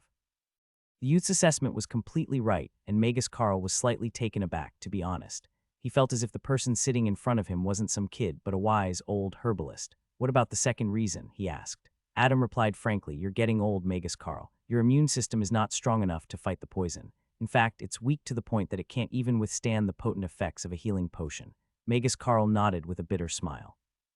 You're right, I'm indeed getting old. This frail body of mine is no longer capable of what it was used to. Seeing the despondent look on the old Magus, Adam was silent. Such was the fate of Magi. Those who were lucky enough to become a Magus would eventually age and die just like any other mortal. The only way to fight against such a fate was to constantly advance. But how could that be possible for someone with a meager talent such as Magus Carl? Thinking of this, Adam sighed. He then looked at the old man and comforted him. But worry not, I still have a way to get you back to good shape in a short amount of time. Is that true? Magus Carl was ecstatic. He wanted nothing more than to fight those damned undead creatures that were plaguing the city he had grown up in. Moreover, he also wanted to prove to the Count and himself that he was not a burden. He wanted a shot at redemption. But suddenly, Adam's lips curled up into a shady smirk. Seeing the devious look on the youth's face, the old Magus stammered, "W what?" Adam rubbed his thumb against his index finger and grinned. The treatment is gonna be very expensive. Adam carefully placed the ground-up blazing crystals on the table in front of him. This was the most crucial step in the production of the potion of explosion. After placing the fine powder on the table, the youth carefully imbued it with mana. This process required accurate control of mana output. If one infused less mana than required, the blazing crystal powder would lose all potency. On the other hand, if one imbued even a sliver of mana more than required, the powder would ignite. In Adam's case, he would be drowned out by a large explosion. To say that it was dangerous would be an understatement. After imbuing the powder with his mana, he placed all of them inside the large cauldron beside him. The cauldron already had a type of purple liquid swirling inside of it and radiating steam. When the blazing crystal powder came in contact with this liquid, it gradually turned into an orange color. Adam continued to mix the concoction, while at the same time imbuing mana into it through the ladle at fixed intervals. After about 15 minutes, the connection was finally ready. The youth extinguished the fire underneath the cauldron and breathed a sigh of relief. Man, what a drag. He wiped the sweat off his forehead with a towel. For the past couple of days, he'd been constantly concocting potions of explosions every day. It had gotten very monotonous for him, but when he thought of all the money he was going to make off of it, he couldn't help but grin foolishly. The next moment, Adam leisurely weaved a few hand signs, and following that, dozens of small magic circles materialized in the air around him. From each of these magic circles, a spectral floating hand came out. Rank 1 spell, Magus Hand. Adam snapped his fingers, and the dozens of barely invisible hands flew to the wooden shelf in the room and gently grabbed the empty vials kept on it. Then the hands brought the vials near the cauldron and carefully lined them up. Another hand grabbed the ladle and began pouring the potions inside the vials. Seeing the hands do all the work for him, Adam nodded with a smirk. What a handy spell. The spell, Magus Hand, belonged to the School of Summoning. Although it lasted for only a minute, could not go further than 20 feet away from the caster, carry more than 8 pounds at a time, or even attack an opponent, it utilized a very negligent amount of mana, making it an extremely convenient spell. After all the liquid inside the cauldron had been poured into the vials, Adam manipulated the hands to carefully place the vials inside a large wooden chest he had prepared. Then he deactivated the spell. "Amir," the youth called out. The next moment, a fairly young mercenary entered the door and respectfully greeted him. "Yes, Lord Adam. Take that chest to the administrative building and hand it to one of the Count's men." Adam pointed at the wooden chest. "Oh, and take 2 men with you just in case." "As you wish, my lord." The young mercenary nodded and grabbed the chest before leaving the room. After their first encounter with the vampire spawns, the Count realized just how crucial a role Adam's potions of explosions could play. After all, 2 city guards had used these potions to effectively take down 2 vampire spawns. Thus, the Count requested Adam to brew as many potions as he could. He was even willing to pay more than the market price for it. Naturally, Adam wouldn't refuse such a lucrative offer. He would have concocted these potions anyway since they could save the lives of the guards, but making some extra money out of it didn't seem like a bad idea. Adam calculated all the money he'd make from the potions and mumbled excitedly, "That chest contains 30 potions, and I'm selling each potion for 16 gold coins. And this was already the 6th chest that I've sent to the Count, so the total comes up to..." When he came to the answer, he laughed loudly. Kekek, it's almost 3,000 gold pieces. It's more than I've ever made even back in Moon City. Rich, ha ha ha ha, I'm rich. Adam then composed himself. Ahem, this is for the safety of the residents of the city. A magus such as I should not be enticed by riches, HMPH. Although he said that to himself, he still couldn't stop himself from foolishly grinning from ear to ear. If someone were to see his smile right now, they would have nightmares for days. Ah, that's right. Suddenly, he remembered something and opened the table drawer in front of him. From inside, he took out a rolled piece of parchment paper. This was the reply that Berger had sent to him. Blackie had delivered this earlier today. Adam's expression turned serious as he focused his attention on the contents of the paper. As he continued to read the details, he couldn't help but marvel. As expected of the old man, he's really a master at his craft. Although he had acquired the memories and experience of the powerhouse, it didn't mean that he was omniscient. Sometimes, an external perspective truly helps in overcoming certain hurdles. In the reply, Berger first praised it in his own way, of Korseth's ingenuity of coming up with such a vision for the experimental dust. Then he gave his own opinion on how Adam could achieve what he had envisioned. The youth rubbed his chin and fell into deep thought. If I do as the old man says, my chances of success will increase by quite a large margin, although I do have to tweak certain parts. Suddenly, Adam stopped what he was doing and immediately turned his head in a certain direction. His eyes narrowed and his gaze cold as ice. The next moment, he disappeared from the spot and jumped out of the window. He vaulted over the nearby building and jumped from rooftop to rooftop, seemingly chasing someone. His expression was that of extreme anger. Those bastards still haven't stopped. He continued to give chase until he finally jumped down and landed in the middle of a crowded street. The people passing by were taken aback at his sudden appearance, but he didn't care. Adam looked around, trying to find the person who was just spying on him, but he couldn't. He had lost the trail. His eyes narrowed as he thought grimly, I was just now being spied on by someone, but now they've vanished. Ever since he entered the city, he constantly had this feeling that he was being watched by someone. At first, he thought that it was the Count or his men, but he soon struck down his idea. Then he thought that it must be the culprits who were abducting the citizens, but he struck down this idea as well after confirming that the culprit was an undead. After all, if it really was the vampire or his spawns, they wouldn't have been spying on him during the daytime. Adam's expression turned ghastly. Just who is it? As the days went by, with the help of Adam's potions of explosion, the city guards continued to kill the vampire spawns that appeared every other night. But even though these undead creatures were killed, their numbers just didn't seem to decrease. If anything, it actually increased, and it continued to do so day after day, causing the guards to feel helpless. Things had reached such a point that the residents of the city were now fully aware of what transpired after sunset. It was manageable for the Count to keep things under wrap in the beginning, but as more and more people began to disappear, he knew that things couldn't stay hidden any longer. He had to let the public know. And now, the people didn't even turn their house lights on after the curfew, fearing that those foul undead creatures would invade their homes and abduct them. They could only pray that the brave city guards and the mighty magi would protect them. On this night, the city-wide curfew had already begun, and currently it was close to midnight. The city of Sales was shrouded in darkness, with the only sources of light being the light from the twin moons and the explosions that went off now and then. In the Bazaar district, Edward and his familiar, Aquila, were currently battling two vampire spawns. The youth had managed to arrive just in time to prevent the abduction of a handful of innocent residents. Edward had a furious expression on his face as he stared at the two undead creatures standing just a little more than 10 yards away from him. Aquila's eyes were oozing with murderous intent as he stood guard in front of the youth. Don't let him cast a spell, you hear me? The lead vampire spawn, a middle-aged man with brown hair, said to the other. I'll take care of the familiar, you take care of the magus.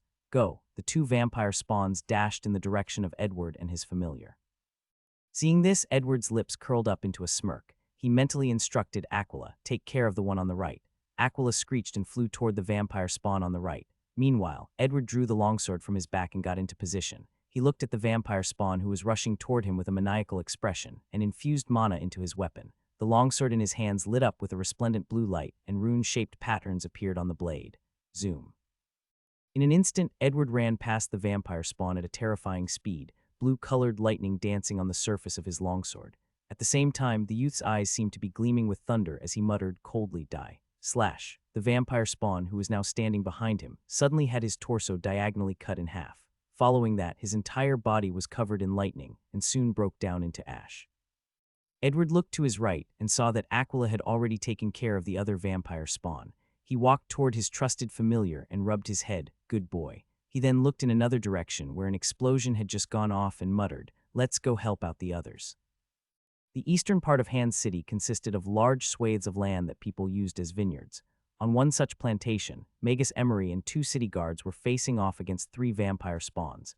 Magus Emery had a solemn expression on his face as he instructed the two guards behind him, pick one and drown him in explosions. The guards behind were seething with rage. At the same time, there was also a hint of grief in their eyes. After all, they knew the vampire spawns that they were currently facing.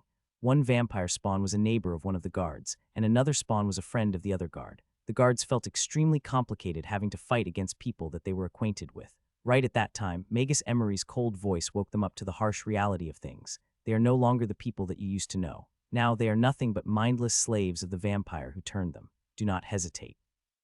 The guards roared at the top of their lungs, hoping that their screams would drown out the negative emotions that they felt in their hearts. Sword in one hand and a potion of explosion in another, they dashed toward one of the vampire spawns. Meanwhile, the other two vampire spawns bolted toward the Magus as they brandished their poisonous claws. Seeing them run toward him, Magus Emery was calm and composed, completely unlike the first time when he had faced off against the undead creatures. He grabbed 5 small crystals from his pocket and threw them in the air. Then he weaved hand signs so fast that they appeared to be a blur. Right when the vampire spawns were only a few meters away from him, 5 small magic circles materialized above Magus Emery, and the next moment, 5 orbs of energy shot out toward the spawns at lightning speed. Rank 1 spell, Magic Missile. The vampire spawns managed to dodge a few of these magic missiles, but the next moment, Magus Emery pointed at the missiles and waved his hand, changing their directions.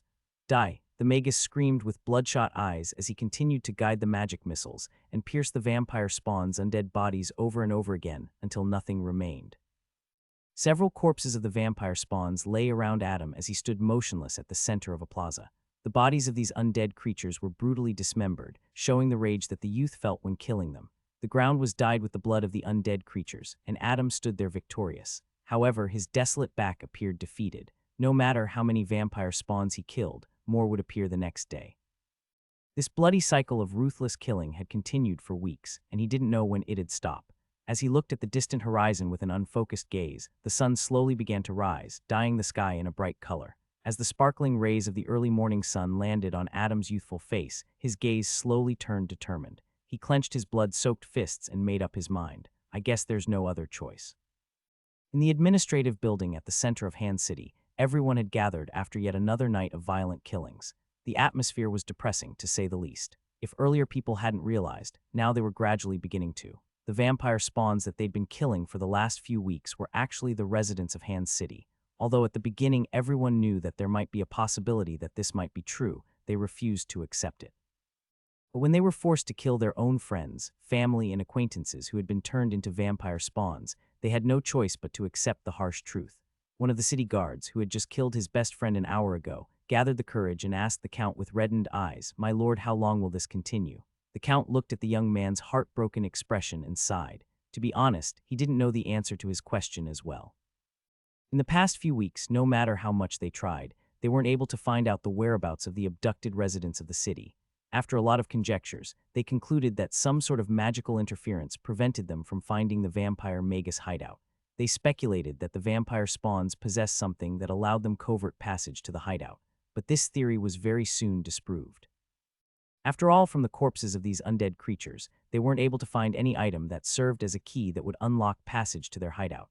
Even the vast network of sewer tunnels running underneath the city was carefully explored several times, but no clues were found. The Count remained silent, trying to come up with an answer. When he looked into the young city guard's eyes that were looking at him with hope, he couldn't find it in himself to lie to the youth. "I have a solution." Suddenly, Adam's voice reverberated in the room, causing everyone to simultaneously turn their heads in his direction, their expression displaying shock, disbelief, but more than that, hope. Magus Emery, who was sitting closest to Adam, looked him in the eye and muttered in astonishment, What? Magus, Adam, what did you just say?" Adam, who was sitting casually with his feet on the table and hands behind his head, replied with a laid-back attitude, "You heard it. I have a plan that can help us locate the whereabouts of the vampire bastard." Count Hans shot up to his feet, looking at the youth with incredulous eyes. "Magus, Adam, is that true?" Adam rolled his eyes. "Why would I lie?" Magus Carl looked at him and asked in a trembling voice, What is your plan? How can we find that you dumbass who terrorized our city? It's simple." Adam's lips curled up into a smirk. "I act as the bait. I refuse. Absolutely not." Edward and Lisa got up from their seats and intensely glared at Adam. Not to mention Lisa. Even Edward couldn't believe that Adam would come up with such a suicidal plan. Seeing both of them have similar reactions, Adam's lips twitched as he thought, truly made for each other. Then he lowered his legs from the table and tried to convince them. Relax, guys, trust me, my plan is foolproof. Edward snorted. If you're crazy enough to think your plan is foolproof, then that proves you're a fool. Wait, what?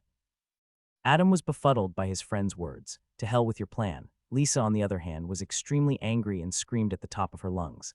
How can you be so foolish to even think of acting as bait? Do you even have concrete details about our enemy? Do you know how many spawns he has created? Do you know how strong he is? What if he's a rank 2 magus? What are you gonna do then? The series of questions fired by Lisa brutally pierced Adam's eardrums.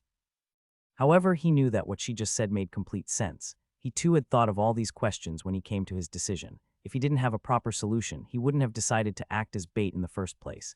And so, the youth got up from his seat and walked toward the door. On his way, he looked at the Count, who was still in a dumbstruck state after listening to Adam's solution, and nodded. Count Hands, me and my team are going to talk about some stuff. We'll be back in a few minutes.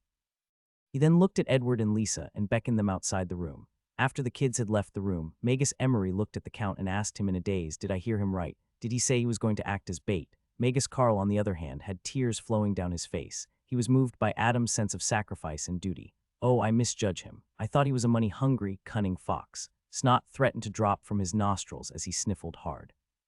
But to think that he's so selfless, Count Hands completely ignored the two. He was still in a state of shock as he thought to himself, that kid, an outsider, wants to put his life at risk for the safety of the residents. The Count was extremely conflicted. On one hand, he didn't want Adam to act as bait and put his own life at risk. But on the one hand, he knew that if this plan succeeded, they might very well be able to find the vampire's whereabouts. Faced with such a dilemma, he didn't know what to do. Suddenly, the doors to the room opened and the three kids walked in. The Count snapped out of his daze and turned to look at them, but he was stunned. Lisa and Edward, who had left the room fuming with irritation and anger, now looked very calm. In fact, they actually looked very optimistic. Just what did they talk about? The Count couldn't help but wonder. After Edward and Lisa had taken their seats, Adam walked to the other end of the long table, directly across from the Count, and sat down. Then he interlocked his fingers and rested his chin on them, his lips curling up into a smirk. So here's what we're gonna do. Black Pearl Tavern. Adam sat at a window-side table, looking at the sun that was about set over the horizon. The once bustling streets of Han City were now unusually quiet and empty. Seeing such a sight, Adam clicked his tongue in annoyance and muttered under his breath, Tusk, that vampire bastard. He was in a terrible mood right now. His face was flushed red from intoxication, and on the table in front of him, several empty wine gourds were haphazardly kept. The youth took a swig of liquor from the gourd in his hand. However, barely anything came out. This gourd was finished as well. Adam peeked through the bottle's mouth to check if there was anything left. Then he looked around and screamed, Waiter, waiter, where are you? The tavern was empty, except for the few drunkards who placed the importance of having liquor over their lives. Waiter, I want you. Adam screamed louder, I need you. The next moment, a short, middle-aged man wearing a simple tunic and pants rushed toward him with a face full of panic. Customer, you should leave. The curfew is about to begin. Adam's face visibly contorted. The hell did you just say? The waiter gulped and bowed even lower. Sir, don't get mad. It's just that we're about to close. Adam came closer to the waiter and spoke flatly. But you aren't closed now, are ya? Eek. Smelling the pungent alcoholic smell drifting from Adam's mouth, the waiter retreated a few steps. Fine, I'll give you another gourd of caldera, but after that you must leave. Fine, go hurry and fetch me another gourd, will ya? Adam made a face and urged the man. As the man turned around and hurriedly ran toward the bar, Adam's drunken eyes gleamed with a hint of sobriety. He took out a vial from his inner robes and covertly poured its contents into his mouth. Within a minute, the effect of the potion began to take place. To the untrained eye, it would seem as if no change had taken place. But if a magus were to focus on Adam right now, they would see that the youth's mana signature was gradually fading away. The potion that Adam had just consumed was called the Potion of the Mundane Man. It had only one effect, and that was to completely hide a magus's mana signature and make them appear as if they were an ordinary person. Adam then checked a slightly bulging pouch hanging by his waist and nodded ever so slightly. After a full day of preparation, everything was set in motion. Now all that was left was for him to be abducted. Sir, the waiter from earlier ran toward Adam with a white gourd in hand. Take this and please leave. Seeing the gourd of caldera, Adam beamed. Haha, perfect. He grabbed it from the waiter's hand, uncorked it, and took a large mouthful of the delicious wine inside. Pua, Adam wiped his lips in joy. He then grabbed 5 gold pieces from his pocket and slammed them on the table. Here, keep the change. I'm in a good mood today. The waiter counted the money and cried out loud, Customer, you're 2 gold coins short. Adam's eyebrows twitched. Is that so here? After receiving the full amount, the waiter grabbed Adam by the hems of his clothes and dragged him out of the tavern. After pushing him out of the door, he warned, "Sir, you must hurry, don't wander around." Adam waved his hand nonchalantly and yelled out loud, "Ah, you're worried about nothing. What kidnapping? What curfew? HMPH, it's nothing but the cup conspiracies. Those nobles are up to something shady, I tell you. You shouldn't believe everything hiccup the authorities tell you. Kekekek."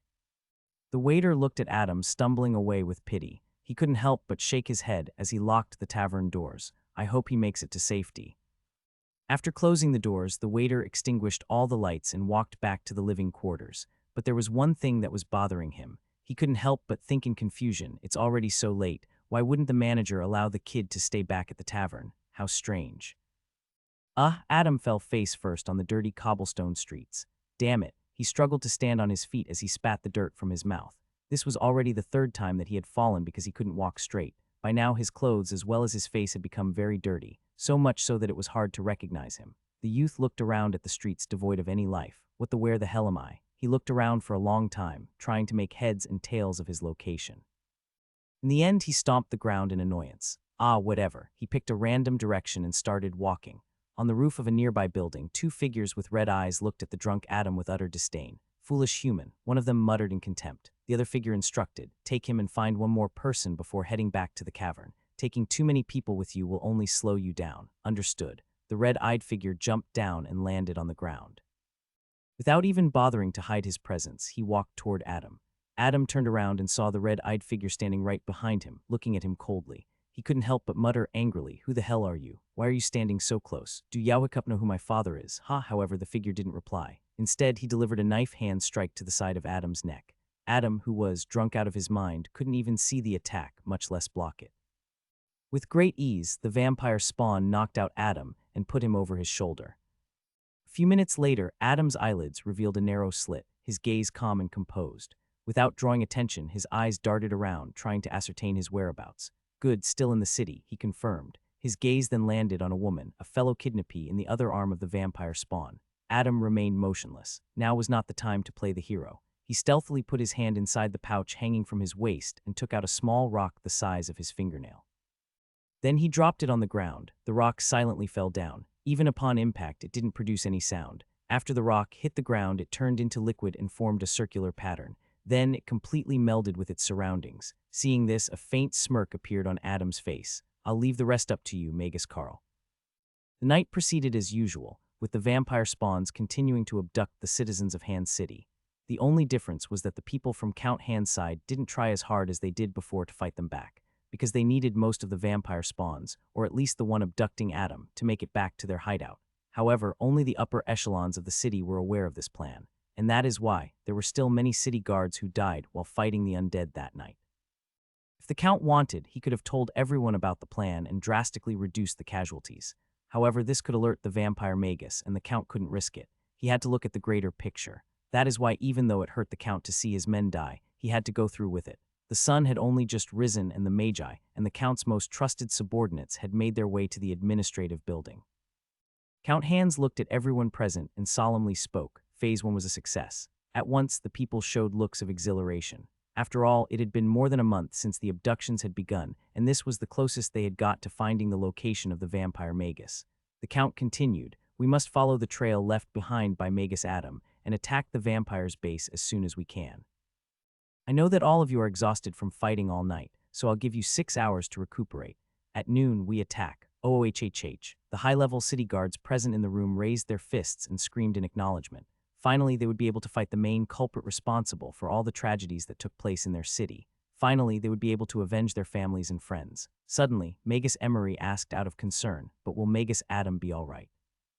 "I feel that we keep overlooking the fact that he's just a boy." At once, the room turned silent. It was true what the Magus had just said. Due to all of Adam's achievements, he had become a reliable figure to the people present here. But his battle prowess made one overlook that he was but a boy of 16 years of age. When everyone was quiet, it was Edward who spoke up with the utmost confidence. "Don't underestimate Adam. He's strong, very strong." Lisa also chimed in, "You don't have to worry about him. We just need to make sure that everything is fine on our end. If we fail, then Adam will be stranded on the other side forever." Hearing this, everyone simultaneously looked at Magus Carl, who had been silent the entire time. Sensing everyone's gaze on him, the old man clenched his fists. He couldn't remember the last time he had felt such pressure. Phase 2 of their plan entirely depended on him, and he couldn't afford to fail. Thinking back to the time when Adam had come over to the shipyard and treated him back to full health, Magus Carl lowered his head and his fist clenched even tighter. I can't let him down. He then raised his head and looked at everyone present. All the guards and the magi who made eye contact with the old man could feel the fiery resolve in his eyes. Finally, he looked at Lisa and Edward and solemnly said, "You can leave it to me. I will not fail." Lisa faintly smiled and nodded. Edward too gave the old man a thumbs up. Now then, Count Hans got up from his seat and gave the order, "Everyone, prepare yourselves for the final battle. We will assemble in the city square at noon." At noon, the city was shocked by the sudden appearance of a large number of city guards that had assembled at the city square. The residents looked at this spectacle from afar and couldn't help but wonder what was going on. A child who was standing with his grandmother and curiously looking at all the city guards suddenly thought of something and asked the nearest guard, "Uncle, are you going to rescue my parents?" Hearing the little boy speak, everyone around him was stunned. They couldn't help but wonder, could it be? When the guard gazed at the little boy looking at him with innocent and tearful eyes, he couldn't help but be moved. He put his fist against his chest armor and vowed, "I will try my best to find them." Tears streamed down the boy's face as he sniffled. Promise me, you must find my mother and father." The city guard bit his lower lip under his helmet. How could he possibly promise something like that to the kid? He didn't even know if the boy's parents were alive. He didn't want to give the boy false hope. As he was struggling to reply, the boy's grandmother suddenly hugged the boy from behind and wiped his tears. Then she looked at the city guard and gently smiled as tears threatened to stream down her face. The city guard simply nodded. Actually, he couldn't reply even if he wanted to because he was overcome by so many emotions. Scenes like this were playing around the large square as people gradually got to know why all the magi and the guards had gathered there. After weeks of torment, the residents of Han City had finally begun to hope. At the dead center of the square, surrounded by guards on all sides, stood the four magi. Everyone had solemn expressions on their faces as the time to fight back had finally arrived. Count Hans, who was armed to the teeth, looked at Magus Carl and nodded. "I'll leave it to you." Magus Carl nodded and slowly raised his feeble hands. Then he began weaving hand signs. He was preparing the physical component of his spell. Sweat began to roll down his forehead as he continued to expend his mana. Following that, a bright magic circle appeared in front of him, and from it an ethereal hand appeared. Rank 1 spell, Guiding Mark. The ethereal hand rotated in the air above Magus Carl for a few moments, and then suddenly, it pointed its index finger toward the southeast direction. There, Magus Carl began walking in the direction the hand was pointing to. As he walked, the ethereal hand also moved along with him, guiding him all the way. All the magi and the city guards silently followed him, while the people of the city parted and made way. After taking a few turns, the ethereal hand finally stopped and pointed toward the ground. Magus Carl's face turned solemn as he gathered mana in his hand. Then he slammed his palm on the ground right where the spell was pointing toward. Upon coming in contact with mana, the ground underneath Magus Carl's palm resonated. Following that, a circular pattern appeared on the ground. This was the same pattern that appeared when Adam had thrown the small rock on the ground. Seeing this, Magus Carl was ecstatic, found the trail. After the first circular pattern was found, Magus Carl cast his spell several more times to follow the trail. Adam had dropped many stones, it seemed, to make it convenient for his team to follow. Edward, who was following right behind Magus Carl, curiously looked at the floating hand hovering above the old Magus and muttered, "What an interesting spell. I wonder which school it belongs to." Lisa, who was walking beside him, habitually nudged her round glasses and replied, "School of Divination." "Really?" Edward was amazed. "I've never seen a divination spell before. Spells from the School of Divination are hard to come by," Lisa began, "and magi who major in this school are even rarer." Edward raised his eyebrow in surprise but then nodded in understanding. "You're right. Come to think of it, I haven't met a single Magus who specializes in divination." He then looked at old Magus ahead of him and asked, "Magus Carl, do you specialize in divination?" The old Magus, who was drenched in sweat from constantly having expended his mana, replied weakly, "I'm not. I was just fortunate enough to find this spell during one of my adventures." "I see." Edward nodded. He decided not to disturb the old man anymore. As everyone continued to follow after the old Magus, Edward came closer to Lisa and whispered, "By the way, I'm curious. How does this spell work?" Lisa looked at him and rolled her eyes. "Did you not pay attention to anything when we were going over the plan?" Edward replied with a slight blush, "Did I need to? I have you, don't I? HMPH, idiot." Lisa pouted in annoyance. "Do you remember the small stones that Magus Carl gave Adam yesterday?" Edward nodded. "Yeah, what about it?" Lisa replied, "Those stones were personally marked by Magus Carl, and right now he's divining the location of those stones." Oh, Edward came to a realization, so that's how it works. I couldn't stop wondering if Magus Carl already knew how to divine someone's location. Why didn't he divine the vampire's hideout in the first place? So this was the reason. Divination isn't omniscient. The caster needs to have some sort of connection with the target to divine their whereabouts. The stronger the connection, the easier the divination. In this case, the target is the stone, Lisa explained. The group continued to follow Magus Carl for a long time. They had almost covered half the city, but the trail still didn't seem to end. Those vampire spawns were very careful. Count Hans muttered in a low voice. It was obvious because the group had taken many detours and roundabouts. He then looked at Magus Carl, who was so tired that he seemed to be on his last breath, and asked, "Are you okay? Do you need to rest?" Magus Carl immediately shook his head. "No, Magus Adam is still waiting for us." Seeing such determination, the Count sighed and didn't speak further. The group silently followed after the old Magus, hoping they'd find the entrance to the vampire's hideout sooner. In the dark cavern at the center, the vampire spawns were busy drawing a large diagram on the floor. The total number of spawns had reached more than 20. All of them were diligently carving rune-like patterns on the floor under the guidance of the vampire Magus. The latter walked around the diagram with his hands clasped behind his back, nodding from time to time. The preparations were almost ready. He only needed a few more human sacrifices to initiate the ritual that he'd been wholeheartedly preparing for months. He figured that another night or two of kidnapping humans would be enough to complete all preparations. From an aerial view, the diagram that the spawns were carving out resembled a pentagram enclosed by a pentagon. Furthermore, the pentagon itself was enclosed in a circle. The entire diagram was very similar to an advanced magic circle. While the Magus and his vampire spawns were busy with the diagram, on the other end of the cavern, inside the large cage, Adam was sitting with his back against the cold cavern wall. He was surrounded by close to 100 people, all of them residents of the city, who were in a state of comatose. Cautious as he was, how could he not prepare beforehand? From all the people he had saved from the vampire spawns, he had learned that they were heavily drugged after the spawns had caught hold of them. So Adam naturally took their blood samples to study the effects of the drug that the vampire spawns had injected in them. Subsequently, he was able to come up with an antidote for it.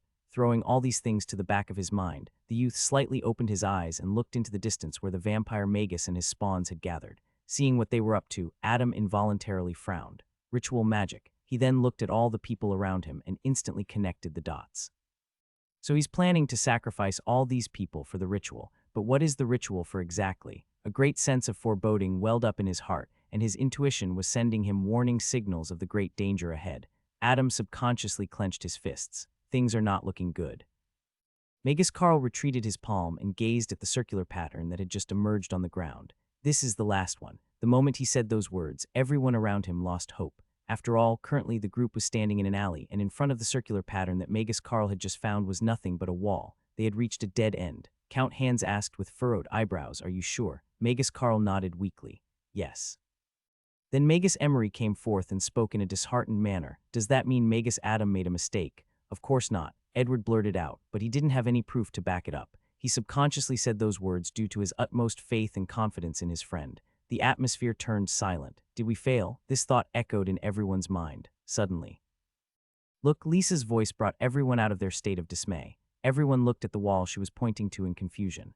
"I can sense faint mana fluctuations from the wall," she stated while slowly walking toward it. In ordinary circumstances, she might have never realized this, but now that she paid close attention to the wall, she noticed something different. As everyone looked on with hopeful eyes, Lisa stood next to the wall and pressed her hand against it. And what happened next caused everyone to be dumbstruck. Lisa's hand went through. "How is that possible?" Her hand went through. "Did we finally find the bastard's hiding spot?" All the city guards were initially shocked, but soon they were elated that they managed to find the entrance. Now everything made sense to them. No wonder they weren't able to find the passage when they tried earlier. Who would have thought that the entrance was actually through a wall? While the city guards were excited about having found the entrance, the Magi, on the contrary, wore extremely solemn expressions. Count Hans involuntarily gulped and muttered softly, nervousness evident in his voice. Space magic. For a person's hand to go through a solid structure meant that principles of space magic were utilized on the structure. Alternatively, could also mean that illusion magic was involved. However, everyone confirmed that the wall was, in fact, tangible, because when a guard tried to put their hand through it at the boundaries, it didn't go through. Lisa stepped back and looked at Edward and the other Magi, her expression grave. "You know what this means, don't you?" Sensing the gravity of the situation, the guards who were cheering earlier now quieted down. The Magi looked at Lisa, but no words escaped their lips. Finally, the Count solemnly replied, "It means our opponent is formidable." Space magic was categorized under the school of summoning, and to be able to utilize such high-level magic meant that the caster was equally strong. Lisa nodded with a serious expression. Yes, our opponent is a rank 3 magus at the very least. Hearing her words, everyone present sucked in a breath of cold air. At once their bodies trembled, fear evident in their eyes. Some of them even had the thought of turning around and fleeing the city. What kind of an existence was a rank 3 magus? This was simply inconceivable to them. Count Hans was the highest-ranked magus in the city, and he was only a rank 1. To be precise, he was only an organ stage magus. In the entirety of the Southern Federation, the number of rank 3 magi was only a handful. And to think that the main culprit behind all the disappearances in the city was actually a rank 3 magus. It was simply unbelievable. While everyone was reeling in from the shock, Lisa made a calm analysis. While it is true that such arrangements could only be made by a high-ranked magus, something still feels off. What do you mean? The Count asked. If our opponent was really rank 3 or above, then he wouldn't have any need to send his minions to abduct so many residents. He could take control of the city with a simple snap of his fingers, replied Lisa. Hearing her words, everyone nodded in understanding. Lisa continued, then there are 2 possibilities that I can think of. Edward rubbed his chin and pondered with narrowed eyes. Do you think the vampire is severely injured, and that's why he had to send his underlings to do his work? Correct, Lisa nodded. Edward felt smug being right for once and also being sort of complimented by Lisa, but he didn't show it on his face. And what's the other? Magus Emery asked. Runic formations, Lisa stated flatly. With the help of such formations, a magus can borrow power from nature itself that would result in a magical output far stronger than the magus rank. Count Hans nodded after listening to Lisa's analysis.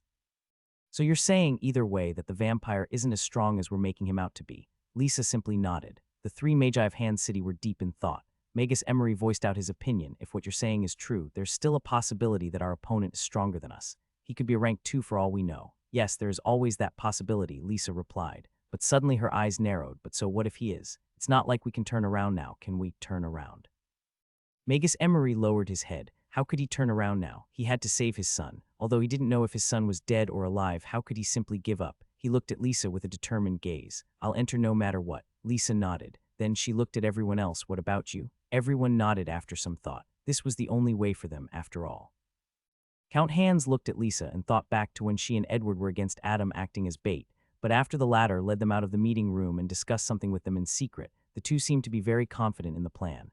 He felt that the 3 students definitely had something up their sleeves. Thus, he looked at Lisa and Edward and solemnly asked, I assume you have a trump card. Lisa's lips curled up into a smirk. Rest assured, Adam is a very cautious fellow. He wouldn't put his life in jeopardy if he didn't have a way out, and I trust him. Edward nodded. Very well. I will put my trust in him as well, Count Hans replied. He then looked at the city guards behind him and ordered men, follow after me. He took the lead and was the first one to enter the wall. Seeing him magically pass through the wall, the guards were momentarily stunned but soon followed after their lord. After all the guards had entered, the magi left behind entered one by one. Lisa was the last one to enter, but before she stepped foot inside, when she looked at the shadowy wall, an unsettling feeling emerged in her heart. How unnerving. She buried this feeling and entered through the wall, and soon the alley turned silent.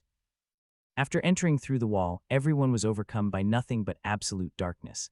They couldn't help but panic, but they continued to move forward. After all, that was the only direction they could go. It felt like they were in a narrow corridor with the only way being in front of them. Lisa looked around and clenched her fists. She thought to herself, what is this? It feels so ominous. Suddenly, she felt as if she had just passed through a sort of membrane, almost like how one feels when one comes out of the water. When she looked around, she was astonished. She found herself in a large tunnel, but that wasn't what surprised her. The thing that truly shocked her was that everything and everyone around her, including herself, looked as if the colors had been sucked out, leaving nothing but black and white. It was a place completely devoid of color.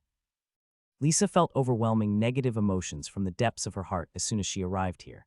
She looked at her trembling hands that appeared black and white, and muttered in fear, what is happening? She had never felt so terrorized before. It was as if this place was leaching out all the happiness from her and everyone and everything around her. The youth raised her head and gazed at the rest of the people with her, and when she did, she was shocked. Everyone was faring much worse than her. Forget the city guards who were sprawled out on the floor. Even Count Hans, Carl, and Emery were on their knees, scared out of their wits. When she looked for Edward, she was stunned. Edward. Edward rushed toward her and grabbed her from falling. Lisa, are you all right? What is happening? Lisa didn't understand why Edward, out of everyone else, seemed to be fine, but she knew that he was the only person who could get them out of this conundrum. If not, they would fall deeper into the depths of despair. Edward cast aegis. Lisa struggled to get the words out of her mouth. All sorts of depressing memories were beginning to resurface in her mind, causing her a great deal of pain. Edward was confused, but then immediately understood what Lisa was saying. He gently lay her on the ground, then grabbed a white crystal and a vial of water from his waist pouch. He placed the crystal that emanated a sacred aura on the ground, then poured water over it.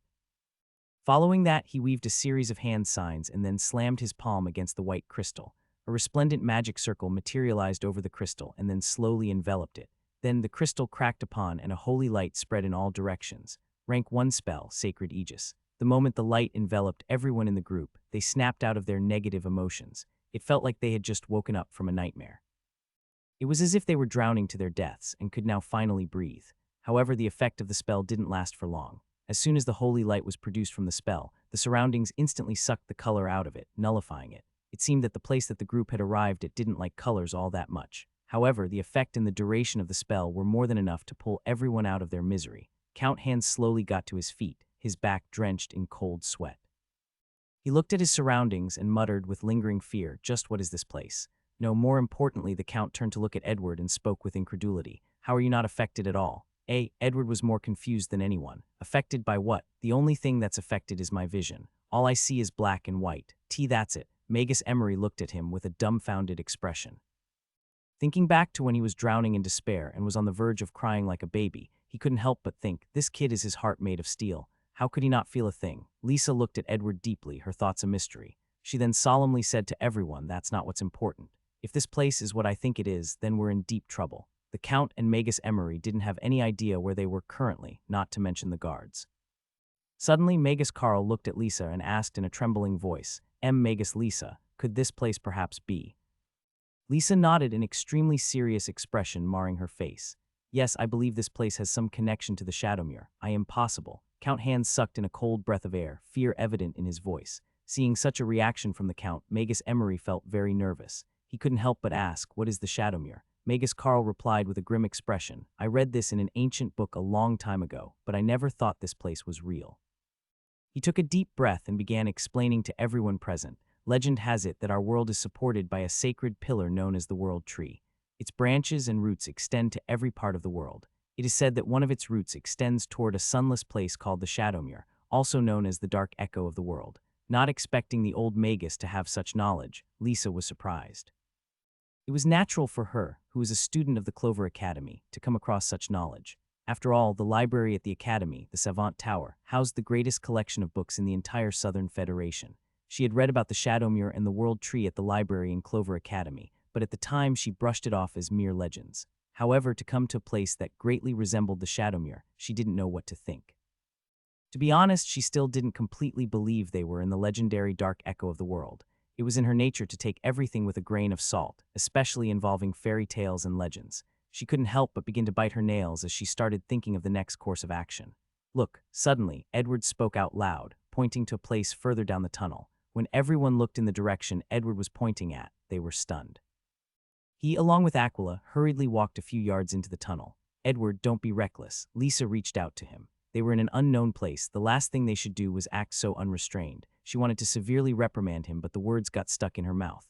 When Edward and Aquila walked to a certain point in the tunnel, the colors on their bodies had returned. Curious, he walked back a few steps and found that the colors had been sucked out again.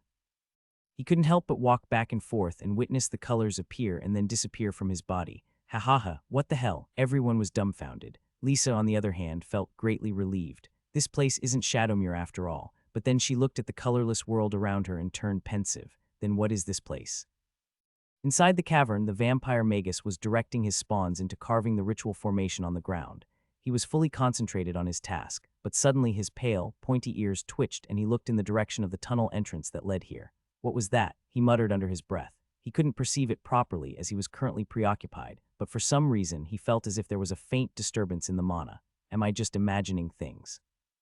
A ludicrous thought emerged in his mind, but soon his eyebrows furrowed tightly. No, I can't take any chances. At this stage, he didn't wish to take any risks. Things were so close to completion, there was no way he would mess things up now. He suddenly looked toward the dark ceiling of the cavern and whistled. Following that, the sound of wings flapping could be heard. Within a few seconds, a bat the size of an adult human's head flew down and landed on the vampire's shoulder.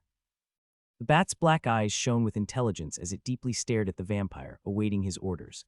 The vampire weaved hand signs, following which one of his left eyes turned black. At the same time, one of the bat's eyes turned red. Rank 1 spell, Shared Vision. Go scout the tunnel, the vampire ordered. The bat flapped its wings and silently flew toward the tunnel. Seeing the bat disappear, the vampire's eyes narrowed to a slit. I hope it's nothing. But on the off chance that those magi have somehow found this place, then. He looked at the human sacrifices imprisoned within the large cage, his eyes gleaming with cold, murderous intent. The group of magi and the city guards vigilantly made their way into the depths of the tunnel. Count Hans looked around in shock. I can't believe there was such a tunnel underneath my city. Being the lord of the county, by all rights he should have been aware of the existence of such an underground tunnel, but the fact that he wasn't clearly vexed him. Could this tunnel be perhaps older than the time my ancestors stepped foot on this land? He wondered, trying to justify the reason for him not being privy to this place. We might not even be under Hans City for all we know, Edward suddenly muttered. He's right. Lisa nodded. That shadowy place that we went through just now teleported us to an unknown location. That shadow thingy had properties related to space magic, huh? Edward asked while rubbing his chin. Magus Carl chimed in. But are we sure that the place we came out of earlier has nothing to do with Shadowmere? There was a hint of curiosity traced in his tone. One could tell how excited he was just by speaking about the legendary dark echo of the world.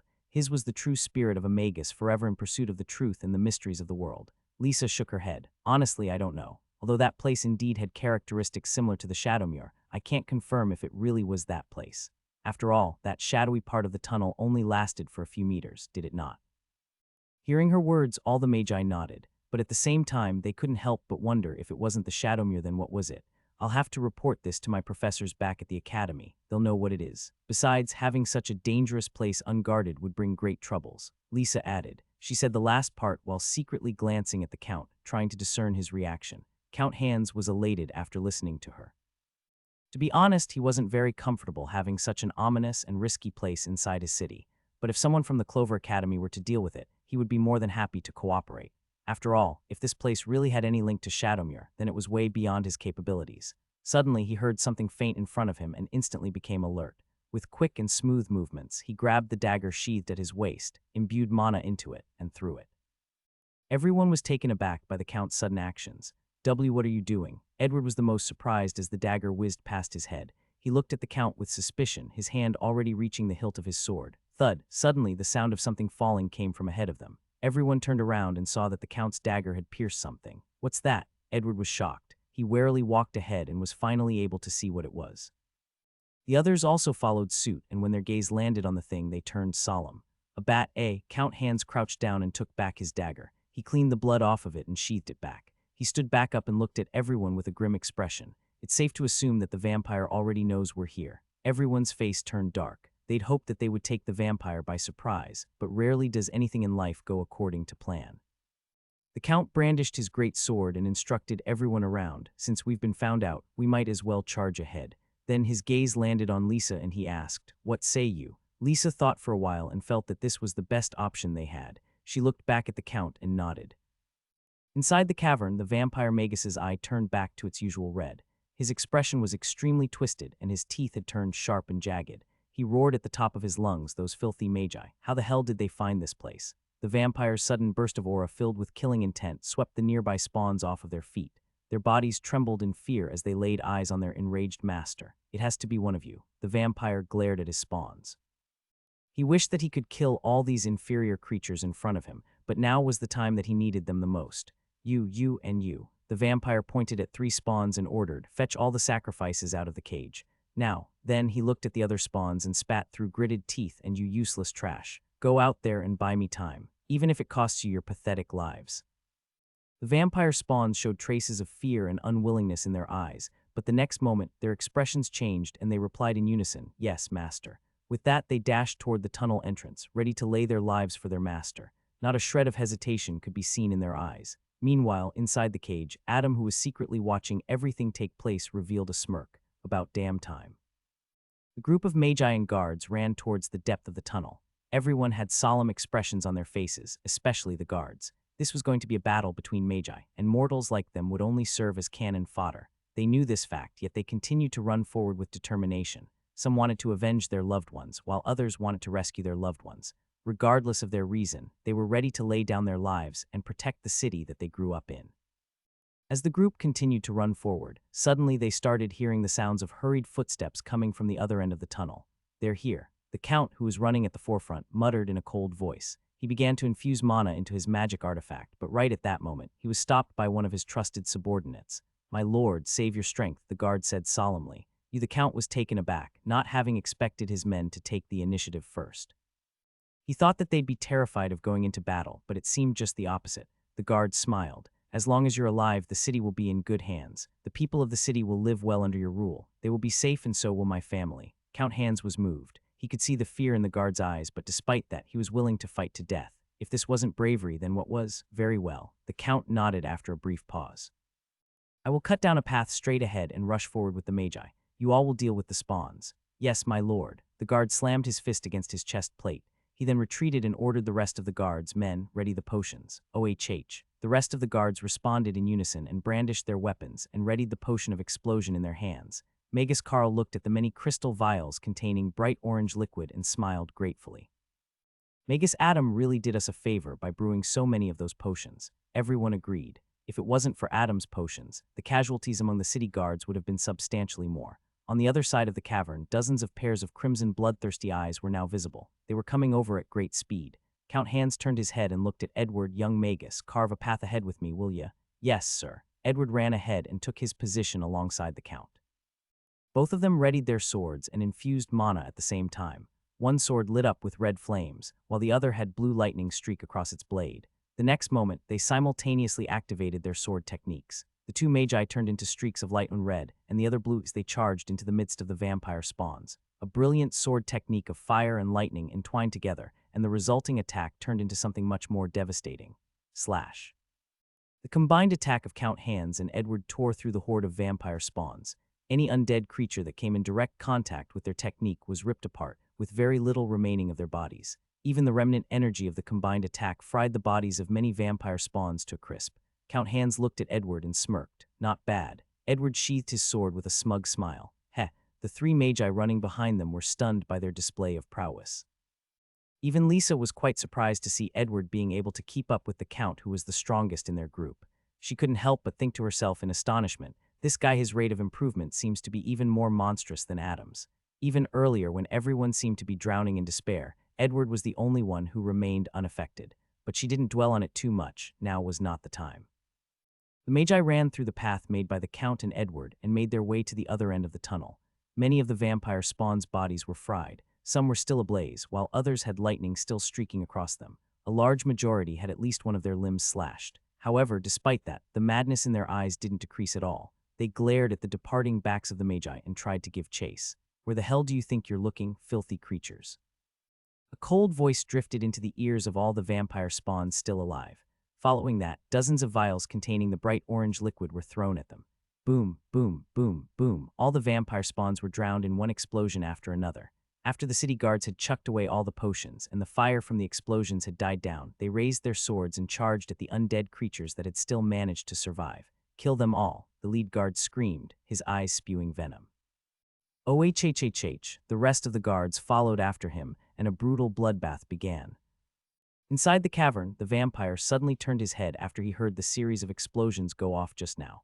His face turned extremely grim. He then turned around and screamed at the three vampire spawns that were piling up the live bodies of the human sacrifices in an organized manner. "Hurry!" The spawns hastened their movements. Meanwhile, the vampire Magus subconsciously turned his head towards the throne made of bones, his gaze landing on the coffin beyond it.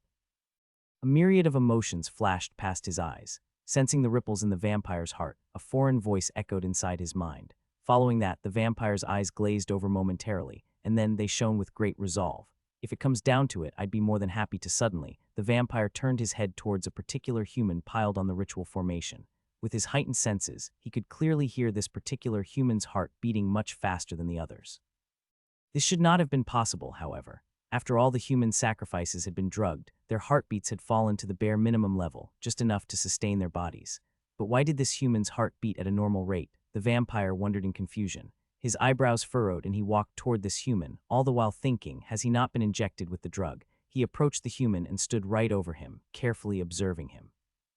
Suddenly, the vampire saw the human's closed eyes slightly twitch and a bead of sweat slowly roll down his forehead. The vampire was dumbfounded. "He's conscious." Adam's eyes snapped open and he looked at the vampire and nervously laughed. "Hee hee, oops, you got me." At once, many thoughts passed through the bewildered vampire's mind as he stood there in a momentary daze.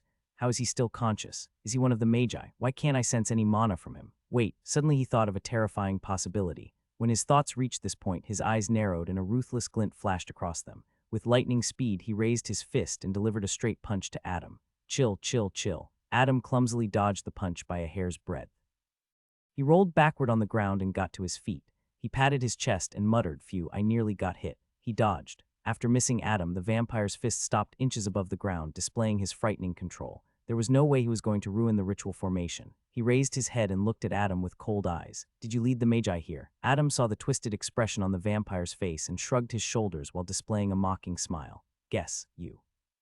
The vampire was livid. Not only did this kid foil his plan, but now he was even toying with him. How dare he? He slowly walked toward Adam while coldly instructing the remaining 3 vampire spawns in the cavern. "Finish preparing the ritual." "Yes, master." The spawns replied nervously, hurrying up their pace. They secretly glanced at Adam and couldn't believe that one of them was stupid enough to smuggle this human into their secret hideout. Adam's eyes narrowed as he reached for his holding pouch to take out a material component for his spell. "You think I'm gonna let you?"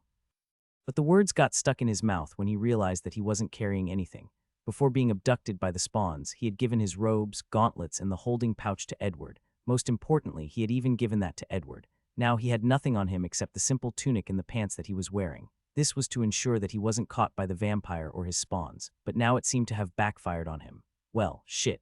Adam didn't know whether to laugh or cry.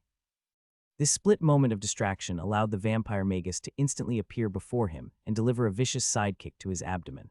Adam's body curled up like a shrimp as he flew across the cavern. He smashed against the cavern wall and limply fell to the ground, dust and debris from the smashed wall falling over him. The vampire sneered. That should do it. He didn't want to waste too much time on Adam. He was already cutting it too close with the ritual. Thus he delivered a kick with the intent to instantly kill the youth. That kick should have snapped his spine in half. He was confident that it was over, so he turned around and walked toward the ritual formation, intending to finish everything quickly before the rest of the magi arrived. Suddenly, he stopped in his footsteps and an incredulous expression marred his face. He turned around and looked at the place where Adam had fallen and couldn't help but be shocked. "He's alive." Vampire muttered in disbelief as he saw Adam slowly standing up. Adam rubbed his stomach and looked at the vampire angrily. "That hurt, you bastard. How are you still alive?" The vampire was having difficulty trying to comprehend things, although he was also a rank 1 magus, but he was far stronger than any magi of the same rank. After all, he had injected in himself the bloodline of a true vampire. Of course, Adam's physique could be considered to be on the same level as the vampires. Practicing the Astral Tyrant Manual constantly strengthened every cell of his body after all. Seeing Adam slowly walk toward him with a furious expression, the vampire snapped out of his shock and got ready for combat. "I've underestimated you." The black nails in his palms elongated and turned sharper. Meanwhile, his palms had transformed into menacing claws. "But this time I won't." He grabbed an ominous rusty chain link from his pocket and threw it in the air in front of him. Following that, he weaved hand signs at quick speeds and finally constructed a spell model. The chain link dissipated into fine particles and vanished into thin air. Following that, the spell was finally cast. Rank 1 spell, Umbral Chains. Several black chains emerged from Adam's own shadow and quickly tried to bind him on the spot. Seeing the shadowy chains come at him, Adam's eyes narrowed and at the same time he was very fascinated. Shadow magic. Interesting. Before the chains could even touch the hems of his clothes, Adam had already disappeared from the spot. Impossible, the vampire was barely able to follow the youth's movements. To think that a mere human could match a vampire's speed was simply ludicrous to him. To say that he was shocked would be an understatement, but before he could even finish his words, Adam had already appeared in front of him. Unbridled killing intent gushed out from Adam's cold eyes as he placed 4 fingers aimed straight at the vampire's chest. Mana gathered on the youth's palm as he followed through with a devastating 1-inch punch, while at the same time rotating his arm and fist. Hand of Doom, 1 hit, bam. At the last moment, the vampire somehow managed to cross his arms and place them in between his chest and Adam's attack. The sheer force of Adam's punch brutally overwhelmed the vampire's defenses. The force shattered the vampire's forearms and penetrated his chest. A visible shockwave in the shape of a vortex could be seen coming out from the vampire's back as his clothes were torn to pieces. The vampire spurted a large mouthful of blood as he was swept off his feet. He flew like a cannonball and smashed against the cavern wall, all the way on the other side. Adam, who was still standing with his fist stretched out, shook his head. "Tusk, you managed to block it, huh?" He gazed at his fist that was emitting steam.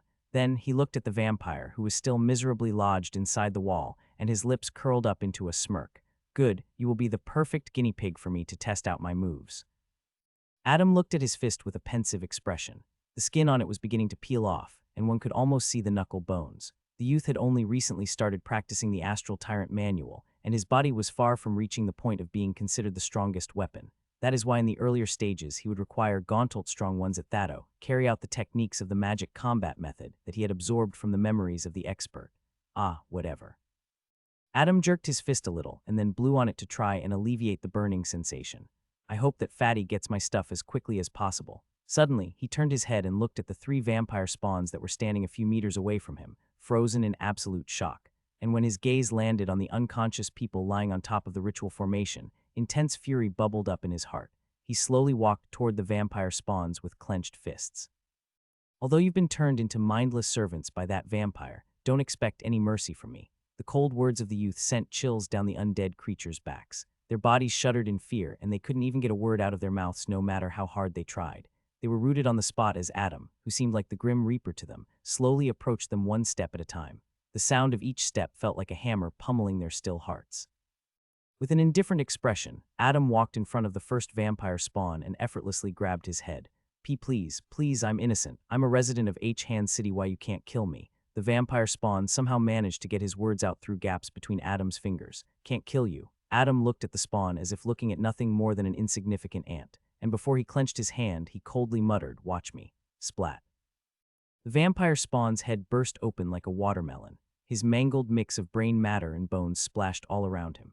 As the headless undead creature wobbly fell to his knees, Adam walked to the next vampire spawn and casually swiped his hand.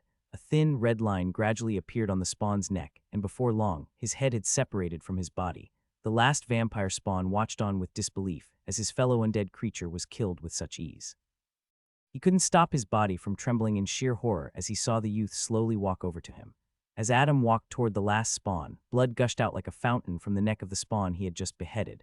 The blood splashed all over him, making him appear like a bloodthirsty fiend. The image of Adam soaked in blood sent shivers down the last vampire spawn's body. He retreaded clumsily and fell on his butt as he begged for mercy. Please, spare me. I was being controlled. I didn't mean it. I didn't want to do it. Didn't mean it. Adam continued to walk forward and nodded. I know you didn't mean it. Listening to Adam, the vampire spawn felt as if he had found a way out. He couldn't help but begin to hope. But Adam's next words doused him in a bucket of cold water. But so what? Adam balled his right palm into a fist, raised it, and was about to bring it down, killing the vampire spawn once and for all. But suddenly, zoom. His eyes narrowed and he hurriedly tried to defend himself as a red streak of light brutally crashed against his body, sweeping him off of his feet. Gah! Adam clearly felt his rib crack from the sudden attack. When he looked up, he saw that the vampire magus had pinned him to the ground. The vampire's foot had viciously pressed against his chest, applying great pressure on him. The youth felt greatly humiliated from being stepped on by someone, that too an undead creature. He growled, "Get off of me." Bam! The vampire raised his foot and viciously stomped Adam's head. Blood spurted out from under his foot as the youth's forehead was grievously injured. Quite a sturdy skeleton for a human, the vampire muttered with slight surprise. With Adam's buried head as the focal point, spied web-like cracks had formed on the ground within a 5-meter radius. One could tell just from looking at this, how strong the vampire's attack must have been. As the vampire continued to press his foot against Adam's head, he turned around and roared at the last remaining vampire spawn. Finish the preparations. Why yes, the spawn was jolted awake from the shock he had just felt from being at death's door. Without wasting another moment, he began placing the human sacrifices at specific points on the formation. The preparations were almost complete. As the vampire's forearms and chest began to regenerate at a rapid pace, he shifted his gaze from the spawn and gazed at the other 2 spawns that had just been killed by Adam. Seeing how brutally they'd been killed, he couldn't help but glare at the youth underneath his foot. You're quite vicious, aren't you, you little shit? Adam was desperately struggling to free himself, but the vampire continued to heavily press him into the ground. Even though Adam was constantly vigilant of the vampire, the latter's speed had truly surprised him, and before he knew it, he was already pinned down. Seeing the youth's futile struggle, the vampire's lips curled up into a cruel smile. You know what? I had initially planned to get rid of you for ruining my plans, but now I'm thinking of making you my spawn. The vampire raised his foot and, without giving Adam a moment of respite, instantly stomped again. Ugh. Adam groaned in agony, his entire face covered in blood. But before that, I need to tame you a little. You've been a real pain in the ass. The vampire coldly smiled, revealing his sharp fangs. He continued to stomp on Adam's face, each of his attacks infused with mana. He made sure to not give the youth a single chance to free himself. Ha ha ha ha. He laughed maniacally as he greatly enjoyed the feeling of bullying Adam. But suddenly, two swords instantly closed in on him from each side, one covered in flames, the other in lightning. When the group of magi entered the cavern, the scene that greeted them left them shocked. More than 100 residents of the city were lying unconscious on the ground, in some sort of strange pattern. Meanwhile, one vampire spawn was nervously placing them at different points of the ritual formation. Moreover, the two headless corpses of the other vampire spawns by the ritual formation made them wonder just what exactly had taken place here. And finally, their eyes landed on the vampire who was responsible for the entire tragedy befalling the city. However, he was currently stomping on Adam while laughing maniacally. Seeing such a gruesome scene made Magus Emery and Magus Carl freeze on the spot, their bodies trembling. After becoming magi, they lived a life of luxury. Hence, they weren't used to such situations. Meanwhile, Count Hans, Edward, and Lisa, who had managed to keep their composure, looked at one another and nodded. Following that, Lisa dashed toward the last vampire spawn, whereas the other two went toward the vampire Magus. The vampire, sensing the killing intent directed at him, coldly smiled. "I've been waiting for you." Just when the Count's and Edward's swords were about to touch his neck, he brought forth his pale claws and grabbed the blades. Clang! A clear sound of metal hitting against metal resounded in the underground cavern. Seeing their swords Blakedno, grasped with such ease, Count Hans and Edward were astonished. Both their swords were magic artifacts, but the vampire was able to grab them with his bare hands like he was grabbing mere twigs.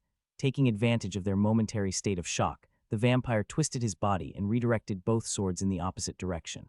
The Count and Edward were flung to the far ends of the cavern as a result. But during this split second, Aquila had rushed toward Adam, grabbed his shoulders, and sped off into the distance away from the vampire. The vampire didn't pay attention to Adam and the griffin, though. He turned around, while at the same time weaving hand signs at quick speeds, and then aimed his hand at Lisa, who was moments away from reaching the last spawn. Rank 1 spell, Hail of Blood. Several magic circles materialized in front of him, and from them dozens of blood thorns, the size of an adult finger, shot out toward Lisa. Lisa, who was just inches away from the spawn, had no choice but to retreat to dodge the blood thorns. This spell sent shivers down her spine, and she believed that if she were to be scratched by even a single blood thorn, then the outcome would be dire.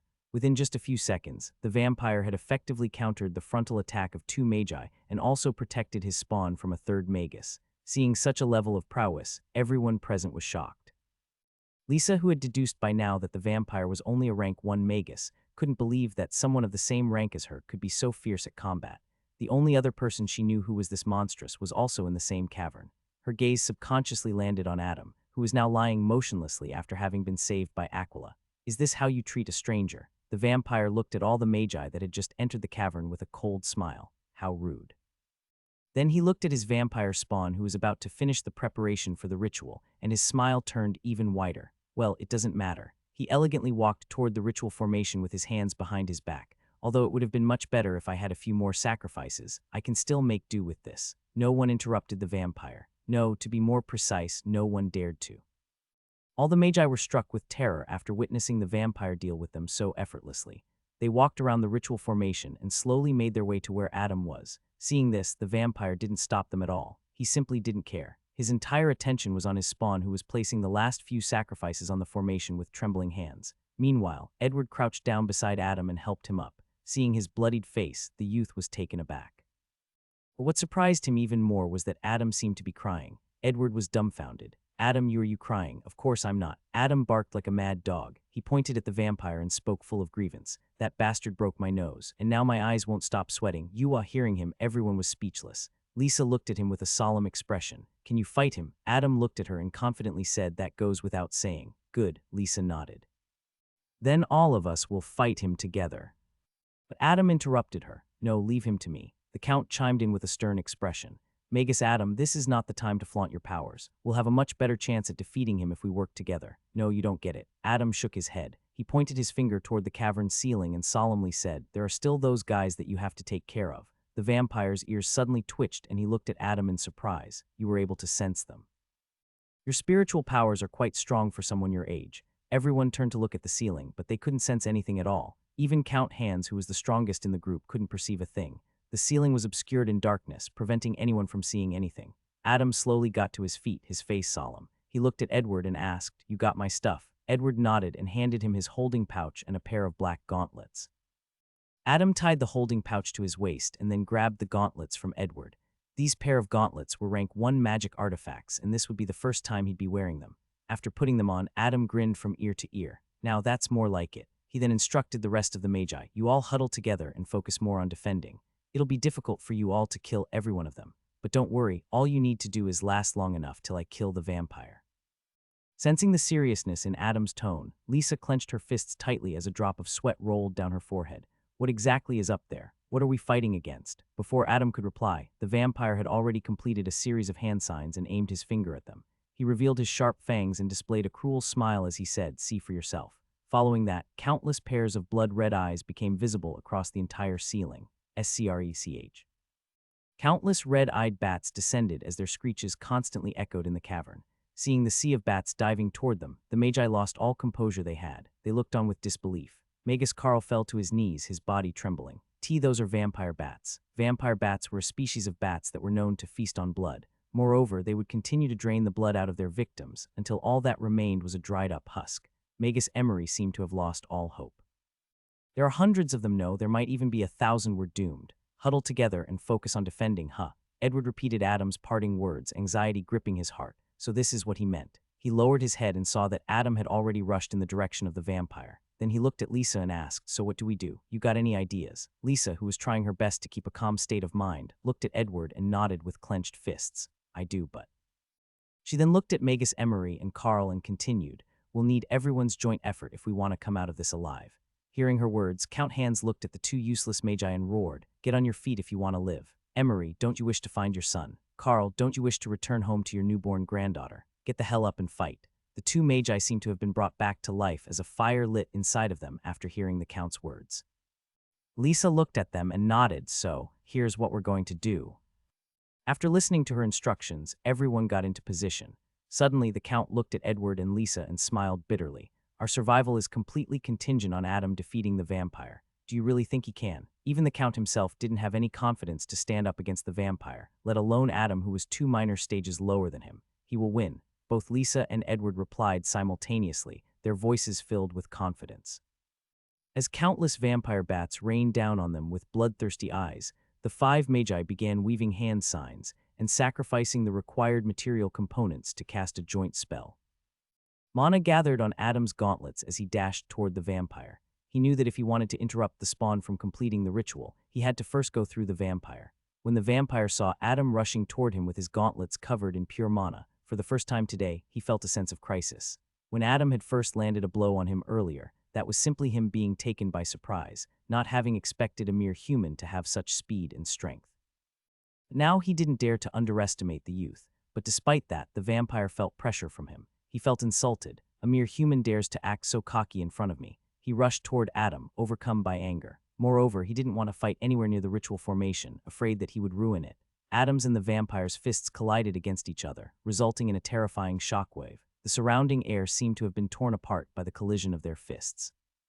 The vampire retreated a few steps. Meanwhile, Adam was sent flying. However, the vampire was not happy at all. The fact that the youth was able to make him retreat a few steps was astonishing. The anger in his heart grew. No, forget turning him into a spawn. I must kill him. Adam got to his feet, his entire body drenched in blood. That last attack made his insides hurt and he spurted a mouthful of blood.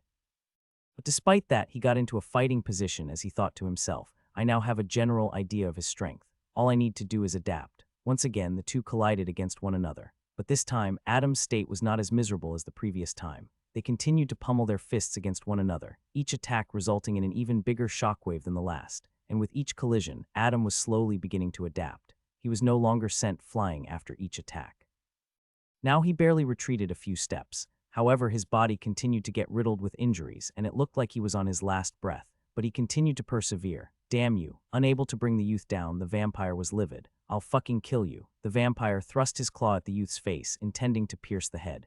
Adam used his left hand to parry the attack, using his opponent's force against himself.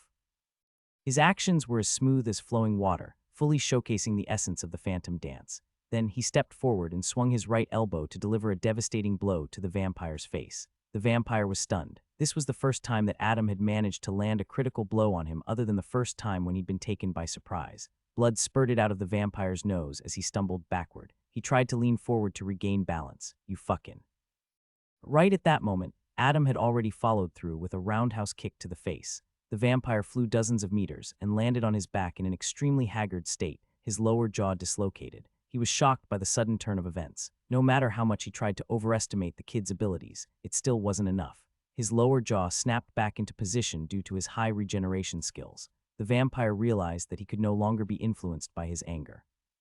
He hated to admit it, but if he continued to do so, he would very likely be killed by the youth. All these thoughts went through his head in a matter of split moments, and soon he got to his feet and got ready to fight Adam, his expression solemn. But when he looked around, the youth was nowhere to be found. Even with his heightened senses, he couldn't find Adam's presence at all. Suddenly, the vampire felt mana fluctuations right behind him, followed by an intense killing intent. But it was too late for him. Adam, whose body and presence had just become visible after deactivating the rank 1 spell, Hide, gathered a large amount of mana into his right palm, which was now shaped like a claw. Then he viciously stuck the vampire's back with his claw, at the same time twisting his palm at the point of contact. Hand of Doom, Coiling Palm Strike, BOOM. In preparation for defending against the vampire bats, all the magi had pooled their mana, cast a joint spell, and erected a multi-layered dome surrounding them. The first layer was made of earth, the next made of ice, the one after made of earth again, and the final and outermost layer was made of a dense number of thick, thorny, and poisonous vines. It had been a few minutes since the dome was erected, and it continued to withstand the constant attacks of the vampire bats. As the bats were slowly chipping away at the dome little by little, Magus Carl, who seemed to be nearly running out of mana, spoke impatiently. How long do we have to endure this? Everyone knew that this old Magus had the least amount of mana left out of all. After all, he had expended quite a lot of it while finding the trail left behind by Adam.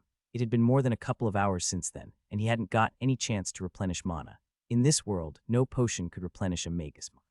Only practicing mindfulness could do that. Lisa looked at Magus Carl and replied, "To be honest, I'm not sure how long it'll take, but we have no other option than to." BOOM! Suddenly, a loud and deep sound came from outside the dome, almost as if tens of potions of explosion had simultaneously gone off. Following that, the ground underneath the magi trembled violently, causing cracks to appear on the dome. What is happening outside? Is the cavern falling apart? The magi panicked, not knowing what to do. Edward looked in the general direction of the ritual formation and thought worriedly, Adam. Adam succeeded in landing a direct blow to the vampire. The entire right side of the vampire's torso was obliterated by his technique. The youth had aimed to completely destroy the vampire's upper body, but at the last moment, the vampire had managed to shift his body slightly to the left. But regardless of the outcome, Adam had succeeded in finally bringing down the vampire. Seeing the vampire lifelessly fall to the ground with his right hand, right side of the chest, and half of his stomach missing, Adam breathed a sigh of relief. As he took large mouthfuls of air, he turned his head toward the large dome created by the magi and saw that the vampire bats still hadn't stopped attacking. Seeing this, his eyes narrowed. A few moments later, he got back to his feet and walked toward the vampire spawn who had been watching their battle all this while. Seeing his master die such a gruesome death, the vampire spawn was frozen in terror. Even when he saw Adam approach him, he couldn't even move a finger. He wanted to beg for mercy but found that he was not able to utter a sound. He stood there motionlessly like a sculpture. Adam walked toward him step by step as he first sacrificed a few grams of the horned black sheep's fleece, then weaved a series of hand motions at a leisurely speed. He stood right in front of the vampire spawn and maliciously grinned. Any last words? But right at that moment. Stab! Adam looked down and saw a pale hand protruding out from inside his chest. He coughed a mouthful of blood, and when he raised his gaze, he saw the pale hand holding onto his heart. HHHHA. The vampire Magus laughed maniacally as he stood behind Adam, half of his upper body missing, but it was being regenerated at a speed visible to the naked eye. Did you really think you killed me? The vampire grinned as he clenched his fist, destroying Adam's heart. Fool. To truly kill a vampire, one must either destroy their heart or brain. Ha ha ha. With great difficulty, Adam turned around and glanced at the vampire with tearful eyes. On his last breath, he muttered, Master why? The vampire's laugh abruptly stopped, and his eyebrows creased into a tight knot. What did you just? Stab! The vampire looked down in confusion and saw a black gauntlet protruding out from his chest and holding onto his heart. Not believing his eyes, he looked up and saw that the one in front of him was actually his spawn. The next moment, Adam tightly clenched his fist and destroyed the vampire's heart. The light in the vampire's eyes instantly dimmed as he limply fell to the floor and died. This time, for good. Adam fell to his knees and breathed heavily. He had truly gone well over his limits to come out victorious in this battle. He weakly turned his head toward the dome and saw that the vampire bats had stopped attacking. With no one to command them, they flew around aimlessly until finally, they all flew back toward the dark ceiling. Seeing this, Adam sighed in relief. He confirmed that the vampire Magus had truly died, but still he couldn't help but frown. He's dead, so why do I still feel so anxious? My intuition continues to warn me. Are the ones that have been spying on me all this while finally going to make a move? If so, then this would be the perfect time. Adam was in a very precarious situation right now. His mana reserves had fallen to an all-time low. He didn't even have enough mana to execute a technique of the Hand of Doom, let alone any spells. Thus, without wasting another moment, he activated his sphere of resonance. Then, he began to remove the people placed in the ritual formation as fast as he could. The ritual formation gave him a very ominous feeling to him for some reason. Just as Adam was continuing to hurl the unconscious people away from the formation, the magically created dome in the distance broke down and everyone inside came out. Initially, they were all vigilant, but when they saw the vampire Magus lying motionlessly with half of his body missing, they were filled with exhilaration. Ha ha ha, Adam, you did it, you did it. Edward animatedly ran toward his friend. Lisa followed after him, her face flushed with excitement. But when they came closer, they saw that Adam was actually in a state of panic. The youth looked at them and spoke hurriedly. Quick, carry these people away from the formation. What's gotten into you? The vampire's dead. Edward thought that Adam was overreacting, but he was instantly cut off. Now, Adam roared. Sensing the gravity in his tone, everyone did as he told and began removing the people one by one. Beads of sweat dropped down Adam's forehead, and he involuntarily began to tremble. The foreboding feeling in his heart worsened, and his intuition was sending warning signals like crazy. His heart was beating so fast that he thought it would explode. Suddenly, a deep sigh that seemed to have originated from an ancient time reverberated in the cavern, bringing with it so much pressure that it caused everyone to instantly get down on their knees. Everyone's body shuddered as absolute terror gripped their hearts. Not good. Adam gritted his teeth and screamed at the top of his lungs, "Everyone, get away from the formation." But much to his horror, he saw that everyone was completely frozen in fear. He grabbed Edward and Lisa, who were the closest to him, and threw them outside the formation with all his strength. Then he rushed toward Count Hans and Magus Emery and grabbed their collars. But as soon as he did, the ritual formation began to light up with a sinister red glow. Damn it, Adam cursed with bloodshot eyes as he ran outside of the formation. He turned around and saw that apart from the vampire Magus and his 3 spawns, Magus Carl and 2 other people were still left behind in the formation. He gritted his teeth and ran back in. He grabbed the old Magus and the last 2 people and started rushing out of the formation. He was only a few meters away from stepping out when suddenly the ritual formation glowed with a blinding light. No, Adam roared, his heart gripped by terror. He hurled the 3 people he had been holding onto outside the formation. Right at that moment, the ritual formation was activated and Adam was drowned in its blood-red color. But a few moments later, the red light parted and the youth forcefully made his way out. He fell to the ground, having no energy to even stand. His whole body had shriveled as if the life had been sucked out of him. As he gasped for air, the ritual formation lit up even more brightly, drowning the entire cavern in a blinding light. Inside the formation, the vitality was slowly being sucked out of the vampire Magus and his 3 spawns, and within a few moments they were reduced to nothing but empty husks. The red lines of the formation stretched out and streaked across the cavern floor, all the way beyond the throne made of bones. The lines enveloped the adamantine coffin and bathed it in a crimson glow. A few moments later, the bright crimson light receded, and everything seemingly returned to normal. But suddenly, the sound of metal rubbing against metal filled the whole cavern, and then the lid of the coffin slid open, and a pale, withered hand reached out. A tall figure about 2.5 meters in height slowly stepped out of the coffin. His skin was sickly pale, and his muscles had atrophied. The figure had long arms that extended into claws, the same for his legs. 2 large bat-like wings, the same color as his skin, slowly unfurled from his back as the figure completely stepped out of the coffin and stretched his body. Oh, how long has it been? A guttural voice escaped his lips as he stroked his face, which didn't have a single strand of hair on it. He looked around the cavern with his deep red eyes, until finally his gaze landed on the vampire Magus lying on the ritual formation. So you failed after all. The figure spoke with indifference as he slowly walked forward. But at least you served your purpose. The figure seemed to be getting used to speaking as the words came out smoother and without much pause.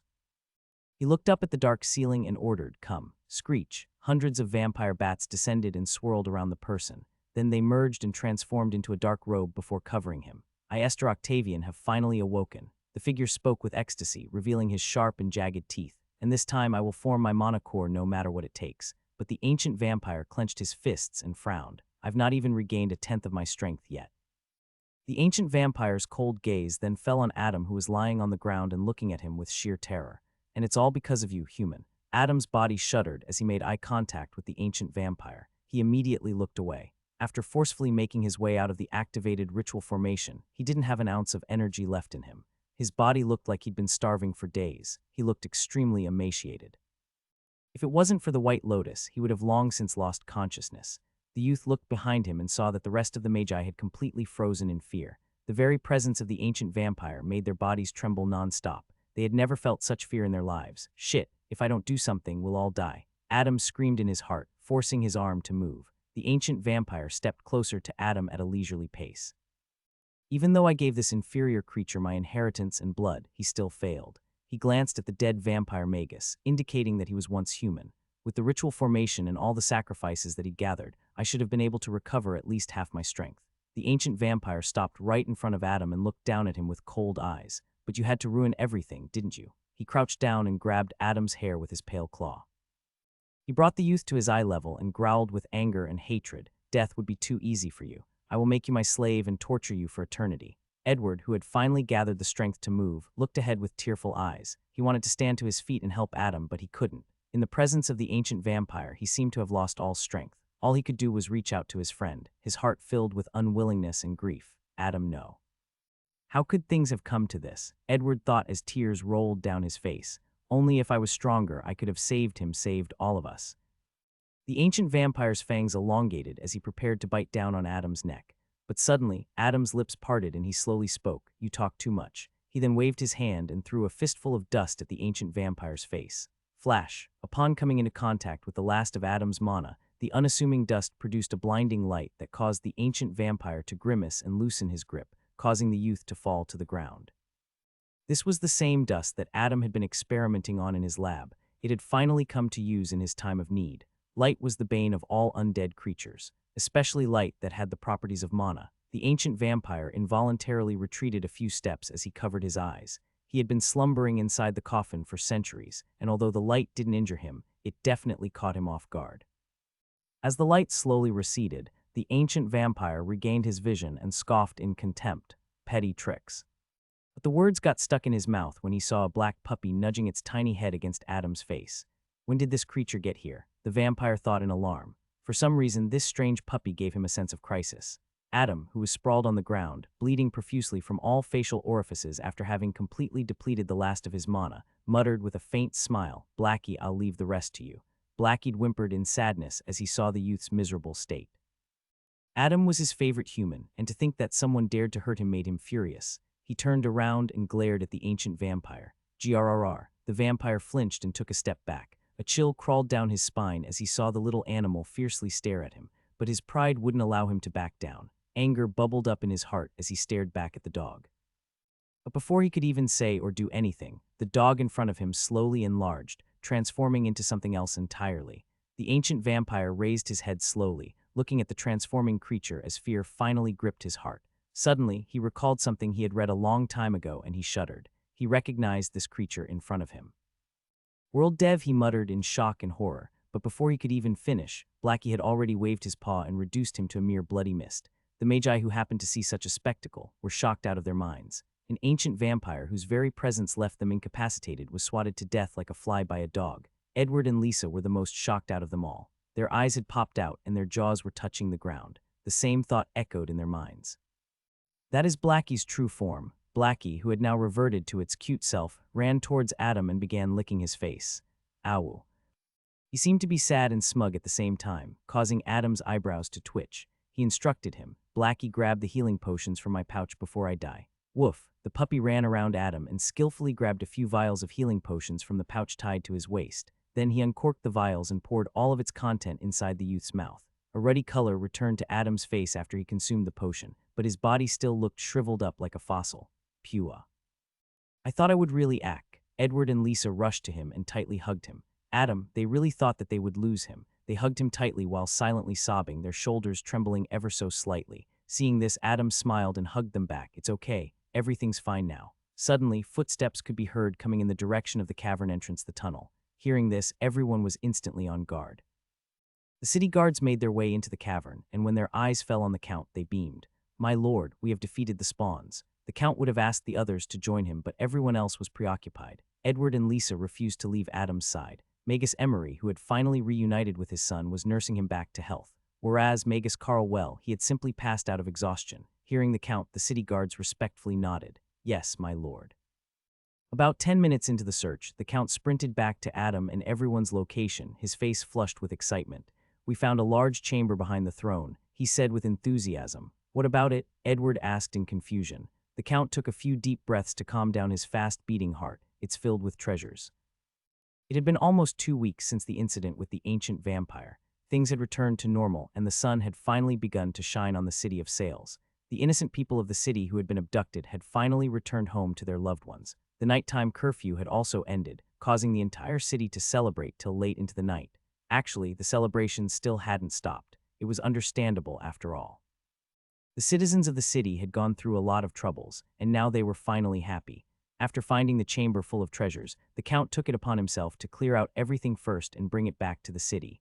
Upon discussing the division of loot with Lisa, it was finally decided that all the magic texts, artifacts, precious herbs, and ores would be given to the 3 students of the Clover Academy. Whereas all the money that had been found in the chamber would belong to the Count, Magus Emery, and Magus Carl. Some compensation would also be given to the families who had lost their loved ones. Adam had vehemently opposed this decision. He was willing to give up the most precious of artifacts if it meant that he could swim in gold coins, but after strong persuasion from Lisa and Edward, he reluctantly agreed. Today was the day that the 3 students would finally leave Hand City. They'd been here for almost 2 months already, and it was time for them to return to the academy. The 3 of them were currently in their rented manor, along with the Count, Magus Emery, and Magus Carl. A grand banquet took place as servers brought dish after dish of the famous local cuisine. Seeing Adam drink caldera with great pleasure, Magus Emery laughed. I have told my people to store all the barrels of caldera available in your carriage. That should last you a couple of months even if you drink every day. Pua. Adam finished a gourd of wine and slammed the empty gourd on the table. His face was flushed red as he replied with a wide grin, Magus Emery, you're the best. Kehahaha. Magus Carl, not willing to be outdone by his friend, chimed in. Magus Adam, although I don't have wine to offer, I do have many beautiful granddaughters of marriable age, over a dozen of them in fact. I wonder what you think. Adam was taken aback by this sudden proposal. He popped another gourd open and drank some more wine before answering with a twisted laugh. Yuhehe, Magus Carl, that's perfumf.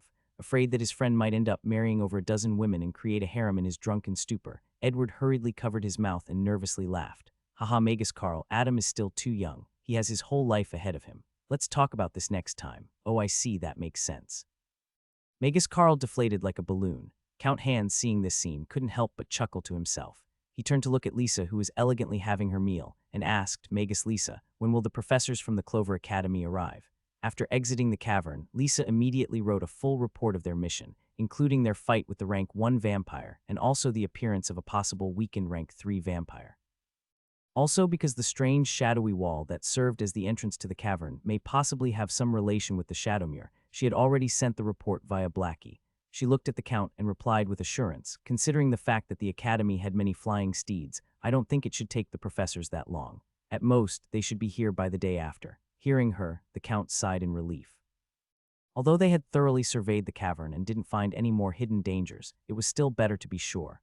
The banquet didn't continue for long as the 3 kids still had to leave for their journey. The Count and the 2 magi bade farewell, saying they had something urgent to do. Seeing them leave so hurriedly, Adam pouted in slight displeasure. We did a cup so much for them, and they won't even see us off out of the city. HMPH. Lisa rolled her eyes at Adam's antics. Stop being such a drama queen and go pack your things. Adam saluted her while struggling to stand straight. Yes, ma'am. The next moment, he willed the White Lotus to clear up his foggy, intoxicated mind, and within a split second, he had become completely sober. Then he went up to his room and started packing his stuff. Although he was quite salty about not being able to take the gold and platinum coins from the ancient vampire's chambers, he had still managed to take a lot of other items that were up to his satisfaction.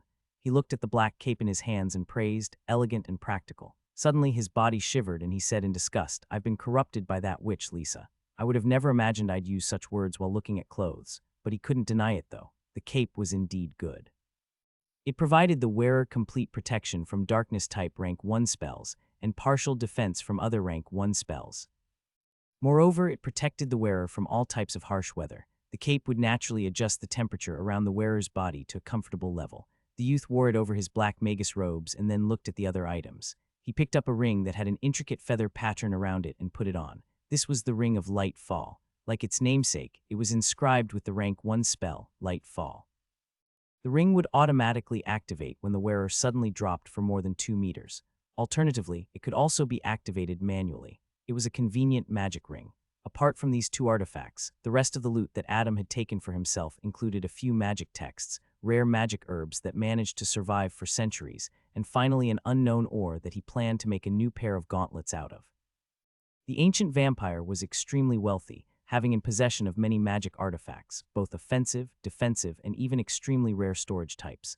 Alas, these were the only things that caught Adam's eye. The rest were distributed between Edward and Lisa. Unfortunately, they were never able to find the vampire's most valuable treasure, his grimoire. It took Adam a while to pack up all his belongings. He even had to clear up his temporary lab and carefully store all the apparatuses. After gathering everything, he placed them in his room. Seeing the several large chests piled in front of him, the youth's eyes gleamed with excitement. He grabbed an exquisite-looking, double-piercing, silver earring from his pocket that had a red gem carved into a 4-sided star hanging from it. Then he put it on his left ear. Following that, he gave a mental command, and all the large chests in the room vanished. Ha ha ha ha. Adam laughed with great enthusiasm and punched the air a few times in sheer excitement. The earring was a space-type storage artifact with a volume of 25 cubic meters. Adam guessed that its market value would be at least 20,000 gold pieces. Moreover, this wasn't the only storage-type artifacts that they'd found. There were 3 more of this type. All of them ringsend were taken by Edward, Lisa, and the Count. After playing around with the earring a couple of more times, Adam was finally satisfied. He leisurely went down and found that his friends, the mercenaries, and the servants were already waiting for him outside. "Took you long enough," Edward grumbled. My bad, let's go." Adam got on his black steed and pulled the reins. As the traveling party made their way through the West District and into the Bazaar District, they were puzzled. Lisa, who was at the forefront of the party along with Edward and Adam, couldn't help but frown. "Why is it so empty? Who knows? Maybe they went to take a nap," Adam replied while digging his nose. "It's morning," Lisa spoke while clenching her fists. Suddenly, she flared up. "And stop digging your damn nose all the time. It's disgusting." Fine, relax," Adam replied weakly and stopped his actions. Suddenly, when they turned around the corner, they were drowned out by a boisterous cacophony of sounds. Whoa. "They're finally here, our saviors, the heroes of Hans City, Lord Adam, Lord Edward, Kaya. Lady Lisa, look here, look here." The 3 kids were dumbfounded. They didn't expect to receive such a grand send-off on their way out. The 3 of them couldn't help but feel embarrassed after receiving such a level of fanfare. It couldn't be helped, they were still kids after all. With faces flushed red, they slowly made their way to the city gates while waving at the crowd. Adam seemed to be enjoying the most out of them, because at some point he had started doing backflips on the horse and even casting spells into the air to entertain the crowd. When they reached the city gates, they found that Count Hans, Magus Emery, Magus Karl, as well as all the upper echelons of the city along with all the city guards, were waiting for them. Adam replied with a gentle smile, "You're welcome." The Count personally shook everyone's hands and finally sent them on their way. They came here as anonymous individuals, but left as heroes. A week later, the traveling party had reached the borders of the Fabio Kingdom. On this day, they'd stopped to camp earlier than usual. There were still a couple of hours to go before sunset. Adam was lying casually on top of a boulder and, as usual, drinking wine. He took a sip and looked at his 2 friends in amusement. "Did I hear you right?" Mind repeating those words. Edward simply face-palmed. Meanwhile, Lisa struggled to speak the words out of embarrassment. "I want you to teach me how to fight, heh." Adam greatly enjoyed picking on Lisa. He knew that this genius pride wouldn't allow her to seek help from others, especially people her age. Despite that, Lisa had come forth and asked him to teach her how to fight properly. Edward was the same, although the latter didn't have any issues asking for help from him. After seeing their shortcomings in their battle against the vampire, they knew just how much they needed to improve, especially Lisa. She was an grade talent and considered to be an all-rounded genius, but in the battle inside the cavern, she was nothing but dead weight. This tremendously hurt her pride. She didn't want to be a burden anymore. She wanted to become stronger, and the only person she knew who could truly teach her to become a capable fighter was sitting in front of her, drinking wine. Adam's lips curled up into a mischievous smirk. "Say please." Lisa was livid, but in the end she swallowed her pride and lowered her head as she softly said, "Please, Adam, please teach me to be a better fighter." Adam deeply looked at Lisa and then clicked his tongue. "Tusk, you're no fun at all." He jumped down from the boulder and walked to an open clearing in the distance. "We'll begin now. Although I can't teach either of you how to wield a sword or a staff, I can teach you the basics of hand-to-hand combat that I know." Edward and Lisa followed after Adam, determination etched over their faces. The latter hurriedly caught up to Adam and spoke with resolve, "Don't go easy on me just because I'm a girl." Adam smirked, causing a chill to crawl up Lisa's spine. The youth turned around and looked at his two friends who were beginning to nervously sweat. There is a shortcut to teaching you to become decent fighters. What is it? Edward and Lisa slowly retreated, a foreboding feeling welling up in their hearts. Adam grinned from ear to ear, like a madman. It's to beat it into you. Nightfall, the three kids had gathered around the campfire, waiting for their meals to be served.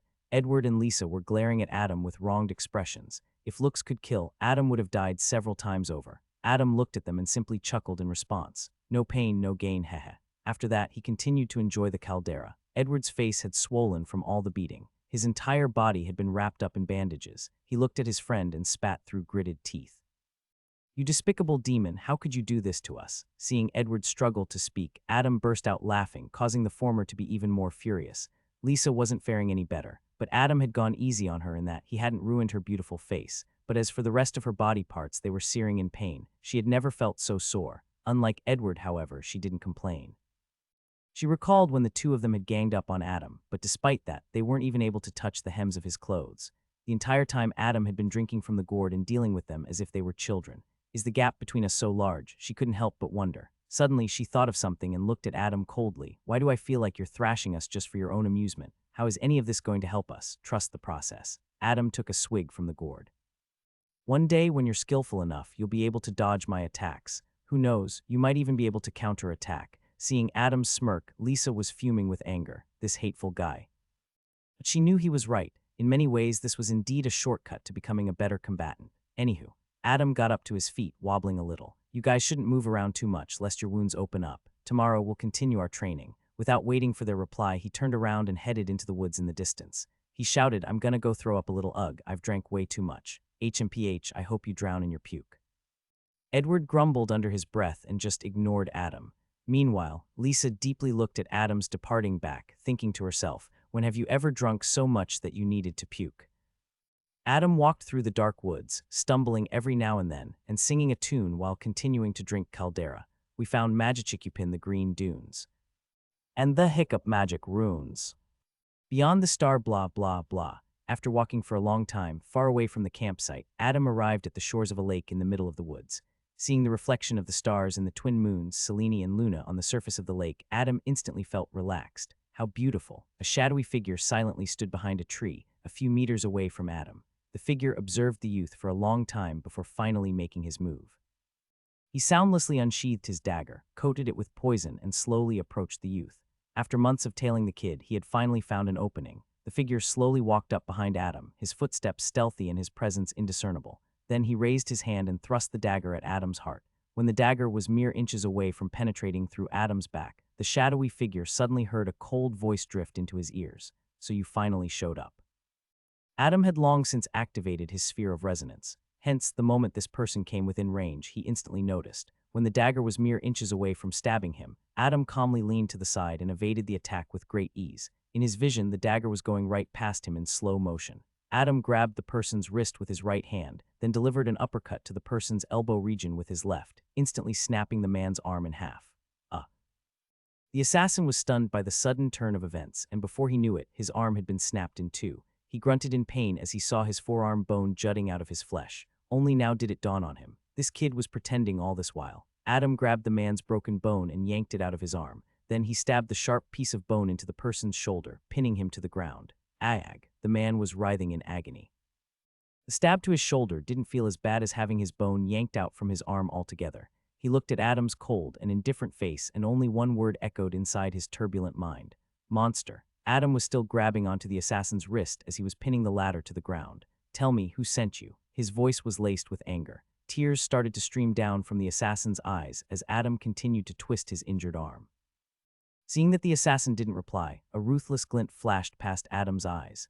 Fine, we'll do it your way. R.I.P. AAHHH. Adam completely tore open the assassin's forearm from his elbow. You're quite the assassin, aren't you? The youth spoke with sheer indifference as if he wasn't the one who had just ripped the man's forearm. I must say, you're really one patient fellow. You kept spying on me the entire time in Hand City, and only now when I truly let down my guard did you attack. Adam grabbed the poisoned dagger from the ripped put hand of the assassin and pressed it against his neck. His eyes overflowed with killing intent as he screamed, Answer me. Who sent you? The assassin's eyes shone with fear as he gazed upon the youth's furious countenance. But the next moment, he resolved himself and bit the capsule hidden in between his molars. Adam was taken aback when he saw the person foaming from the mouth. Then, the assassin's body convulsed violently until finally, he had died. He took his own life. The youth was shocked as he involuntarily retreated a step.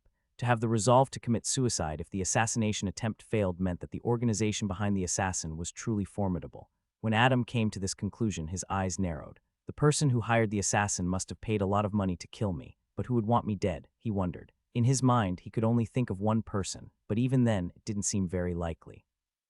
His lips parted and he coldly muttered, "Now that he's dead, won't you tell me something?" Suddenly, he turned around and hurled the dagger in a particular direction. Clang! The sound of metal clashing against metal was heard, and soon, another figure dressed in black appeared in the distance, his dagger-wielding arm trembling ever so slightly from having blocked that attack. Another assassin. The man looked at Adam for a long time and then spoke in a husky voice. The intel said that the target was a muscle stage magus. He then looked at his dead comrade and continued, "But to think that you easily dealt with an organ stage assassin. Looks like the intel was wrong. Never in 1,000 years would the assassin have guessed that the intel was actually correct. It was just that Adam was a monster who could fight above levels. Their organization had sent 2 organ stage assassins to deal with Adam, but in the end they fell short." Adam slowly walked toward the assassin, anger bubbling in his heart. He didn't say a word, just silently glared at the black-robed man. The assassin felt shivers run down his spine when he met the youth's gaze. Is he really only a 16-year-old? What's this abnormal spiritual pressure? But the man was an experienced assassin and soon calmed his nerves. His body started to become enveloped in shadows as he said his parting words, "You were lucky this time, but next time we'll." The man's words got stuck in his mouth when Adam abruptly appeared before him and delivered a palm thrust. Fast, the assassin just barely managed to evade the attack and retreated a few meters. Just the wind generated from Adam's palm thrust caused the leaves of the trees in the surroundings to violently rustle. The assassin could only imagine what would happen if the attack had really connected. Next time. Adam roared furiously, "Because of you bastards, I wasn't able to sleep properly for the last 2 months. Do you think I'll just let you go?" A bloodthirsty aura began to emanate from Adam's body as mana gathered on his palms. "I suppose you'll poison yourself as well before you divulge even a word, huh?" The next moment, Adam took a step forward and instantly appeared in front of the assassin once again. "So I might as well kill you and get this over with." Assassins were the most proficient at sneak attacks. If their first attack didn't land a critical blow, their chances of killing the enemy decreased in subsequent attacks. But that didn't mean they were weak. At the very least, they were quick and had excellent life-saving skills. And this man was the same. Seeing Adam launch another palm strike at his chest area, the assassin was calm. Unlike the last time, he was prepared and also didn't underestimate his opponent. He easily dodged the claw by shifting his body to the left. At the same time, he began weaving hand signs.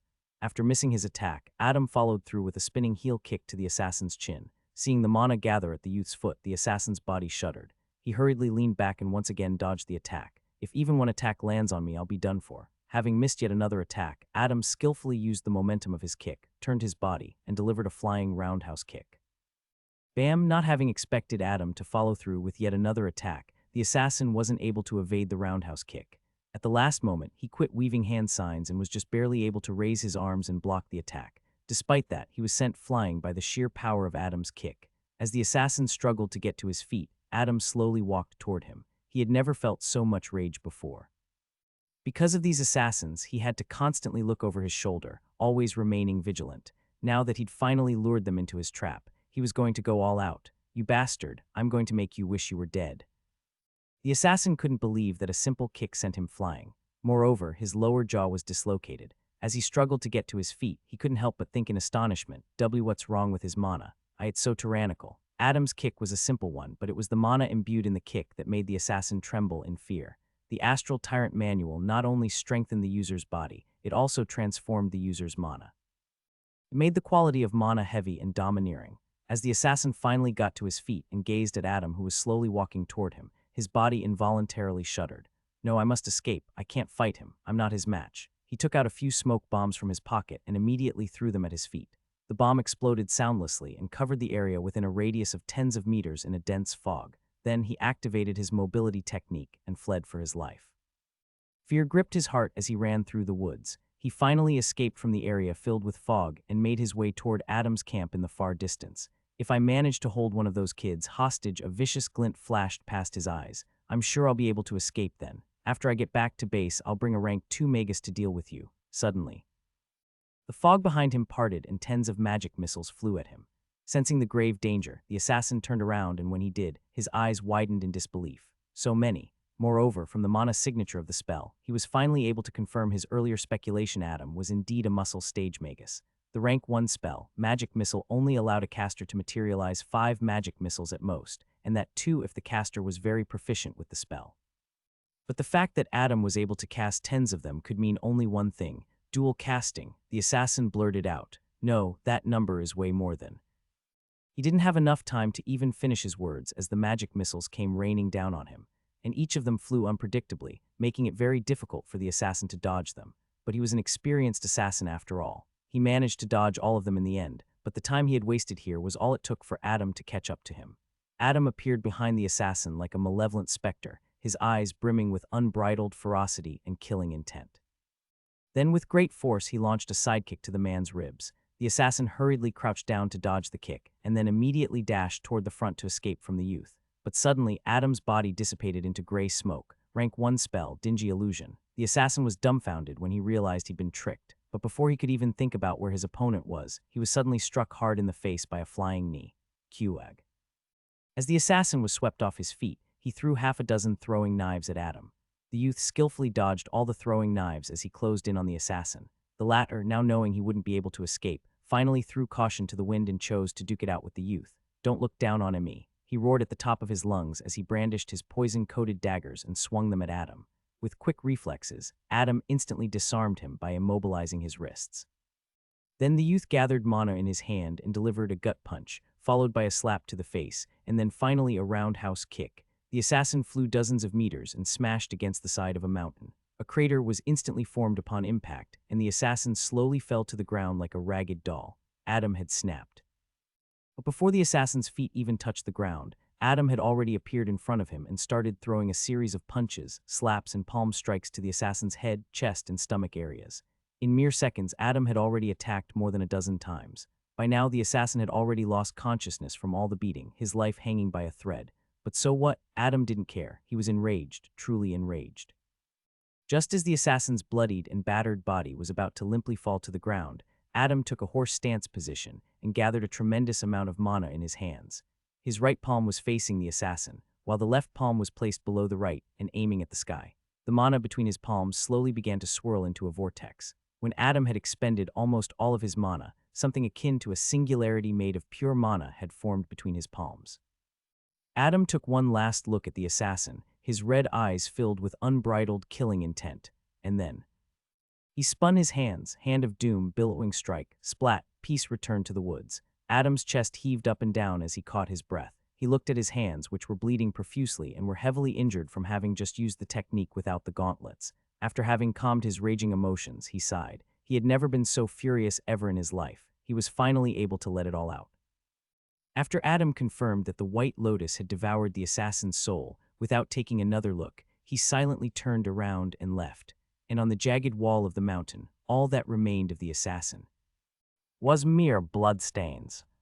A month and a half later, the traveling party had made their way into the Nightingale Kingdom, and Moon City was finally within their sights. "Oh, how much I've missed this place." Edward spoke emotionally as he gazed at the silhouettes of the tall trees and buildings in the distance. Lisa, too, had a faint smile on her face. She had missed this place as well. Suddenly, she looked toward Adam, and the smile on her lips gradually vanished. Edward was too dumb to notice it, but how could she not? For more than a month now, Adam had been in a strange mood. He still behaved like his usual self, but at the same time he didn't. The change was very subtle, but Lisa had noticed it. She tried to ask Adam about it, but the latter always dodged her question. In the end, she decided to just leave him be. If he wasn't comfortable sharing it with her, she didn't wish to force him. "Whatever it is, I hope you sort it out," she thought to herself. The traveling party finally entered the gates of Moon City. Seeing the wide, bustling streets filled with people from all races, a smile appeared on their faces. "Home," Adam subconsciously muttered. Edward came forth on his horse and nodded. "Yes, home." Lisa suddenly reminded them, "We still have to go to the academy and hand in our mission report at the administrative building." While Lisa was talking about handing over the mission, Adam suddenly turned his head and recognized someone walking in the far distance. His eyes suddenly narrowed and he got off his horse. "Hey, where do you think you're going?" Lisa glared at him. I'm sorry, I just remembered I had to do something urgent. You guys carry on without me." Saying his piece, Adam made his way through the crowd and vanished from sight. This guy Lisa facepalmed, not knowing what to do with Adam. Then she headed toward the academy with Edward. In one of the lively cobblestone streets of Moon City, Jeffrey, Kevin, and a few other students were leisurely strolling. There was still another week before the academy reopened. Jeffrey had a wide grin on his face as he looked at Kevin and asked, "That thing should be done about now, right?" Kevin raised his eyebrow and then nodded with a smirk. "Yes, that matter should have already been dealt with by now. Those people are professionals after all. Hee hee, good, very good." Jeffrey couldn't remember the last time he was so happy. Ever since they'd entered the academy, he was always living in fear that one day Adam would come to his dorm room late at night and slit his throat for what he had done to him. But now it was all sorted. The world seemed very bright and beautiful to Jeffrey now. Suddenly, a loud and familiar voice drifted into his ears, snapping him out of his reverie. "Ha ha ha, my old friend. Long time no see, huh?" The Jeffrey followed the direction of this obnoxious voice, and when his gaze landed on the person who had just spoken, he froze.